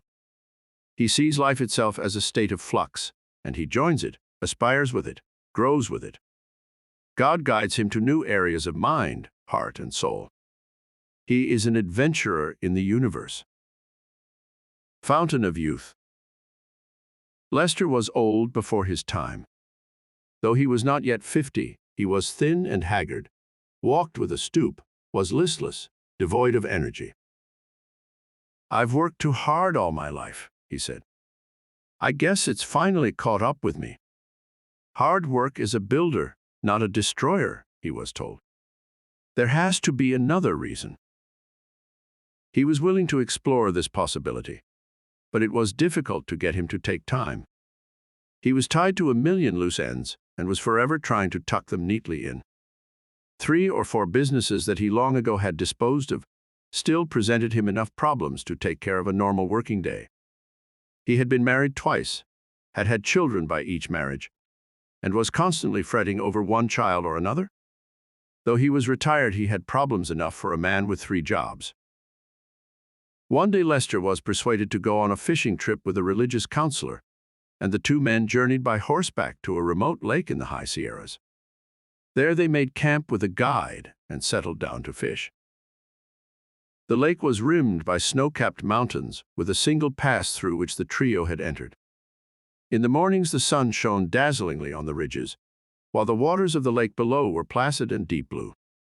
The air was brisk and cold, warming lazily at midday, turning cold again at night. Fishing was wonderful, the exercise invigorating. Appetites were rapacious. Nights around the campfire were a perfect setting for Lester to discuss his problems. "Time is a funny thing," he said one evening. "I think I've always been scared to death by it. It's like sand slipping through my fingers. I can't hold on, and pretty soon it will be all gone, and that will be the end of me. That's why I've tried to work so fast, because there's so little time." "So little time for what?" he was asked. "So little time to live. Lester," he was told, "as long as you think you only live here and now and in the body you find yourself in, you have no choice but to run. But you cannot escape. There's no time at all for the man who is bound to the flesh. He can't even count on the next minute." "Exactly. So what's the solution? We're bound to our bodies, all right. I'm inside mine and nowhere else, that's for sure." "Is it? Are you so very positive that you are nowhere else? Do you really think that you came into existence from nothing and one day will go back to nothing?" "I'm an atheist, you know that. I don't believe in God, and I don't believe in a hereafter. What's that nonsense get you?" "Strength, Lester. Spiritual strength that keeps you young." He snorted. "The fountain of youth, eh? And all you have to do is believe in God." Wind had sprung up over the lake. It made a low moaning sound against the rocks along the shore. There was a faint clatter of pots and pans as the guide cleaned up for the night. Lester's words seemed to echo. "Well?" he asked impatiently. "That's right. All you have to do is believe in God." There was no more conversation that night. Lester obviously felt that there should be some further explanation, but the fact that none was forthcoming seemed to stir him. He fidgeted before the fire for some time, finally made his way to his sleeping bag. Next morning he hooked a beauty, an 8-pound rainbow trout, which he played for 20 minutes. His eyes glowed as he held it up for all to see. It was a beautiful fish. "Do you think that is an accident?" he was asked. "What do you mean?" "Do you think that fish is an accident? Or is it possible that some supreme intelligence made it?" He put it on a stringer, obviously thinking. That evening, again seated around the fire, he voiced his feelings. "How can believing in God keep a man young?" he asked. "Believing in him enables you to perceive him. And when you perceive him, you discover him to be your true self. Since he is birthless, deathless, and changeless, so you take on those inner qualities yourself." "That sounds tricky," he said. "It does now, because you are outside looking in. Once you are inside, participating, it will seem like the simplest of truths, and you will be amazed that you have not seen it before." "How does one get inside then?" "Just by letting go. Whether you know it or not, Lester, you have a do-it-yourself attitude toward life. You've been ever so busy trying to run things yourself. Well, step down now. Don't try to run anything. Put yourself in God's hands and see what happens." Lester was fortunate at that mountain lake. Set down among the dwarfing works of nature, he relaxed, let the tension slide from him. He made a strong spiritual effort, and God partially revealed himself. Lester was ecstatic, would have stayed in camp for weeks, but for the assurance that his new spiritual awakening would go with him. Today he is in his late 60s. "I'm 67 years young," he says, and he is, too, a vigorous, adventurous young man. In the last 7 years, he has undertaken 4 new enterprises, all successful. He hasn't had an ache or pain in years. Spiritual heritage. Through growth we live, through stagnation we die, and the enlightened man, aware of this, never rests for long on any plateau. Upward, onward, outward, expand, seek, improve, those are the laws of life. Adhering to them, a man stays in the stream, always young, always growing. Dare and challenge, hope and aspiration spur his energies, focus his intent, concentrate his purpose on unfolding the hidden Godhead. This is his goal and his fulfillment, his sustaining spiritual resource. To this he consecrates his life. Used by the divine for the purposes of the divine, he takes up his residence on earth by special dispensation of an omnipotent and ageless spirit, which gives him its own nature, provides him the qualities of its own consciousness. And so he stays young forever.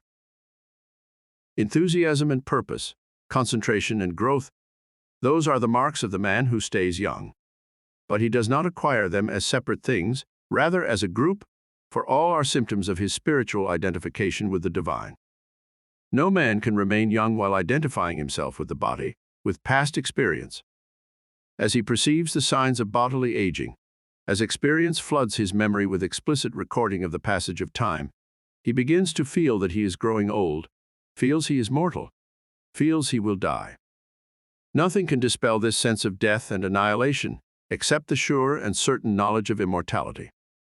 If a man believes that he is mortal, that he will not survive the death of the body, then the aging of the body withers and bends him, cracks and dissipates his spirit. But if he identifies himself with God, if he sees that he is not truly body, but is spirit instead, that his spirit existed in the dimmest beginnings of time, before the formation of the earth itself, then he cannot grow old with the aging of the body or the passage of a lifetime that is the barest fraction of second in relation to his total existence. Immortal self. Knowledge of immortality is the key to never growing old. The enlightened man does not struggle or guess or wonder at eternal life. He lives in, by, and through God. And as God is eternal, so is he. The spiritual certainty engendered by surrendering the ego and turning over one's life to God produces in the individual the knowledge of immortality, acts as a magic potion, keeps him young forever. No ghostly finger from the beyond need beckon him. No voice of a departed one need speak. He needs no sensual evidence to furnish proof of life beyond death. He has discovered it already here on earth. By separating himself from ego and identifying himself with God, he has achieved immortality, even while residing in a mortal body. There is only one life, one mind, one being, one self in the universe. It is he who inhabits all creatures. It is he who is your very self. He is not made multiple by residing in many bodies, but remains always one and indivisible. He appears to be different according to the form he has entered, but once he sheds that form, he returns to his true and mystic self, the uttermost and final being. This in each man is immortal, not the ego, not the body, not accumulated experience, but the divine dwelling within. The ego itself does not cross over into spiritual life. How then can it return to tell of what exists there? The ego is a temporal thing, manufactured of separateness and isolation, and has no place in the complete unity and oneness that exists in spirit, in the heart of the divine. Thus, the man who identifies himself with ego renders himself mortal and subject to growing old, while the man who surrenders the ego and identifies himself with God achieves immortality and remains young eternally. Some people harbor exceedingly odd ideas of the hereafter. Their questions revolve around such issues as, will we be old or young there? Will we have the same bodies? What will there be to do? As if the hereafter is a projection of earthly life, and the things enjoyed and possessed here are to be enjoyed and possessed there also, only more so. Some even believe that individual spirits will return to inhabit discarded bodies on a central judgment day. That ought to be a grisly sight. In any case, it becomes apparent that few people are prepared to envisage a hereafter in terms of a purely spiritual existence. but insist on bringing along some kind of body. They either want the same body they had, or else a better one. And they don't want it to be too old or too young, and they want it to stay that way. They want to eat and drink and live off the fat of the land, because all their pleasures are of the flesh and their identification with the ego. The enlightened man sees the hereafter in terms of the central intelligence that is molding and directing the universe, and he knows that he is the very intelligence himself. He has put off all bondage to flesh and ego and perceives them only as instruments for his expression, things he uses, but which remain only tools. His true self has an indivisible oneness with all things, all creatures, with God. Deep in the subterranean depths of his own nature he has met and fused with the divine. His horizons are the infinite reaches of space, his time the ends of eternity. Fear of death. Fear of death is a stronger motivating factor in most men's lives than they generally care to admit. Many exhibit the greatest nonchalance toward it, but their attitude usually conceals an inner turmoil that they cannot always suppress. It is not merely the pain associated with the termination of life that inspires fear of death, it is the impending annihilation. The ego senses its eventual dissolution and becomes frantic to escape. It jitters, cowers, and rages, and inasmuch as a man is tied to it, so his psychic health is affected.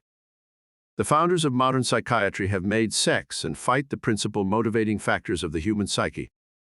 But until fear of death and desire for immortality are included, psychiatry will never become an exact science.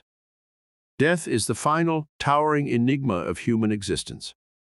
It stands as a gaping maw across every path, and there is no escaping it. Men climb mountains, jump from airplanes, plunge into the depths of the earth and sea, journey into space, all to assert the principle of life against death, to flaunt the courage of spirit in the face of the frailties of the flesh. They do these things not because they are unconcerned with death, but rather because they are overconcerned with it, because they fear it. Now, it is foolish to fear the inevitable, but this solid psychological fact is small solace to the man who faces death without spiritual resource. There is in all of us the knowledge of immortality. But when the evidence at hand disputes this subconscious knowledge, we become victims of a paralyzing inner fear. We may go about daily tasks with apparent assurance, keeping the hours with outer serenity. Then something happens that breaks our routine, that in one single stroke shatters our security, and panic seizes us.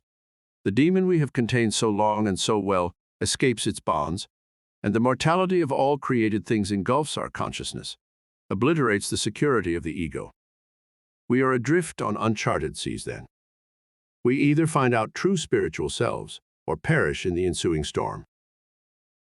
Some people may go so far as to take their lives over such an inconsequential matter as losing their money, becoming completely unhinged at the loss of a security they never realized was false in the first place.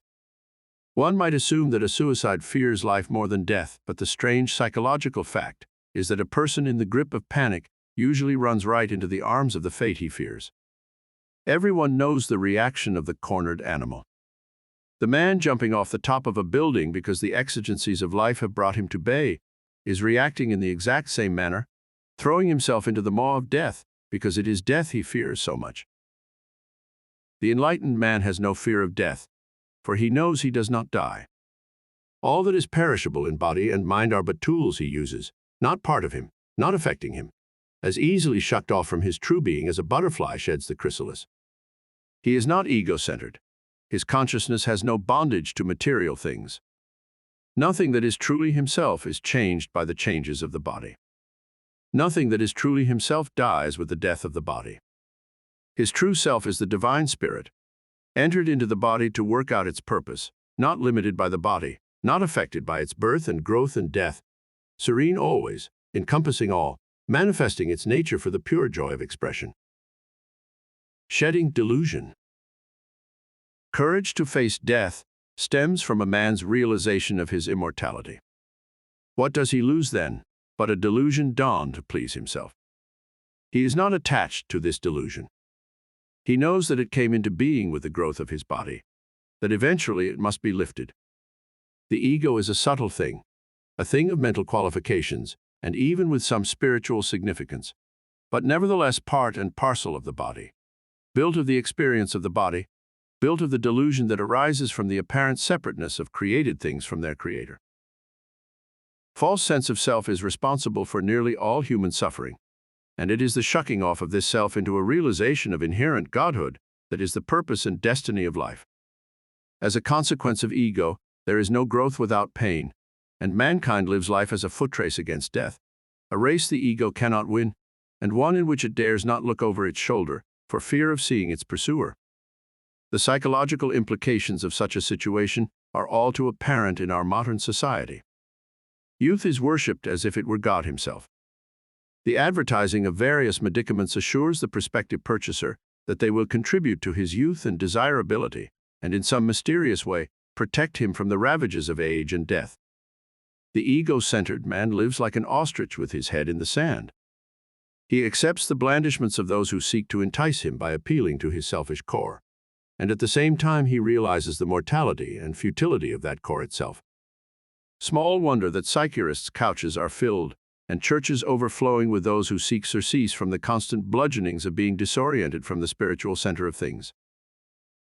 The enlightened man lives in the knowledge that he is God himself. An inner attunement to the original cause of things enables him to know the purpose for which he has entered into the particular form he occupies.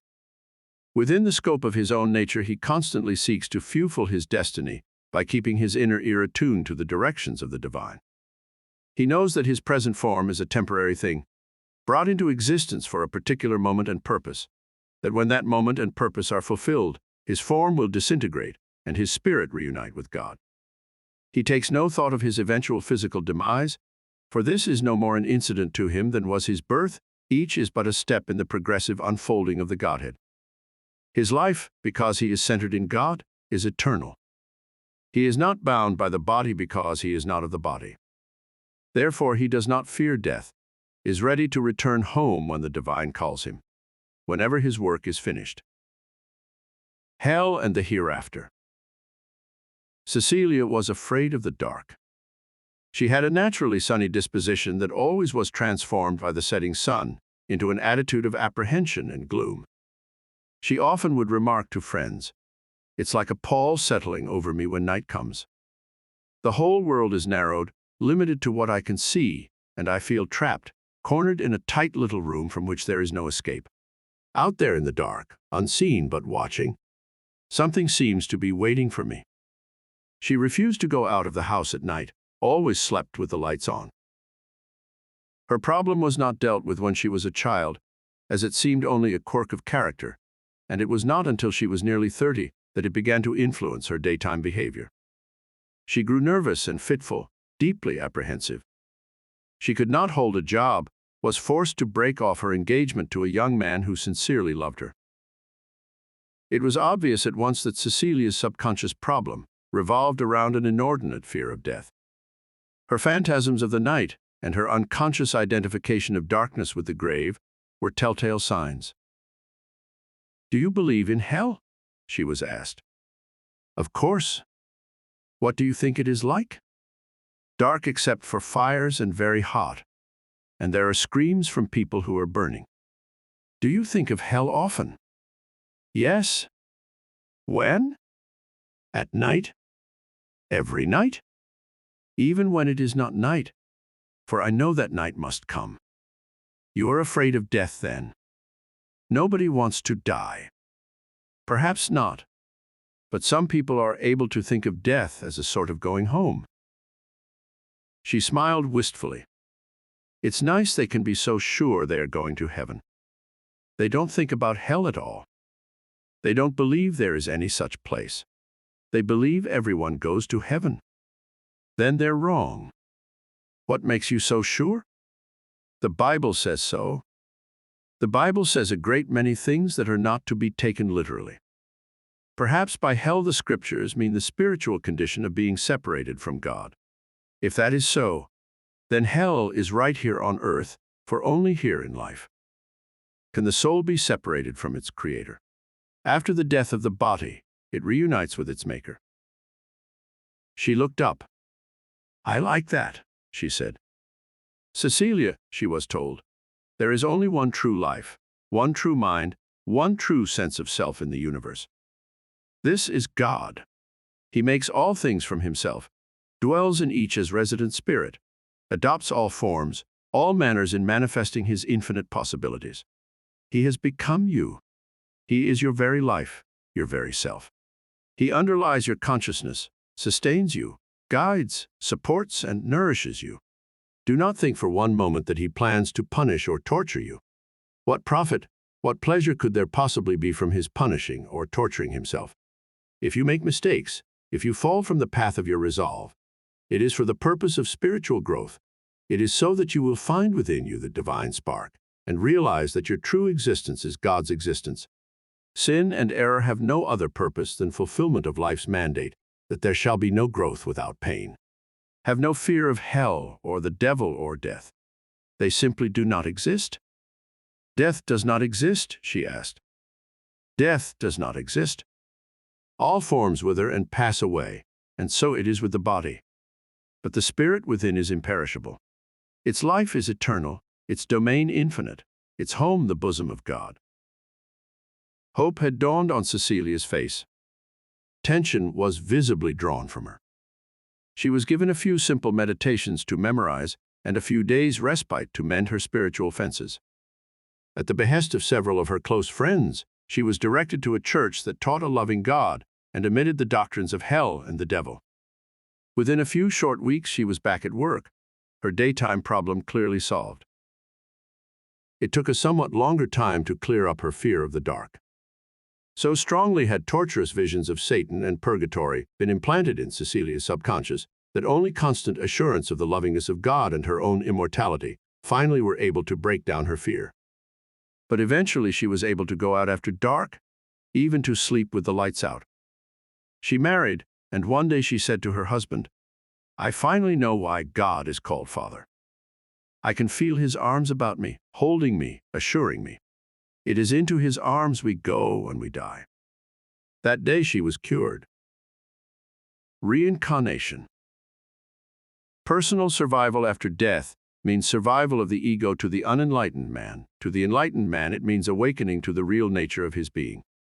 The deluded man expects that he will carry on a life in the hereafter that parallels but exceeds the one on earth, while the enlightened man expects no similarities whatever. Upon his return to the spirit and being of God, he expects to live in the spirit and being of God. The attempt of the unenlightened to understand eternal and indestructible spirit has thrown much obscurity upon the doctrine of reincarnation, so that today people search for indications, even manufacture evidence that the ego persists from one lifetime to the next, from one body to the next. There is only one spirit that incarnates, and that is the Spirit of God. Indeed, all of life is nothing but successive reincarnations of this spirit, for the divine enters into each creature and becomes that creature. There is only one sense of self in the universe, only one sense of being. It does not belong to Henry Jones, Tom Brown, Alice Smith, but remains always the exclusive property of God.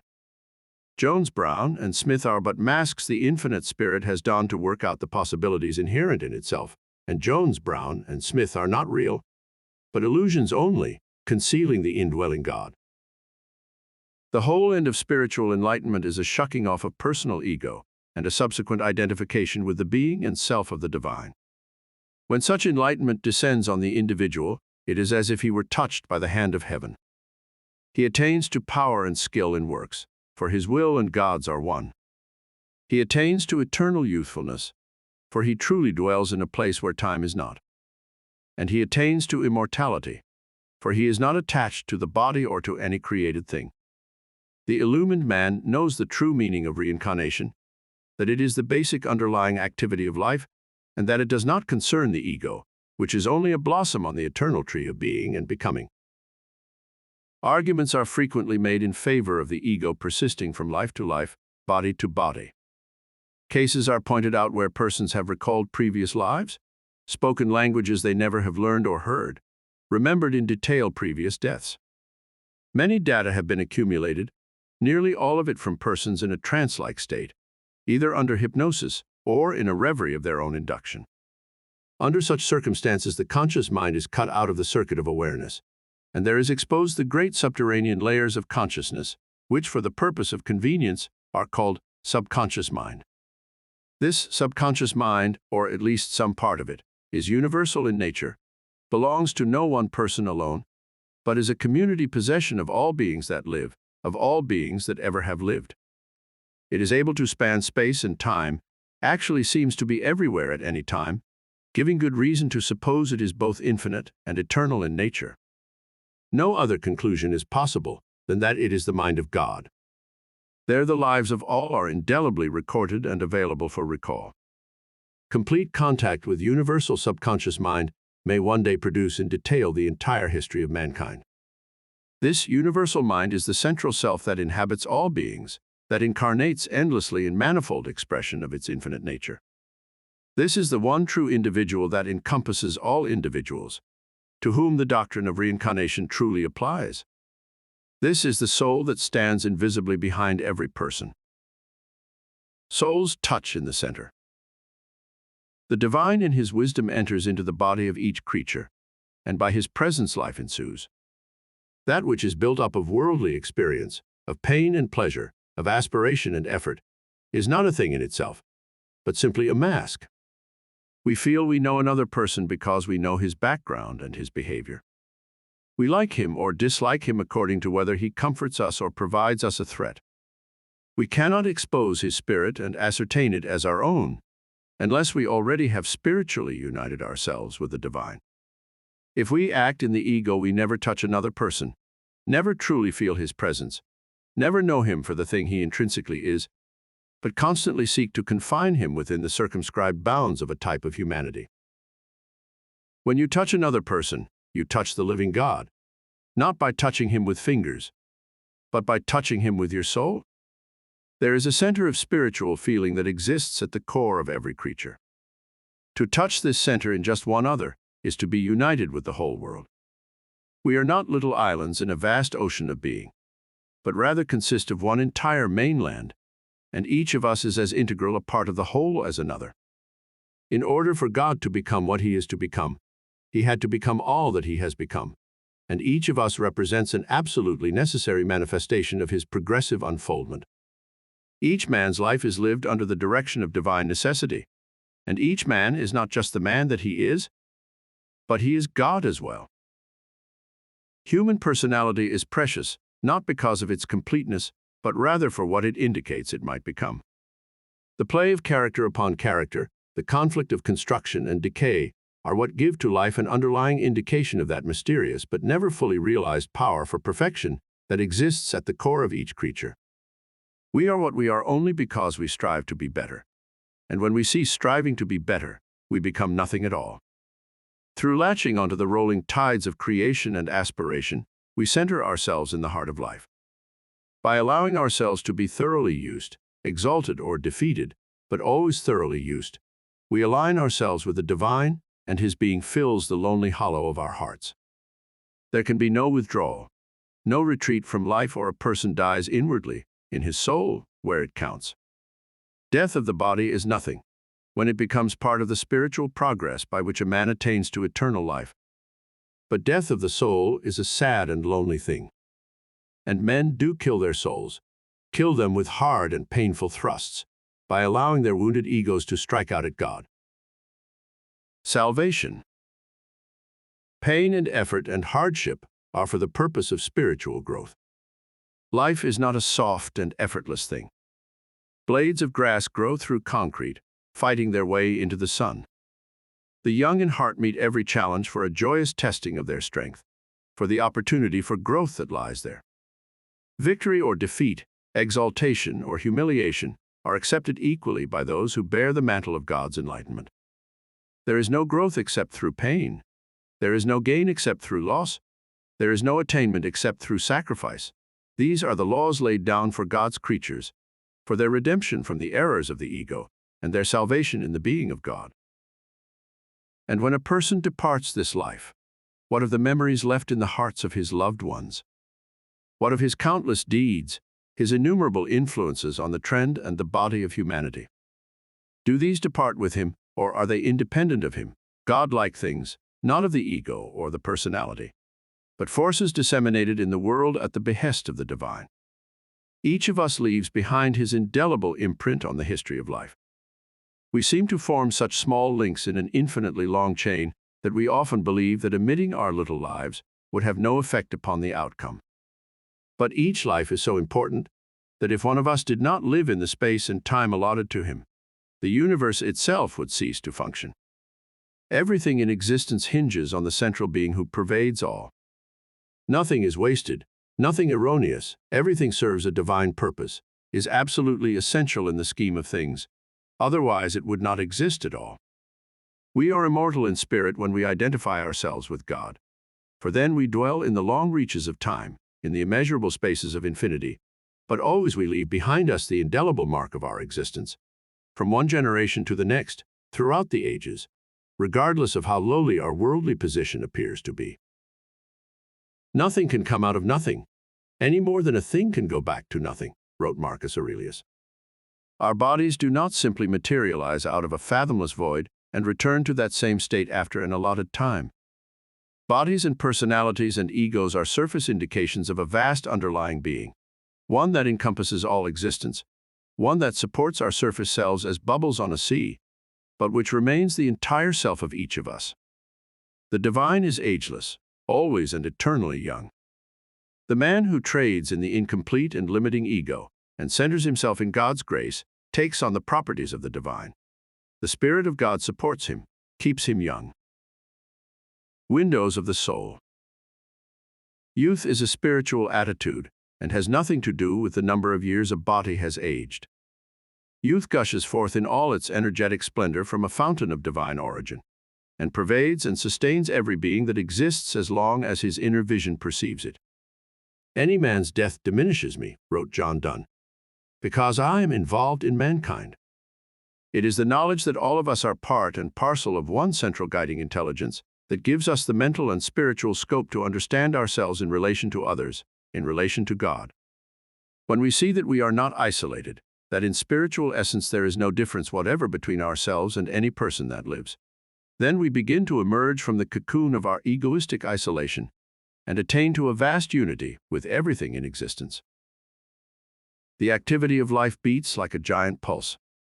People are building, creating, working, loving, being born, dying every minute of every day. When an intense personality, vivid, completely alive, suddenly terminates, we are stricken to the depths of our souls. All of us face death long before we are personally called upon to journey down the endless corridors of infinity. We see it come to our friends, to our loved ones, leaving behind an abandoned body that once was the home of a personality we knew so well. We cannot see where this personality has gone. We only know it is there no longer, and something within us is frozen with apprehension that it has not simply gone, but has suddenly ceased to be. The history of the evolution of man, from primitive primate to a creature aspiring to travel among the stars, is testimony enough that life is going somewhere, its destination yet hidden in the misty reaches of a coming awareness. Purpose and destination can only be the result of a central and guiding intelligence that sees at once the end and the beginning and all the events between. God is not lost along the way, floundering from one path to the other, puzzling over various roads. Everything is ordered in its proper place. Each is equally important in the scheme. Every man's life is a preparation, a kind of tempering by exposure to pain and effort of the spiritual metal within him. There are other worlds, other planes of mind and spirit, other areas of infinitely increased awareness. Hints of these come to us occasionally in the form of intuitive bursts of insight, so that for a moment we are able to look beyond the form of a thing and see its true significance. In that mystical moment, the entire world is changed, and we know with a certainty that heretofore has escaped us that life is a spiritual journey and not a physical one, that what happens to us on earth is only for the purpose of increasing areas of awareness in the recesses of our souls. We exist in order that we may fulfill ourselves in God, that we may understand who I is, who God is, and the relationship between. There is no finer, fuller, greater thing that can happen to any individual than that the curtain of separation be withdrawn from the windows of his soul, and the light of the Supreme illuminate him with understanding. Dangerous withdrawal. Too many defeats, Too many disappointments finally reduced Donald to a state of apathy. He didn't care about anything. Everything was too tough, and he just wasn't going to make any more effort. He was angry, deep inside, where anger burns and spurs and never relents. His friends and parents were deeply disappointed, for Donald was yet a young man, and they had held great hopes for his future. He was a gifted musician. The house in which Donald chose to take up his hermitage was a small cottage perched on a cliff overlooking the Pacific Ocean. He took no notice of the sea, no notice of its innumerable vistas and constantly changing scenes. He kept the blinds drawn, had no desire to look out at all. He was totally concerned with the activity that went on within him. He had withdrawn into himself to the point where he existed as an entire world, and there was nothing outside himself. "Why don't you go out and see people?" his mother asked him. "Why?" he asked. "People mean nothing to me." "Don't you play the piano anymore?" she inquired. In the corner sat a battered upright. Its keys were dusty. "Play?" asked Donald. "I can't play, you know that." "But you play wonderfully," she protested. Donald looked at her in amazement. "You must be crazy," he said. "I can't play a note." That decided it. Donald had had years of musical training, was a pianist of concert caliber. His mother sought the help of a religious counselor, who had some difficulty arranging a meeting with Donald, but finally visited him in his seaside cottage under the guise of having been a friend of Paderewski. "What kind of man was he?" asked Donald at that first meeting. Paderewski was involved in a dream, he was told. It was a big dream and a beautiful one.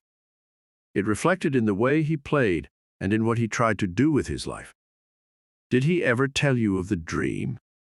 "Not in so many words, but I knew what it was." "How did you know?" "By his spiritual awareness." "What was his dream, then?" "Of a golden world. He saw every man a king." "That's not possible."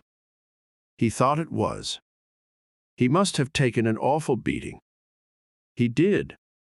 And that didn't convince him. It only made him more positive of man's divine destiny." Donald thought about this, then he said, "God, how he could play." "That's why, of course." "How do you mean?" "You said, God, how he could play." "That's exactly it. Because of God, how he could play?" "Maybe I don't follow you." "It's simple, really." Paderewski knew that his talent came from something beyond himself, something greater than himself. He gave over his life, his ability, his very being to the service of this divine something. His life and his playing were a sacrament. Donald nodded. It must have been a great satisfaction to him to be able to give such a talent. He didn't give it, he received it. But you inferred he gave his ability to God. His ability, yes. Himself, yes. But by that giving, he made himself an instrument for the divine. Talent poured through him. But it was not Paderewski playing. It was God himself. Donald's eyes sought the dusty piano in the corner of the room. "I wonder if he ever had doubts about his ability," he said. "Of course he did. Don't think for a minute that some egoistic part of his nature didn't occasionally take over and try to do the job itself. When that happened, it was as if the well had gone dry. Freshness left his playing. Command of technique and interpretation abandoned him. He had to stop, go somewhere by himself, freshen his spirit at some fount of his own finding. "If only I weren't so critical," Donald said. "If only I could just play and not eternally listen in disgust, because it doesn't come out the way it sounds in my mind. Give it to God. Let him play. You will not criticize him." He liked that and smiled. "He'll have to be better than I am." "Don't worry, he is." Donald started to play again that night. He played for hours. Next day the blinds were open on his windows. He walked on the beach, seemed to drink in the air and sun as if it were giving him strength. Several weeks later, he found the courage to contract for a concert. He practiced long hours for it, seemed to do so without effort. Gone was his brooding pessimism. In its stead was a kind of serene acceptance of all he was doing and all that might ensue. His concert was a rousing success. He embarked on a tour at once. Some years later, he addressed a group of aspiring musicians. "Don't ever forget," he told them, "that a musician is an instrument himself, for if he would play it all well, he first must allow God to play through him." The vistas of eternity. Youth is a primary condition of eternal spirit, and none of us grows old except that he inhibits his spirit by imposing upon it the hurts and wounds and defeats of the ego. A man stays young who has found his true relationship with the divine, for he abandons all attachment to the flesh and allows God to use him as he will. His beginnings and ends are rooted in eternity. Deep in the recesses of his being whispers the voice of his greater self, "I am, I always was, I always will be." And so, immortality and an eternally young spirit mark the soul of the enlightened man. His illumination frees him from all restriction, all limitation, all ills, all aging. He truly dwells in a place where time and space are not, where all are joined together in the omniscient one, where joy reigns, where truth is triumphant. There in serene grandeur dwell the departed, free from all delusion, the veil drawn aside, and the sweeping vistas of eternity revealed at last. There the enlightened man's soul is centered. From that place his entire life is guided, and when his earthly life is over, his spirit undergoes little transformation, but merely casts off the last fetters of illusion and strides foursquare into the reaches of infinity. 10th Meditation. Youth is growth, and growth is the measure of receptiveness to learning. I therefore open my mind and my heart to the power for life that pervades the universe. I open my soul to God. He sustains my being, He uses me for His ends. In Him I center myself, through Him I attune to life's purpose. There is a place of pure spirit at the center of my soul that is timeless, spaceless, and ageless. I anchor myself there. I resign all attachment to body and ego. These are but instruments of the divine.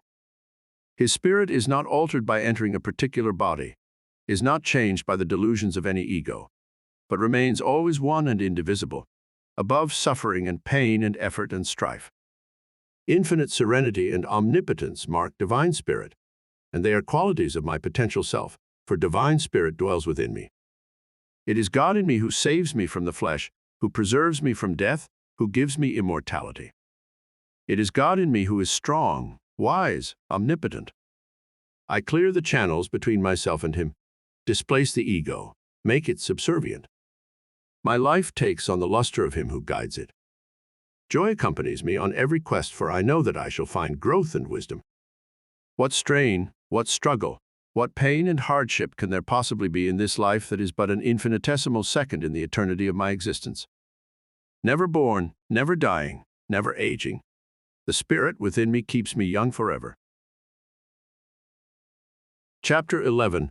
Mystic Powers of the Mind. Extrasensory perception. Mystic powers of the mind are mostly associated with the supernatural, a word that once was held in disrepute by all science, but which gradually is being restored to accepted usage as a result of modern studies of extrasensory perception. And there is such a thing as extrasensory perception. It is not just superstition or legend or tall tale. People successfully have read other people's minds, perceived events at great distance, foretold the future.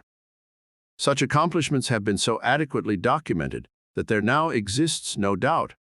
But what extrasensory perception is a quality of the mental or spiritual makeup of man. Chairs of parapsychology have been established at leading universities.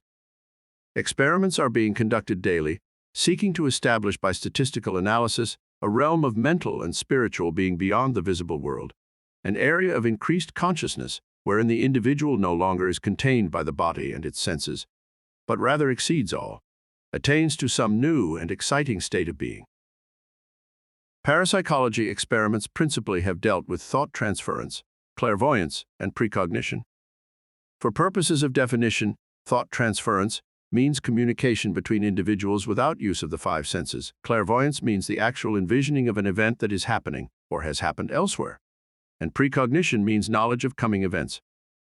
Individuals tested under laboratory conditions have exhibited all these qualities, not 100% of the time, not 100% accurately, but so often and so accurately that the chances of pure coincidence are billions to one.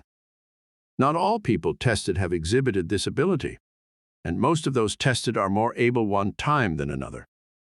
The conclusion is that it proceeds out of a part of man's makeup that is buried deep beneath the surface of his conscious mind, a thing he uses little if at all, and seldom consciously. Parapsychology has probed at this unknown something as if it were individually possessed, as a brain might be, seeking to uncover it in each individual, never finding it, never touching it, never even able to weigh, count, or classify it. Universal mind. Now, if one man can read another's mind, see events at a distance, foretell the future, there has to be some contact between one consciousness and another. In some mystical way, the man who reads another's mind must become that other man, and the man who sees a distant event must become that distant event, and the man who perceives the future must become that future. Some entirely new concept of being, some new and encompassing idea of awareness lies behind the field of extrasensory perception. Such a concept is answered by universal mind. Universal mind is a vast and all-encompassing mental and spiritual being in whom all things and events exist. The principal quality of this mind is that it is just one, infinite in size, eternal in scope, and nothing exists outside it. It is an enormous sea of consciousness, pervading all, supporting all, and individual consciousness grows out of it. All things are made from it. It is rock, sea, bird, beast, man. All things in their true essence, then, are mental or spiritual, and the rock itself is not a rock at all, but merely an example of enclosed or restricted consciousness. Awareness is in the rock. Universal mind is there. Nothing is more certain, wrote Edward Carpenter, than that worlds on worlds and spheres on spheres stretch behind and beyond the actually seen. We are so sure that the onward march of events hinges on our little minds that we seldom stop to consider the greater concept of a single mind in which the universe with all its galaxies and solar systems is enclosed. There is such a mind, and no amount of argument will disintegrate it. You may fly from it, struggle against it, but you cannot escape it, for it is your very self. All ills and suffering are caused by being out of joint with it. Mastery is attained by living in harmony with it. Do not plead the shortness of life, the blows of fate. Make the shift of being from ego to God and live eternally. All hardship will assume a mystical purpose with spiritual growth as its end. The very stars will obey you. The moon and sun do your bidding. Your will and the divine will become one. Heightened perception. Human ego is the wheat, and nature is the mill, and God is the miller, and what is being ground is refined consciousness, expanded sense of awareness, spiritual union of the individual with God. The man who prides himself on making his own decisions, on being guided by his own feelings, on influencing the world because of the strength of his will, simply deludes himself and is the lowliest of tools. He is the product of everything he has learned, every experience he has been exposed to, the quality of his nervous reactions, his mental capacity, his emotional stability. He made none of these and is a product of all. The moment he begins to assume that his little self controls its destiny, he immediately is moved around by nature at her whim, and everything he does is reaction. But when the soul begins to unite with its creator, when individual mind subordinates itself to universal mind, then the power begins to break through. Then the miraculous capacity of God himself manifests through human agency, and the supernatural occurs. Events come to pass that defy understanding, originating on some higher plane of existence. Emanuel Swedenborg, one of the world's great mystics, often exhibited powers of clairvoyance. He once envisaged a dangerous fire 300 miles away. He told the precise time it broke out, the precise time it was brought under control, what it had consumed. 3 days later his vision was borne out exactly when accounts of the fire began to come through. Edgar Cayce, the miracle man of Virginia Beach, documented thousands of cases of medical clairvoyance, wherein he accurately diagnosed the ills of others while separated from them by hundreds of miles. To effect such clairvoyance, Cayce placed himself under auto-hypnosis. In trance, he assumed another identity, erudite and worldly, far removed from his humble and uneducated self. Daniel Douglas Home, the celebrated Scottish spiritualist, levitated himself from the ground before unimpeachable witnesses. Mrs. Leonora Piper and Mrs. Osborne Leonard in seance were able to produce accurate details of the past known to no living persons and unrecorded by any known documents. Pearl Curran wrote dozens of books while in a trance-like state and under the influence of a psychic personality known as Patience Worth. William Blake insisted that credit for his works belonged not to himself, but to celestial friends. Jacob Boehme stated that when he was working, he was the helpless tool of some power other than his normal surface mind. Clearly, some area of mental or spiritual existence, of immensely heightened perception, exists beyond and above man's surface personality and mind. Precognition. Margaret first attracted attention by becoming distracted in her high school classroom. Her eyes would glaze, and she would sit rigidly at her desk, staring into space. She would not answer when spoken to or respond to touch. On each occasion, her teacher summoned the school nurse, but Margaret always returned to normal awareness before the nurse arrived. Nevertheless, her behavior appeared so strange that her teacher reported it to her parents. Questioned by them, Margaret stated that she sometimes had daydreams, but she denied feeling unwell or ever being out of contact with what went on around her. She was taken to a doctor, given a physical examination, found to be in perfect health. She was taken to a psychiatrist, where tests revealed her intelligence and emotional responses as normal. Her parents decided that her teacher had been overconcerned, that Margaret was simply indulging in normal adolescent daydreaming and would soon grow out of it. One night she awakened from her sleep and began screaming. Everyone rushed to her bedside. "Don't sit there," she cried. She trembled with fright and covered her eyes with her hands. She obviously was talking in her sleep. Gently, her parents awakened her. What had she been dreaming about, they asked. It was about the restaurant where they ate on Fridays, she told them. It was about the table where they always sat, the one near the corner window. In her dream, they were all getting ready to sit down when a car crashed right through the window, headed right for the table. She could still see it. They mustn't ever sit at that table again. They told her they wouldn't. They smiled to reassure her. They told her to try to go back to sleep, not to worry. The following Friday, the whole family went to the restaurant. Margaret was in a state of great apprehension, but when her parents offered to take her elsewhere, she would have none of it. She had to go, she said. Once there, however, they naturally chose a different table. Margaret went to see the manager. As dinner progressed, her father noticed that no one was sitting at their old table, even though people were waiting. He remarked on this. Margaret said, "I told the manager if he let anyone sit there while we were eating, we'd never come in here again. I told him you'd pay him extra for keeping it clear." "Did you, now?" Her father glanced up to see the manager watching them curiously. He started to utter some caustic comment. Suddenly there a scream, a rending crash, and the entire building shuddered. A heavy automobile had crashed through the corner window, disintegrating the empty table and chairs. Margaret's father was not required to pay for keeping the table clear. There were other incidents of precognition in Margaret, though none that pronounced. As she grew older, her disassociation grew less and less until her contact with a higher realm of consciousness eventually was broken entirely, and she lived as others. Was she better off? She was more acceptable socially.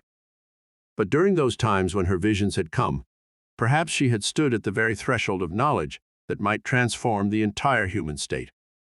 In any case, Margaret gradually taught herself to conform, and the door slowly closed.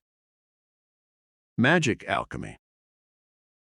A whole host of phenomena is available as evidence of the constant functioning of the psychic side of man's consciousness. Materialization is another area of supernatural experience that has come to many, and for which there is no logical explanation. For example, John has a vivid dream that he is visiting the home of his friend, Uell, in a city several hundred miles away. He dreams he is sitting in a chair in Uell's front room, reading a book called Land of the Pharaohs, when Uell comes into the room and stares at him in a startled manner. John awakens and finds it is morning. He can't get the dream out of his mind. Several days later, he receives a letter from Uell. The other morning, the letter states, "I arose from bed and went into the front room. To my utter amazement, there you were, sitting in my favorite chair reading the very book I had been reading the night before, Land of the Pharaohs. I started to speak to you and you suddenly disappeared. I realize, of course, that I suffered an hallucination, but I simply cannot tell you how very real you looked." To make the matter even more astounding, John remembers exact whole passages from the book which he had never read or even heard of before. People's lives have been saved by their receiving warnings from the materialization of friends, loved ones, or even perfect strangers. And one case is even well recorded of a woman who set out to buy a house because she felt she had lived in it before. Even when she learned it was haunted, she insisted on purchasing it. As it turned out, she had nothing to worry about anyway. The tenants, on first seeing her, told her that it was she who was the ghost, that they had seen her many times wandering about the rooms. Some magic exists by which consciousness can be freed from the confines of the body, can go out in trance or even in waking to other places, act there and bring back its information. Universal mind provides us the means to circumvent restricted personal awareness and transfer onto a plane of consciousness that is everywhere at the same time and in which all things exist. The individual who sufficiently surrenders his ego-centeredness in trance or sleep is then existing in universal mind, and thus, in a mystical sense, actually has become all other things, actually is existing in all other places.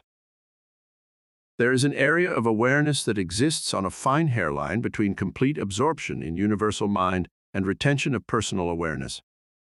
From here, the individual is able to report his experience, i.e., a subject on the verge of going into deep hypnotic trance, or a person attaining to complete lucidity just before falling asleep.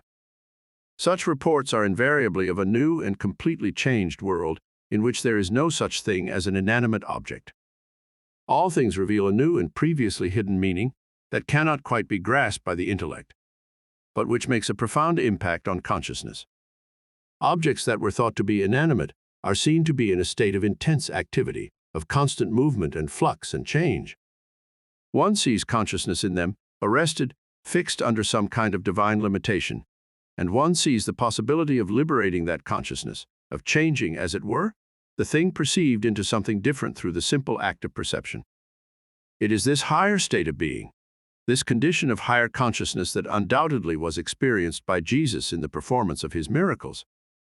Changing water into wine takes on an entirely different meaning when the possibility is seen of Jesus actually being both water and wine.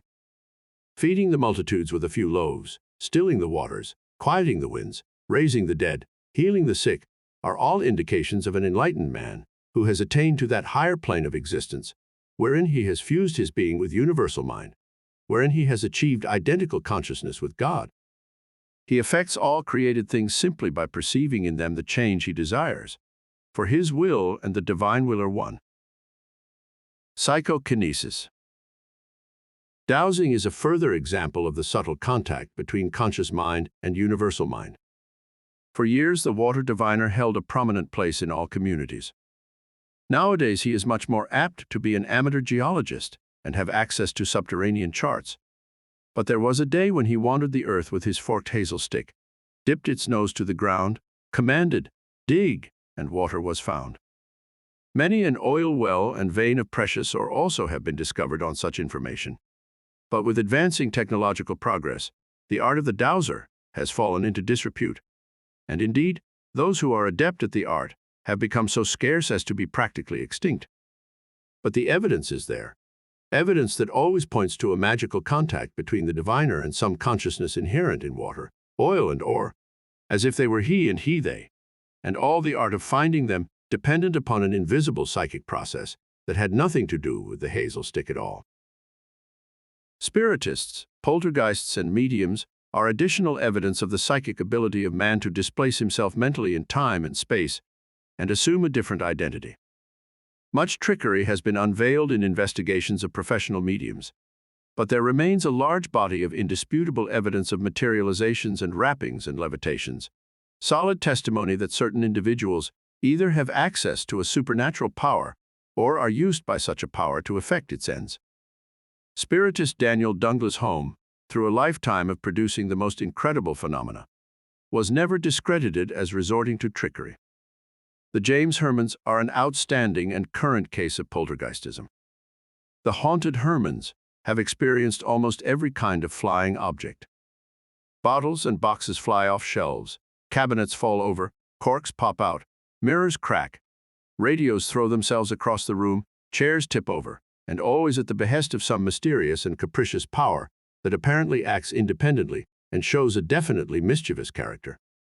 Investigation of poltergeists nearly always reveals a teen-aged child in the family, but as yet has failed to show that such child is deliberately causing the phenomena.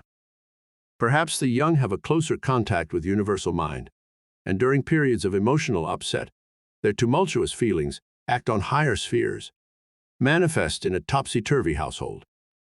In any case, in poltergeistism, objects are set in motion without the intervention of any known force or any known human agency.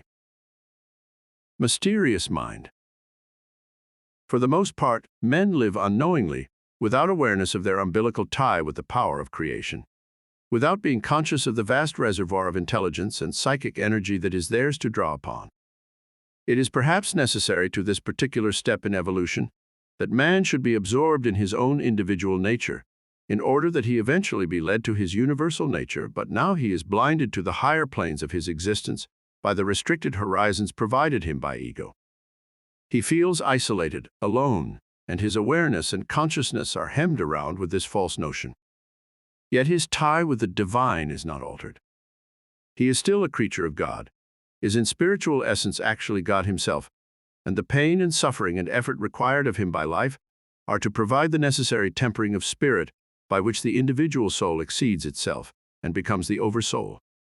It is the power and glory of that oversoul that breaks through the wall of ego as thought transference, precognition, clairvoyance, materialization, dowsing, levitation, and spiritual healing to constantly remind us that our true existence is not in material bodies bound to the earth, but on some higher heavenly plane that transcends all earthly limitation.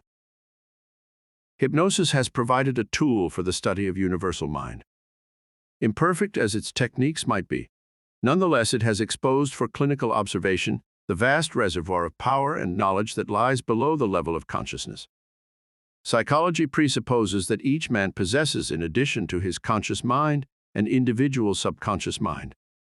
Sigmund Freud postulated three mental levels: the id, the ego, and the superego, where the id was the subconscious accumulation of instincts and urges, the ego a sort of straw boss that kept the id in check, and the superego transcendent of them both, being conscience. Anyway, no matter how many levels of mind are postulated by modern psychology, each is considered to be possessed by the individual as his exclusive property. Psychology admits that many subconscious minds are similar, but it lays this to a kind of racial memory, a sort of instinct that is transmitted from generation to generation through the nerve and brain cells, a kind of impression on protoplasm.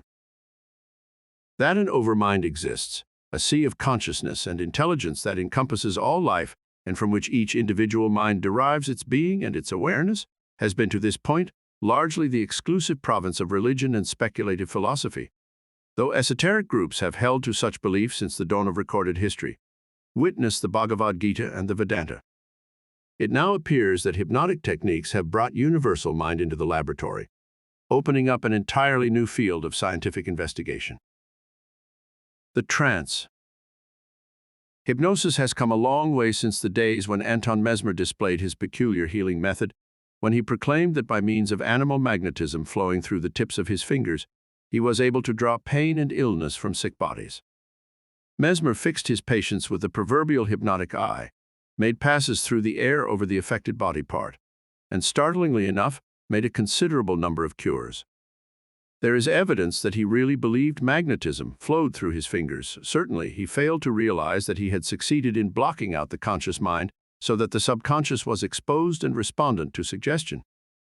In any case, when his name was eventually blackened, so was mesmerism, as his technique was called, and inasmuch as it was the direct forerunner of hypnotism, hypnotism always has had mesmer to live down.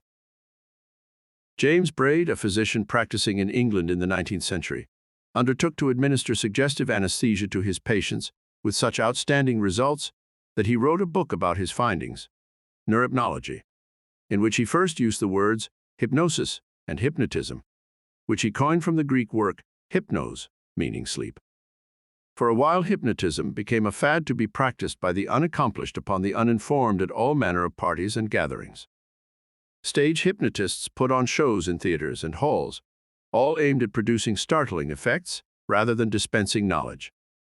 As a natural result, a reaction developed, and hypnotism fell into disrepute, though it was not entirely abandoned by the medical profession. Gently but insistently, physicians used hypnosis for inducing anesthesia.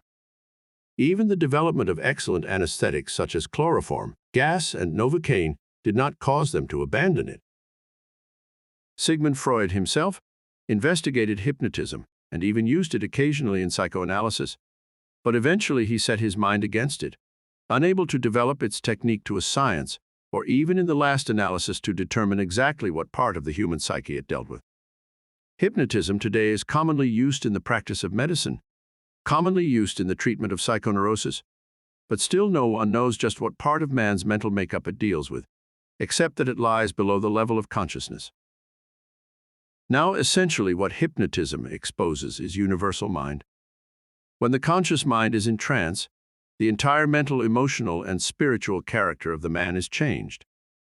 He no longer is the person he was, or is he necessarily even the person he might be capable of being, but in some mysterious way responds so completely to every suggestion given him that he can even speak fluently in languages he does not know or understand. Edgar Cayce, an uneducated, almost illiterate man, made brilliant philosophical discourses while in trance, profound and perceptive medical diagnoses, yet while in his normal waking state, he had practically no knowledge in these fields. The talent Cayce had was an exceptional susceptibility to hypnosis. In fact, soon after the first time he was hypnotized, he was able at will to hypnotize himself, and this auto-hypnosis was the direct cause of the miracles he performed at Virginia Beach. Cayce in trance became a physician and a philosopher, even though such knowledge was not possessed by his conscious mind, and even though he had not a day's training in either. The mental and spiritual quality encountered, once Cayce's surface personality was out of the way, was a tremendous power of becoming, an astounding ability of response that enabled the subconscious to become anything suggested to it.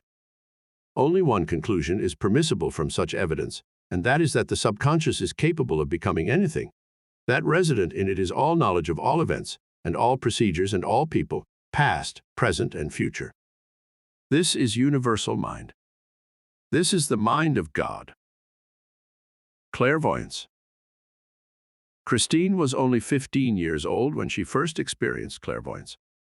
She was walking down a country lane, on her way home to the vacation cottage she was sharing with her parents on the shores of a western lake, when suddenly her surroundings faded and she saw the living room of the cabin. On the floor lay her mother, unconscious. She has had a heart attack, thought Christine. She pulled herself back to her surroundings and ran to the village for the doctor. The two of them arrived at the cabin to find the scene inside, just as Christine had described it. The doctor administered to the fallen woman, was able to revive her, and she was put to bed. Christine's father came in from the lake where he had been fishing, and he was told the story. Neither he nor anyone else doubted the authenticity of Christine's vision. It seemed like divine intervention. A few weeks later, Christine dreamed there was a metal box buried in a corner of the backyard, containing money and other papers. Following her instructions, her father dug it up. The box apparently had been underground for some years, but the money and papers inside were intact. There were several $100s in currency and a paid-up insurance policy made out by the owner of the property to his wife. An attempt was made to contact him, and it was learned that he had just passed away. His widow has been frantically trying to locate his insurance.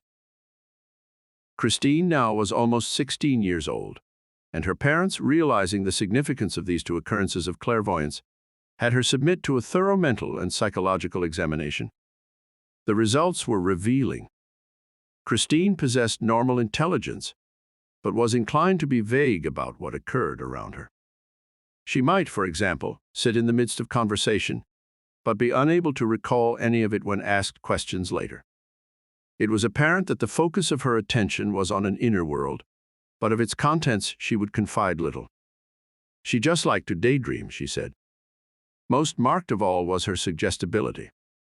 She followed all instructions docilely and to the letter, as if compelled to do so by something stronger than herself. She made no resistance, could not be drawn into an argument. If told that dogs were noisy and repulsive, she would agree and think of something to say to confirm it.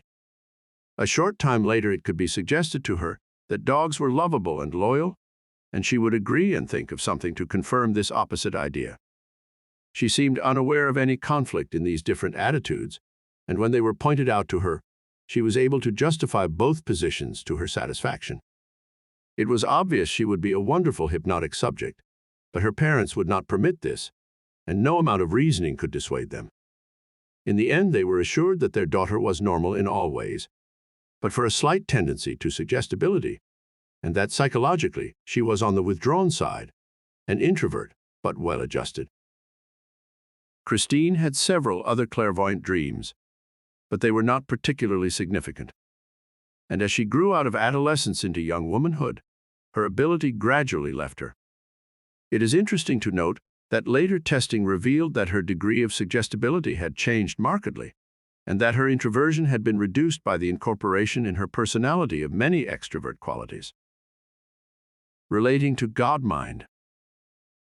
There is excellent evidence that extrasensory perception is at its height in children of adolescent age. Perhaps it is because such physiological changes are taking place within their bodies, such expansion is being met within their mental horizons, that many of them unconsciously retreat within themselves, there to better hear whispered voices from other planes of mind and being. Shortly, however, their focus establishes itself in the physical world, and they desert forever their intuitive relationship with the divine. A quality of universal mind is that it knows. The nature of its universality, its infinity, its timelessness, is that the answer is synonymous with the question, the result synonymous with the action, all independent of process. Mathematical geniuses are cases in point. Many of them are able to give in a moment the answers to problems that should take hours of labor with pencil and paper. When asked how they are able to arrive at such rapid results, they answer that they just seem to know, that the answers seem to come from some magical recess of mind, and automatically project upon the screen of consciousness the minute the question is asked. In short, it is not they who do the thinking at all, but rather some vaster level of being, some higher and more aware area of consciousness, that they remain servant to and never master of. If hypnosis is able to expose universal mind, and if the use of this mind lends immense powers to the individual, then why not become accomplished at auto-hypnosis, or failing that, receive regular hypnotic treatments, and thus expand immensely in effective living? Such a procedure is impossible without a consequent breakdown of individual personality and its disassociation with its surroundings.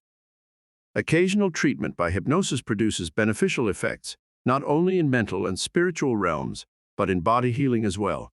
But constant resort to such therapy is in direct antithesis to the underlying motivation of life, which is the growth of individual mind to complete understanding of and integration with universal mind. Not in the manner of being absorbed, but rather in the manner of consciously blending with, so that the individual I becomes the I of God.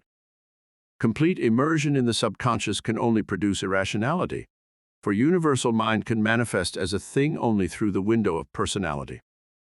While ego or individual self is to be surrendered as a proper relationship between the individual and God, it must never be obliterated. Nothing remains then to manifest through, and the whole purpose of life, incarnation of the divine as a finite thing, is defeated. Auto-hypnosis to a limited degree is acceptable. Surely the affirming of mental and spiritual goals and the affirmation of the individual's relationship with and access to the power of universal mind can produce excellent results. But even here, care must be taken. It is the peculiar relationship of the ego to universal mind that its affirmations are often negations, that it says one thing and thinks another, that it believes it is affirming health, while all the while in the nethermost regions of its emotional blocks and subconscious pain promptings it is affirming disease and affliction and restriction. That is why the most effective treatment of any kind is from one mind to another. Detachment, above all things, is necessary in effective spiritual treatment, in effective prayer. Hypnosis illustrates that a perfect stranger has more effective access to our subconscious than we ourselves have.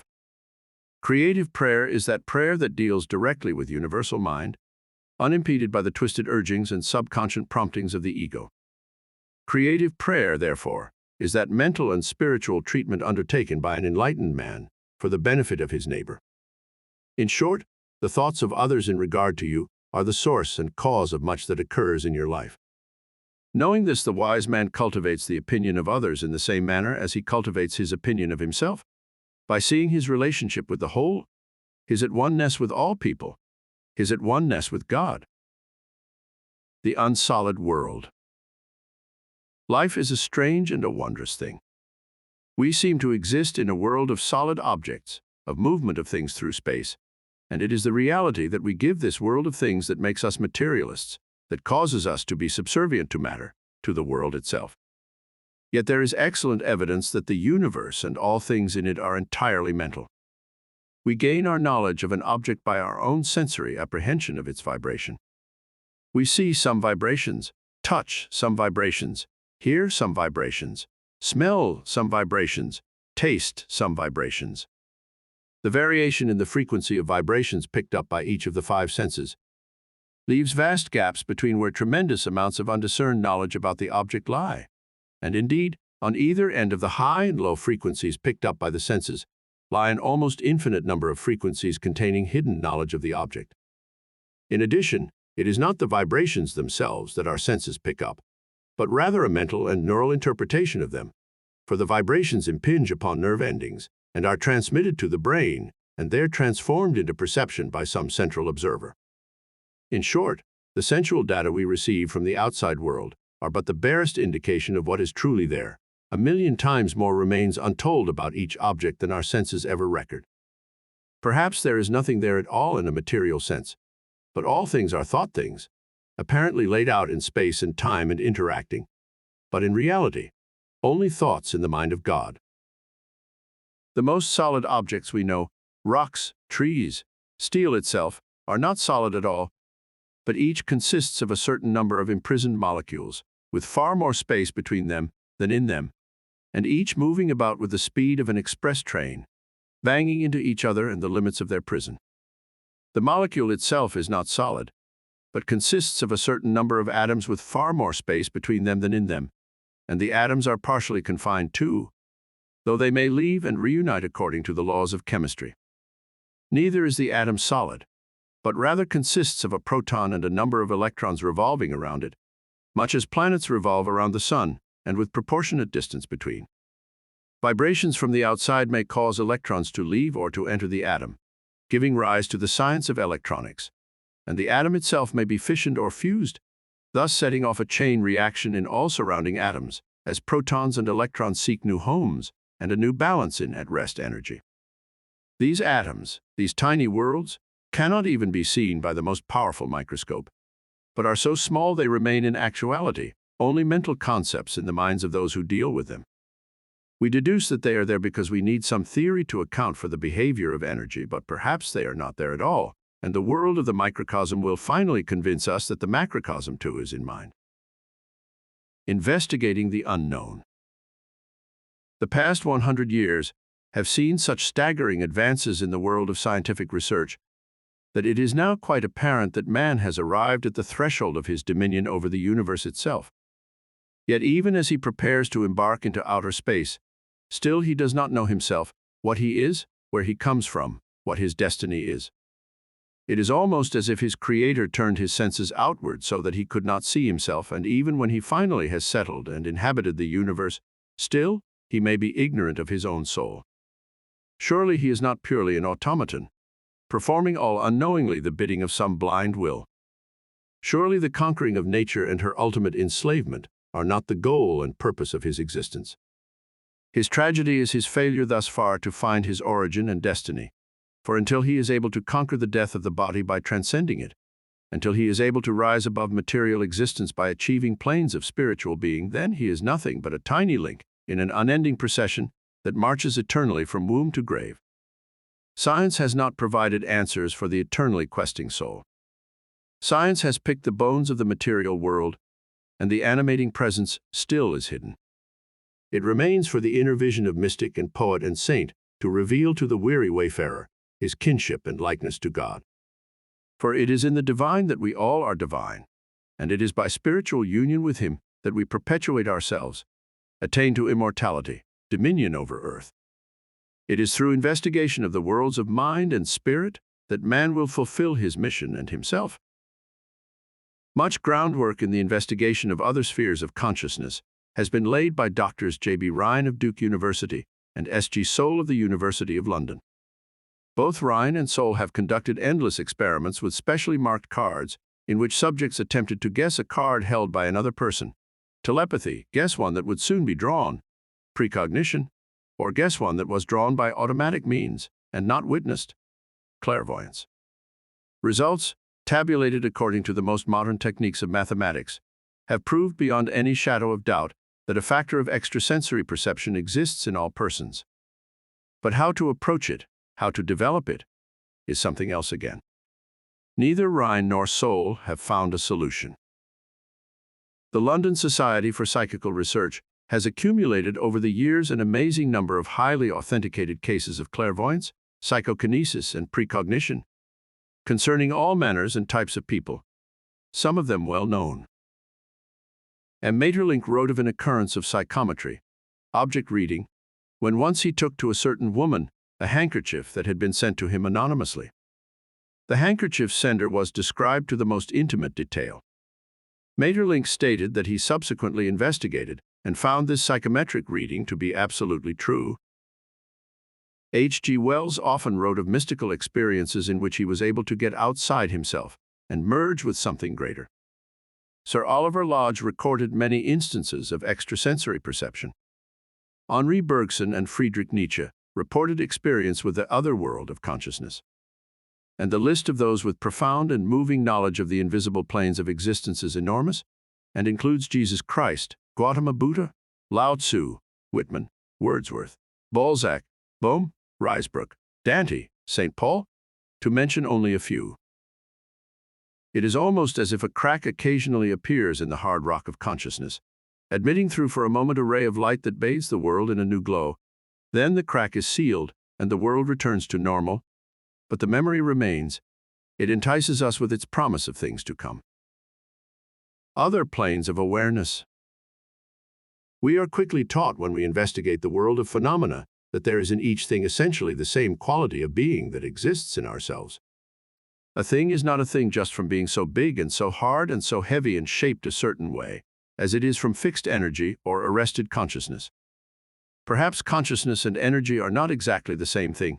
Certainly there appear to be differences between them, but there is evidence in the behavior of the very atom that it exercises choice in what it will or will not do, so that even if it does not actually have a will of its own, it certainly is a vehicle for some other will. If there is intelligence in the atom, there has to be intelligence in the rock. And if everything in the world is consciousness fixed into form through being arrested as idea, then we have an entirely new concept of being to contend with. For in the end, consciousness is consciousness. To be is to be. To know is to know. To be aware is to be aware. There cannot be different kinds of consciousness, but only different degrees of consciousness, only limitations of complete consciousness, so that one degree might say, I am conscious here and only here, and another might say, I am conscious of this and only this, and each by the limitation it imposes upon itself isolates itself from the whole. Yet each continues not only to remain a part of the whole, but in actuality is the same as and equal to the whole, because there is only one consciousness. Now what this means to each man must be determined in the end by the degree to which he has managed to slip away from the grasp of the material world and to perceive the spiritual basis upon which everything is built and sustained. Light begins to dawn upon him when he becomes aware that all things are immersed in a sea of consciousness, of which he not only is a part, but in some mysterious way the entire sea. As this mystical insight begins to take possession of his nature, he will look on created things and see behind their boundaries to the hidden idea that gives them form. Then it is that he is able, by means of direct identification, to actually become the thing he apprehends, to actually know it through expanding his consciousness to encompass it. This boundary broken through, all so-called laws of nature are superseded, are no longer restrictions to be observed, but each obeys him, his will, his thought, his desire, for that which he knows is innate in the thing he knows, and in a very real and actual sense, he and each thing are one. The enlightened man realizes there are no absolute laws, that everything is in a state of flux, that life itself is a creative thing and therefore must change constantly. He sees no permanence in matter, but rather recognizes it as consisting of essentially the same thing as himself, consciousness only, and he perceives it not as an indication of an outer world, but as an indication of the inner. He does not attach himself to the body, for he realizes he is not the body, that his roots rest in some far-off place where he shall return when his moment of becoming is over. There are other worlds, other times, other planes of existence to which he aspires, and there he shall find his fulfillment. A psychic call. Moments of mystical experience often occur in the lonely grandeur of primitive nature. John and Pete were men of vastly different backgrounds and somewhat different beliefs, but they had a common love for nature and a fondness for fishing. One spring they made a pilgrimage to Jackson Hole, Wyoming, and from there into the fastness of the rugged Teton Mountains. They traveled by horse, with 2 pack animals and a guide. Their goal was some of the more remote lakes, and the indescribable thrill of matching wits with the fighting trout. They were not disappointed. The fishing exceeded their expectations. On the 5th evening in camp, John announced that the next morning he would scale the North Ridge and see what lay beyond. He'd had enough fishing for a while, he said, and besides he was curious about the waterfall. The guide couldn't tell him, and none of the maps showed the headwaters of the creek that tumbled from the ridge in a misty fall to the lake below. He urged Pete to accompany him, but Pete declined, preferring to fish. The guide, of course, offered to go, but John said the ridge was a challenge and he wanted no help. Pete, he laughed, wouldn't have been any help. And so it was settled. John left before sunrise. He carried a small amount of food and water, and he grinned and said he guessed he'd be back before sundown, but not to wait up. Both Pete and the guide expected him back long before then. But they didn't say anything. They waved goodbye and watched him disappear on the slopes of the mountain just as the sun tipped its top. All that morning they fished. When they came in for lunch, Pete searched the ridge with binoculars. But he saw no sign of John. They took a short nap and went back on the lake, and in the late afternoon, Pete began to feel uneasy. Pretty soon he was seized by a kind of violent trembling, and sweat broke out on his forehead. "Something's happened," he exclaimed. "John's caught. He's trapped in some kind of hole and can't get out." The guide didn't wait to remonstrate with him. He had lived too long with the inscrutable telepathic ways of wild animals to doubt that Pete's feelings were authentic. They rowed immediately to shore, and even though the sun was low in the sky, they started up the slopes of the mountain. Night had fallen by the time they reached the ridge. It seemed senseless to go on. They might easily be killed or injured upon the treacherous rocks in the darkness. They made a small fire and huddled before it as the hours of night wore on. The 2 men sat in a doze, their eyes fixed on the fire. The flames smoldered and leapt and flickered and danced. In ever-changing shades of orange and yellow, the vision formed. "I see him," said Pete at last. The guide knew at once what he meant. "Where is he?"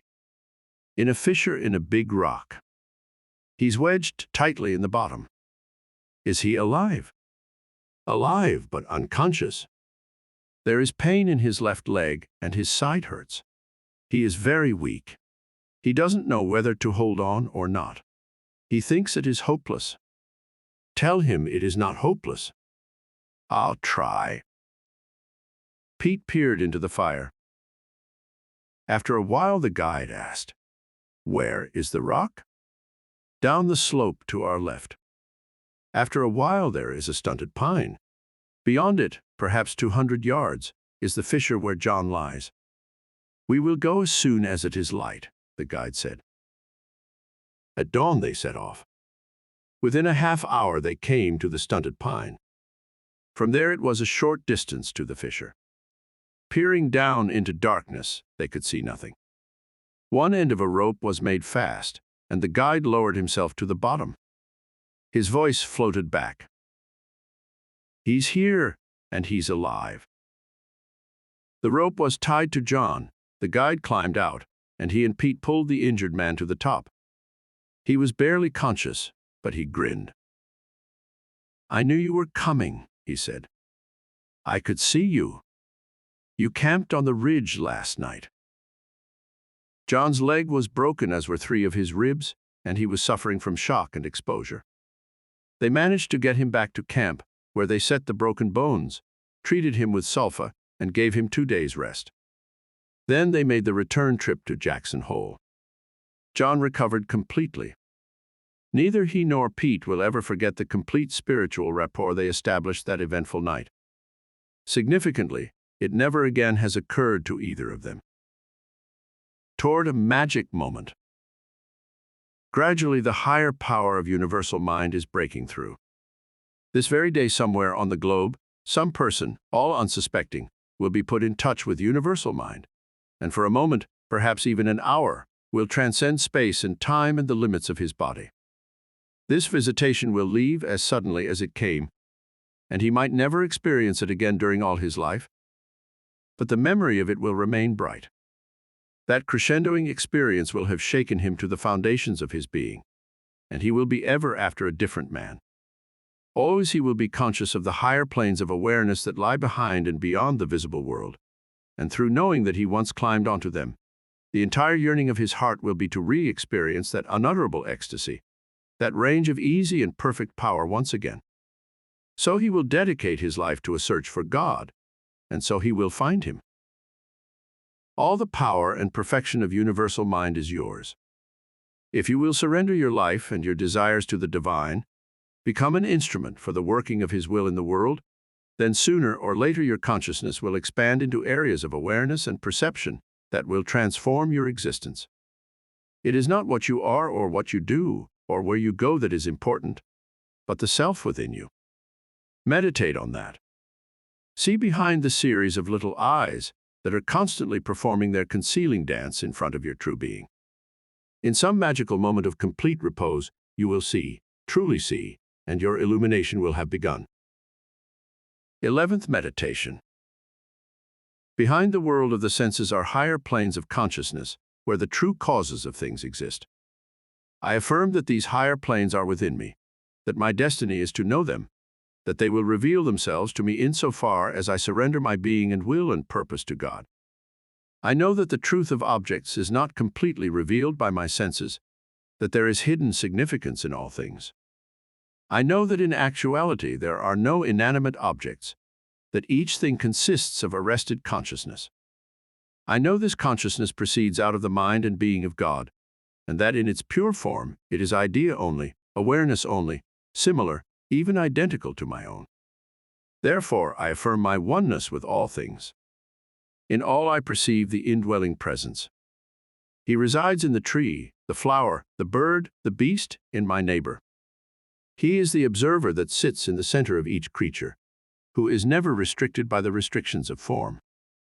I am not I in a true and real sense, but my consciousness is the consciousness of God. Where I fail to expand to meet this awareness, there I limit myself to the form and circumstance of ordinary life. Therefore, I take refuge in the body and being of God. I stand apart from my own strivings and concerns and desires, and am not identified with them, but watch them. They are not me. They are the warp and woof of life's longing for itself, the inevitable result of conflict and aspiration and effort and failure. And though I exist in the midst of all and participate in all, still I am not touched, and by that very detachment there is unloosed through my nature the power and the purpose of the divine. His vaster being, his greater consciousness manifests through me. Chapter 12. Mastery over life. The spiritual flame. There is inherent in the void of space itself, and in all apparently inconscient matter, a spirit of all-encompassing light and wisdom, hidden there, gradually emerging, eventually to reveal itself as the Godhead. The unfoldment of the Spirit through successive stages of space, matter, animal, man, and God is the very purpose of life. If existence were only just a matter of chance, then sooner or later it would have become chaos. If it were merely a matter of the mechanistic working of blind forces, there could have been no progress, no evolution. The emergence of consciousness out of the inconscient, of supraconsciousness out of the conscious, can only mean that every step of the way is in the hands of a supramental being who, on the planes of matter, is slowly but surely manifesting his entire nature and complete awareness. God is, and he is in all, and even though hidden, yet controls all, and each thing exists only through him, and for a purpose that he alone fathoms, and each thing is in essence himself, and has no existence outside him. Life, then, is not for the sake of man, but for God. Man himself is only an illusion that God has donned in the play of expression he is engaging in, while revealing his nature. Man is a particular stage in the unfoldment of God consciousness, a stage that has transcended the inconscient, but is yet short of exceeding the limits of matter, and consequently has not arrived at that superconsciousness which reveals the ultimate mental and spiritual being. Nevertheless, it is God who is man, God in man who is conscious, who calls himself who is bound by an illusion of his own making, who through the sheer delight of becoming has involved himself in matter, and now through that same delight seeks liberation from it. Thus it is you yourself who are God, not in physical being, not in the limited sense of ego or conscious knowledge or acquired skills, but in spiritual essence, in sheer being, for in the depths of your soul, on another plane of existence, a flame of being burns, no bigger than the tip of the thumb, and you are it, and it is you, and both are God. Man's dilemma, then, is caused by his newly won self-consciousness, his apparent separation from other beings and the world around him. He sees events and people as existing outside himself, as possessing a primary physical reality that acts upon him and which he may act upon. He feels that a force outside him is either something to be confronted or acceded to, that he too may generate a force that either must be confronted or acceded to, and so he sets his physical being and egoistic sense of self to acting upon and reacting to things around him. Thus it is that more often than not he opposes his ego will to the will of God and suffers pain and defeat. This is his present evolutionary delusion. This is his fall from grace. The dual way. The way to mastery is first to acknowledge the will of God as the supreme working in the world. Once this very primary spiritual decision is made, a man no longer seeks to oppose his ego will against events or people, but rather seeks through expanding his consciousness to penetrate and understand them. Soon he sees God there, intuitively perceives the divine purpose, makes his will one with divine will, and thus rids himself of suffering, pain, and defeat. The simple acknowledgement of the will of God as the supreme working is not the whole course to mastery, however. There are those people, and many of them are sincere seekers, who have so thoroughly immersed themselves in humility that it has become a kind of second ego, and they cannot break out of its limitations or expand into the light of supramental power and action because they have imprisoned their growth in abasement. Complete death of the individual in a swallowing up by the infinite does not produce mastery. Mastery must be exhibited, must effectuate itself, must work in the world, not simply in some hidden realm of the spirit, otherwise it is not mastery at all, but only isolated spiritual ecstasy, and thus still bound to the ego. The individual must surrender himself to the divine true, must actually immerse himself in the vastness of the divine being, but at the same time, he must also expand until he is able actually to sense the divine as being contained within him. Spiritual growth takes two directions: into the divine as a matter of penetration, the object of which is to feel, to sense, to achieve identity, and outward as a matter of expansion, so as to be able to contain the divine, and thus to know, to do, to effectuate. One type of growth without the other produces half illumination. Only both produce mastery. Steps to mastery. It is by becoming aware of the existence of God that we seek Him, and it is by seeking Him that we embark upon the road to spiritual illumination. Thus, the first step to mastery is consecration, a total focusing of our intent and energies on uncovering the Godhead, on knowing Him. When we seek Him, then sooner or later we must find Him, but only if we first surrender our egoistic will and seek to follow His intent in all things. Thus, we learn to live in accordance with a greater plan, a more heavenly consciousness, and we inevitably grow senses attuned to the voices of the Spirit. Thus, the second step to mastery is surrender. We live in a world of competition and clash, reward and defeat, pain and pleasure, and the great temptation always before us that we think all thoughts, have all feelings, perform all acts out of egoistic desire. Desire for the fruits of our actions, for the applause of our fellows, the gains of our endeavor, must be exorcised ruthlessly from our nature, for desire keeps us bound to the ego, erects insurmountable walls around the consciousness, makes it impossible to grow. We overcome desire by offering our thoughts, our feelings, our actions to the divine, giving all to Him without attachment to result. This is sacrifice performed upon the altar of the ego, that we might more clearly see God. We must perform it daily, even hourly, for sacrifice is the third step to mastery. Then and only then, these three steps taken, will the face of the divine be revealed to us, and we perceive Him in all His power and glory, and we see our umbilical attachment to all created things. Then we love, and in that love we are fused with Him, and the light of His consciousness bears us upwards onto new planes of being, new effectiveness in living, for love is the fourth step to mastery. These are the steps to mastery over life: consecration, surrender, sacrifice, and love. He who takes them with his heart and performs each as a living sacrament will find his entire being transformed, will awaken the sleeping soul of humanity with his magnificent illustration of the divine life. The life divine. The end of mastery is the divine life, an earthly existence lived in fullness, joy, and complete effectiveness. There is inherent in our natures a perfect being whose purpose is to unveil Himself in space and time. Insofar as we allow Him to totally possess us, that far His image shines through. And possess us He will in any case, use us He will in any case, but when we identify ourselves with ego and surface mind, His being is obscured, and we struggle in the grip of forces we neither control nor understand. It is only by living through God that our lives take on significance.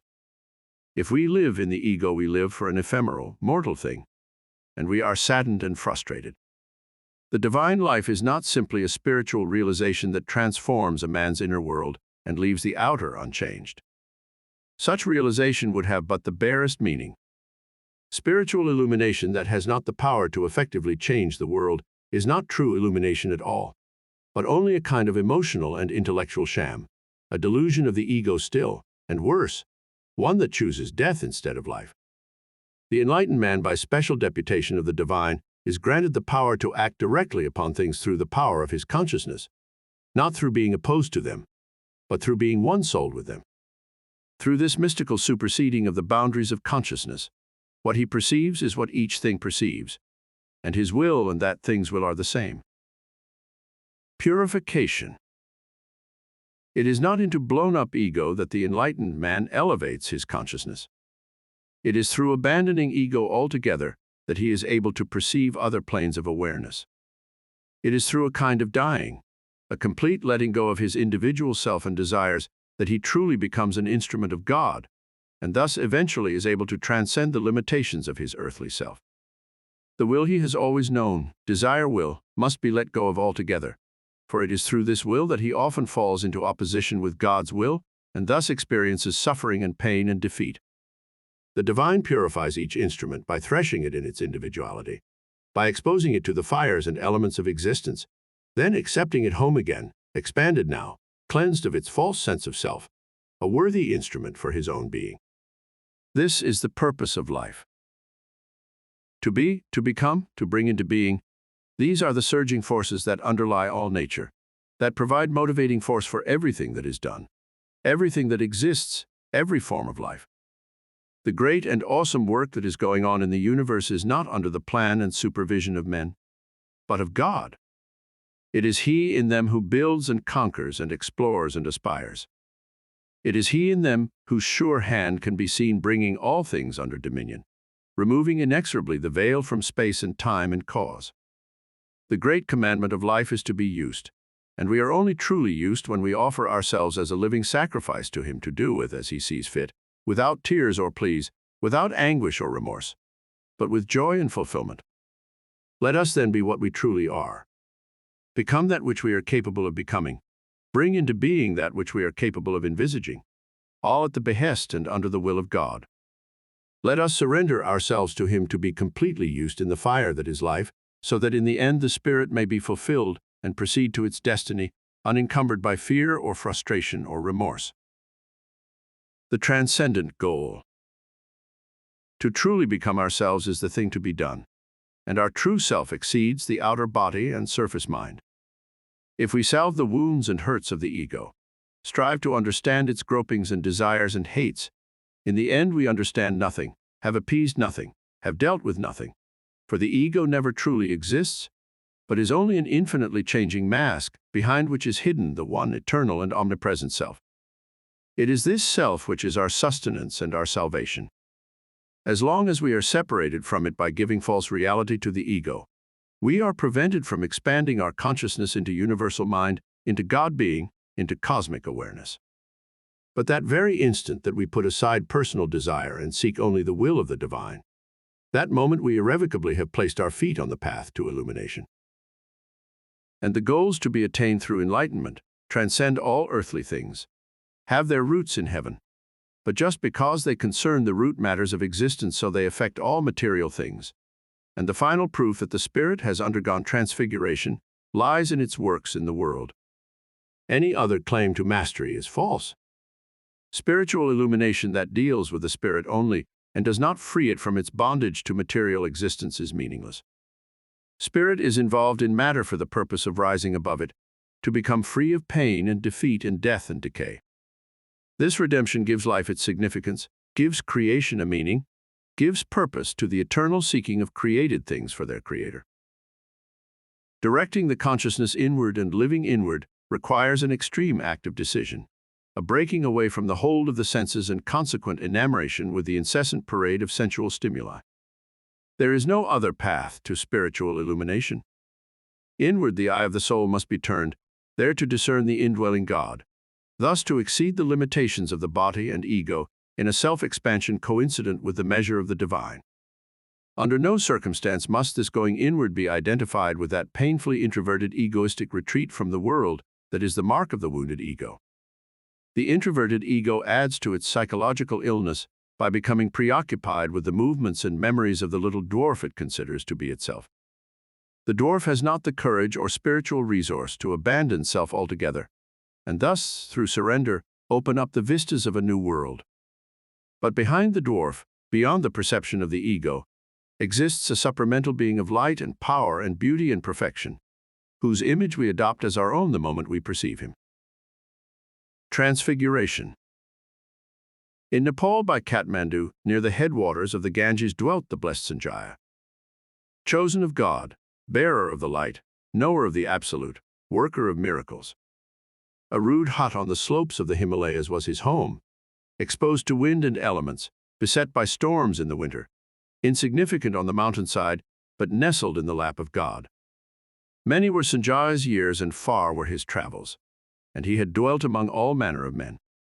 Europe and Africa had known him, and America and Australia, and the light of his love and his learning he had dispensed at the will of God.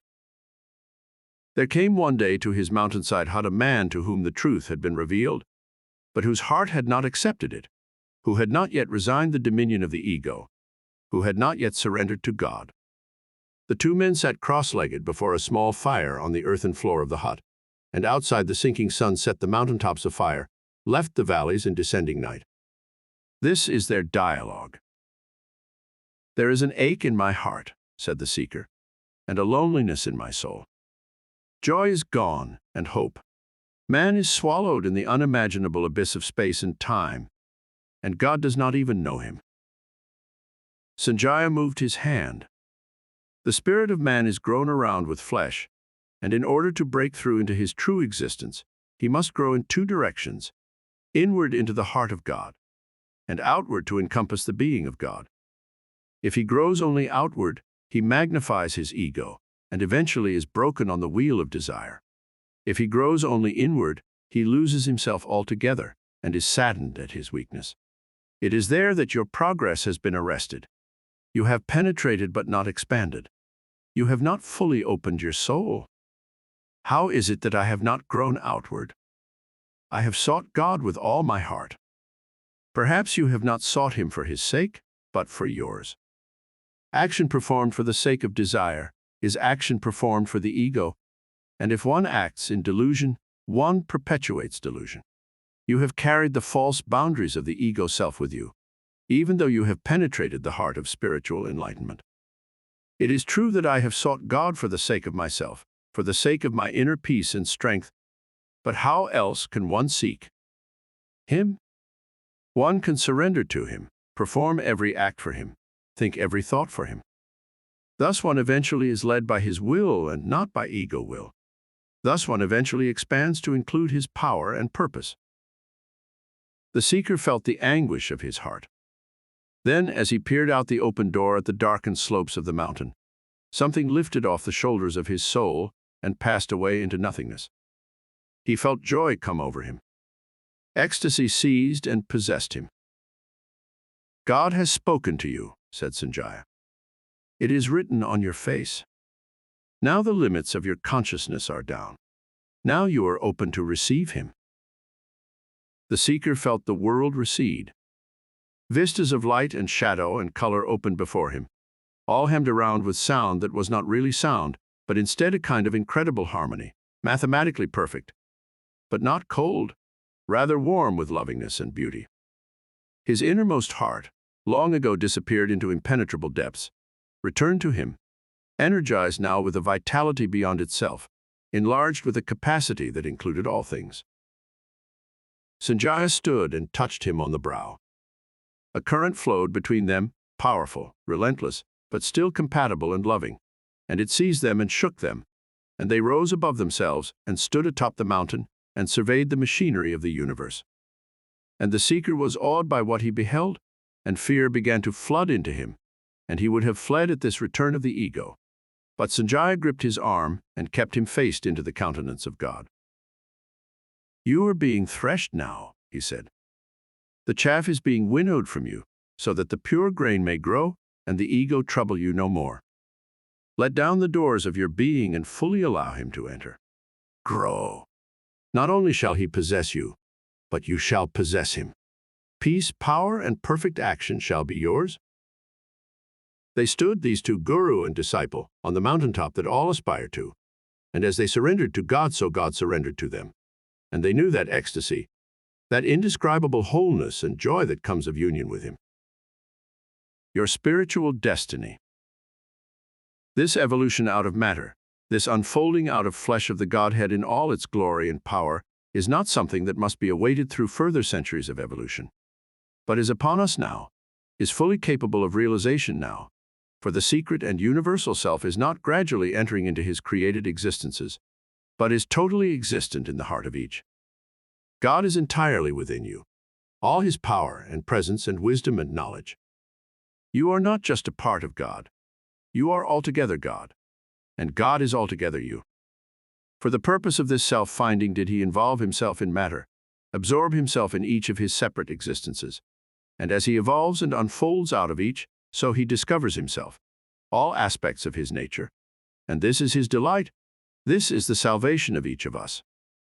We have only to let go of absorption with our surface selves, resign the ego and its bondage to desire, and the divine emerges from us, transforms our lives with his presence and power and serenity. A supramental being transcendent of the limitations of the flesh, of space and time, of pain and suffering and defeat and decay, is the purpose of evolution. Gradually, the emergence of that being is taking place. Buddha was such a one, as were Moses, Christ, Muhammad. Each time an enlightened man arises from the bondage of ignorance, that much closer is brought the day when mankind shall march by tens of thousands towards spiritual fulfillment. Now your spiritual destiny is upon you. The secret knowledge is yours. The divine in his totality dwells within you. Abandon ego and bondage to your surface self and give over your life to him. He will transform it into an image of power and perfection. You will attain to mastery through becoming one-souled with things, through becoming united with God. 12th meditation. I resign the dominion of the ego and surrender my life to God. I renounce the priority of sensual stimuli and find within my own nature the power to originate thought, feeling, action. No longer do I exist as reflex to events around me, but now I take up that larger existence that descends from higher planes of mind and spirit. I align myself with First Cause. I identify myself with God. I make my life a living sacrifice to him, surrendering each of my thoughts, feelings, and actions without desire for their fruits. No longer am I enamored of the vain desires of the ego. Fame and money and applause are not ends in themselves, and when sought as such are traps from which pain and suffering eventually ensue. I penetrate within myself to that core of consciousness that is pure being. There I take refuge, turning away from all strident demands of the beckoning surface self, yielding my identity to God. Yet I do not lose it. My I remains, is not engulfed, but now takes on greater awareness and eternal significance. I expand outward from the center of myself, beyond all horizons, beyond all limitations, seeking to include that which formerly included me, so that I may know God not only by penetrating him, but also by containing him. Thus I am led to a mystic resolution of myself with the divine, and he and I become one. By special deputation from above, I'm forthwith able to live a divine life upon earth. I seek not to change that which is ordained, but only to understand, to possess identical consciousness with all, and in that identical consciousness to act in accordance with divine will, equal soul to all results, existing always above the conflict, secure in the knowledge of union with God. Closing credits. This recording of The Secret of Secrets, Your Key to Subconscious Power by Uell S. Andersen, was presented by David De Angelis. Sound recording copyright 2022 and produced by Deep Send Limited 2022.